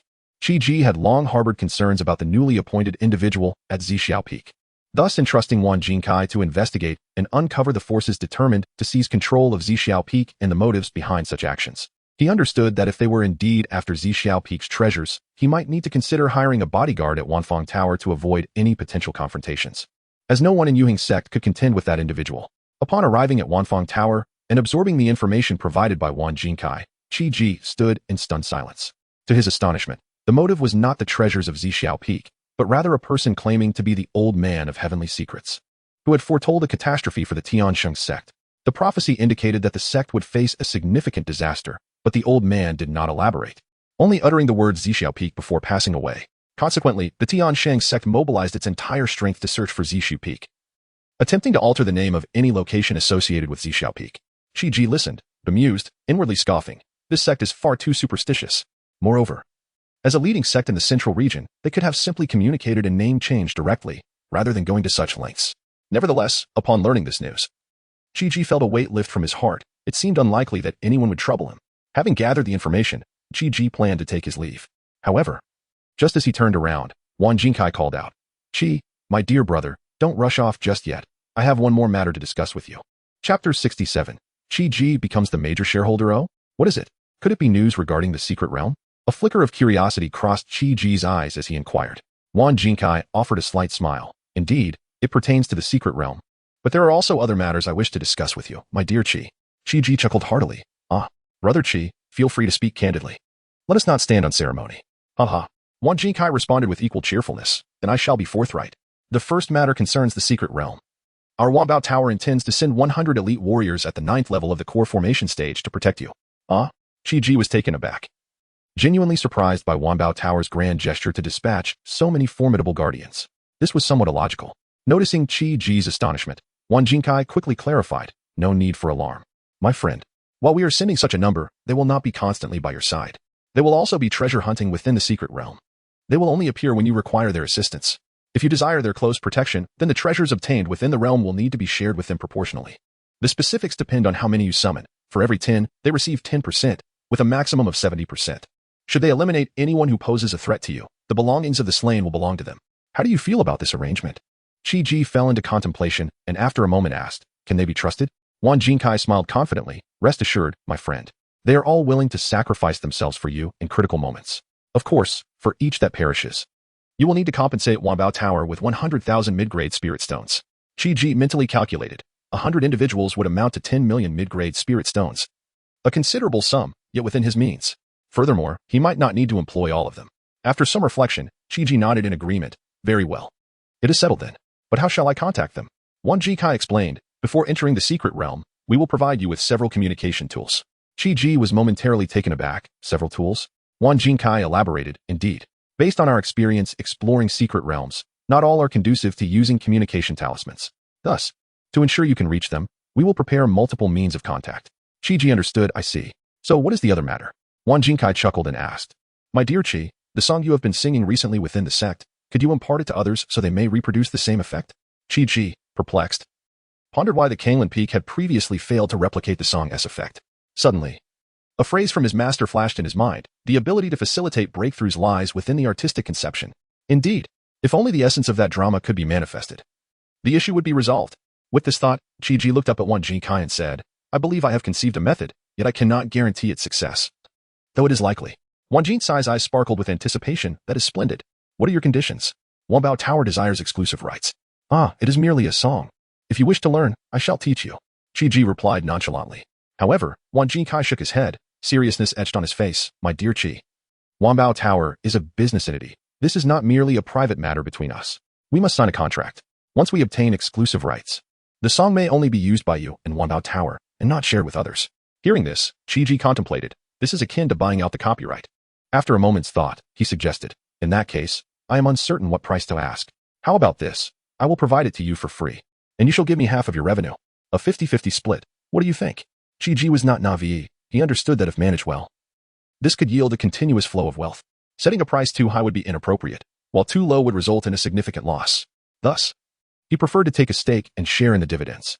Wan Jinsai's eyes lit up at this proposal. In truth, he had been struggling to determine an appropriate reward for Chi, hoping Chi would propose conditions to present to his superiors. He did not anticipate Chi's suggestion would be so mutually beneficial, ensuring that both parties would gain. Wan Jinkai nodded eagerly. Excellent. This plan is ingenious. Please hold on. I shall fetch the agreement. In reality, Wan Jinkai went to consult with his superiors. Although he found the proposal feasible, given its significance, it was imperative to confirm with higher authorities. After a while, Wan Jinkai returned with 2 copies of the agreement. Thank you for your patience, dear Chi. Here's the agreement. Please review it. If all is satisfactory, we shall sign and make it official. Chi took the document and scrutinized it closely. Upon completion, he nodded in approval, noting that Wanbao Tower's agreement was remarkably well-structured, far clearer than the convoluted and often deceptive agreements he had encountered in Blue Star. Chi affirmed. There are no issues here. The 2 men affixed their signatures, with Chi adding a drop of blood as a seal, while Wan Jinkai stamped it with Wanbao Tower's official seal. The agreement was executed in duplicate, with each party retaining a copy. Naturally, should it ultimately prove impossible to transfer the song's effects, the agreement would automatically become void, as no benefits would exist to warrant a division. Chi instructed Wan Jinkai to gather individuals interested in learning the song, emphasizing the importance of selecting several candidates with suitable vocal qualities that matched the song's style. Before long, Wan Jinkai returned with 10 men and 10 women. Chi sang a few lines as a demonstration, then requested the 20 individuals to sing in turn. After their performance, Chi shook his head in disappointment. Wan Jinkai waved them off and, puzzled, asked, Dear Chi, did none of these 20 possess the aptitude to learn? I heard a few who sounded quite similar to you. Chi sighed, alas. Brother Wan, these individuals must be what are referred to as dead soldiers, are they not? Wan Jinkai was taken aback and countered, How did you know, dear Chi? Chi clarified, they lack any emotional expression, akin to automatons. Such an approach cannot produce the desired effect. He had initially intended to say robots, but realizing there were none in this world, he opted for automatons. Wan Jinkai understood. Ah, I see now. It seems I must conduct a thorough selection process to ensure the candidates are utterly loyal to Wanbao Tower. Otherwise, complications may arise. Chapter 68. The dim-witted Bu Jingtian and the unreliable Do San Chuan. Chi nodded in agreement, acknowledging the necessity for meticulous selection. Brother Wan, once the candidates are confirmed, please inform me. As long as they possess emotion and can immerse themselves, they should be able to sing in the tone I just demonstrated. Chi was keen to avoid any mishap in this matter, for he was a significant stakeholder in this song. After bidding farewell to Wan Jin, Chi returned to the Yuheng sect. Upon arriving at the mountain gate, he noticed a figure seated on a large stone, staring intently at him. What brings you here, Bu Jingtian? Enjoying the scenery? Chi raised an eyebrow and inquired. Bu Jingtian abruptly stood up, snorting disdainfully. Stop pretending. I am here waiting for you. Waiting for me? For what purpose? Chi asked, bewildered. Last time in the arena, we did not determine a victor. You mentioned we would duel after you reached the core formation stage. Now that you have, the time has come. Bu Jingtian crossed his arms defiantly. Chi scrutinized him from head to toe. What stage are you at now? How many layers of core formation have you achieved? Bu Jingtian burst into laughter. Huh. I knew you would try to make excuses. I deliberately remained at the first layer of core formation, awaiting our duel. I didn't even attend your singing performance, fearing I might inadvertently break through and provide you with an excuse to back out. Sighing, Chi replied, Why not remain at the first layer of core formation? I am already at the second layer. If I were to fight you, wouldn't that be unfair? Wait until you catch up to my level. Bu Jingtian stood there, momentarily stunned by Chi's words. After a brief pause, he slapped himself across the face with a resounding crack. This left Chi dumbfounded. What are you doing? Have you lost your mind? Are you a masochist? Bu Jingtian glared at Chi, a twitch at the corner of his mouth. Just wait. I will go into seclusion and break through the next stage immediately. Take your time. I want to see you off. Chi waved dismissively. However, as Bu Jingtian turned to leave, he abruptly pivoted back, fixating his gaze on Chi. Why are you still here? Why did you come back? Chi felt uneasy under his intense scrutiny. Clearing his throat awkwardly, Bu Jingtian suggested, How about you sing a song? Perhaps listening will inspire my breakthrough. and we can duel right away. Chi rolled his eyes dramatically. You are truly unwell, and it seems quite serious. How am I unwell? Wu Jingtian retorted indignantly. Chi looked at him as if he were a fool. You expect your opponent to help you enhance your cultivation? Doesn't that indicate a lack of common sense? Wu Jingtian, however, remained unfazed. What is wrong with that? Isn't it fair? Don't you wish to compete with me on a level playing field to determine a victor? Chi was utterly speechless. It is you who insists on challenging me. I have no interest whatsoever. What? Wu Jingtian was taken aback. How can you lack ambition? Shouldn't one strive to defeat their opponents? Why? Chi asked, genuinely perplexed. Wu Jingtian was momentarily speechless, mumbling to himself. Why? He was uncertain. Having grown up in a culture of challenge, it was merely instinctive, devoid of deeper reasoning. Observing Wu Jingtian lost in thought, Chi contemplated the essence of competition. Indeed. Why? Winning a challenge brings little benefit. Is it merely for the accolades of others? Wu Jingtian continued to mumble softly. Chi, feeling a pang of sympathy, circumvented him and walked directly toward the Yuxiao Peak. Upon returning to the sect, Chi sought out Xiaoyu. Mistress, I wish to register for the alchemy competition to secure a spot in the secret realm. Xiaoyu nodded gently, concern evident in her eyes. Very well. Since you have made your decision, focus on your cultivation. Relying on others is futile. Only by strengthening yourself can you truly succeed. Chi grinned. Hee. With you as my support, I shall not falter. Xiaoyu shot him a playful glare, waving him off. Hurry back and continue your training. Meanwhile, Wu Jingtian, in a state of despair, returned to Kanglin Peak and rushed into Li Qiufeng's room. Master, why is it necessary to challenge those stronger than oneself? Li Qiufeng was taken aback by the question, internally grumbling. If I had not challenged them, I would not have known. I would never challenge someone stronger than myself. Unless I were a fool. However, Li Qiufeng could not express this outright.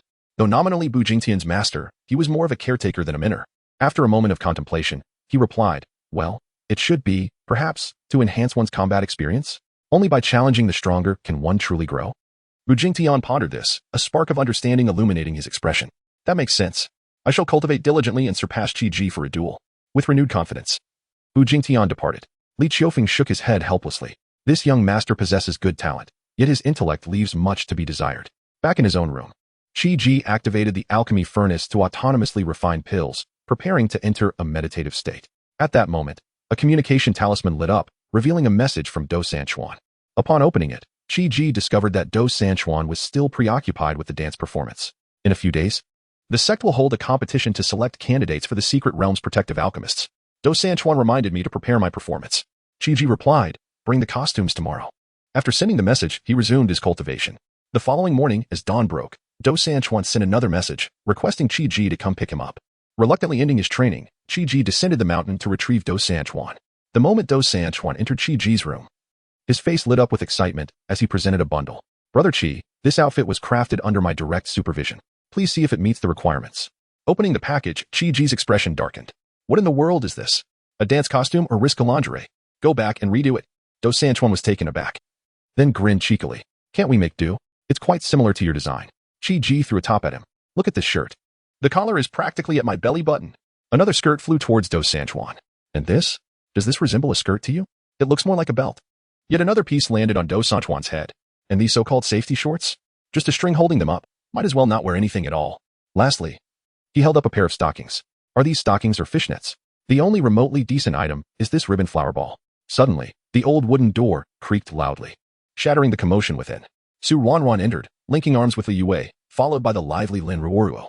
Do Sanchuan's face changed instantly as he hastily stowed away the garments he had been holding and bolted for the door, nearly colliding with the frame, causing the hinges to squeak in protest. What is this ugly creature doing here? Su Wanran wrinkled her nose, disdainfully watching Do Sanchuan flee. Before she could finish her sentence, Li Yue's keen eyes spotted the corner of the package peeking out from the table, the vivid fabrics glaring in the sunlight. Ah, is this the new attire prepared for us?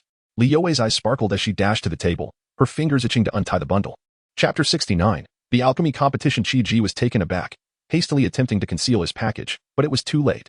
At that moment, Li Yue had already lunged towards the table, her delicate fingers deftly untying the strings, and vibrant fabric cascaded forth. Her smile abruptly froze in place as she grasped a small garment, her eyes widening in shock, and moments later, her ears flushed a deep crimson. Upon hearing Li Yue mention clothing, Su Wanran rushed forward, fearing that Li Yue would select all the beautiful pieces. However, upon seeing the garments clearly, her almond-shaped eyes widened in astonishment. Taking advantage of their stunned state, Chi swiftly snatched the clothing from Li Yue's grasp, carelessly stuffing it into his package before storing it in a storage ring. The two dazed girls soon regained their composure, scrutinizing Chi-Ji from head to toe. Chi-Ji felt a shiver run down his spine under their gaze. Hee, who would have thought? You actually have this peculiar interest, Su Wanran remarked, her expression suggesting a newfound perception of Chi-Ji. Chi-Ji chuckled awkwardly. Hee, please don't misunderstand. I am not that kind of pervert. This has nothing to do with me. It was all Do Sanchuan's fault. I was just reprimanding him when you two walked in. Li Yue shot him a skeptical look. Humph. Who knows if you're telling the truth? Anyway, Do Sanchuan has already fled. No one can confront you now. Chi-Ji was speechless, wondering how he had become the scapegoat. Muttering, he fled out of fear of punishment. Quickly changing the subject, Chi-Ji added, by the way, I plan to enter the secret realm for trials, so I need to focus on my cultivation. I entrust Wanran's training to both of you. The gravity of Chi-Ji's intention to enter the secret realm made both girls serious. Su Wanran thumped her proud chest, assuring him, don't worry. Your disciples' training is in our capable hands. Li Yue cautioned, although alchemists have the protection of their sect, they can easily become targets for other sects or factions. You should hasten to enhance your strength. Before you depart, consider acquiring some defensive talismans or artifacts to safeguard your life in critical moments. Chi-Ji nodded, retrieving a storage bag and handing it to them. This contains the medicinal liquids and spirit stones required for Wanran's body refinement, along with beast meat provided by the Spirit Beast Peak. Each time she undergoes a medicinal bath, she should add some spirit stones after each session. She can practice her hammer techniques, exhausting her spiritual and physical strength, and replenish with the beast meat. After instructing the two, Chi-Ji made his way to his cultivation chamber and entered a meditative state. Time flew by, and soon the sect's martial arts selection concluded, having chosen 90 individuals responsible for protecting the alchemical disciples in the secret realm. Of course, this protection was not without reward. Upon their return, the sect would grant each disciple 100,000 points. Simultaneously, the alchemists within the secret realm would guide everyone in resource acquisition, with the alchemical disciples required to share half of their obtained items with their protectors. Next came the alchemy competition, designed to select the top 3 disciples with the highest alchemical talents to lead the others into the secret realm for treasure hunting. The sect square was bustling with activity, a vibrant scene. At this moment, onlookers noticed that one of the alchemy competitors was not even an alchemist from the Chien Peak. Upon closer inspection, they realized it was Chi-Ji from Yuxiao Peak, the one who had sung for them. Why is he everywhere? Is he truly omnipotent? The murmurs of the crowd need not be elaborated upon. Meanwhile, presiding over the competition was Good Depeo, the peak master of Chien Peak. His gavel struck the air, reverberating through the atmosphere. The rules for this alchemical competition are quite simple. 1. The types and grades of the pills are unlimited. 2. Participants must bring their own materials. Those without may purchase them at the sect's treasure pavilion on-site, and if unable to pay, may borrow. 3. The time limit is 3 incense sticks. Failure to complete within this time frame results in disqualification. 4. Regardless of the number of batches produced, only one batch may be selected for evaluation, ranked by market value. After a brief preparation time equivalent to 1 incense stick, the alchemical competition officially commenced. As Gudapeo's words faded, an elder ignited an incense stick, marking the beginning of the countdown. Chi-Ji remained seated, motionless, awaiting the signal to start. Other disciples busied themselves purchasing spiritual herbs or inspecting their storage rings for materials, pondering which pills they should refine. The time of 1 incense stick passed swiftly. With the announcement from the head judge, numerous participants ignited their furnaces in preparation. Chi-Ji, however, remained unhurried, retrieving a set of third-grade materials. He believed that crafting a third-grade pill would certainly secure a place in the top 3. Attempting a 4th-grade pill might invite unnecessary complications. Observing others already engaged in alchemical work, Chi-Ji decided to join in, thinking that once completed, he could return to his cultivation. He recklessly tossed all the spiritual herbs into the cauldron, leaving the surrounding audience in a state of bewilderment. The elders from Chien Peak were equally astonished. They typically struggled to refine third-grade pills, yet this auxiliary alchemist dared to blend all the materials into a single concoction. Approximately 10 breaths later, the liquid was successfully refined, and Chi-Ji initiated the fusion process. He executed the alchemical formula, his hands moving swiftly to create ethereal images. After 5 breaths, delightful aromas wafted from his alchemical furnace. Congeal. With a soft command, Chi-Ji struck the cauldron, sending the lid soaring, followed by 10 pills springing forth from the cauldron. Chi-Ji waved his hand, collecting the 10 fragrant pills into a jade vial, placing it on the table beside him. 20 breaths? One judge gaped in disbelief, his expression one of incredulity. And still 10 pills. Another judge added in shock. After completing the refinement, Chi-Ji placed the pills on the table and exited the competition venue. Observers noted his swift departure, and those unaware of the circumstances began to mock him. Is this guy just here for a laugh? He quit the competition right at the start. An auxiliary alchemist, indeed, cannot compare to the main alchemists. Hearing the crowd's chatter, the disciples of the alchemy hall felt a flush of embarrassment and silently prayed that the quality of Chi-Ji's pills would not be too exceptional, lest they be thoroughly humiliated. At that moment, all judges had gathered at Qi Ji's table. When Zhuge Qingtian, the master of the alchemy hall, opened the jade vial, the entire arena fell into a hushed silence. 10 third-grade pills adorned with 3 alchemical patterns gleamed under the sunlight. Could it be 10 top-grade pills? One judge exclaimed, disbelief etched on his face. Zhuge Qingtian shook his head. No, not merely 10 top-grade pills. Other elders examined the pills closely, confirming. These are indeed pills with 3 alchemical patterns. Top-grade pills, without a doubt. Zhuge Qingtian's countenance turned serious. These are third-grade exquisite pills. What? Elder Su Changfeng from the alchemy hall voiced his astonishment.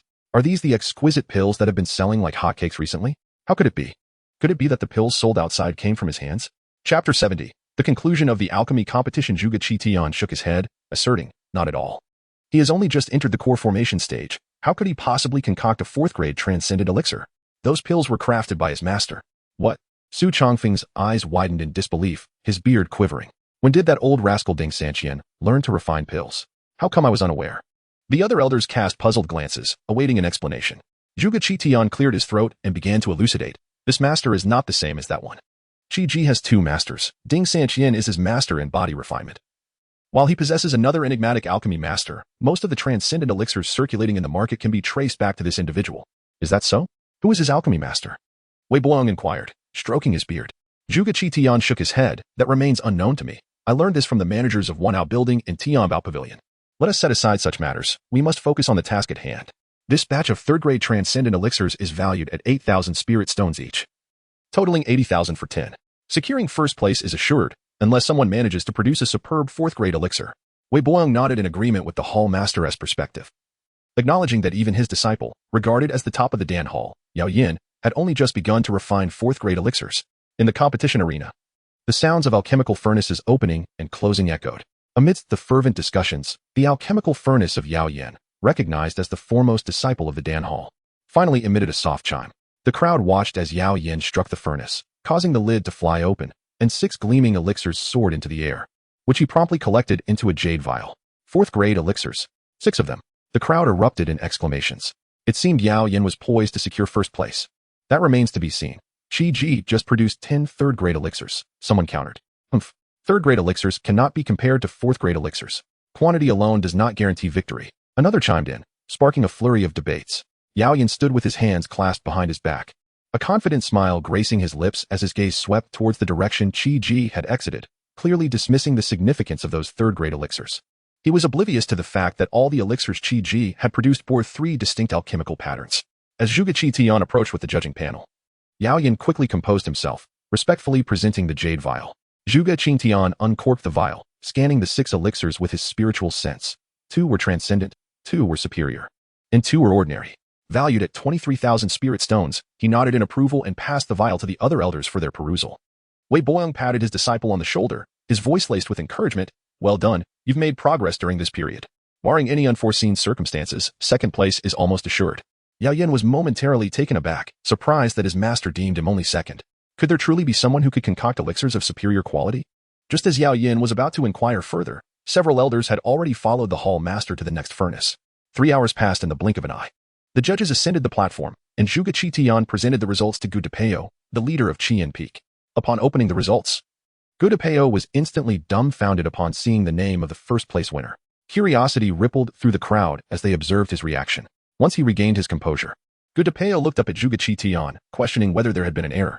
How could the first place not belong to a member of the Dan Hall at Qian Peak? Zhuge Qingtian, his expression tinged with embarrassment, nodded gently. Gudapeo then scrutinized the details of Qi Ji's achievement. 10 third-grade transcendent gathering Qi elixirs, valued at 80,000 spirit stones. Next, he examined Yao Yan's performance. 6 4th-grade elixirs, 2 transcendent, 2 superior, and 2 ordinary, valued at 23,000 spirit stones. Gudapeo furrowed his brow, turning to Zhuge Qingtian. What does this transcendent elixir designation imply? Zhuge Qingtian explained, Peak Master, the term transcendent elixir has only recently emerged.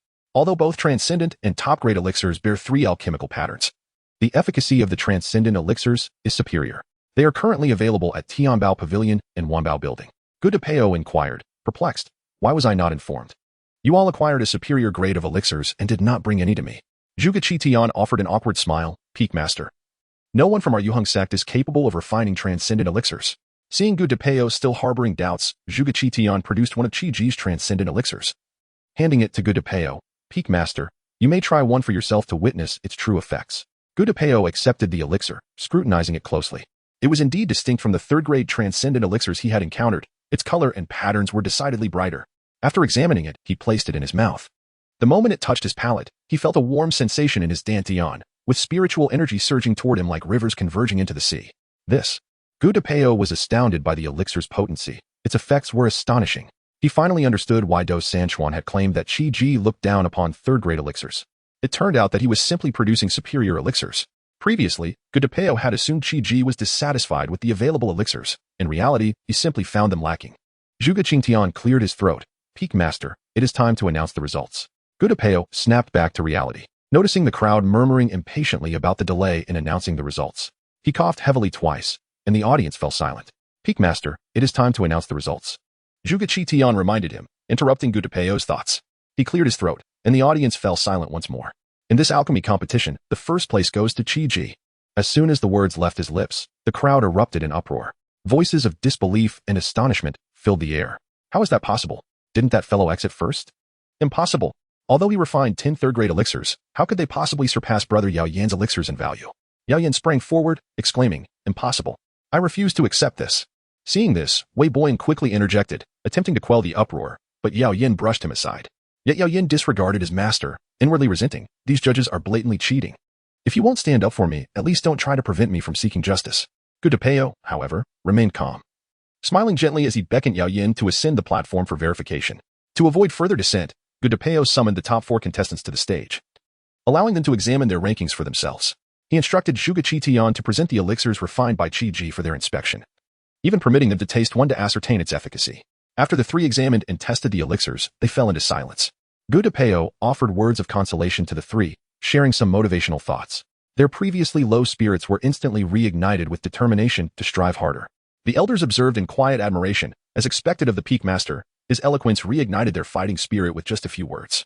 At this moment, Qi Ji was seated beside the alchemical furnace, diligently cultivating.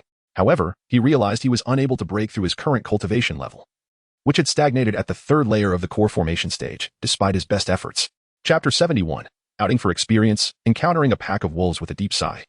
Qi Ji pondered quietly. His rapid cultivation had necessitated either experience or a period of stasis at his current realm. Otherwise, further breakthroughs would prove elusive. While lost in thought, he received the results of the alchemy competition.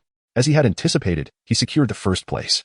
Alongside this news, another notification arrived. In 10 days, he would venture into the secret realm. After reviewing the messages, Qi Ji rested his chin in contemplation. Before entering the secret realm, he needed to elevate his cultivation as much as possible, for who could predict what awaited him within?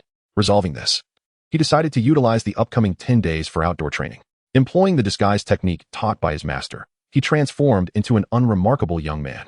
Stealthily, he departed from the Yuhang sect, heading towards the nearby Beast Mountain range.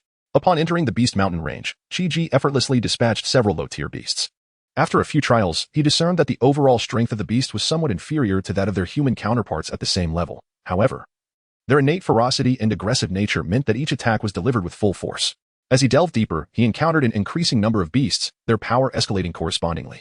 Through a series of encounters with various tier beasts, Qi Ji gradually mapped the strength correspondence between beasts and human cultivators. 1st tier beasts aligned with the Qi refinement stage, 2nd tier with the foundation establishment stage, and 3rd tier with the core formation stage. Within the same tier, beasts were further categorized into low, mid, and high levels. Low-tier beasts exhibited diminished intelligence, relying solely on instinct for combat, whereas higher-tier beasts showcased significantly enhanced intellect. Notably, 3rd-tier beasts had begun to employ ambush tactics and even understood the necessity of retreat when faced with adverse situations. Recently, 2 initial stage 3rd-tier serpentine beasts imparted a lesson to Qi Ji. These creatures possessed the ability to conceal their true strength. Had it not been for Qi Ji's formidable divine sense, akin to that of a nascent soul cultivator, which detected a faint energy fluctuation in advance, he might have fallen into their trap. Upon sensing danger, Qi Ji swiftly evaded the serpentine ambush. His gaze sharpened as he drew his sword, striking towards the beast. The serpentine beast evaded the attack with a nimble twist of its body and retaliated by spitting a spray of venom towards Qi Ji. With a disdainful snort, he channeled spiritual energy, conjuring a protective shield before him, which fizzled and crackled as the venom struck. Just as Qi Ji prepared to finish off the beast, he sensed an energy fluctuation behind him. Instantly, he abandoned his assault and scanned with his divine sense, only to discover another identical serpentine beast retreating into the distance. Turning back, he realized the first beast had also vanished.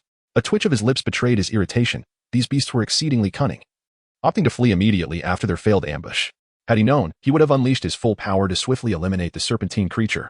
Chi-Ji refrained from pursuing the two beasts, recognizing the multitude of creatures within the forest and the potential for further ambushes. Being more cautious this time, Chi-Ji expanded his divine sense to scan his surroundings for any hidden beasts. As he ventured deeper into the forest, he soon encountered a rhinoceros-like beast. Upon inspection, he found it to possess mid-level third-tier strength, slightly surpassing his own cultivation. Chi-Ji calculated, although its cultivation was higher, he could certainly engage it in combat, especially considering the beast's lower intelligence. In a flash, he executed a deft maneuver, closing the distance in mere moments. With a swift stroke of his sword, imbued with fierce intent, he struck downwards. The rhinoceros beast, caught off guard by the sudden attack, instinctively attempted to dodge but was ultimately a moment too slow. With a muffled thud, its head fell to the ground. Surprised yet undeterred, Chi-Ji continued his search for the next target. Before long, a wolf-like beast entered his divine sense range. This creature also held mid-level third-tier strength. However, this beast was far more alert. As Chi-Ji approached with his swift movements, the wolf suddenly turned to face him and emitted a long howl towards the sky. Cursing under his breath, Chi-Ji swung his sword downwards. The wolf, reacting swiftly, leapt aside to evade the blow, baring its teeth in a threatening snarl before turning to flee. Stunned, Chi-Ji had expected the beast to engage in battle, not to run away. With a cold chuckle, he pursued the creature, unleashing a flurry of sharp sword energy. The wolf darted nimbly through the forest, but it was no match for Chi-Ji's speed. He managed to strike it several times, inflicting numerous superficial wounds that, while painful, were not fatal. How long can you keep running? Little wolf cub, stop hiding and let us engage in a proper battle. At this rate, you'll bleed out before I can finish you off. Chi-Ji taunted as he continued his pursuit, sword energy unwavering. After several moments, the wolf, now injured and limping, came to a halt. It turned to face Chi-Ji, its crimson eyes glinting with ferocity, drool dripping from its bared fangs, clearly incited to fight. Now that's more like it. Keep running, and you'll bleed to death. Just then, Chi-Ji abruptly turned and fled. He had scarcely completed his thought when he noticed a dozen more mid-level third-tier wolves emerging behind him. I didn't expect these wolves to be pack animals. I thought the cultivation world was different from Blue Star, he muttered incredulously. However, after a few steps, he halted in dismay. He was surrounded from behind. Glancing around, he confirmed that several wolves were converging from either side. His divine sense swept the area like a tide, and he was alarmed to find himself encircled by 36 wolves. The injured wolf howled defiantly, seemingly mocking Chi-Ji. What happened to your fervor? Are you still chasing me? Let us settle this one-on-one, then. Chi-Ji glared at the wolf, raising his voice in defiance while tightening his grip on his sword, his spiritual energy surging in preparation for combat. Simultaneously, he searched for an escape route. Chapter 72. Out of the wolf pack and into the eagle's clutch, the demon wolf, pursued by Chi-Ji, appeared either incapable of comprehending his words or resolutely unwilling to engage him in a duel. It tilted its head skyward and unleashed a second haunting howl. In an instant, wolves from all directions surged towards Chi-Ji like an unstoppable tide. Oh no! Chi-Ji's pupils constricted sharply as he activated his agility to its utmost, transforming into a mere shadow as he weaved through the pack. His sword flashed like lightning, unleashing a flurry of sword chi. Meanwhile, his other hand was not idle. He simultaneously struck out, with dual attribute palm prints. In a moment of desperation, he unleashed 20 sword strikes and an astonishing 21 palm prints, each as swift as a fleeting specter. The intertwining sword light and palm shadows formed an impenetrable barrier. Yet, despite this, several claws grazed his shoulders and waist, leaving ghastly gashes. Fortunately, his sword chi and palm prints accurately struck several demon wolves, with 2 of them mortally wounded, causing the onslaught to momentarily falter. Seizing this precious opportunity, Chi-Ji hastily consumed a few healing pills. The pills dissolved instantly upon entry, sending a warm current coursing through his meridians, visibly sealing his wounds while his expended spiritual energy began to recover rapidly. However, the demon wolves were undeterred. They glared with ferocity, emitting low growls from their throats, charging once more like famished tigers. This struggle persisted for a full quarter of an hour, leaving Chi-Ji with even more and deeper wounds. Ignoring the pain of flesh torn from his arm, he managed to slay 2 more demon wolves, prompting another brief pause in their relentless assault. Without a moment's hesitation, he swallowed another round of healing and rejuvenation pills. Yet, this time, the pack did not immediately attack.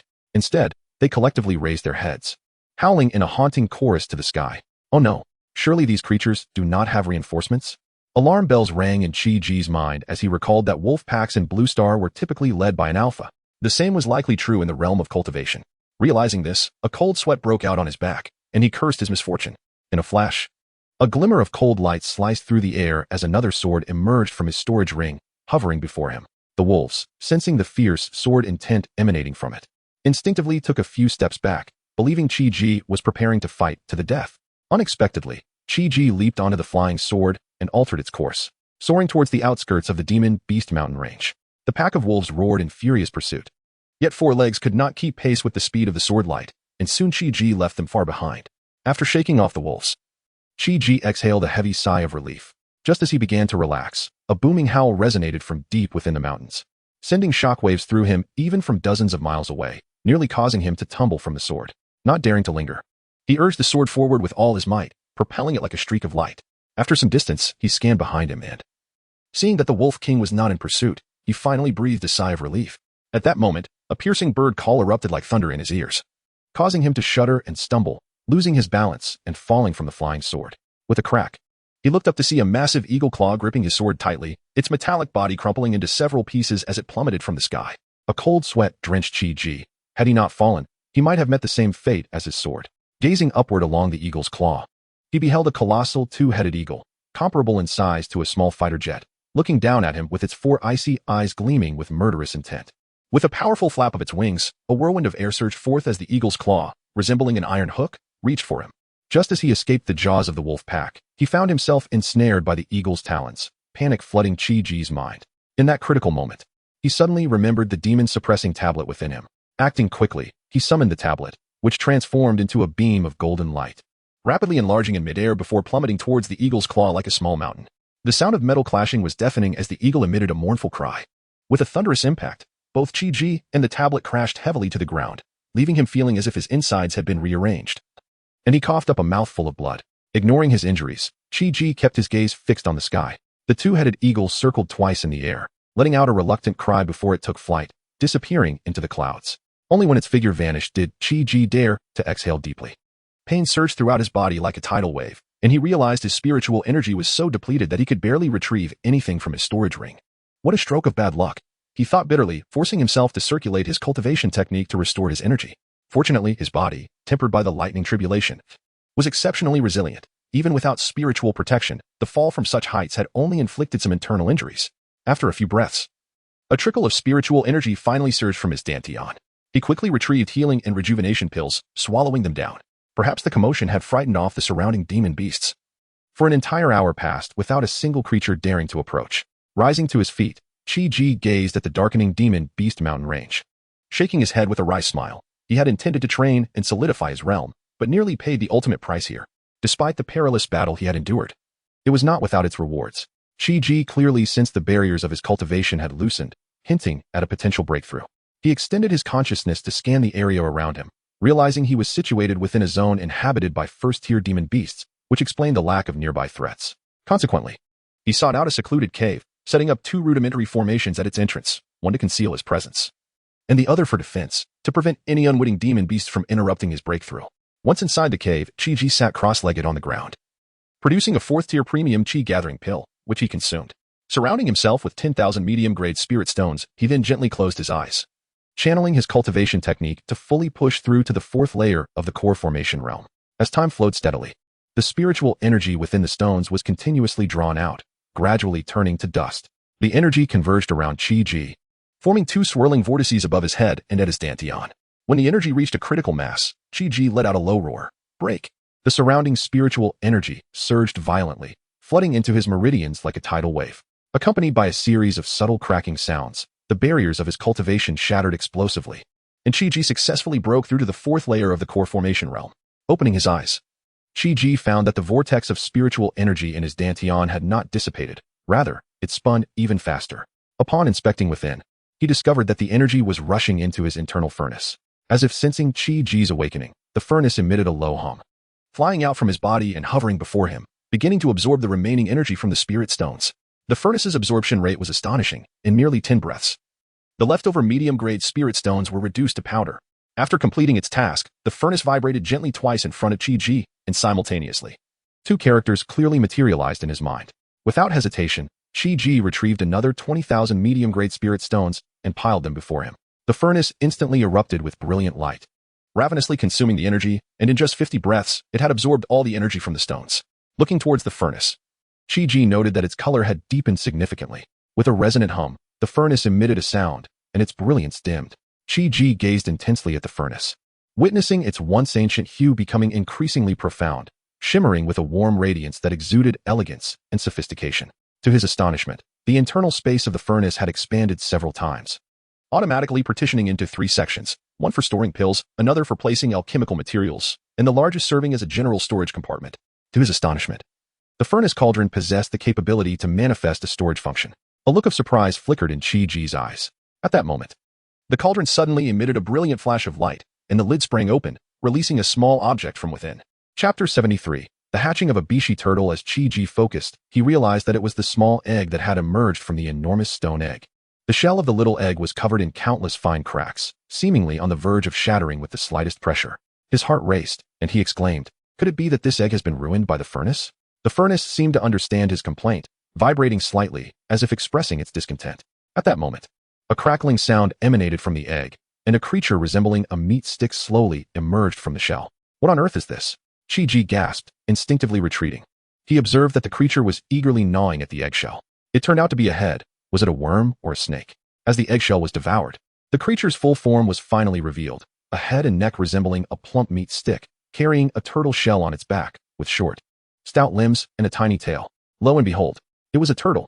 Just as Chi-Ji stood there in astonishment, the little turtle shimmered with a radiant light, and its size increased dramatically. Upon closer inspection, its head began to take on the faint shape of a dragon's head. Fine scales resembling armor sprouted along its neck, limbs, and tail, glimmering with a subtle golden hue.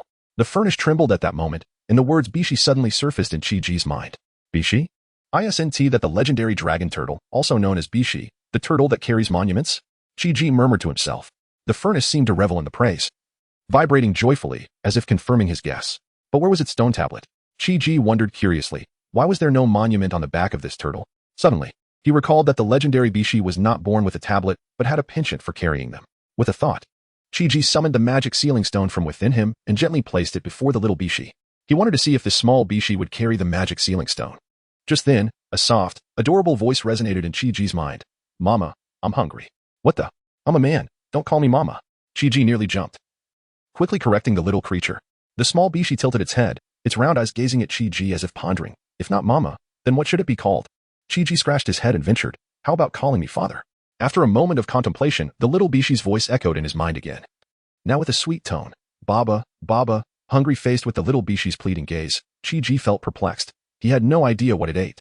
He rummaged through his storage ring and produced some spirit beast food from Spirit Beast Peak, placing it in front of the little creature.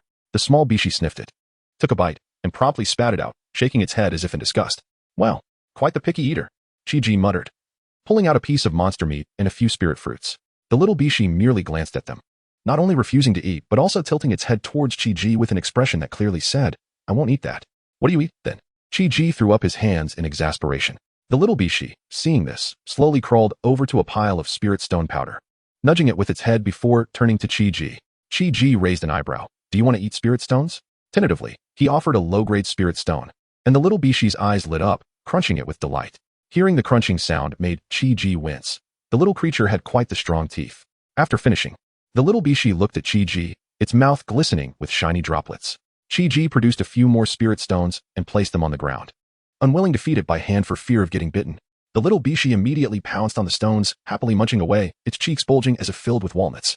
Seeing it enjoy the meal, Chi-Ji decided to pile up 10,000 mid-grade spirit stones on the ground, eager to discover the extent of this little one's appetite.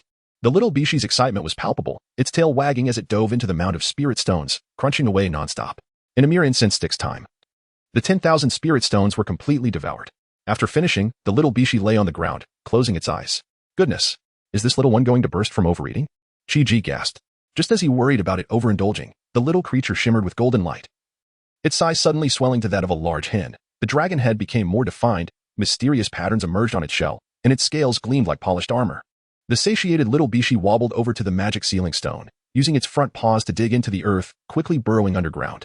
Moments later, the ground trembled as the magic sealing stone was slowly lifted by an unseen force, and the little Bishi emerged, carrying the stone tablet. Though its steps were somewhat unsteady, it walked with determination, the patterns on its shell glowing as if activating an ancient seal. Remarkably, the massive magic sealing stone began to shrink, seamlessly conforming to the size of the turtle shell, as if it had taken root and was now immovable. The little Bishi turned to Chi-Ji, its eyes sparkling with anticipation and droplets glistening at the corners of its mouth. Chi-Ji waved his hand, creating another mountain of 10,000 mid-grade spirit stones. The little Bishi climbed onto the pile, beginning to feast. As it indulged, its body expanded proportionately along with the magic sealing stone. Seeing this, Chi-Ji casually tossed out 100,000 mid-grade spirit stones, eager to let the little one eat its fill. As long as spirit stones could resolve the issue. It was no trouble at all. Chi-Ji couldn't help but wish for the little Bishi to grow up quickly. Just imagine, when he went out to battle, he could simply summon the turtle to command respect. What a majestic thought. In the midst of his musings, Chi-Ji couldn't help but chuckle. Just then, the little Bishi let out a loud belch. Chi-Ji glanced over to find that the little creature had consumed over 30,000 of the 100,000 mid-grade spirit stones. The little Bishi had now grown to a diameter of 1 meter, just as Chi-Ji was about to put away the remaining spirit stones. He noticed a flash of golden light, and all the spirit stones vanished without a trace. What? Where are my spirit stones? Chi-Ji's eyes widened in disbelief. Kiki, Daddy, I put the spirit stones away. Can they be my snacks? The little Bishi suddenly spoke in a youthful voice, sporting an ungraceful grin full of charm. Chi-Ji looked at it, unable to suppress a gentle smile of a fatherly figure. Take them all. If you run out, just ask me for more. As soon as Chi-Ji finished speaking, the little Bishi's mouth curled into a slight smile. Then, in a flash of golden light, it burrowed into Chi-Ji's arm, transforming into a lifelike tattoo of the turtle carrying a monument. At that moment, Chi-Ji gazed at the tattoo, suddenly recalling his own magic sealing stone. Goodness, that was his treasured artifact, now carried off by the little Bishi. How would he use it in the future? Chapter 74, Revenge, slaying the pack of demon wolves suddenly. Chi-Ji heard the voice of Bishi echo in his mind. Father, you may still use the demon suppression monument at your discretion, but please inform me beforehand. Moreover, when I assist you in carrying the monument, I am also replenishing its spiritual energy. Thus, when you call upon it for the first time afterward, you will not need to inject spiritual energy yourself. Chi-Ji's eyes brightened with this revelation. He had not anticipated such a remarkable utility from this little creature, alleviating much of his earlier concern. At that moment, Baishi's voice had lost its childish tone, adopting a more youthful clarity. The more Chi-Ji heard the term father, the more awkward it felt. He coughed lightly and suggested, Ahem, how about you choose a different title for me? Baishi seemed to have contemplated this matter beforehand. Indeed. I find father rather peculiar. You are not a dragon. Henceforth, I shall refer to you as master. Chi-Ji nodded in agreement, pleased with the new designation, which perfectly suited the relationship of a beast companion to its master. What is your current strength? He inquired with curiosity. No sooner had Chi-Ji posed the question than a surge of information flooded his mind. Upon inspection, he discovered a seal for establishing a master-servant contract. Baishi elaborated. Master, you can use this seal. Simply add a drop of your essence blood to it and imprint it onto my body. We will then form a master-servant bond, allowing us to communicate telepathically. Following the instructions for the contract seal, Chi-Ji concentrated and meticulously traced the intricate patterns in the air with his fingertips. At that moment, the cauldron subtly trembled, and a guiding force modified the patterns he inscribed. The refined contract seal not only suppressed any rebellious thoughts should the beast's level surpass that of its master, but also granted the master unilateral control over the thoughts conveyed to the beast, ensuring absolute dominance of intent. Seeing that Chi-Ji had practiced sufficiently, Baishi flashed and appeared before him, ready for Chi-Ji to use the seal and formalize their contract. With a flick of his fingers, Chi-Ji completed the engraving of the improved contract seal in mere moments. He then snapped his fingers, causing a drop of his essence blood to merge with the seal, which instantly radiated brilliant light, resembling a miniature sun spinning in his palm. The seal's glow intensified as Chi-Ji swiftly pressed it to the center of Baishi's forehead. As the seal embedded itself accurately, a warm stream of energy coursed through their mental link, allowing Chi-Ji to perceive intricate contract patterns forming like a spider's web between their souls. Once the contract was established, Chi-Ji instantly sensed all of Baishi's information. To his delight, the severed connection with the demon suppression monument was restored. With a mere thought, the monument floated from Baishi's back into his palm. He then noticed that the tattoo on his arm had morphed into a simple dragon turtle design. A shift in thought caused the monument to return to Baishi's shell, and the tattoo reverted to the form of the monument-carrying turtle, a marvel indeed. Baishi, with a hint of curiosity, inquired, Master, why do I feel as though I can only perceive a portion of your information? Moreover, I cannot grasp your thoughts. Did you make an error? Are you able to acquire my information and intentions? Chi-Ji nodded affirmatively. Indeed, I can ascertain your level, abilities, and thoughts. Baishi appeared puzzled, but did not dwell on it. Then let us see if we can communicate without barriers. As Chi-Ji willed it, Baishi materialized before him. Subsequently, Baishi retracted its 6 limbs into its shell. After Chi-Ji ceased giving commands, he chuckled, Excellent. All is as I require. Baishi nodded, satisfied with its utility. With that, it transformed into a streak of light and returned to Chi-Ji's arm. Chi-Ji was now ready to venture out for further training. With only 9 days remaining before departing for the secret realm, he could not afford to waste any time and needed to quickly enhance his cultivation and hone his combat skills. With that thought, Chi-Ji exited the cave and made his way deeper into the demon beast forest. Having learned from his previous experiences, Chi-Ji released his spiritual sense, which now spanned 100 miles, comparable to the scouting range of a nascent soul cultivator. Any movement within his spiritual sense's reach would be difficult to elude his keen perception. Before long, Chi-Ji locked onto a solitary third-tier intermediate demon beast and, with a burst of energy, darted forth like lightning. A flash of sword light sliced through the air, and the demon beast perished before it could emit a cry of despair. Chi-Ji swiftly moved on to the next third-tier intermediate demon beast, dispatching it with a single strike as well. As he continued to slay more beasts, Chi-Ji found himself increasingly adept. Third-tier intermediate demon beasts fell before him with ease. He felt a surge of combat fervor and resolved to seek out a third-tier advanced demon beast for a challenge. Just then, a demon wolf entered his spiritual sense range. Recalling the earlier incident where he had been beset and nearly killed, Chi-Ji felt compelled to exact vengeance. Otherwise, it might harm his resolve. With this determination, he swiftly approached the direction of the demon wolf. As Chi-Ji drew nearer, more and more demon wolves entered his spiritual sense detection range. After careful scrutiny, he discovered 56 demon wolves, yet the leader was nowhere to be found. Thus, Chi-Ji made up his mind to eliminate these demon wolves. If the leader appeared, he could always escape. This time, to avoid being detected by the demon wolves, Chi-Ji concealed his aura using the cauldron and stealthily approached them. Closing the distance to 100 feet, Chi-Ji suddenly sprang into action. The sword light flashed as the first demon wolf had its throat cut, dying without uttering a sound. With deft skill, he stowed the corpse in his storage ring and moved on to the next demon wolf. For an entire day, Chi-Ji traversed the forest like a specter of the night, relentlessly harvesting demon wolves. When the last demon wolf collapsed into a pool of blood, Chi-Ji grinned triumphantly. "How dare you swarm me? Let it be that you have no resting place in death." Yet, before his words could dissipate, a formidable oppressive force descended upon him like a mountain, revealing that a fourth-tier early demon wolf had intruded into his spiritual sense range. It was evident that the demon wolf leader had arrived. Chi-Ji's pupils constricted, and without hesitation, he turned and fled at full speed towards the territory of first-tier demon beasts. The roar of the demon wolf leader echoed behind him, its speed far exceeding that of ordinary demon beasts, closing the gap within 10 breaths. Chi-Ji dared not ascend into the air on his sword for fear of attracting aerial demon beasts like before. Realizing he could not outrun the demon wolf, he weighed his options and resolved, rather than flee in a panic, he would face the battle head-on. Just as he steeled himself, a shadow of a claw, reeking of blood, hurtled toward him. What the? Chi-Ji cursed under his breath, realizing that a fourth-tier demon beast could unleash ranged attacks. He quickly dodged while summoning Baishi to his side. In an instant, the world seemed to freeze. The ferocious Wolf King, who had just moments ago appeared menacing, suddenly halted, its fur bristling, body trembling slightly, eyes filled with fear, instinctively taking 2 steps back. Chi-Ji, taken aback, soon learned from Baishi the reason. As a descendant of an ancient divine beast, Baishi's bloodline exerted an innate suppressive force over lesser demon beasts. However, the Wolf King was still a fourth-tier early demon beast, its power vastly exceeding that of Baishi, and the bloodline suppression would only diminish 20% of its strength. Soon, the Wolf King recognized Baishi's lower cultivation level, and the fear in its eyes was replaced by a glimmer of greedy excitement.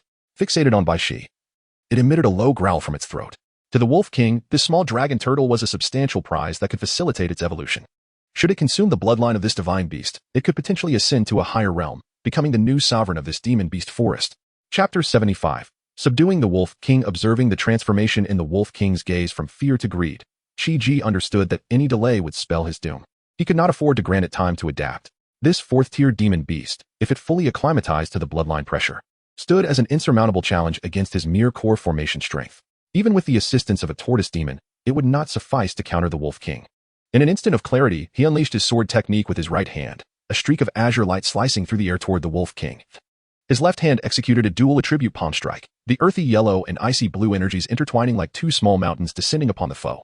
With a roar, the Wolf King thrust out its forepaws, unleashing 2 shadowy claw strikes, akin to sickles, to meet Chi-Ji's assault. Boom, boom. The sounds of explosive clashes reverberated, as the sword energy and palm strikes erupted violently, yet the Wolf King's claw shadows retained their momentum, hurtling toward Chi-Ji with a piercing shriek. In a critical moment, the tortoise demon stepped forward, its shell colliding heavily with the claw shadows, resulting in a clanging sound that shattered the dark projections. Chi-Ji's spirit sensed the tortoise's shell was unscathed, instilling him with confidence. He altered his sword technique once more, unleashing a relentless torrent of sword energy, while palm strikes cascaded like tumultuous waves upon the Wolf King. Determined, he resolved to exploit the tortoise's defense to exhaust the opponent's spiritual energy. intending to deliver a decisive blow once it was drained. However, the Wolf King stood firm, its claw shadows weaving through the air, resolutely absorbing the incoming attacks. This was not mere bravado. Rather, the tortoise's bloodline pressure acted as an invisible shackle, impeding the Wolf King's circulation of chi and blood, rendering its evasive maneuvers ineffective. Yet, within its heart, it scoffed. How much spiritual energy could a mere core formation sheep possess? Once you exhaust your energy, it shall be my banquet. Thus, a long-range confrontation unfolded amidst the mountains. Chi-Ji's sword energy and palm shadows surged forth, while the Wolf King's claw shadows danced like a curtain. The sounds of explosions and collisions echoed, startling the creatures of the forest and causing leaves to rain down like a tempest. Moments turned into minutes, and then hours. Chi-Ji felt his dantian depleting, yet he retrieved 2 fourth-tier supreme recovery pills, consuming them, feeling his spiritual energy surge back like a tidal wave. Observing the core formation sheep consuming pills, the Wolf King realized the opponent's energy was dwindling and hastened its attacks. Eager to deplete the troublesome sheep's energy before claiming the divine beast bloodline to enhance its own power. Despite its profound heritage, the Wolf King could not withstand the astonishing recovery speed afforded by Chi-Ji's pills. The two continued their fierce exchanges, with the tortoise providing support against the remnants of the Wolf King's assaults. As day turned to night and back again, when the first light of dawn pierced the clouds, the Wolf King finally felt alarmed. If this continued, I may very well be exhausted by this sheep. The potency of the sheep's pills is simply extraordinary and seemingly inexhaustible. At this moment, the Wolf King contemplated fleeing, yet hesitated, unwilling to abandon the divine beast bloodline so close at hand. It resolved to endure for just 1 more hour. Chi-Ji, noticing the Wolf King's shifting gaze, realized its spiritual energy was running low and that escape was imminent. Silently communicating with the tortoise, they prepared for a full-on assault. As predicted, the Wolf King launched a flurry of rapid strikes before turning to flee. Chi-Ji swiftly directed his thoughts towards the prepared demon suppression tablet, which rapidly detached from the tortoise's back, expanding with a rush and crashing down upon the Wolf King's head like a small mountain. The Wolf King instinctively twisted to evade. Yet the stone tablet pursued it as if it were alive. Simultaneously, the tortoise retracted the tablet, its shell shrinking as it transformed into a golden streak, blocking the path of escape. The tortoise swiftly retracted its limbs, its shell spinning rapidly and kicking up clouds of dust as it charged towards the Wolf King. Seizing the opportunity, Chi-Ji unleashed his ultimate move, sending forth tricolored palm strikes, wind, thunder, and gold towards the Wolf King with blinding speed. Seeing itself besieged on 3 fronts, the Wolf King's eyes blazed with ferocity as its chi and blood ignited, morphing into a beam of bloodlight aimed at Chi-Ji's vulnerable spot. However, the demon suppression tablet struck first, crashing down with a thunderous sound that scattered the bloodlight, leaving the Wolf King tumbling to the ground, 3 ribs broken. The tortoise's shell followed closely, colliding with the Wolf King's midsection and sending it flying several feet. Chi-Ji's tricolored palm strikes landed solidly upon its back. The Wolf King coughed up a spray of blood mixed with internal organs, its limbs twitching as it collapsed to the ground, the ferocity in its eyes extinguished, leaving only despair. As Chi-Ji approached with his sword drawn, the Wolf King had already closed its eyes, awaiting death. To its surprise, the anticipated pain did not come. Instead, a gentle light penetrated its brow. It was Chi-Ji utilizing the ancient contract seal taught by the tortoise, refined through the furnace. As the contract's markings spread through its consciousness, the Wolf King suddenly felt an overwhelming sense of familiarity emanating from the youth before it, even stirring feelings of reverence. "Master," the Wolf King blurted out, a tone of incredulous submission lacing its voice. Chi-Ji smiled and affectionately patted its head, casually offering it several healing pills. He watched as the wounds healed at an observable rate, and the depleted spiritual energy began to replenish. The Wolf King gazed at the youth in astonishment, finally comprehending how the opponent could endure so long, standing steadfast. Surely, a nascent soul cultivator could also recover their energy in mere moments using such pills. "Master, what use is this foolish wolf?" The tortoise's voice echoed in Chi-Ji's mind, critiquing the Wolf King's low bloodline and lack of intelligence. The Wolf King, hearing the tortoise's remarks, felt indignant, yet could only emit a whimpering sound. It thought to itself, "I am a 4th-tier demon beast. How can I be deemed worthless?" Rolling its eyes, the tortoise expressed, "We are well aware of your thoughts. Besides, you are now grown. Without fortuitous encounters, your cultivation will soon reach its limits. Do not be deceived by your current strength. It will not be long before you cannot keep pace with us." The Wolf King widened its eyes, startled to realize that its thoughts were known to the other party. "Alas, to call you foolish is an understatement." The tortoise shook its head, disdain evident in its gaze. "Have you ever seen me speak? Our souls are connected. As long as we think the words, we can communicate." "Ah, I see. From now on, we shall both serve as the master's beasts, and I shall rely on you, Brother Tortoise." The Wolf King adopted a submissive demeanor.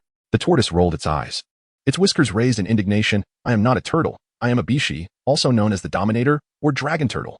Henceforth, call me Boss Baxi." Yes, yes. From now on, I shall address you as Boss Baxi. The Wolf King eagerly sought to please the tortoise, its tail wagging like that of a dog. With a nod of approval, the tortoise stated, "That's more like it. Since you are now my little brother, I shall grant you a welcoming gift." With that, a drop of golden-hued essence blood floated from its brow, soaring directly toward the Wolf King. The Wolf King's pupils constricted in excitement, emitting an eager whimper as its tail wagged with even more fervor. That was divine beast blood. Without hesitation, it opened its mouth to swallow it, closing its eyes as an intense radiance erupted around it. Its once pitch-black fur became lustrous as satin, gleaming with a metallic sheen. Its robust body more than doubled in height, and a crystal-clear horn sprouted from its forehead. Most astonishingly, its back began to undulate, slowly unfurling a pair of wings.